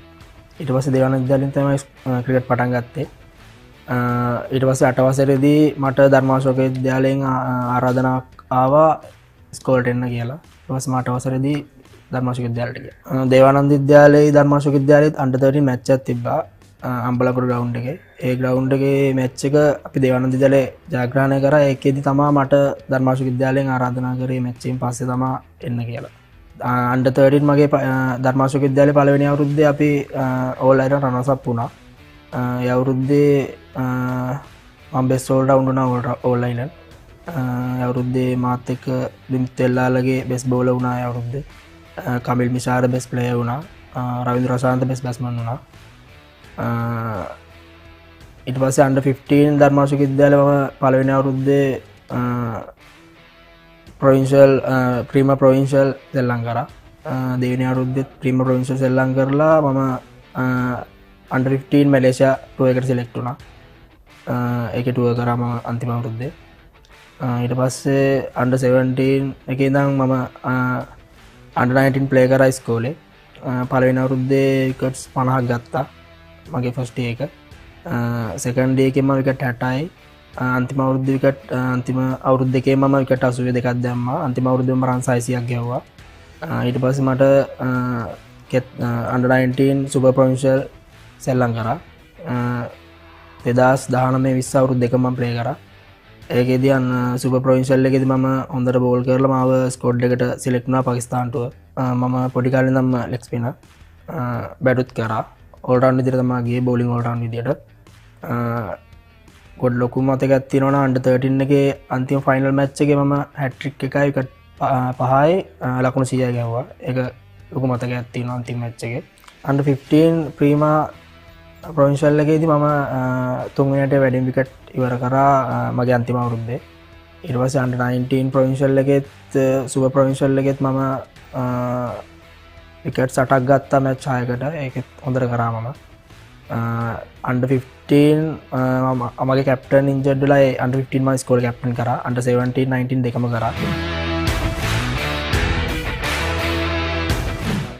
බ්‍රාවෝ කියන්න හේතුව මම මුලින්ම අන්ඩර් 19 ස්කෝලේ ටීම් එකට සිලෙක්ට් වුණාට පස්සේ මම ඒ මැචස් වලට යද්දී මේ අපේ කෝච් කරේ සුරු අනුෂ්ක කියලා සර්. ඒ සර් මේ මම ඒ දවස්වල කොණ්ඩි සම්පූර්ණයෙන්ම නෝට් එකටම කපනවා. ස්කූල් කට් එක නෝට් එකටම කපලා දවසක් අපි නිකන් කට්ටිය නිකන් සෙල්ලම් කරනකොට මම ෆාස් බෝල් දැම්ම නිකම් දූරන් ගිහිල්ලා. ඊට පස්සේ මේ ඒක දැකලා තමාස කොන්ඩෙත් නෝට් මේ පේස් එකක් දැම්මේ. ඊට පස්සේ තමාස බ්‍රාව් කියන්න ගත්තේ. ඊට පස්සේ ඒක එහෙම ටීම් එකේ කට්ටිය කියන්න ගත්තා. ඊට පස්සේ ටීම් එකයි ඉස්කෝලේ ගිහිල්ලා කිව්වා. ඉස්කෝලේ හැමෝම කියන්න ගත්තා. ඊට පස්සේ ඔහොමම දිගටම ගියා ඒක. දේවානන්ද ධර්මාශෝක අතර තියෙන සුනිල් මහා සංග්‍රාමය මම 5 වතාවක් සෙල්ලම් කරා. ඒකෙදී ඒකයි වෙනම ක්‍රවුඩ් එකක්. ඒක ලොකු ඒ කියන්නේ මාර වෙනසක් ඒක අනිත් ක්‍රවුඩ් වලට වඩා ඒක වෙනම ක්‍රවුඩ් එකක් ඒක. ඒකෙදි මගේ පළවෙනි අවුරුද්දේ මට ලොකු ප්‍රෙෂර් එකක් තිබුණා. ප්‍රෙෂර් එක මං හිතන්නේ මට පොඩි කාලේදී වැඩිපුරම දැනුනේ ඒ දවස් වෙන්න ඕන. ඒක මාර වෙනසක්. ඒකෙදි මම එක අවුරුද්දක බෙස්ට් බැට්ස්මන් වුණා. ඒකෙදී මම ප්ලේ කරපු අවුරුදු 5න් අවුරුදු 2ක් අපි වින් කරා. ඒකෙදී මගේ අයියා කැප්ටන් කරපු අවුරුද්දේ අපි රෙකෝඩ් එකක් තිබ්බා අඩුම ගානකට ටීම් එක කෝල් අවුට් කරලා වික් මැච් එකක. ඒක ලොකු මතකයක් තියෙනවා මගේ. මම අන්තිම අවුරුද්දේ කැප්ටන් කරා ස්කෝලේ. මට වික් මැච් ප්ලේ කරන්න හම්බුන්නේ නැහැ කොවිඩ් සිටුේෂන් එක. අපිට මුලින්ම ග්‍රවුන්ඩ් එකක් තිබුණේ නැහැ. අන්තිම අවුරුදු 3ේම මම ස්කෝලේ ගාපු අපිට ග්‍රවුන්ඩ් එකක් තිබුණේ නැහැ. කියන්නේ ගොඩක් දැන් එක එක ග්‍රවුන්ඩ් වල ප්‍රැක්ටිස් කරන්න කියලා තමයි මේ අන්තිම අවුරුදු 3ේම ගැහුවේ. ඒ දවස්වලත් රමේෂ් අයියා ගහනවා යත් එක ස්කූල් ගහලා නැහැ එකට. මම එයා ගහනවා දැකලා තියෙනවා. මගේ අයියත් එක්ක එකට දෙන්න ගහලා තියෙන ස්කූල්. මම එතකොට අයියාගේ මැච් බලන්න යනකොට මම රමේෂ් අයියව දකිනවා.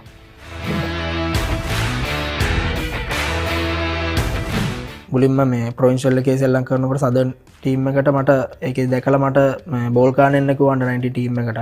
ඊපස්සේ මම එතන බෝල් කාන්න ගියා. ඊට පස්සේ ඒකෙදී ඊට පස්සේ මට ට්‍රයල් එකක් හම්බුණා අnder 19. ඒත් එක්ක ප්ලේ කරපු ඒත් එක්ක මට සෙල්ලම් ගන්න. ඒකෙදී මම විකට් 4ක් ගත්තා. එදා ට්‍රයල්ස් දෙක තුනක්ම ප්ලේ කරා. තුන හතරෙන් මම හොඳට කරා. ඊට පස්සේ තමයි මේ මම A2 එකේ මම ස්කොඩ් එකේ හිටියේ නෑ. ඔස්ට්‍රේලියා ටූර් එක. ඊට පස්සේ ටූර් එකේ මාව ස්කොඩ් එකට දැම්මා.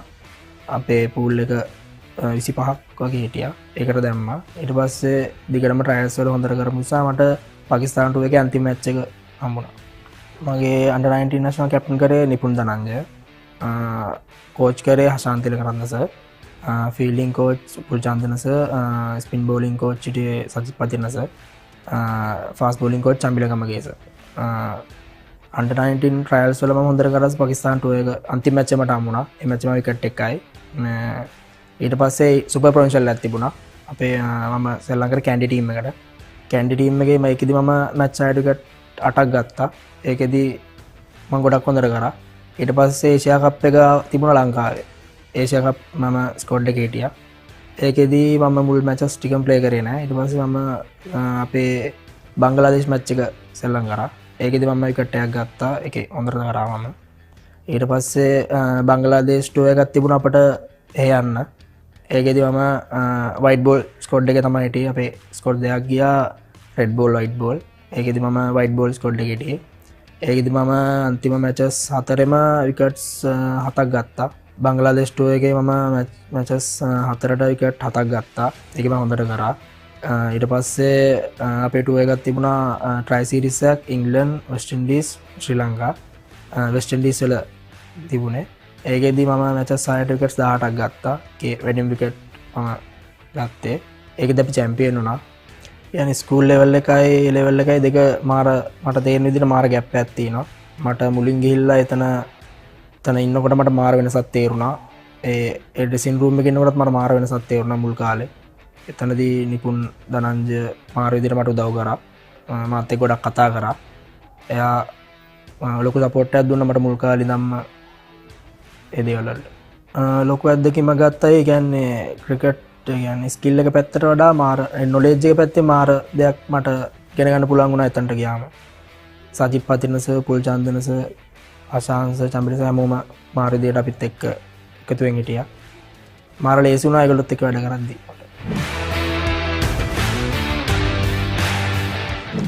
අnder 19 ශ්‍රී ලංකා ප්ලේ කරනකොට මට ආරාධනාවක් ආවා CCC කණ්ඩායමෙන් ප්ලේ කරන්න එන්න කියලා. මම ප්‍රීමියර් ටූර්නමන්ට් එකටම තමයි කෙලින්ම ගියේ. මගේ ඩෙබියු මැච් එක මම ප්ලේ කරේ නිකම්බෝ සයිඩ් එකත් එක්ක. මගේ දෙවිනි මැච් එකේ මම සතකයක් ගැහුවා ආමි කණ්ඩායමට එරෙහිව. ඊට පස්සේ මම ඒ අවුරුද්දේ අන්තිම මැචස් 3ට තමයි මම ඒ ගියේ සෙල්ලම් ගන්න. CCC ප්ලේ කරනකොට මට SSC ක්ලබ් එකෙන් ආරාධනාවක් ආවා කණ්ඩම් මිස ඒක දසුන් අයියා දිමුත් අයියා ඒ කට්ටියත් එක්ක කතා කරලා මට එන්න කියලා SSC. මම ඊට පස්සේ තමයි SSC ක්‍රීඩා සමාජයට ආවේ. ඊට පස්සේ මගේ පළවෙනි අවුරුද්දේ මම ඒ අවුරුද්දේ අපේ වන් ඩේස් මැචස් 7යි ගැහුවේ. ඒකෙදී වැස්සෙන් ගොඩක් මැච් වලට මේ වැස්ස නිසා ගහන්න බැරුණ මම අපි මැචස් 3ක් වගේ තමයි ප්ලේ කරේ. ඒ මැචස් 3ට මම කඩලු 6ක් වගේ ගත්තා. ඒ මැචසුත් අපි සම්පූර්ණ ඕවර්ස් 50ම අපිට සෙල්ලම් ගන්න ඕනේ නැහැ. වැස්ස ඕවර්ස් අඩු වෙලා එහෙම තමයි අපි ප්ලේ කරේ. ඒ අවුරුද්දේ කොවිඩ් නිසා T20 3 day කිසිම ප්ලේ කරේ නැහැ. වන් ඩේ මැචස් ප්ලේ කරේ. අන්තිම T20 ටූර්නමන්ට් එකේ පළවෙනි මැච් එකේ මම හැට්‍රික් එකක් ගත්තා බදුරුලිය ක්‍රීඩා සමාජයට එරෙහිව. මම SSC ඇවිල්ලා පළවෙනියෙන්ම ගැහුවේ 23 ටූර්නමන්ට් එක. ඒකෙදී අපි රනර්ස් අප් වුණා පළවෙනි අවුරුද්දේ. ඒ කැප්ටන් කරේ සම්වාශාන්. ඒකෙදී අපි රනර්ස් අප් වුණා. ඊට පස්සේ මේ අවුරුද්දේ අන්තිමට තිබුණ ඉමර්ජින් එකේ මම අන්තිම මැචස් 4 කැප්ටන් කරා SSC. ඒකෙත් ලොකු මතකයක් තියෙනවා මට. මම SSC මොස් ඒ මැච් එකේ මොස් කැප්ටන් කරේ මගේ අයියා. SSC කැප්ටන් කරේ මම. ඒක ලොකු මතකයක් තියෙනවා මගේ. SSC ඇවිල්ලා ලොකු මතක තියෙන්නේ මම හැට්‍රික් එක ගත්ත එක තමයි. SSC ඇවිල්ලා මම මාර ලොකු දෙයක් ඉගෙන ගත්තේ. ඒකේ තියෙන ඩිසිප්ලින් එක වගේම ඒ තියෙන ෆැසිලිටිස් හැමදේම එක්ක ඉන්න ප්ලේයර්ස්ලා ගොඩක් නැෂනල් ප්ලේයර්ස්ලා ඉන්නවා. ඒ ප්ලේයර්ස්ලාත් එක්ක ඒ විකට් එක්ක ඉන්නකොට මට ලොකු දෙයක් එක තේරුණා. ඒ වගේම සම්මන් ජයන්ස, කණ්ඩම්බිස, ගුරුගේස, කාස්තයි අය වගේම ඒ හැමෝම මාර විදියට අපිට ක්ලෝස්. ඒ මාර විදියට අපි ලොකු සපෝට් එකක් දෙනවා අපේ හැම ප්ලේයර් කෙනෙක්ට. බෝඩ් ලෙවල් එකේදී මම අන්ඩර් 19 ප්ලේ කරපු ගමන් මම බෝඩ් ලෙවල් ප්ලේ කරා. ඒකේ වෙස්ට් ඉන්ඩීස් කණ්ඩායමත් එක්ක තමයි පළවෙනි වන් ඩේ ටූර්නමන්ට් මැච් එක ගැහුවේ. ඒකෙදී මම විකට් එකයි ගත්තේ. ඒකේ මේ හොඳට බෝල් කරා මම. ඒකේ හොඳට කරලා ඊට පස්සේ මාව England board level 4 day match එකට දැම්මා. ඒක මම ප්ලේ කරේ නෑ. මම ස්ක්වොඩ් එකේ හිටියා.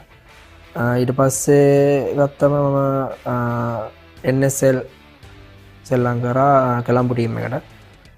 ඒකෙදී වන් ඩේ මැච් 3ට මම විකට් 4ක් ගත්තා.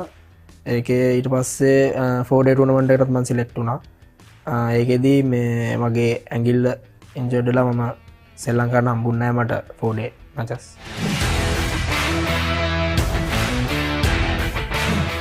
LPL මගේ පළවෙනිම LPL තරගවාරය තමයි සෙල්ලම් කරේ. ඩබල් වයිකින්ස් කණ්ඩායමට දසුන් අයියා තමයි කැප්ටන් කරේ. ඒකෙදී මං ලොකු එක්ස්පීරියන්ස් එකක් ගත්තා මේ දඹුල්ල කණ්ඩායමත් එක්ක ඉඳලා. හොඳ ෆොරින් ප්ලේයර්ස්ලා හිටියා. මාර එක්ස්පීරියන්ස් එකක් ගත්තා. ඒකේ මම එක මැච් එකක් ප්ලේ කරේ ඒ ටූර්නමන්ට් එකේ.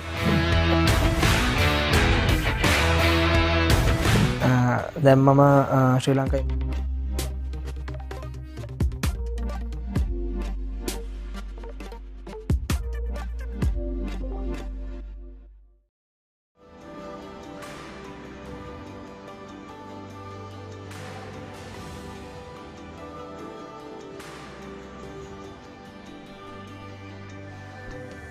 Ladies and gentlemen, welcome back to the live action from the Royal College grounds.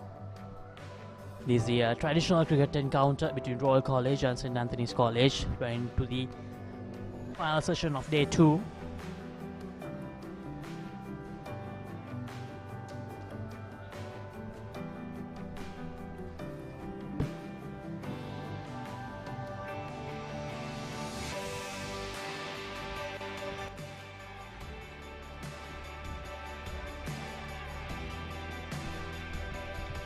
Fantastic comeback by the Anthonians. At one stage they were reading 7 wickets down, 230. This partnership has really blossomed big time. Royal did bowl well in patches, but after they took that new ball, it was pretty much runs leaking around all corners of the ground. Right, Harun, and the Antonians, of course, doing very well with their batting effort all of them contributing, but it was the partnerships that really helped them, especially the partnership between Iduvara and Akil, which amounted to 111 runs for the first wicket, and then came Ryan Anthony's and Akil joining for 61 runs. Take a look at Ekanayaka. 48 balls, 38 runs. He has overtaken Ravindu Kapukotua, who has played relatively a more sedate knock. But Ekanayaka, known for his left-arm orthodox bowling, has shown how well he can handle the bat. He looked very positive, and especially went after the fast bowlers when the new ball was taken. Yes, came in at a very difficult situation as well, because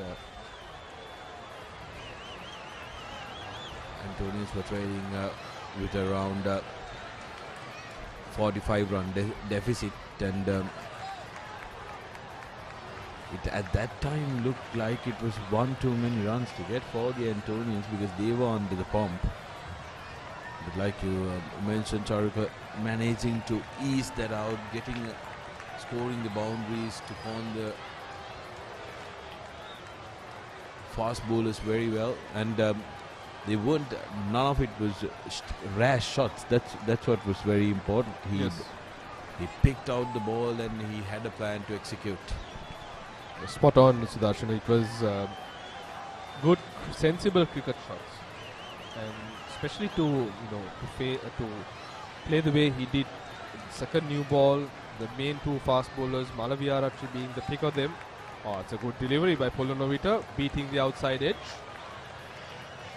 Coming back to Ekanayaka's batting performance, been very, very impressive. Like I said, the way he took the fast bowlers on. Malaviarachi had his tails up, mind you. He bowled a fantastic spell before that new ball was taken. So it wasn't going to be easy, but Charuka Ekanayaka has shown what he's capable of, and taken St. Anthony's past the Royal first innings score. Current lead for the Anthonians is 9 runs. Oh, young stars having a crack. Exciting stuff that we're seeing here. Future of cricket. I think that's the bread and butter game that's played by many across this country. Many of them do go to take on the sport, especially with the red ball. Nevertheless, if you take the masses across this country, cricket, as much as it is a game, like in India, somewhat of a religion, don't you think, Sudarshan?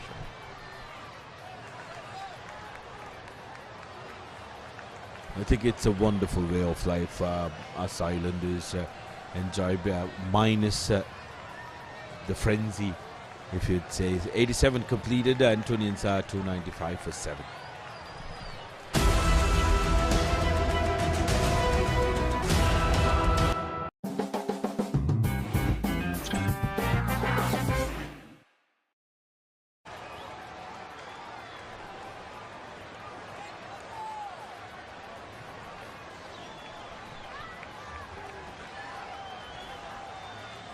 That was a decent start by Polonovita, Anush Polonovita.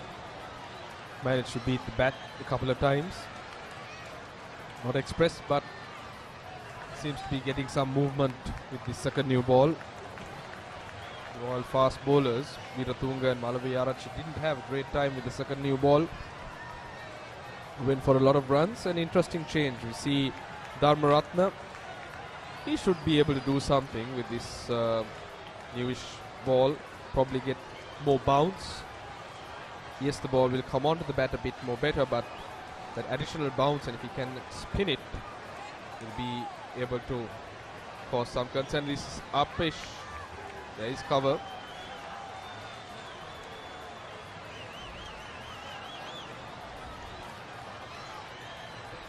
It's been an age-old problem. The 7th, 8th wicket hoodoo. It's not very easy to break something that persisted during our times as well. When we get an opposition 7-8 down. Getting the last two has always been a challenge. Oh, the tail wags and wags, isn't it? And it's very frustrating as a bowling unit because you've managed to do well with the existing batters, more accomplished batters, and then comes the bowlers to occupy you and frustrate you, and that gets to your head. Absolutely, absolutely.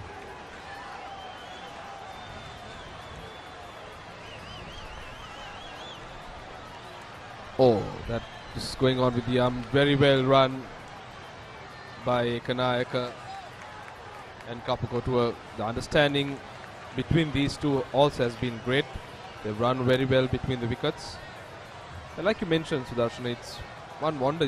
It's not that the effort and the focus isn't there to get the teams out, but more often than not, probably one reason can be that now the tail too have taken their batting seriously. And unlike in back in the years, most of the tail enders now can hold a bat, can manage one end up, and more we see many batsmen entrusting the tail enders to hold things from one end. And also sometimes I think most of these batters who come after the 6th or the 7th wicket, they are playing at that position not necessarily because they are bad batters, but they could be from a young age group. Generally would have played number 3 or 4, but since in the top team in the first 11, they get the opportunity at 6, 7, 8. That's where they want to try and make sure that the coaches and the coaching unit sees that they are responsible cricketers as well. We'll come back to that. 88 completed. Antonio is just a run away from scoring 300 in their first innings.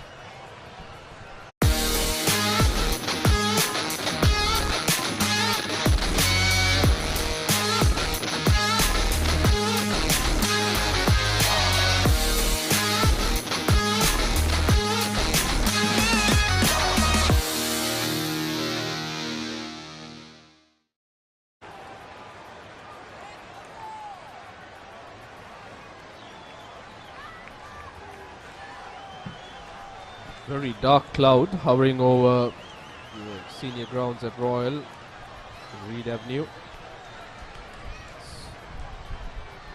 Made the conditions very overcast here. It's only 3 o'clock in the afternoon. Another full session to go. Hopefully it'll be a passing cloud where we'll see the remainder of this session get completed.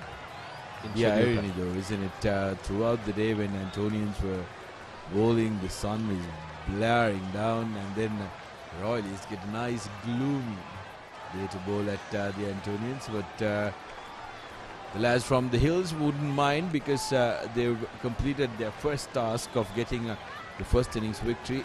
It's their 5th one of the season. Oh! Another one goes down begging for the Royalists. That was in the bread basket. That was absolutely in the bread basket. And Anush doesn't show the disappointment he'd otherwise would show. But Govindu. Slight movement away from the left-handed batsman, taking the outside edge. Very catchable. Goes in and comes out.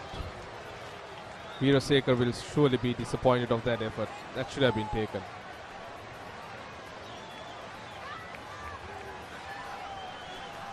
A lot of missed chances for the Royalists. Had they taken them, it would have been a different story. Oh, absolutely, because even with 30 runs to get, as we spoke earlier, Antonians looked like they were under a little bit of pressure. I think after they scored those 286 runs, especially like we were chatting about in the latter part of last evening, Arun, maybe they lost a little bit of their concentration because the Antonians managed to pile up runs just for the loss of 1 wicket, and that would have affected the momentum as well from the Royalists. spot on, Sudarshan. I think that phase of play which we witnessed last evening, it's not something that the Royals too would have expected from the Anthonians. Their intentions would have been to get a couple of wickets, maybe 3 at the end of close of play, but it worked the other way around, where the Anthonians came quite positive. They played some very interesting shots to get them to 70 at the end of this play. And this is very cheekishly played. Excellent batting by Kapu Kotua. He understood that there's not much of pace. He set himself beautifully balanced and just caressed that over the keeper's head for 4. Adding insult to injury, he was dropped.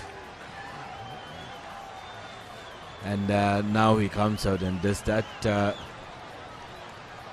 Good to feel for the bowler, Polo Novita.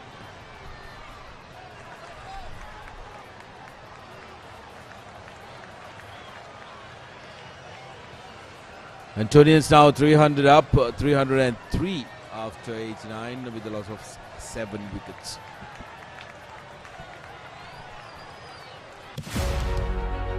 Catch the excitement real time. Be up to date with it all. Let us capture your milestones. Get it sizzling hot off the turf. Hear the experts break it down. Dig deep into the nitty-gritties. Be inspired by their greatness. Relive all the scintillating action.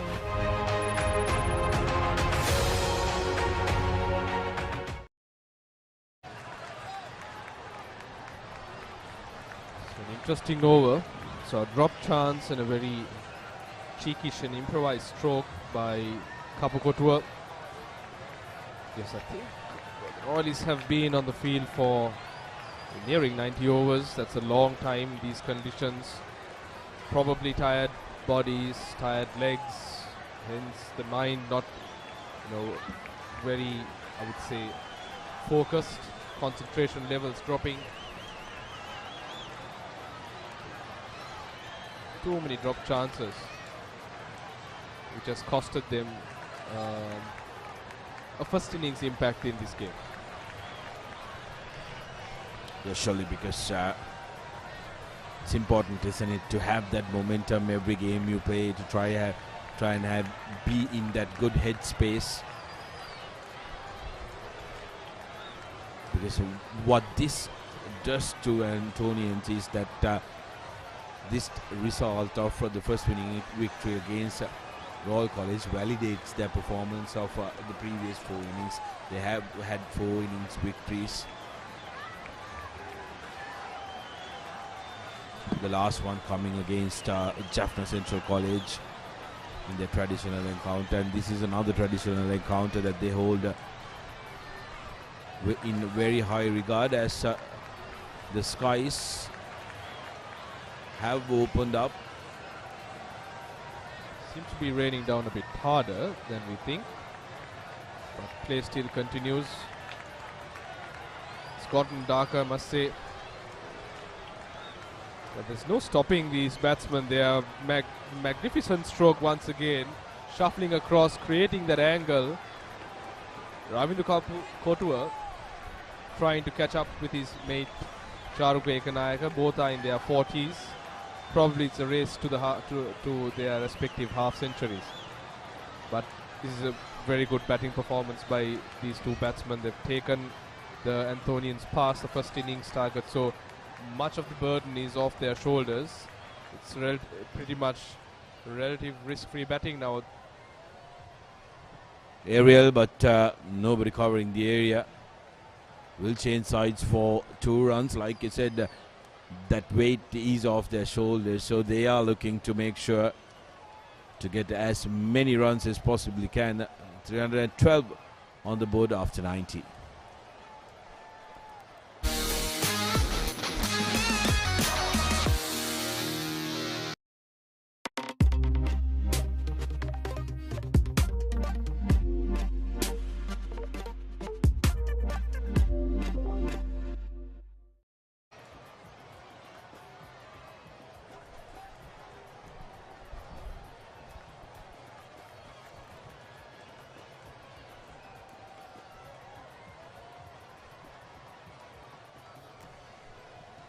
Polonovita to continue from the college end.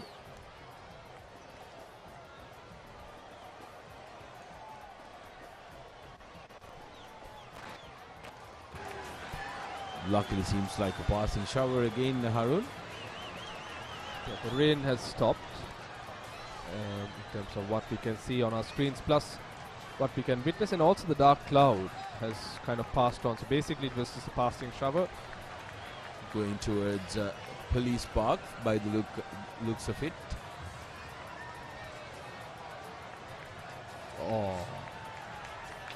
Decent stuff here by Polonovita. It's caused some trouble to these two left-handed batsmen. We did witness a missed chance in the previous over. Oh, how badly would have Royal loved to have held on to their chances. They've definitely spelled something different. They've given a better fight in terms of holding on the Antonians. Another chance, and this time again, this is below par in terms of fielding standard expected at an under-19 level. Absolutely below par, because there is no mincing those thoughts. In the slip corner, that's not short, that's dropped. That was the first one. Veerasekara put that down. Now it was Jayawardena who dropped. This is some smart bowling by Polonovita. He understands that the ball is tilting away from the left-hander. He's getting the batsman to play that drive. He's inviting the batsman. He's doing all the hard work, but unfortunately he's not being supported by his fielders. Not backed up in the field. But kudos to Polonovita. He's staying true to the course. He's inviting the batsman to play the drive, to which the Antonians are duly obliging as well. Harun got to feel for the bowler. I wonder how many chances in total that the Royal Police have missed in this innings. Has to be more than 5. Yes, and also it's all the seniors that have put down the chances. We saw Dasis Vantanayake himself dropping one as well, so they won't be happy when they take a look back at the game. 91 completed, and set at that is 312 for 7.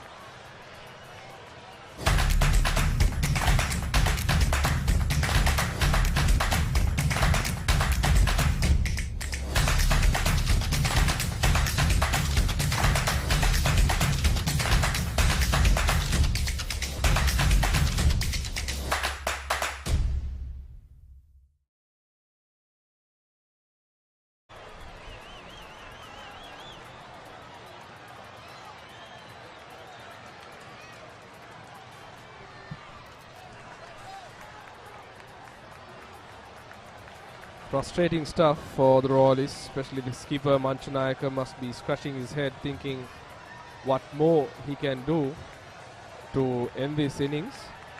It's been 7 down for quite some time. These two batsmen have put on a decent partnership. 73 runs between them, yep. Runs and going. Dharmaratne, the decent comeback after he had a pretty ordinary start last evening, has come back very well. Today he's bowled decent line and lengths. Yes, the odd loose ball has been bowled occasionally, but nevertheless overall he's had a decent outing today.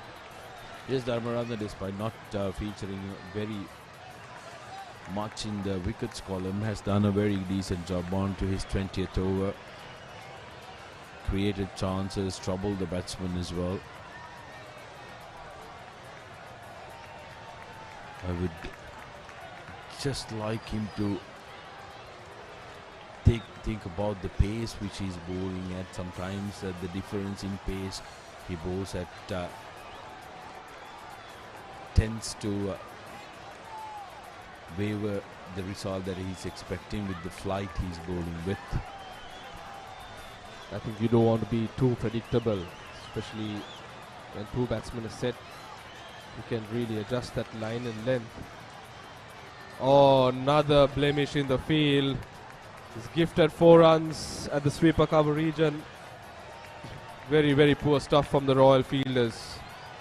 We're seeing a whole array of misfields, drop catches, which is quite unacceptable.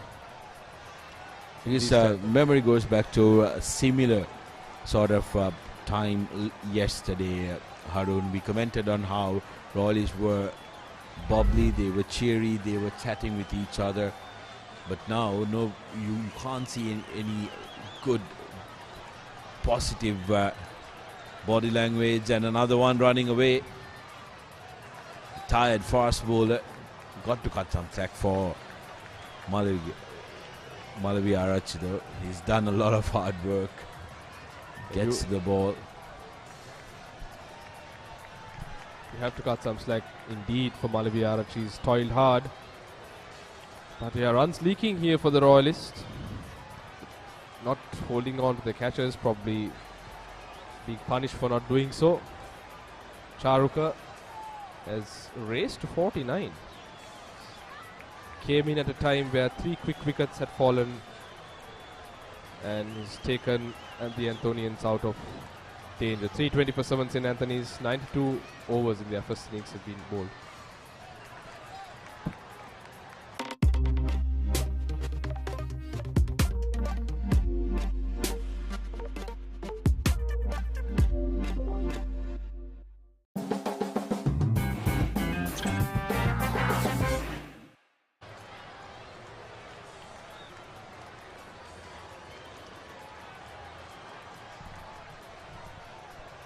The Royalists having a huddle, I'm sure. Some stern words being spoken by Dasis, yes.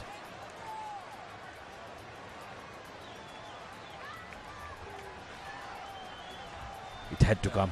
It really had to come. It was inevitable, I think. There is no mic in the middle of that huddle, but no prizes for guessing what's been said there. Absolutely. Someone can lip read. He seriously doesn't look a very happy man, the captain, because it's been an ordinary effort, especially on the field. The catching has looked ordinary, even the ground fielding for that matter, because that's costed Royal quite dearly, because they did have the opportunity to, in terms of coming into this game, getting that result in their favour, but the fielding has let them down. Hence you see them in this position. Absolutely, I think that's something they will take a long, hard look at, because whatever happens in the game, fielding is one area of the game that every single player individually can show their commitment, no matter the result, no matter any state of the game. So if you don't have that commitment, it shows on the field. Yeah, spot on. I think fielding is one facet of the game that differentiates a good side with a better side. So you want to win games, you want to be consistent in terms of solid match performance. It's fielding that always differentiates between sides. So that's something I think facts would speak for itself, looking at how the Anthonians fielded compared to how the Royalists are fielding or have fielded during this innings. We saw that excellent close-in catch from the Anthonian short silly point fielder. The ground fielding was very good, but on the other hand, the Royalists have not been having a very fruitful day on the field. Many drop catches. I've lost count in terms of how many, and also the ground fielding has been below par. It's these things that really worry the coaches, isn't it? It's not necessarily the fact that the Antonians have managed to go past their first innings total, because it was a very sporty declaration by Royal College. You got to remind that 286 for 7. They could have gone on if they wanted for maybe 3-4 overs and gotten 300. But it's these aspects that really worry the coaches and the coaching staff. When you see a lack of concentration, commitment in fielding, because fielding is an aspect that is developed over time. And as a unit, as a team, you need to make sure that you are on top of your game, and here's a man who's on top of his game. What a performance, an exceptional batting performance by Ekanaika. The chips were down when the Anthonians lost 3 wickets in quick succession. He put his hand up, he initially gave support to Kapukotua, who was batting quite decently. He's gone on to overtake him and score 50 very crucial runs for St. Anthony's. Well played, young man. Deliveries. Well, this works out as well. The freedom, Ravindu trying to be a little cheeky. 15, 67 deliveries.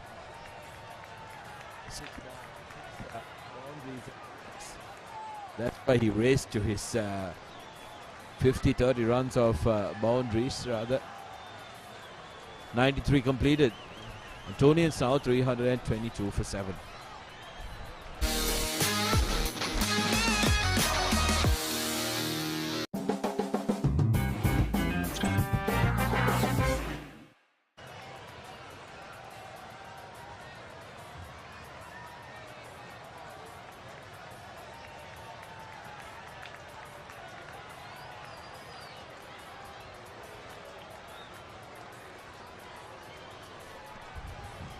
Going to be a change in bowling from the Colombo University end.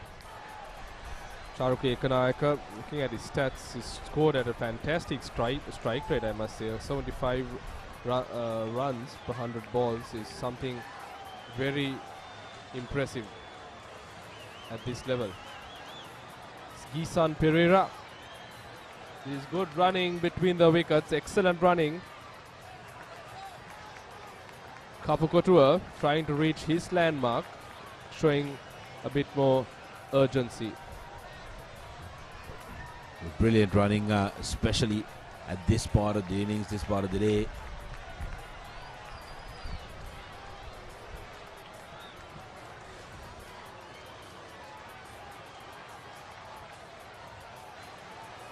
Ravindu being a little too eager, maybe.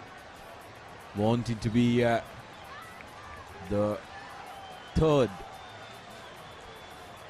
Looking at that yawning gap between deep mid-wicket and long leg. But Gisan Pereira has been short. This time, the batsmen comfortably cross over for 2 runs. Takes him to 48.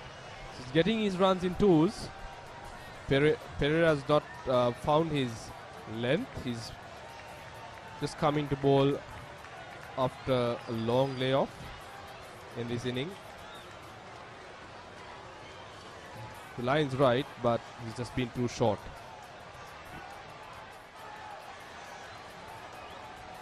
Much better from Pereira. Decent bounce, turn. Yeah, the story for the Royalists is that most of their spinners have bowled well in phases, but in terms of consistently getting into one rhythm, bowling, in a proper line and length to trouble the batsman, that has been something that's missing during this bowling performance. Ravindu moves to 49 with Ekanaika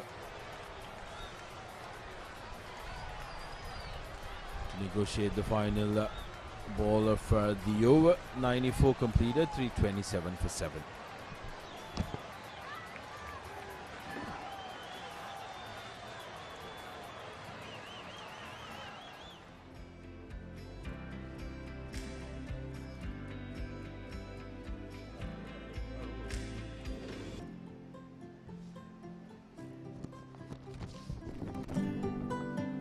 Good knock. Whenever it was loose, he capitalized on it. Came at a time when side was in danger of conceding a first innings lead. Played some delightful shots.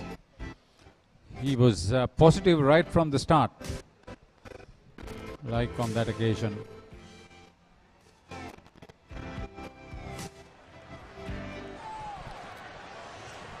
Pulunovita unlucky.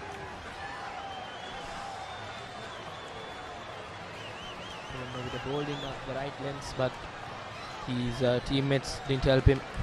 He's dropped twice off his bowling. Two different fielders in the slips.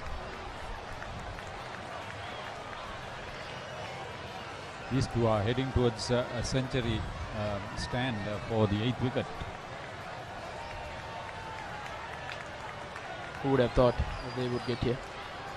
The two batters were dismissed in the 40s, Ryan Anthony's and before him Idura Galapitage.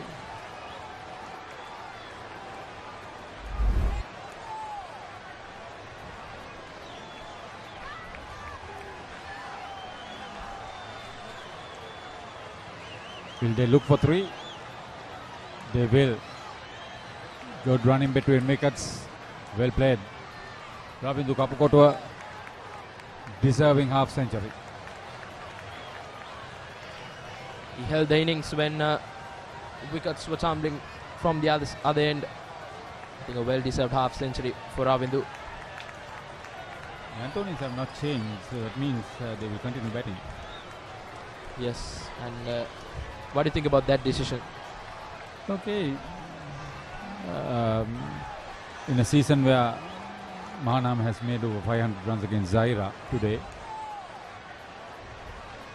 On the other hand, Royal must realize this is the beginning of the first term. At the end of the first term, they are in for a 3-day game against St. Thomas's. So being on the field for 100 overs is always on the cards. I think this is a good test for the Royalists. Yeah, they learn fast. They are not at full strength, we must add. And so is Anthony's, for that matter.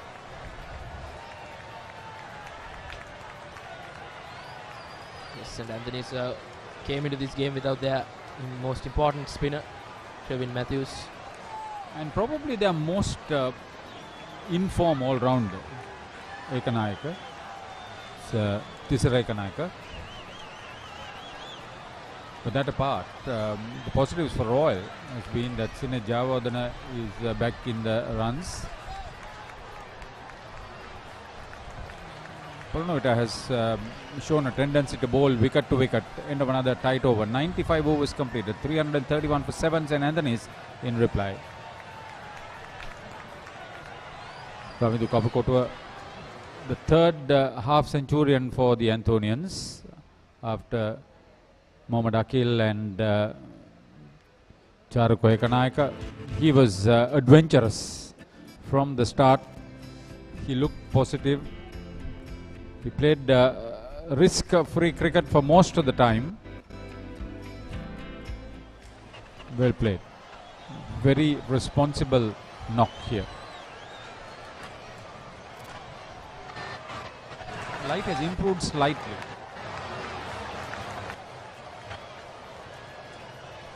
Gisan Pereira getting a bowl.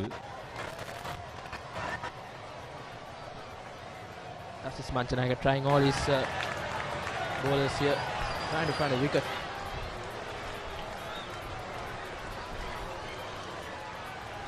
Another loosener from Gisan.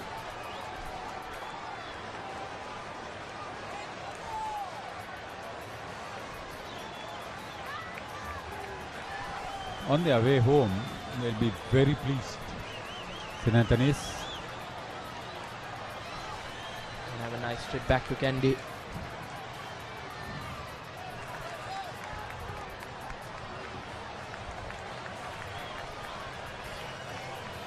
This is another important opportunity. Triple Nelson on the scoreboard.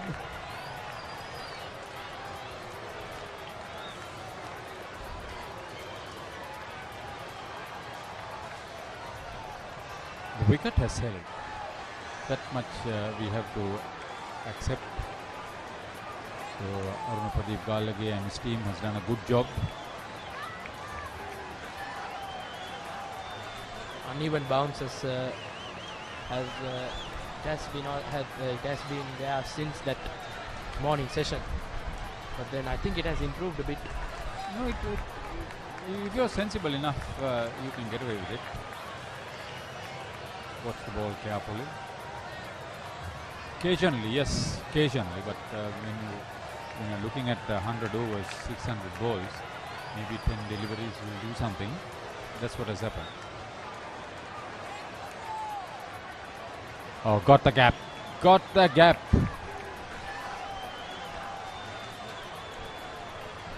Tired limbs. You have to accept that. It's the end of 96 overs and they are too short of 100 partnerships. And Anthony's 337 for 7.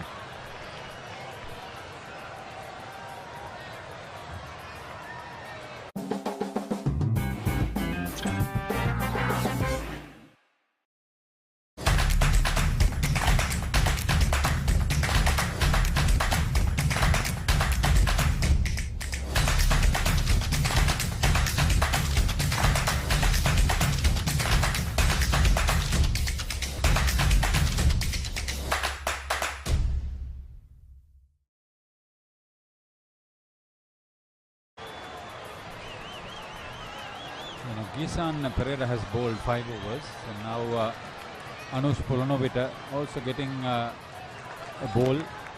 Under these circumstances, the only thing to do is give these youngsters a chance. They'll relish it.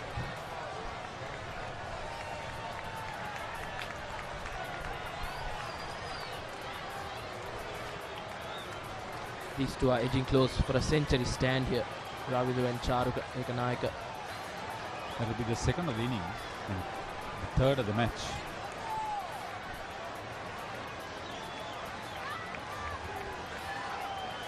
This has been a great relief for the Katugaskote lads. They had the Royal a little bit on the bump at 178 for 5, but they recovered to 286 for 7 declared. Themselves in danger of conceding a lead at 239 for 7. But now see, missed opportunities have helped the Antonians. That's the 100 stand. Very well played, Ravindu Kapoora and Charuka Ekanayaka.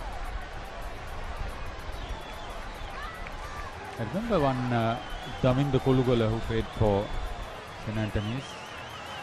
I was reminded of him when watching Indura Galapitage bowl and bat.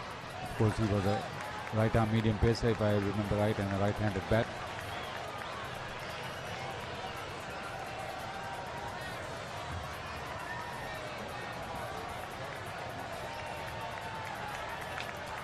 When you have this sort of performances against a top name, the rub of influence on your mind will set you up for the rest of the season too. That is what will happen with Ravindu Kapoora and Charuka Ekanayaka. Oh, good hit, good hit. Half expected that one. Ekanayaka is really onto something big. The way he's going, this is not going to be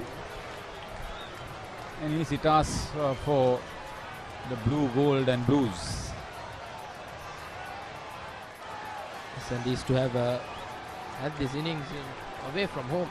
That should be credited. They came down to Colombo, play this traditional game and go back up with a lot of heart.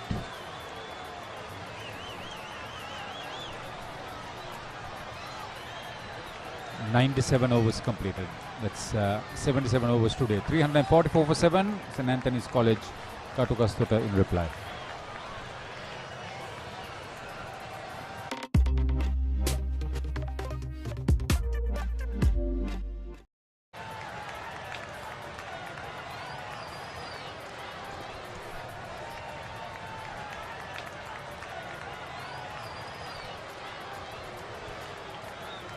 Ravindu Kapoora 41 runs, Charuka Ekanayaka 62. Mind you, Ekanayaka came behind the Kapoora into this partnership. 150 balls, 105 runs. Lot to celebrate. and to cherish and to enjoy. Meanwhile, St. Thomas's are thwarted by rain at Mount Lavinia. They're on the verge of victory, but the rain gods have opened up in Mount Lavinia.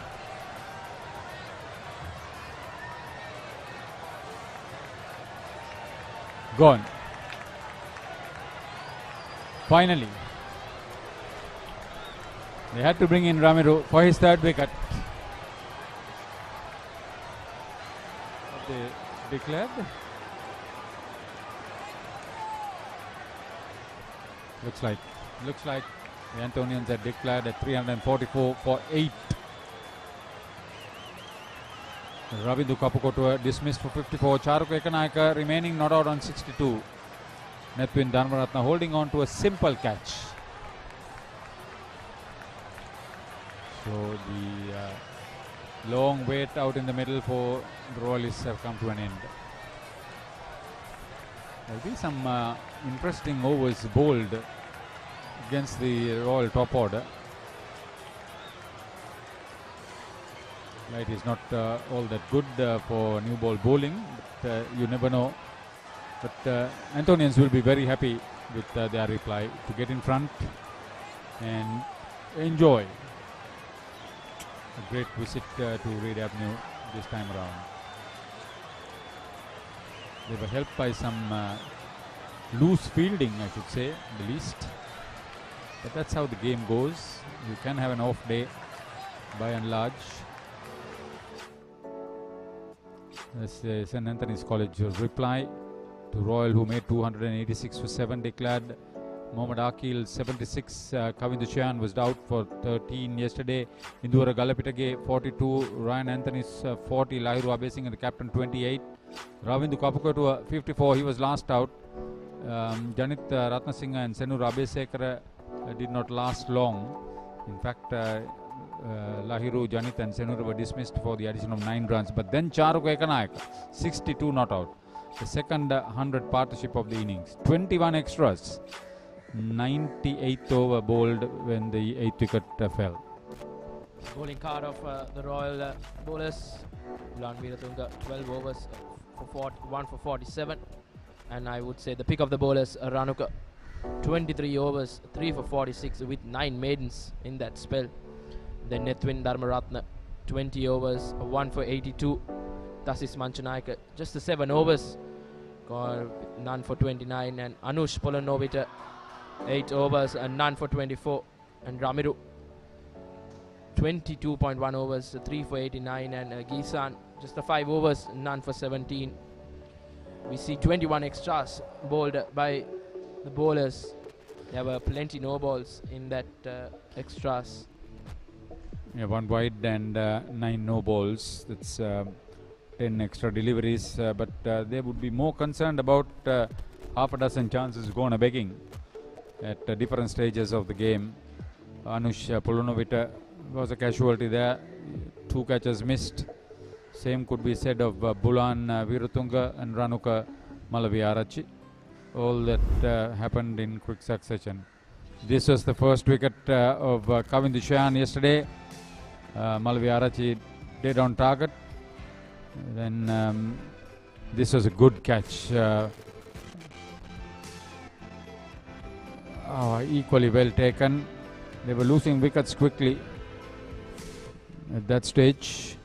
Ryan Anthony's, and this was Lahiru Abesing gone.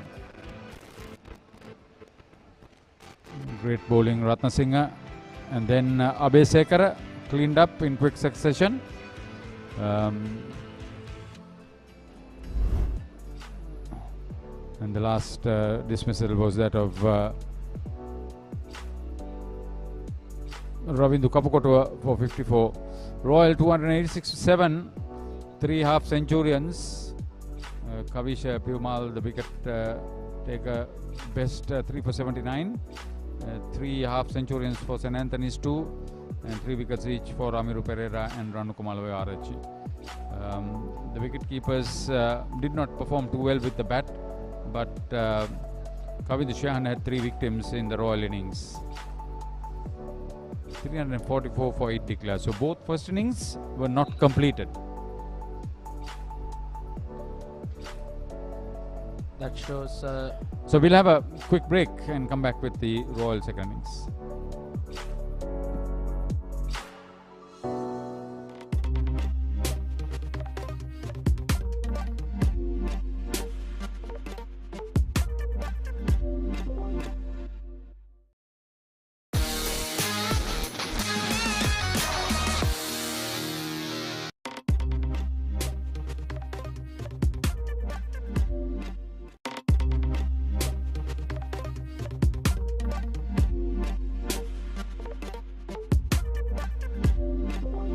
මරාගත්ත මැද මරාගෙන කරන්න තියෙන හැමදේම කරගෙන number 1 හිටපු team එකට T20 world ranking වල 3.0ක් ගෙහුවා ඒ series එක. ෆාස්ට් බෝල් කරා දාන්න බෑ. ඊට පස්සේ කෝච් කිව්වා අනිලිසා කිව්වා ෆාස්ට් බෝලින් කරන්න නැහැ ස්පින් එක දාමු කියලා. තාත්තා ත්‍රිවිල් රියදුරේ අම්මා ගෙදර හිටියේ. එතකොට මල්ලි පොඩි ත්‍රිවිල් එකක් දුවන රැකියාවක් කරන මිනිස්සෙක් විදියට නෙමෙයි සැලකුවේ. මල්ලි මේ යනොන්චිලා පැන්නා. පැනව පාර අත කැඩුනා. ඒ වෙලේ මේ විදිහට ඉවරලා අමාරු ප්ලේයර්ස්ලා ඉන්නවා රණ්ඩු වෙනවා නම් මනම් එහෙම. ඒත් අර මෙතනදී කුසල් සදීර කාපි කට්ටියම මාර යාළු ටිකක් මම මොකක් කර මිස්ටේක් එකක් කරා වුණත් මට බනින්න මුකුත් කරන්නේ නැහැ යාලා. සෝෂල් මීඩියා වලින් එක එක දේවල් කියනවා. ඇත්තටම ඒ කාලේ දැන් අපිට නැති වෙන දෙයක් තිබ්බේ නැහැනේ. අපිට තිබ්බේ දෙයක් ලබා ගන්න විතර. අපි ඉතින් ඒ දේ ලබා ගත්තට පස්සේ මිනිස්සුන්ට ඕන දෙයක් හැමෝම කියන්න පුළුවන්. ඒක සාමාන්‍ය දෙයක් නෙවෙයි. අද වෙනකම් මම Facebook නෑ මගේ page එක විතරයි තියෙන්නේ. මැච් එකට බැස්සන් පස්සේ මම පොඩ්ඩක් කට වැඩි. මම කියවනවා පොඩ්ඩක්. මගේ අම්මයි තාත්තයි ඒ දෙන්නගේ තරුණ කාලේ කැප කරා මං වෙනුවෙන්. මරණ තුරා ඉතින් මං ඒ දේ ඉෂ්ට කරනවා.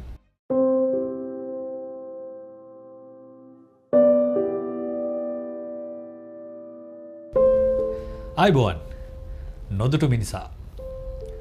ඔහු ශ්‍රී ලංකා ක්‍රිකට් තුළ ඉන්න දක්ෂ කඩුළු රකින්නෙක්, දක්ෂ පිතිකරුවෙක්, ඉතාම කුඩා කාලෙකින් විශාල ජනප්‍රියත්වයක් ළඟා කරගත්තු ක්‍රීඩකෙක්. අද අපේ නොදුටු මිනිසා මිනෝද් භානුක. ආයිබෝන් මිනෝද්. ආයිබෝන්. ඉතින් මේ දවස්වල මොනවද වෙමින් තියෙන්නේ කියලා ඉස්සෙල්ලාම අහගෙන අපි වැඩේට යමු. අයියේ මේ දවස්වල දැන් ඩොමෙස්ටික් ටූර්නමන්ට් එක පටන් ගන්න තියෙනවා. 3D ටූර්නමන්ට් එක. ඒකේ මැචස් දැන් 4ක් ඉවරයි. ඊළඟ හෙට තව මැච් එකක් පටන් ගන්නවා. ඒ මැචස් ටික තමයි මේ දවස්වල යන්නේ.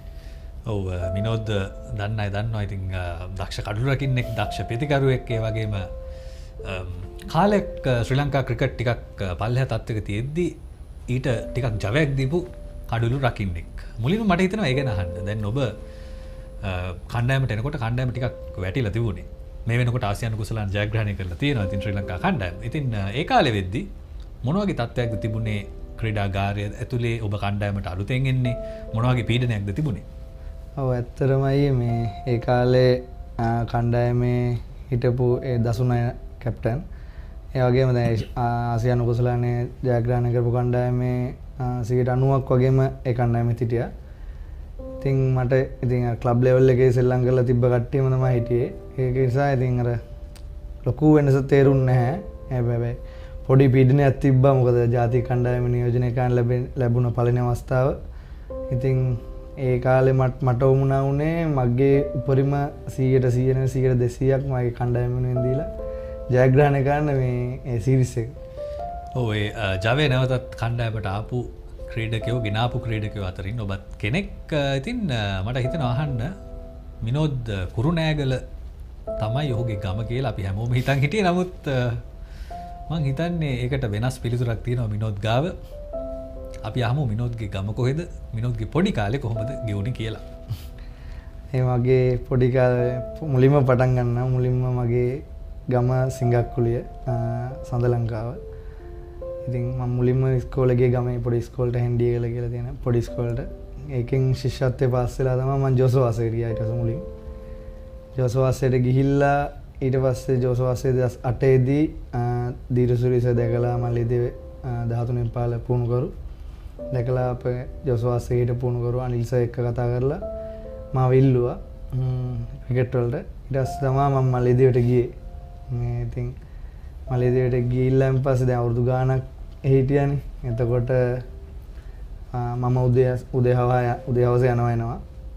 ඉතින් ඒවත් එක්ක ඉතින් අම්මලට ඒව බලන් ඉන්න බෑ මේ නිසා අම්මයි තාත්තයි ඔක්කොම මේ ගෙවල් විකුණලා මේ කරලා පදිංචිය මාරු කරලා කුරුණෑගලට. ඔව් කුඩා කාලේ ඔබ කඩුළු රකින්නෙක් නොවේ. කුඩා කාලේ මොනවද කරේ ක්‍රිකට් වලින් කියලා අපි ඔහුගෙන් අහමු. ටිකක් වෙනස් දෙයක් කරපු ක්‍රීඩකෙක්.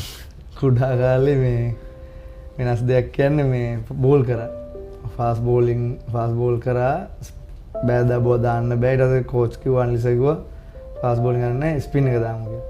ස්පින් එකක් දැම්මා බෑ දාන්න දමලා ගහන්න. ඊට පස්සේ සර් කිව්වා හරි. දැන් ඔයා බැරිම දැන විකට් කීප් කරන්න ඒක විතර ඉතුරුලා තිබේ. ඒක කරන්න කියලා. ඔව් අන්තිමට Tamanට ගැලපෙනම තැන හම්බුණා. ඔව් ඒක තමයි අන්තිමට ඉතුරු වෙච්ච දේ. අන්තිමට ජාතික කණ්ඩායමට එන්න තරම් දස්කම් පෙන්වන්න හැකි වුණා කඩුළු රැකීමෙන්.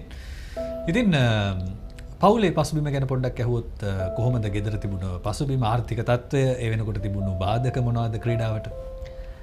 ආර්ථික තත්ත්වය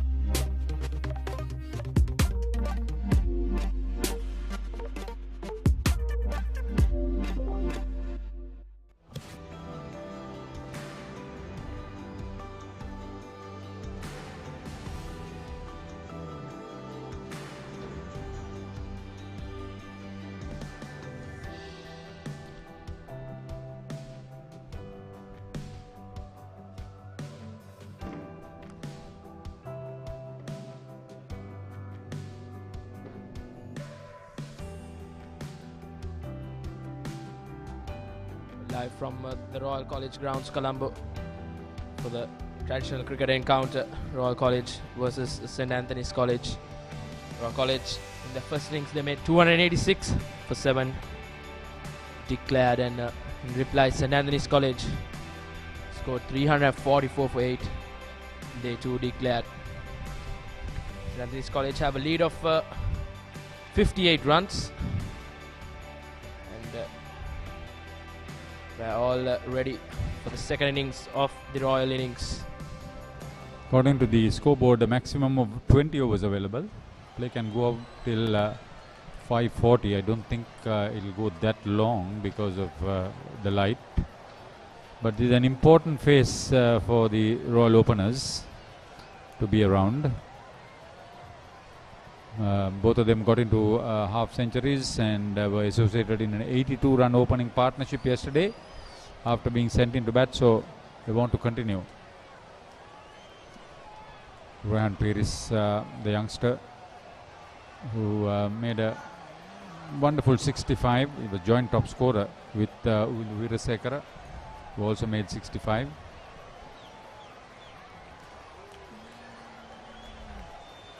With 150 not out against DS Senanayaka. That's a record for Royal, the youngest to score 100 in two-day cricket, first 11.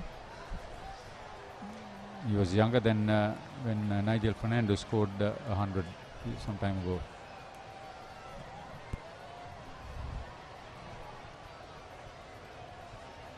Kavisha Piyamal, I would believe this is picked up 3 wickets in the first innings. Captain Lai Robertson is guy believing in that he could do something with this new ball. 6 for 79 his best figures.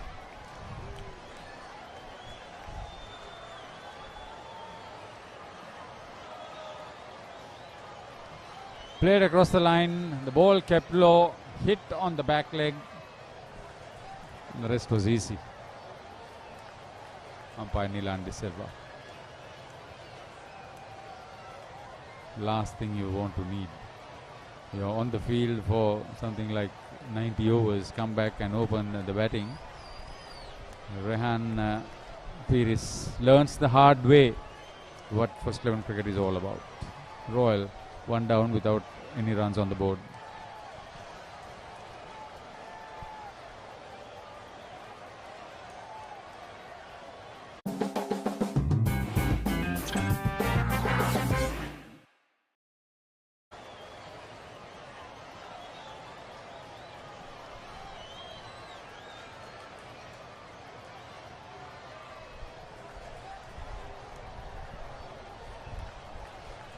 So the Royal captain comes out to join his vice captain, coming at the pivotal number 3 position. The cloud cover has eased on one side. 200 not out this season. That's a huge landmark. He scored over 600 runs, made 20 in the first innings. Wonderful player, shots all round.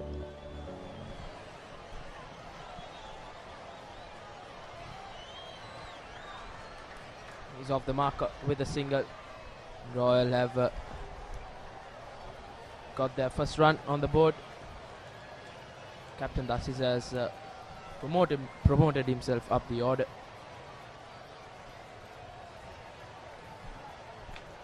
He wants a batting turn. That would be the situation.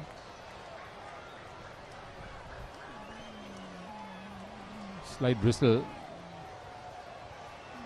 Wonder whether it will become a thick bristle. The explosive opening batsman for Royal College, Sinet Jayawardene.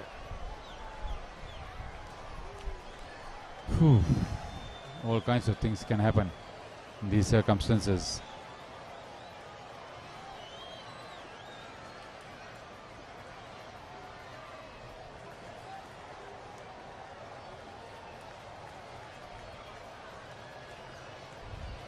You mentioned explosive opening bat. They had 4 fielders ringing the boundary at deep cover point, long off, long on, and deep mid wicket. Sinet can be quite destructive. It's a good pair of spin. If it's in his arc, he goes for it. Kavish has started this innings really well.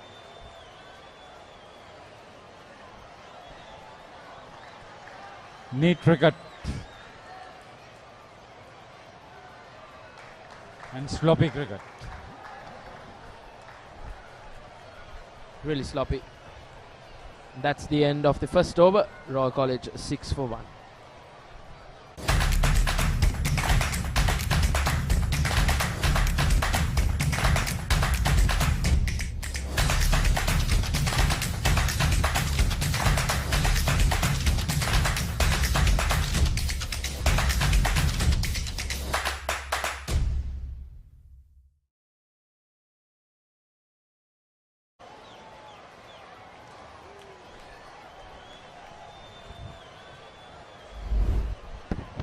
Tin Bristle is still there. Very well played. He was right on top of that. Didn't try to overhit. Could have been retrieved. Waited till the last half a foot and then no time to recover. From both ends, St. Anthony's are using the spinners and right arm off spinner Dinura Ganegoda. Don't think he picked up wickets, but he was still able to put the ball in the right areas in the first innings. These two batters would want to make the maximum use. If they can bat for 10 overs together, they would be happy. So I think this is a good move from Captain Lairu Abesinghe to bring on the right arm off spinner. Having 2 left-handers in the middle, he can be threatening.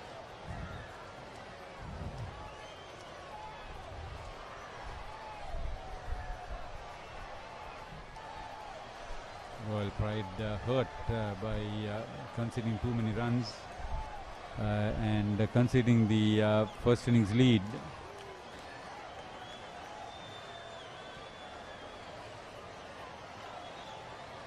First innings lead ended up they being led by quite a bit. 58 runs in front. Royal will look on to somehow get that 58 runs and just bat till the end of play. Yeah, it's of academic interest to get to 58. They would want to lose minimum of wickets.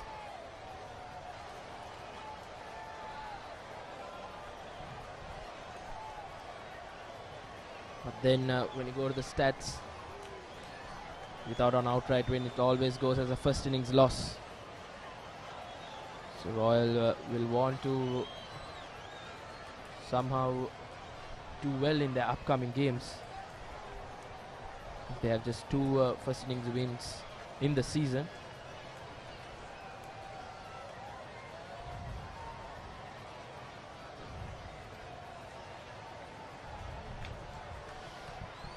Anthonians would prefer to bowl the 20 overs that's remaining in this game, if the light permits.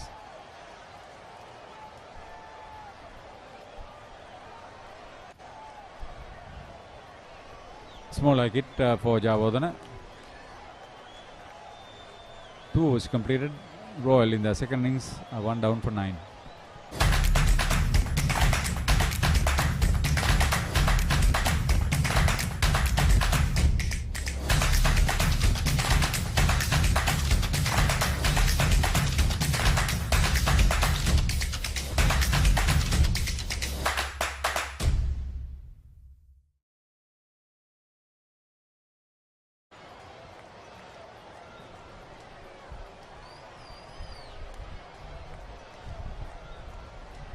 Lahuru Abesingh is at slip and he's directing the traffic from there.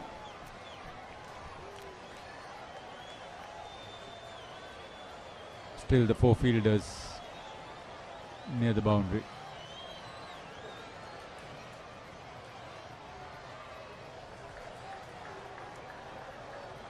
Bat sensibly, that's what Sinet Jayawardene would tell himself.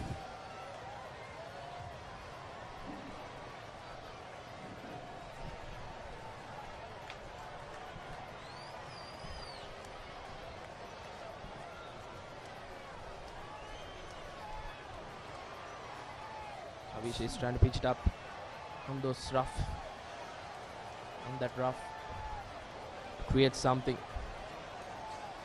get a wicket or 2 here.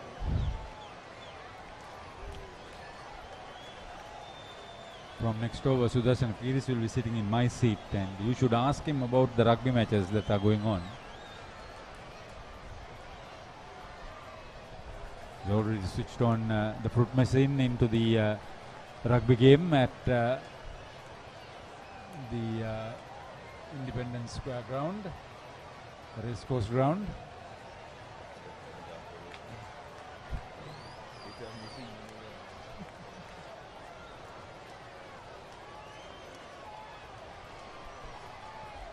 Well fielded. There's a matting covering the clay mat there.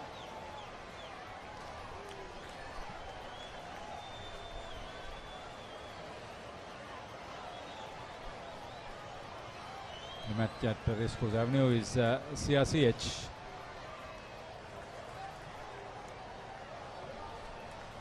It's nice to see all the sports getting on. Cricket, rugby, football, mercantile season is coming up.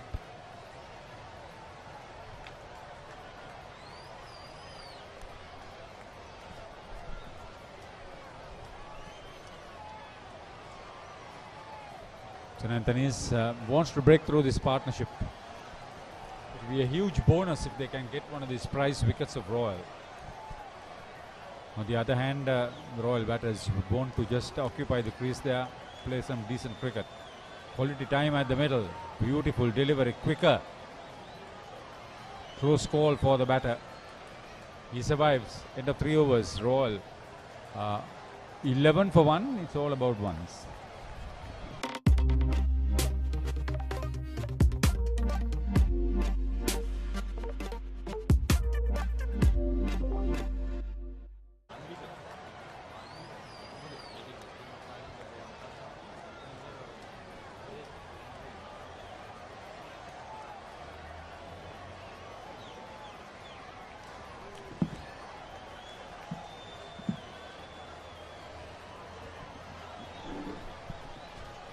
Dinura to continue from the college end.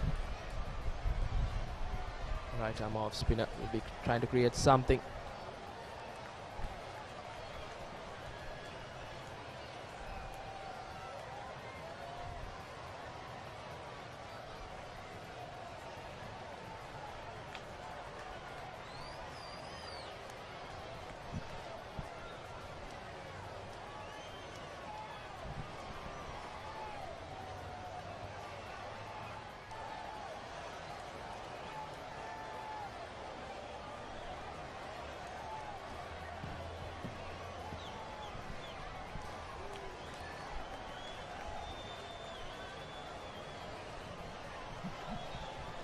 Royal in dire straits. They need to make sure that they get some respectability out of their innings now. Get some runs. Make sure that you don't give a sniff to the Antonians, who are soaring high, the Eagles. Later on today, Sri Lanka will be taking on India for the decisive game of the 3-game T20 series. Reshwan, it's going to be a very close one, a very interesting one. Sri Lankans managing to keep the tournament alive with their win yesterday, day before rather. It's going to be an interesting battle between bat and ball, because if Sri Lanka manages to win, they will win their maiden series win in India. Yes, many have tried, many captains, many Sri Lankan captains have tried, but have never achieved that feat. Winning in India is absolutely no easy task. We saw how difficult winning the game, winning the second T20 was. Everybody will have to contribute, the bowlers, the batters, most importantly in the field. You will have to show that commitment, and it's a testament to how important fielding is. You can look at this game. 7 drop catches by the Royalist.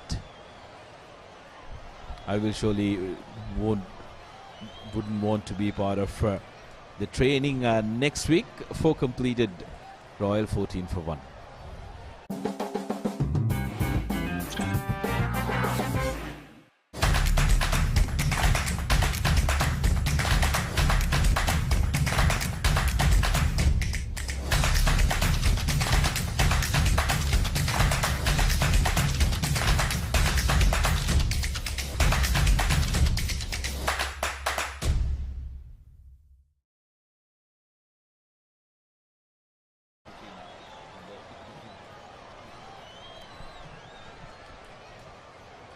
Kavisha to continue from the university end.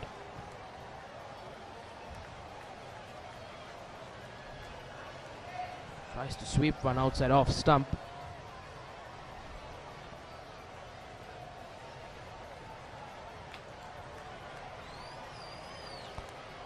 Mantanaika needs to make sure that he sees his dream through till the end of the game. He has to take the responsibility as the skipper.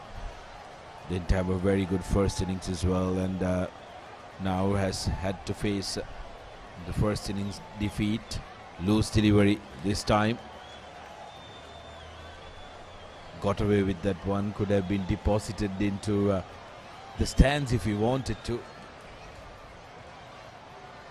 I don't think he expected that bounce.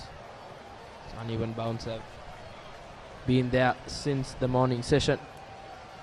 Just been tricky, but I think it's still tailor-made for batting here at Reed Avenue. Manchester United took on Everton, isn't it, Rashwan? And you have a massive smile on your face. Yes, they won that game convincingly, 3-1, to proceed to the next round in the FA Cup. I think they are in need of some silverware. I think that's a good FA Cup is a good silverware to get.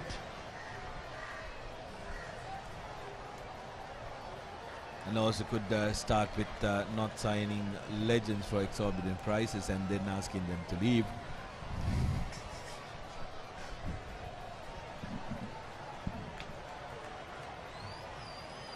You know, it doesn't help when you lose to Everton and have to sit alongside a Liverpool supporter. I'm not going to be a happy man. The little you can do is try and at least beat Everton to have some patriotic. But speaking of banters, while Royal are not enjoying themselves at home, the Tomians, on the other hand, are looking at a possible outright victory against the Benedictines. But the rain spoiling their win, probably. Yes, rain being the biggest hurdle that the Tomians have to get over in the next couple of minutes. Last time we checked, it's 5 overs we completed. Royal 18 for 1.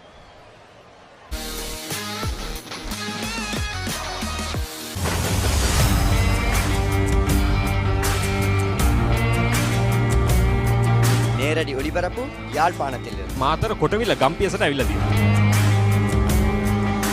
සිද්ධාස ඇඩ්මොරටුව පියගම මහින්ද රාජපක්ෂ ක්‍රීඩාංගණය කිලක්කු මාහලා Sugathadasa indoor stadium is the Fox Hill Supercross. Kurunegala city ඇතුගල්පුර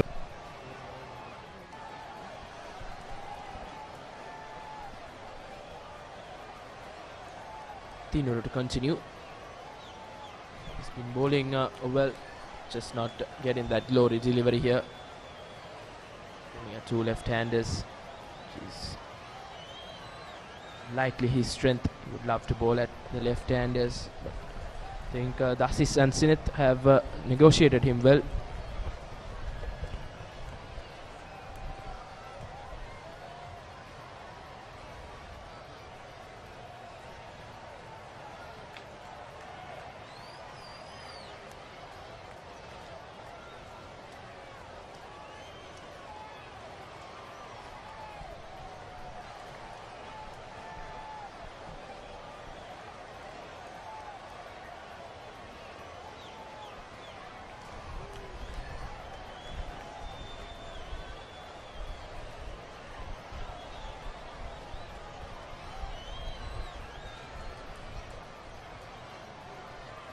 Delivery keeping its line,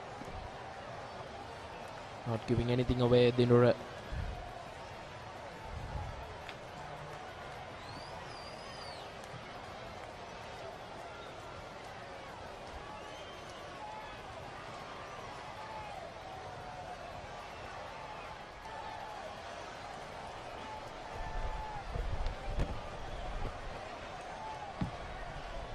batsman crossover for another single. Live scores update. Malayadeva College 173 all out. Then Trinity 166 for 8 currently.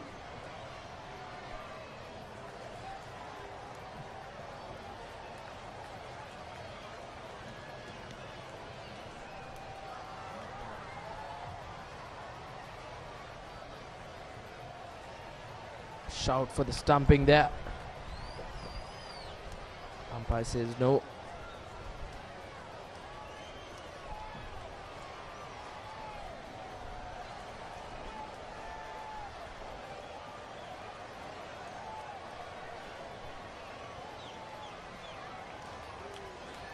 There's a smile on his face, just unlucky. Keep it in to grab it. Sooner it came.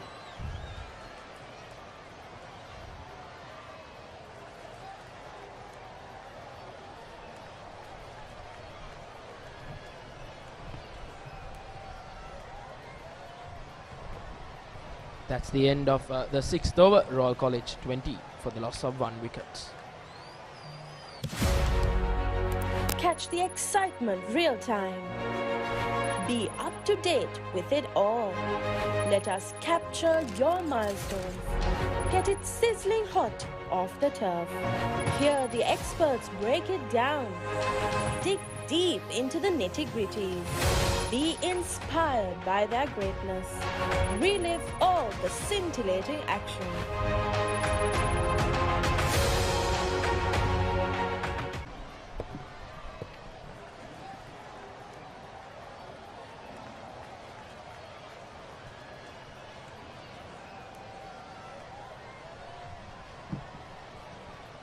Little game of cricket happening in the nets.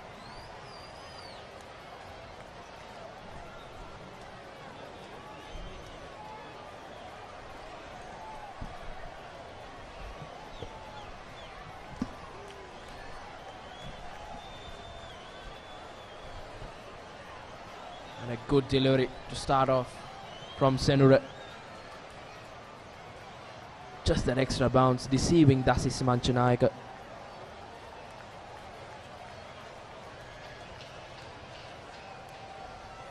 Dasis going for that reverse sweep. Won't find the boundary, but a good fielding effort from St. Anthony's fielder. Saved a certain boundary there. Now Lairabe Singh has bought on Senrabe Segre. It's a best of 2 for 19. Not much to work with the wickets column for him. He will want to add more. It's just his second game. 2 right arm off spinners operating for St. Anthony's. 2 left-handers in the middle. Bowlers will fancy their chances to get a wicket or 2 here.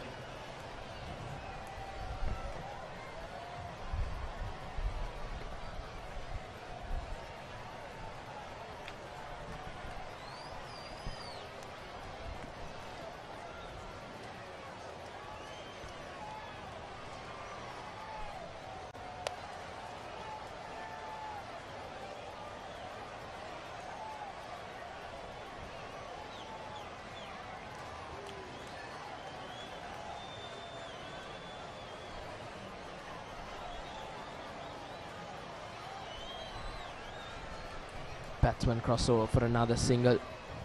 Runs have been ticking slowly and steadily. Not much risk taken by the 2 batsmen.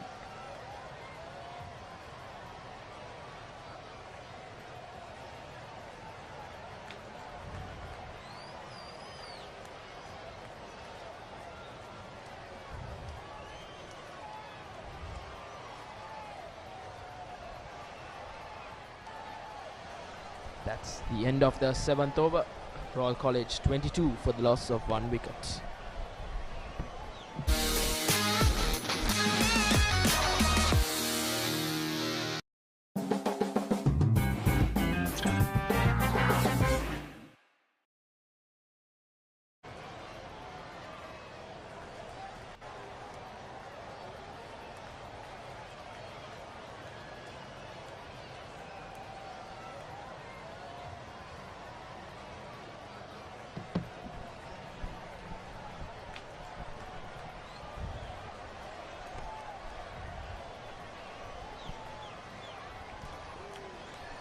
Coverage of Perumal. Dinura to continue.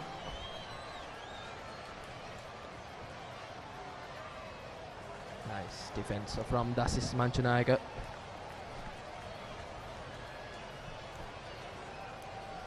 Now the Sineth Jayawardene, striker.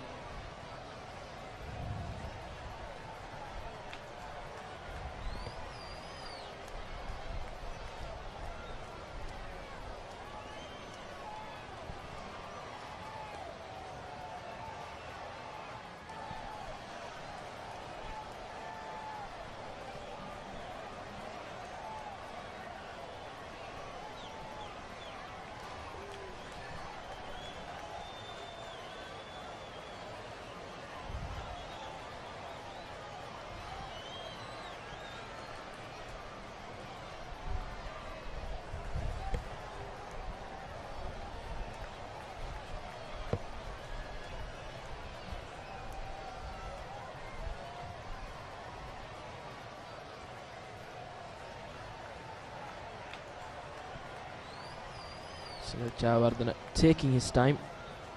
It's normally an explosive batsman. Mizaki goes for it.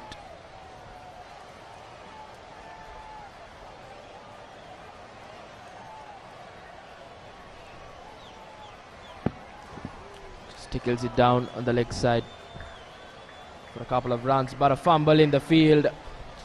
We have seen this all day. And St. Anthony's have not learnt from Royal College. Another misfield which has resulted in a boundary.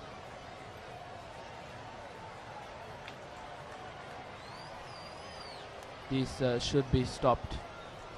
Just runs over it, goes for a boundary.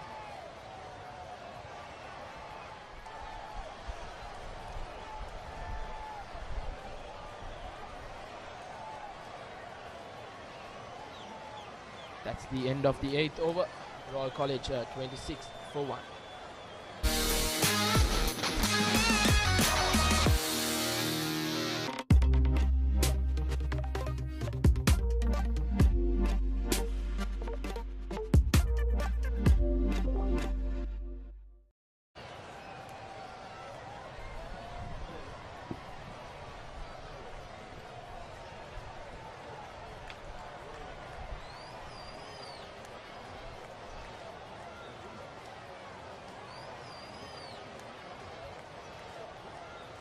Senura Besekura.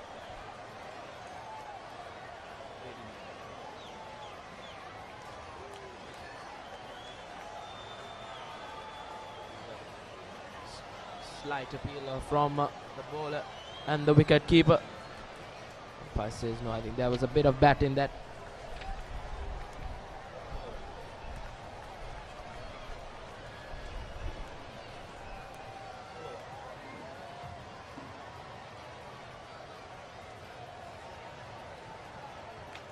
Batsman crossover for another single. Very watchful innings from both these batsmen. Thus is Manchanayak on 14 and Sinet Chavalan on 13.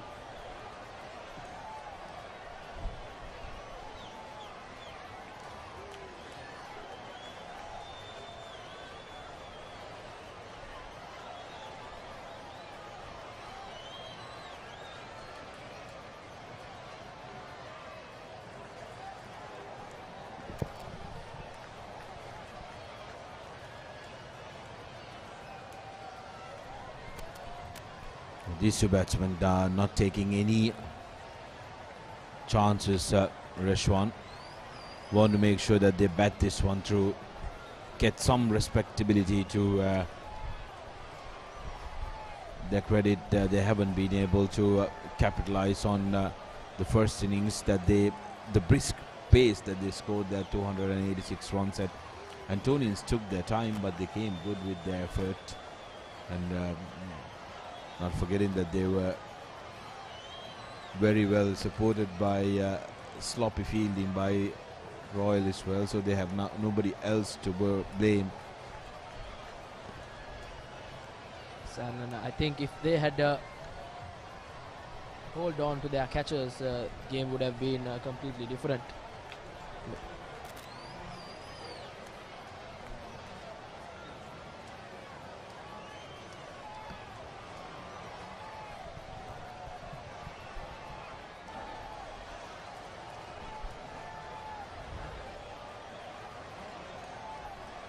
Senura finishing his third. Royal now 30 for 1 after 9.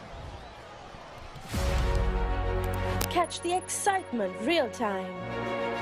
Be up to date with it all. Let us capture your milestones. Get it sizzling hot off the turf. Hear the experts break it down. Dig deep into the nitty-gritties. Be inspired by their greatness. Relive all the scintillating action.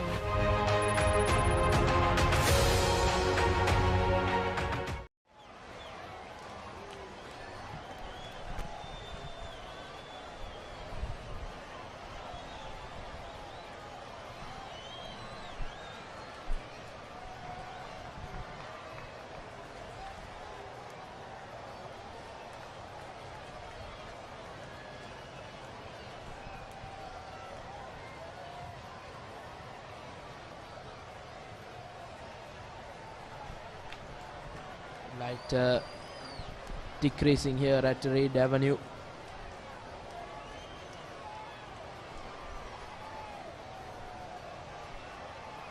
Spinners operating from both ends for St. Anthony's.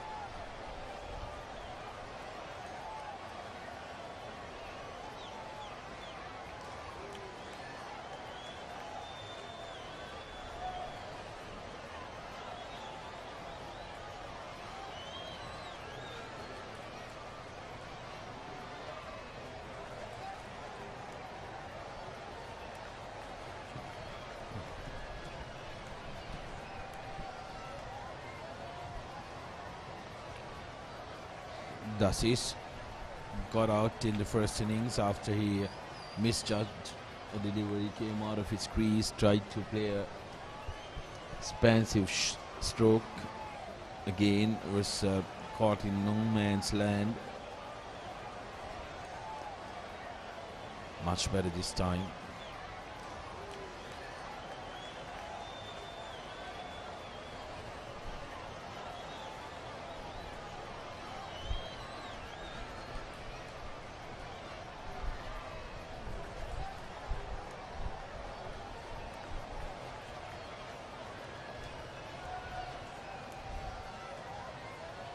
Sedated action here at Royal Grounds.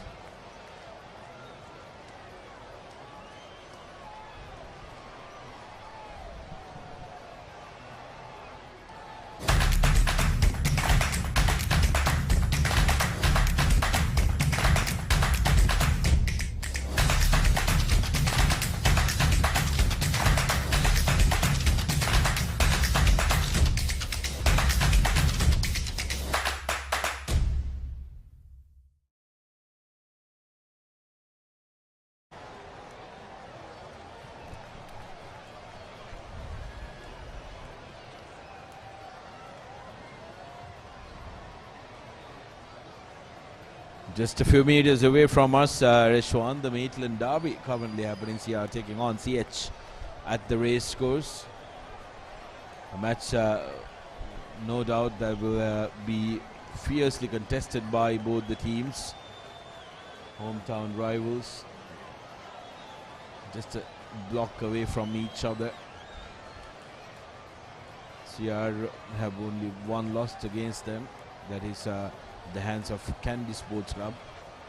CH, of course, faced a shock defeat at the hands of the Airmen in the opening game. Since then have looked very, very good. As Senora continues from the university end. The two Royals batsmen are looking to just close this game out. They are not taking any chances. There's a single to be taken, they'll go for that, but nothing expansive. Yes, and I think for their confidence, they will want to finish off the game, especially these two, the captain and the vice captain of the Royal team. They will want to finish it off in the middle, because they haven't had a good day today, especially in the field. A day to forget for the Royalists.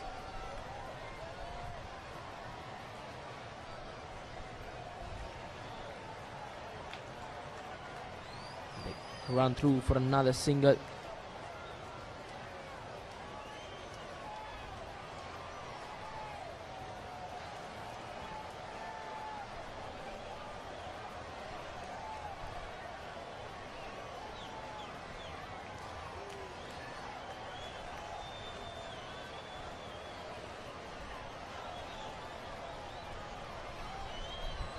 And another single to end the over.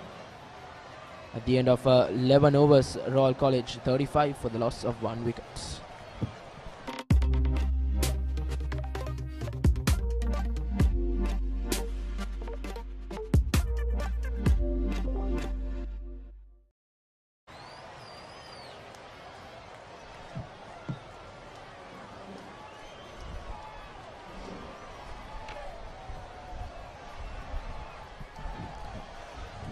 .35 for 1 Royal in their second essay. Both batsmen have looked to play across more often than not. Then they have the skill and the ability to play the ball on its merit. Two aggressive left-hand batsmen joined with Haritha Perera. Haritha heading towards the drab draw. Yeah, drab draw, all right. But these two players, captain and vice captain, should bat the last 9 mandatory overs sensibly. Not try to hit too much. Just bat with a straight face. As I said, he wants to play a horizontal shot. I think that's something that we've seen in this second innings from both the players, especially deploying the sweep, the balls that are even outside the off stump, not playing the ball on its merit, like you rightly mentioned, and looking to use that horizontal bat. There you go. That's all what you need to do. It's not about scoring a lot of runs and scoring a lot of boundaries. It's just about getting the ball onto your bat. And in your mind, this is the start of the first term. End of the first term is the 3-day game. That's the important one. This build-up is all about that. Just be there. Very well said, Harit. I think that's the mentality that should get into these players. They're approaching a 3-day game in a couple of months. So it's all about getting used to how you build innings, because it's the number of overs, the atmosphere, the dimensions, everything changes when it comes to a 3-day match. See, when you consider the crowds, only Dasis Manchanayaka would have played in front of a crowd. Rolling Thunder, no immediate threat of rain. That's a very good point that you made, because it's really going to, if the players were ever nervous, the moment they see the crowds, that sense of nervousness is going to go. They'll freeze. Yeah, it's going to grow multiple folds. Tell me, you have been out there as a very, very young player in front of 30,000 people. You know what that feeling is. Talk about it, Haritha. Yes. It's astonishing and scary at the same time, because you're just young schoolboy put into this ground, surrounded by people cheering two schools, and yeah, it's a whole euphoria in the middle. The atmosphere is totally different. Maybe the last 2 weeks you will get an overdose of instructions. Absolutely. End of 12, 38 for 1, Royal second innings. Catch the excitement real time. Be up to date with it all. Let us capture your milestones. Get it sizzling hot off the turf. Hear the experts break it down. Dig deep into the nitty-gritties. Be inspired by their greatness. Relive all the scintillating action.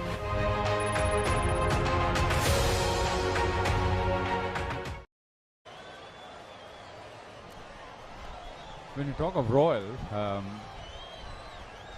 there are a few downside stories like the fielding, but a few positives that they can think about. Sinat Javadana playing a game and getting runs, quality time out in the middle, and Malavi Arach is bowling.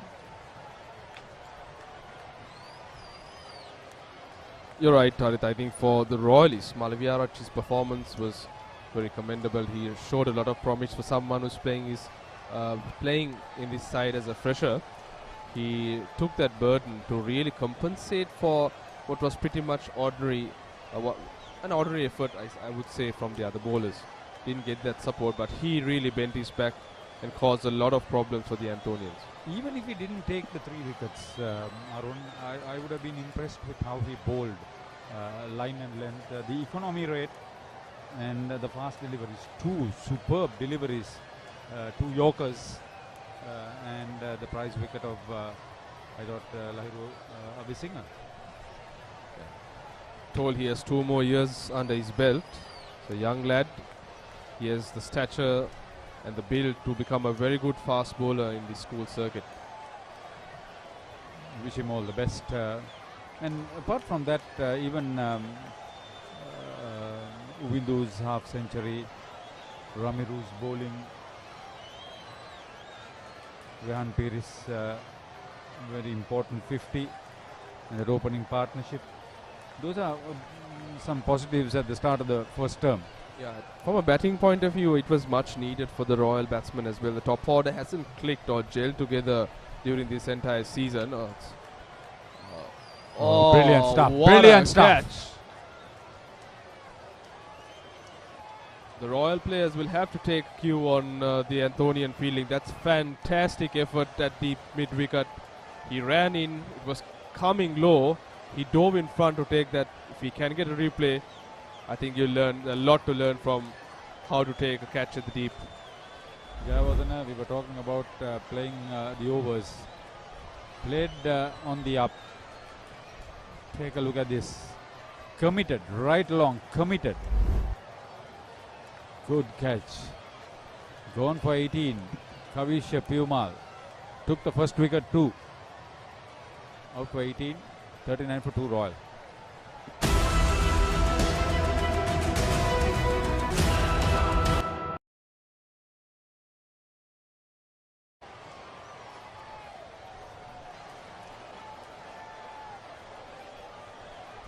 Horizontal bat shot, resulting in the downfall of another batsman's wicket for Royal. Very poor. I thought even if it was horizontal, if he kept it close to the ground without going aerial, because he saw the field on the boundary. Ramiro Pereira, he made 19 in the first outing. There is a contrasting difference in terms of the two spin attacks. I would say the Anthonians have been they look relatively far more experienced as well. They, with the ball in hand, how they've gone about, put pressure on the batsman and got them to do the mistakes more often than not. So Abhisekara, wicket for him. He would be pleased. He was out without scoring.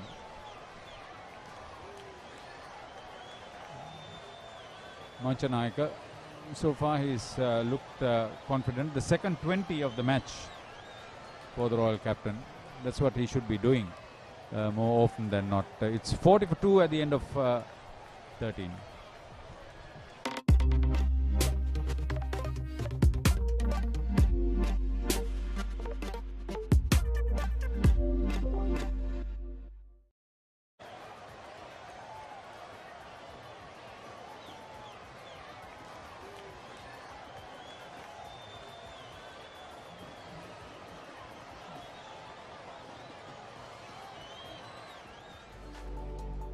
New batsman for Royal, Ramiro Pereira, is definitely can use that handle to good effect. He's got a good, decent strike rate, a modest average, a lot of promise as a young batsman. We did see him at last year's Royal Tomian.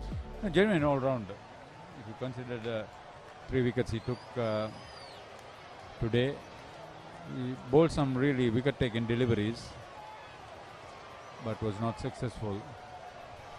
I think the problem for Pereira is he's not been given enough overs, Harit. I think as a leg spinner you would understand you need some time on the crease, to get that rhythm going, to actually get into the game. So the moment you bowl 3-4 overs and then when you're taken off and when you're again brought in, you have to go through that same process. So it's very important for... The same time of bowler like Harun Mawjood, so I know what you're trying to tell. Because that's the kind of support I too got from my captains whenever I was playing. They gave us that time. Yes, you do get hit. The loose ball is bowled, especially at this level, and that's expected. But nevertheless, you are always considered a wicket-taking bowler. Oh, that's a very risky leave or a good leave. I wouldn't know what to call it. It is an educated leave. Risky, freaky, all right. Even Gisan Pereira's innings in the first innings, that will strengthen the middle order and give him confidence. St. Thomas's would be a frustrated lot at Mount Lavinia. They have to pick up a wicket. St. Benedict 7 runs in front, so if there is about half an hour's play, an outright decision may be achieved. Maybe. Still time. Still time. But still differing from what I've heard.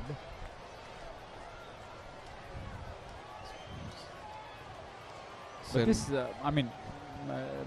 Royal have considered the first innings lead, but it has been a good outing. They've batted well. They've come back with a good fight back.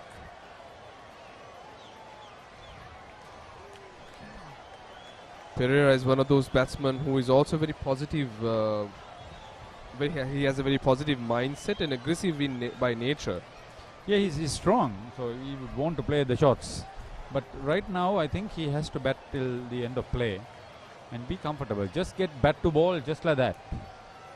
Occasionally, it's an opportunity for you to play that sedate knock. Sometimes one wonders in terms of the mindset that, the batsman, especially the Royal batsmen, actually get into. It's not about how to balance Oh, lovely way to end the over. We'll talk about it when we come back. 14 gone, 41 for 2.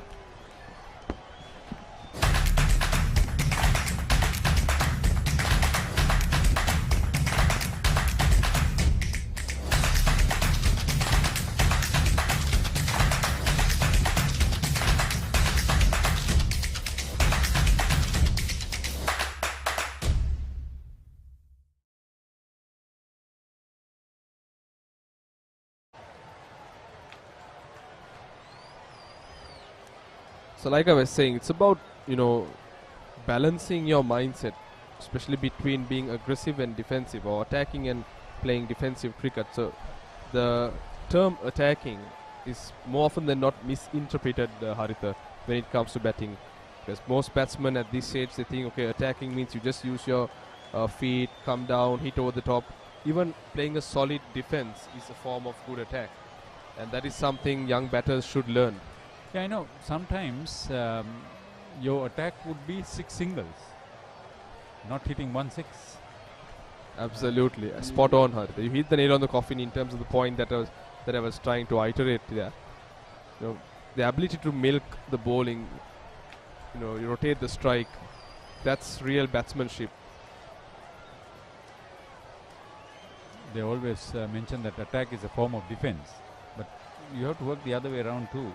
In this form of the game, where the mental game is more important than the physical game sometimes, or most times. Because if you have the mental game going well, you will have the physical game following suit.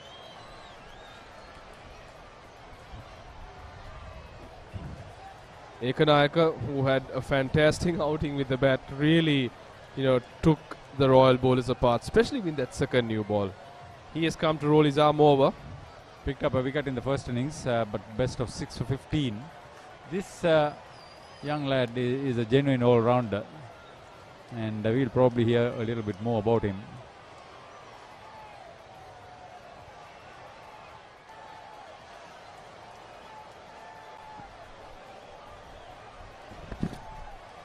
His turn, and I think the Anthonian, like I mentioned earlier, the spin bowling lineup, the 2 off spinners and the 2 left arm spinners, the 3 left arm spinners, I think the battery of spin bowlers that they have adds a lot of value to their side. 2 of their best bowlers are not playing for different reasons. See, the variety available for a captain of Lahiru Abesinga's stature, national cap, it's such a luxury. Very few captains in school cricket this season will have this. Certainly, not very many captains. I think Royal per se were finding it difficult to get their spinners to get going on in this game. So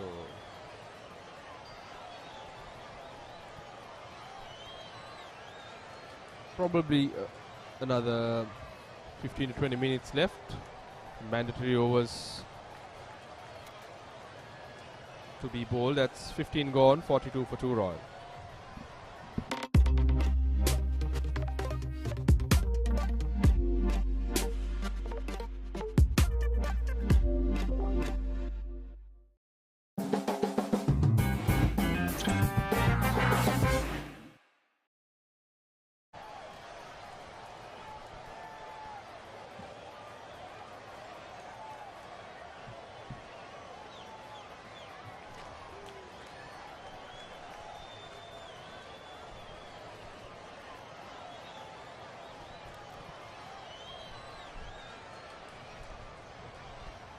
Perumal.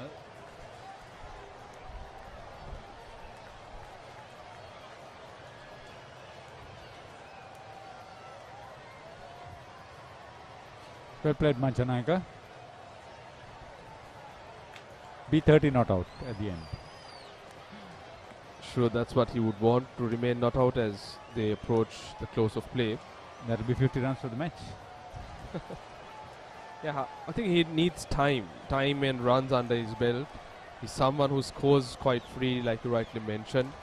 But the more time he spends playing proper cricketing shots, he looks that much more, dangerous and looks ominous to the opposition. See, he's got a 200 under his belt. So, as a senior player and as captain, he would want to get 100 in the big match. If that is the story, you must build up your preparedness mentally and physically, strategically. So, a brilliant delivery by Pumal, spinning sharply. It's his variation that is a key now.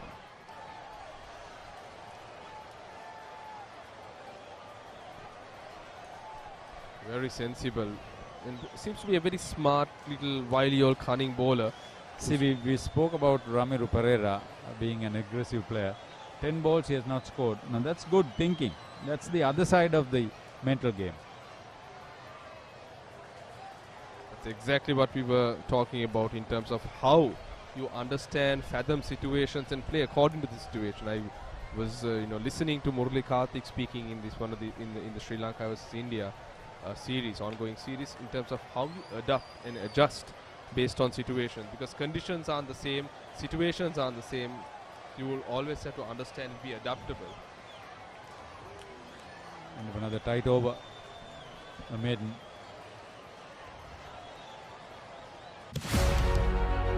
Catch the excitement real time. Be up to date with it all. Let us capture your milestones. Get it sizzling hot off the turf. Hear the experts break it down. Dig deep into the nitty-gritties. Be inspired by their greatness. Relive all the scintillating action.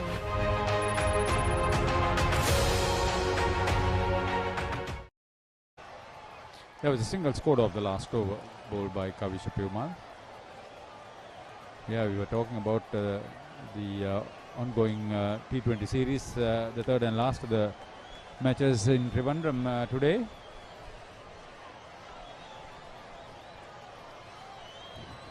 Going to be a very interesting match, one apiece for both teams.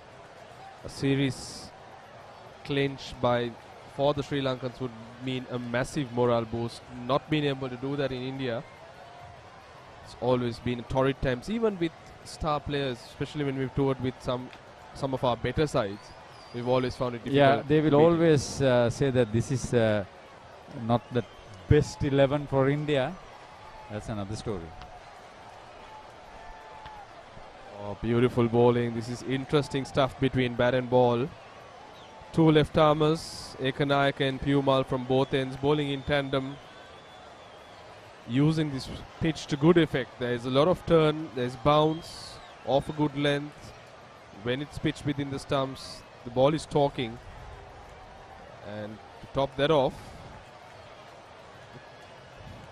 sky too doesn't look too bright, so everything going in favor of the bowler. Yeah, and now Ramir wants to get off the mark somehow. 17 balls without a run. Don't be under pressure, young man. Just play the next ball forward defensive.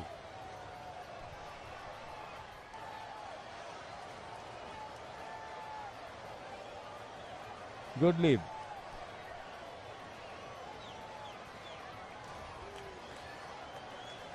You must have something to talk about. There's a lot. There's a lot we can talk about, Haritha. No. You are part of the advisory committee. Not that you will talk directly, but yes. Yeah. What's wrong?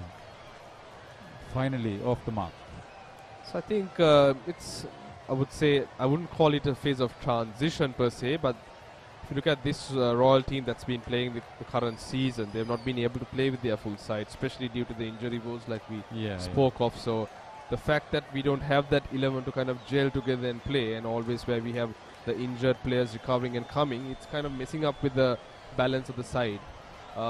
Unfortunately, it's something that the team will have to go through over the next 3 to 4 weeks until they find the right mix, and also with the players who are injured coming back onto this side. So let's talk more on that after this. 17 gone, 46 for 2.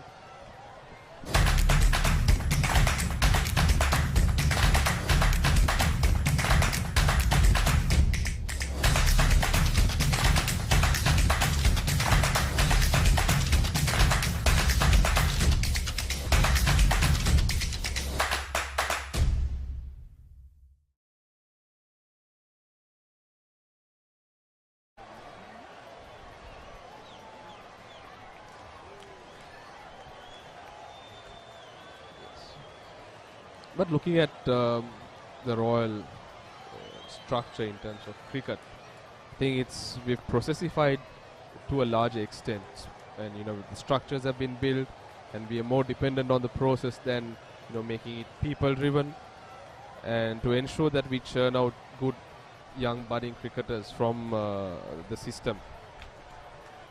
We have a very good junior coaching setup, a very formidable one that has been winning tournaments year after year, so that's a very positive sign.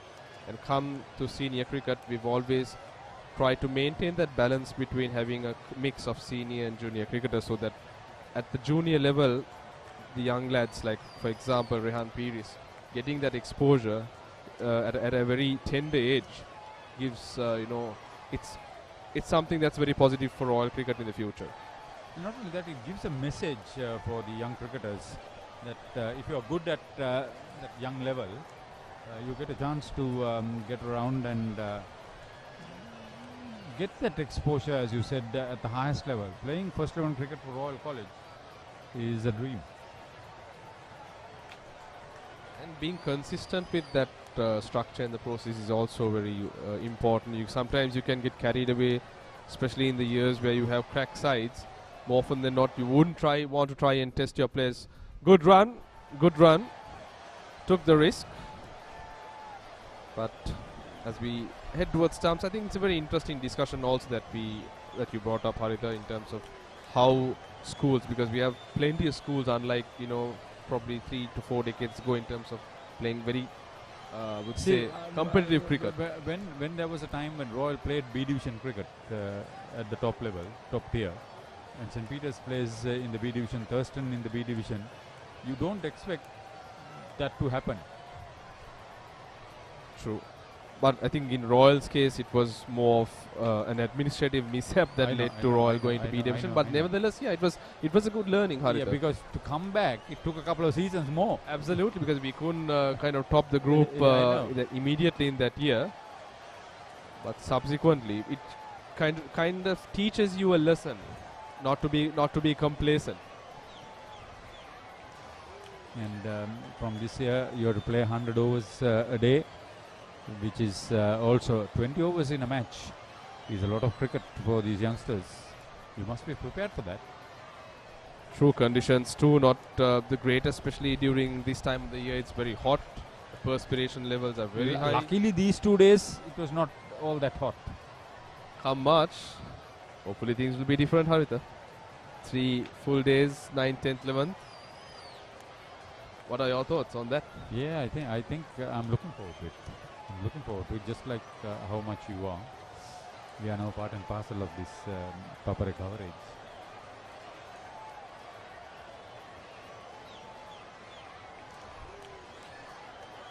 That's close. That's very close. He's leaning forward. He was leaning forward. Well forward. Close. Not close enough. 18 overs. 2 more overs to go after this. 49 for 2 Royal.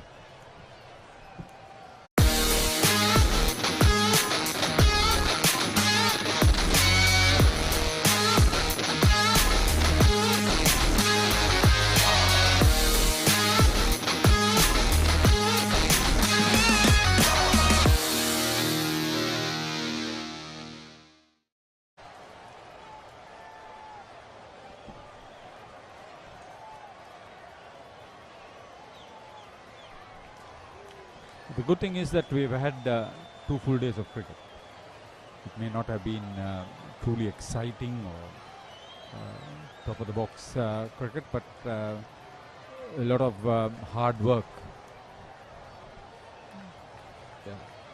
The third left arm spinner for the Anthonians.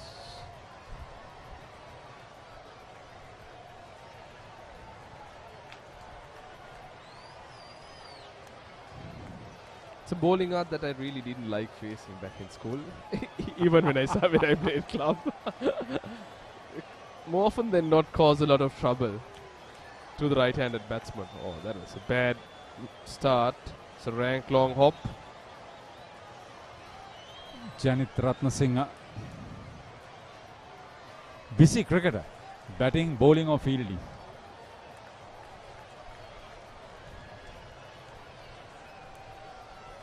St. Anthony's will be happy going back.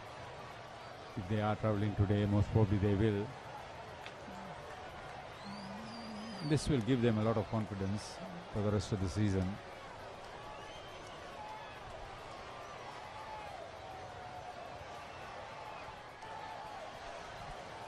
I'm happy the way Ramiro is negotiating. In terms of what you spoke of, Haritha, shifting your game, shifting your gear, that seems to be the way Ramiro has gone about. Like we mentioned, we know he can be aggressive, but in this innings, he's occupied the crease, given support to Manchanayaka. Just the 4 of 24 deliveries. Been a level-headed performance thus far.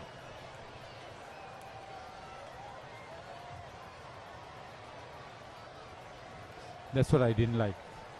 Why do you want to take that risk? All you got to do is to stay on there, not to score too many runs.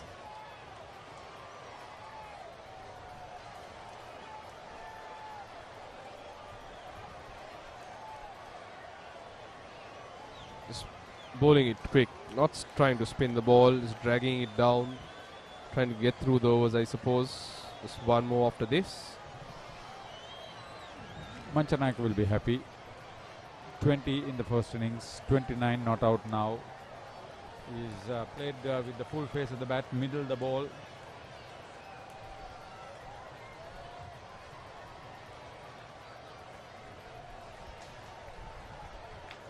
Better. Lot of positives. They were not looking for the boundaries. Not that the bowling was too shabby either. Lone Ranger, Ajit. Kudos to the efforts of the camera crew as well, Haritha. We don't give them enough credit, I suppose. It's a lot of hard work to give these pictures, not only within the land, but right across the world.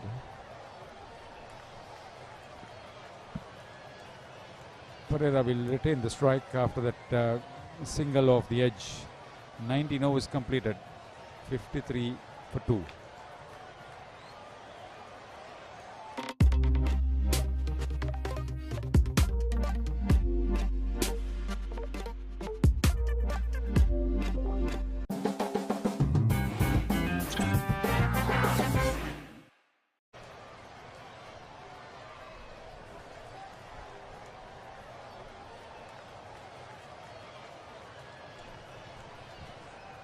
So the last over coming up, probably.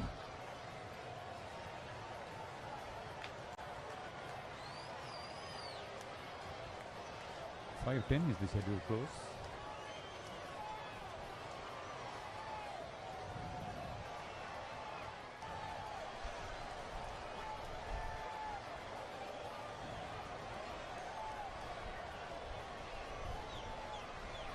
Mohammad Akil.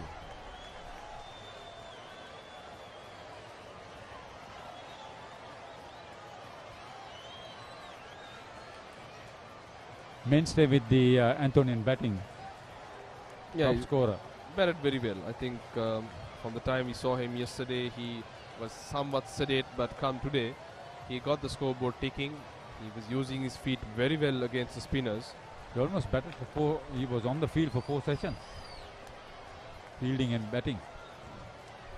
Correct, Haritha. Good prospect for St. Anthony's. He looked very sound, technically very sound in defense as well. Yeah, he was tested by the fast bowlers.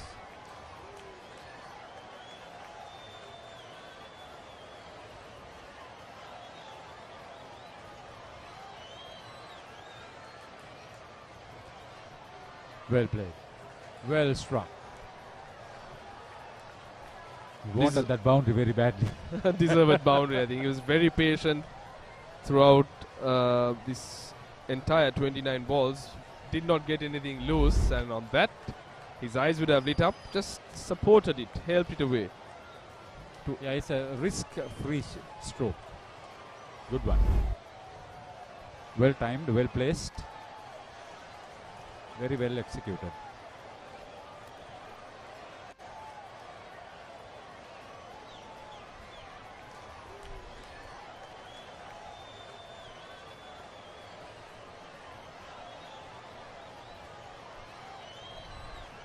Will he score another run and get 30 and get that 50 average for the match?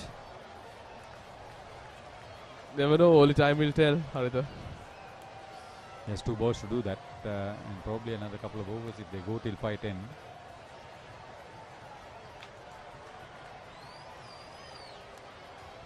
Building up to a heavy downpour. It's looking really, really dark right over and around the grounds. He's 30 not out.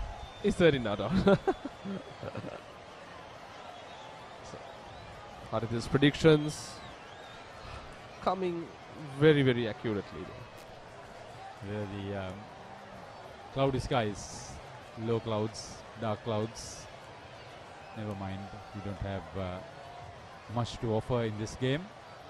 Thank you for the visuals.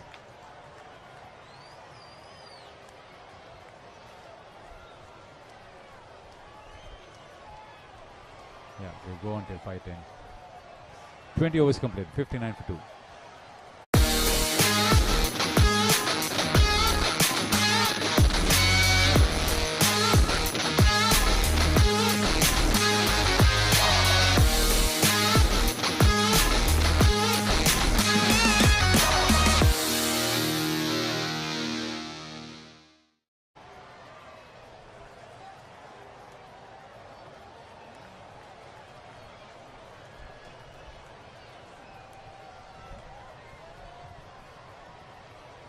As we are seeing the spinners bowling, Haritha, in this last time we will see more than 15 overs being bowled. And I think no harm for both sides. No. I mean, it's only now that because of this long time taken, some time ago, they used to bowl 25 overs an hour. Talk about it, absolutely. And they used the fast bowlers also. Did they come from 2-3 steps in? I know. Some ran a distance, but they got on well with the game. That was the difference. Good run, good steal. That's paying attention. Until the last ball is bowled, the game is live. That's one aspect, game awareness, that many cricketers probably at a junior level has to be taught, which is lacking.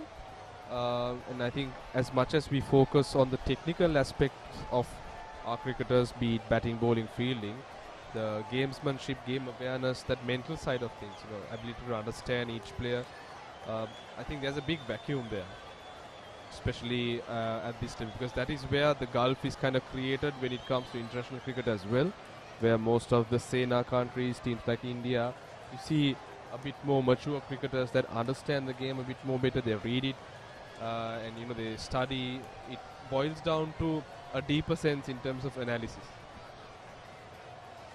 Yeah, the spoils are good, but you don't have to get away too much from the basics. Yeah, we wish Sri Lanka all the best for today's T20 game. They play to their full potential. It will be a very close affair.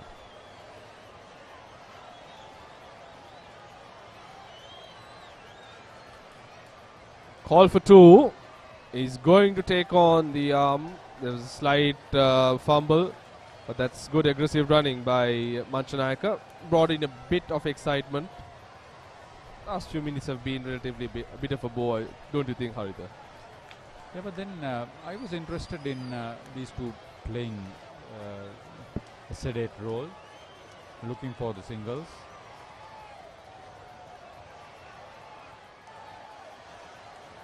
Both batters have got to double figures. That's one of those positives where you want to talk. Both of them have got to double figures on both occasions. It's not been a bad outing with the bat for Royal. They would have loved to have a bit more in that first innings. Many of them got starts but couldn't convert to a big one. We saw Veerasekara, Peiris, Pereira. All of them get good runs. When you say Pereira, it was Gisan. Yes, Kishan Pereira. It was this one. Ramiro is also Pereira. Ratna Singh, 2 overs completed. 21 overs, 64 for 2. Probably the last over. Probably.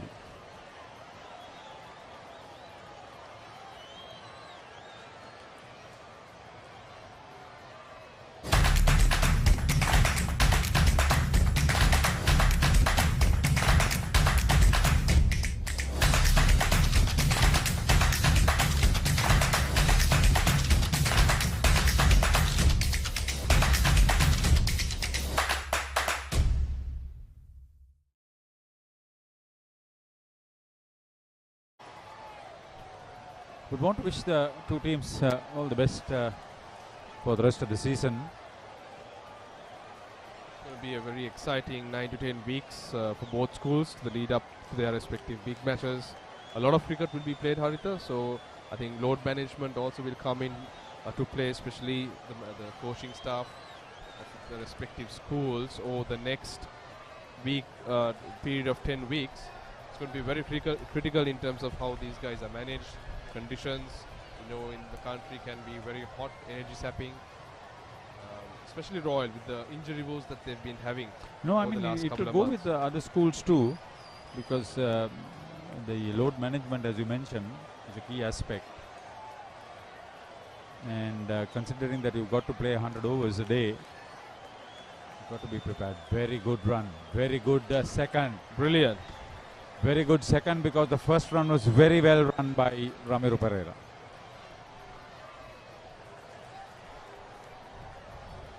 Something Manchanayaka has been a bit of a culprit in terms of skill running between the wickets, but he's showing that he's been working hard. Oh, he'll come good. He'll come good.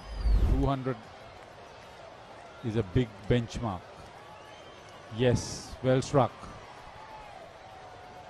Poor delivery, very easily managed there by Manchanayaka. Bread and butter stuff, moves into the 40s. Think he will take a chance for the next 9 runs? He shouldn't. Something says, looking at the way he will try to open up there, with 3 more balls to go, I think Manchanayaka is going to try. He should not. If he gets a loose delivery, fine.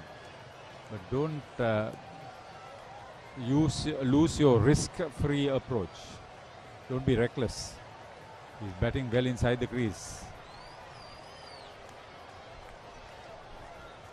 I did say that he was... Oh, this is magnificent feeling by the Antonians. I did say that he was going for it, Haritha, and he did. But what a catch that long off. That's the second good catch by the Eagles. I wonder whether it's the same person. No, it wasn't. It was somebody else. Thus is Manchanayaka out for 41. End of play. 70 for 3. Royal in the second innings. Gave Mohammad Akil the first wicket of the season. I saw that coming. Thus was looking to open out and get those 9 runs, but unfortunately, a good catch. Fantastic catch. Okay, handshakes all round. End of a hard-fought game. Tired limbs. This was it. Replay will show you what a fantastic catch that was. He had to dive in front. Reach Never out. gave up. He never gave up. This will give you a better view of how he had to grab. Oh, that's a magnificent catch. You won't see very many better catches this season, Haritha. One of those highlights as far as this match is concerned. To get rid of the Royal captain in that second innings. He was literally Superman when he took it. Spider-Man. Oh, Superman, whatever, man. Okay. 2 balls remaining. Match over. So thank you very much on behalf of the Papare.com for being with us. We will give you the match highlights and the usual summaries coming up. So stay with us. Our team was happy bringing the match to you from Reed Avenue. The start of the first term inter-schools cricket season, Tier A. This was of course not a tournament game. This was a traditional match. Everybody is very happy with what we could do. Ramiru Pereira, 32 balls, 1 boundary, 10 runs. I'm very happy. Yeah, he showed both sides of his game. He can be aggressive, but considering the situation that the Royalists were in, he put his head down, supported Manchanayaka. This is a scorecard in Royals' second essay, 70 for 3. Rehan going, not troubling the scorers, but Sinet Dasis looked pretty good. They were playing a bit horizontal. We discussed this, but then again, Dasis Manchanayaka showed a lot of maturity, was milking the singles. Got to 41. I correctly predicted that he was going for that 50, but unfortunately was held at long off a brilliant catch by Senura Besekara. 2 good catches, I must say. A wicket each for Kavisha Perumal, Senura Besekara and Mohammad Akil. Not much to say about the others, but basically it was a fun 20 overs plus in the second innings.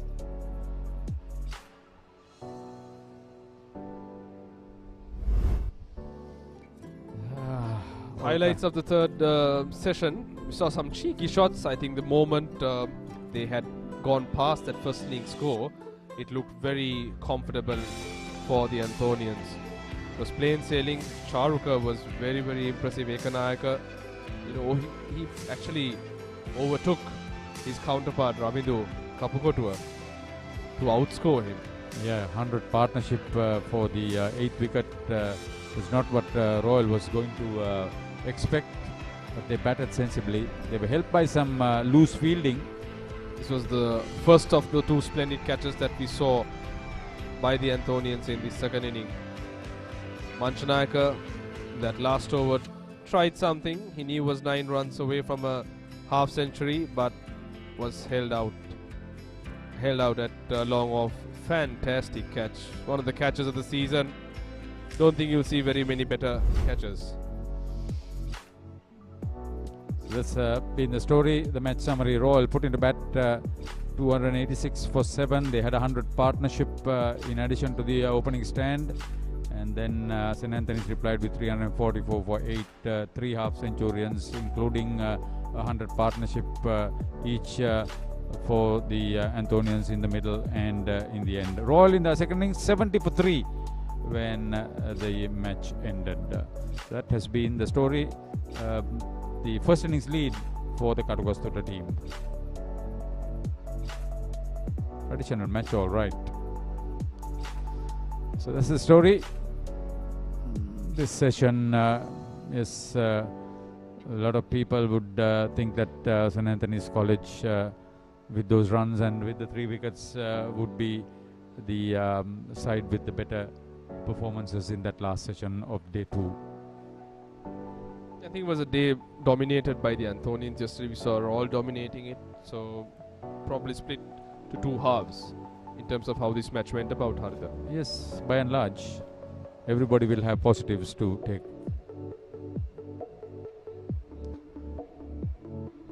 So next weekend we'll be in Mount Lavinia. The game between St. Thomas's College Mount Lavinia and Wesley College Colombo for the Mahadevan Sathasivam Memorial Challenge Trophy. That's one big cricketer, all Ceylon cricketer.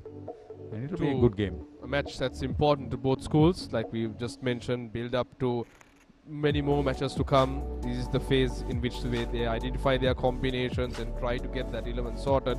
St. Thomas's has looked a very formidable side this season.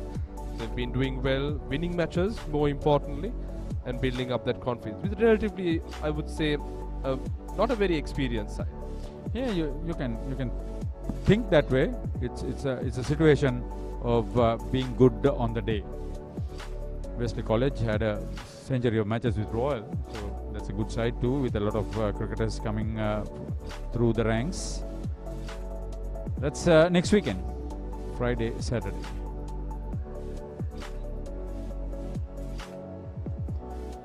So that's the story. We say thank you very much from Reed Avenue. Enjoy your week and be with us next Friday at usual times.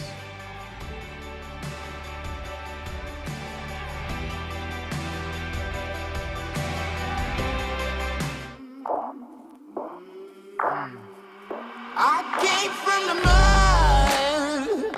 There's dirt on my hands. Strong like a tree. There's roots where I stand. Oh, I've been running from the law. Hope they won't shoot me down soon.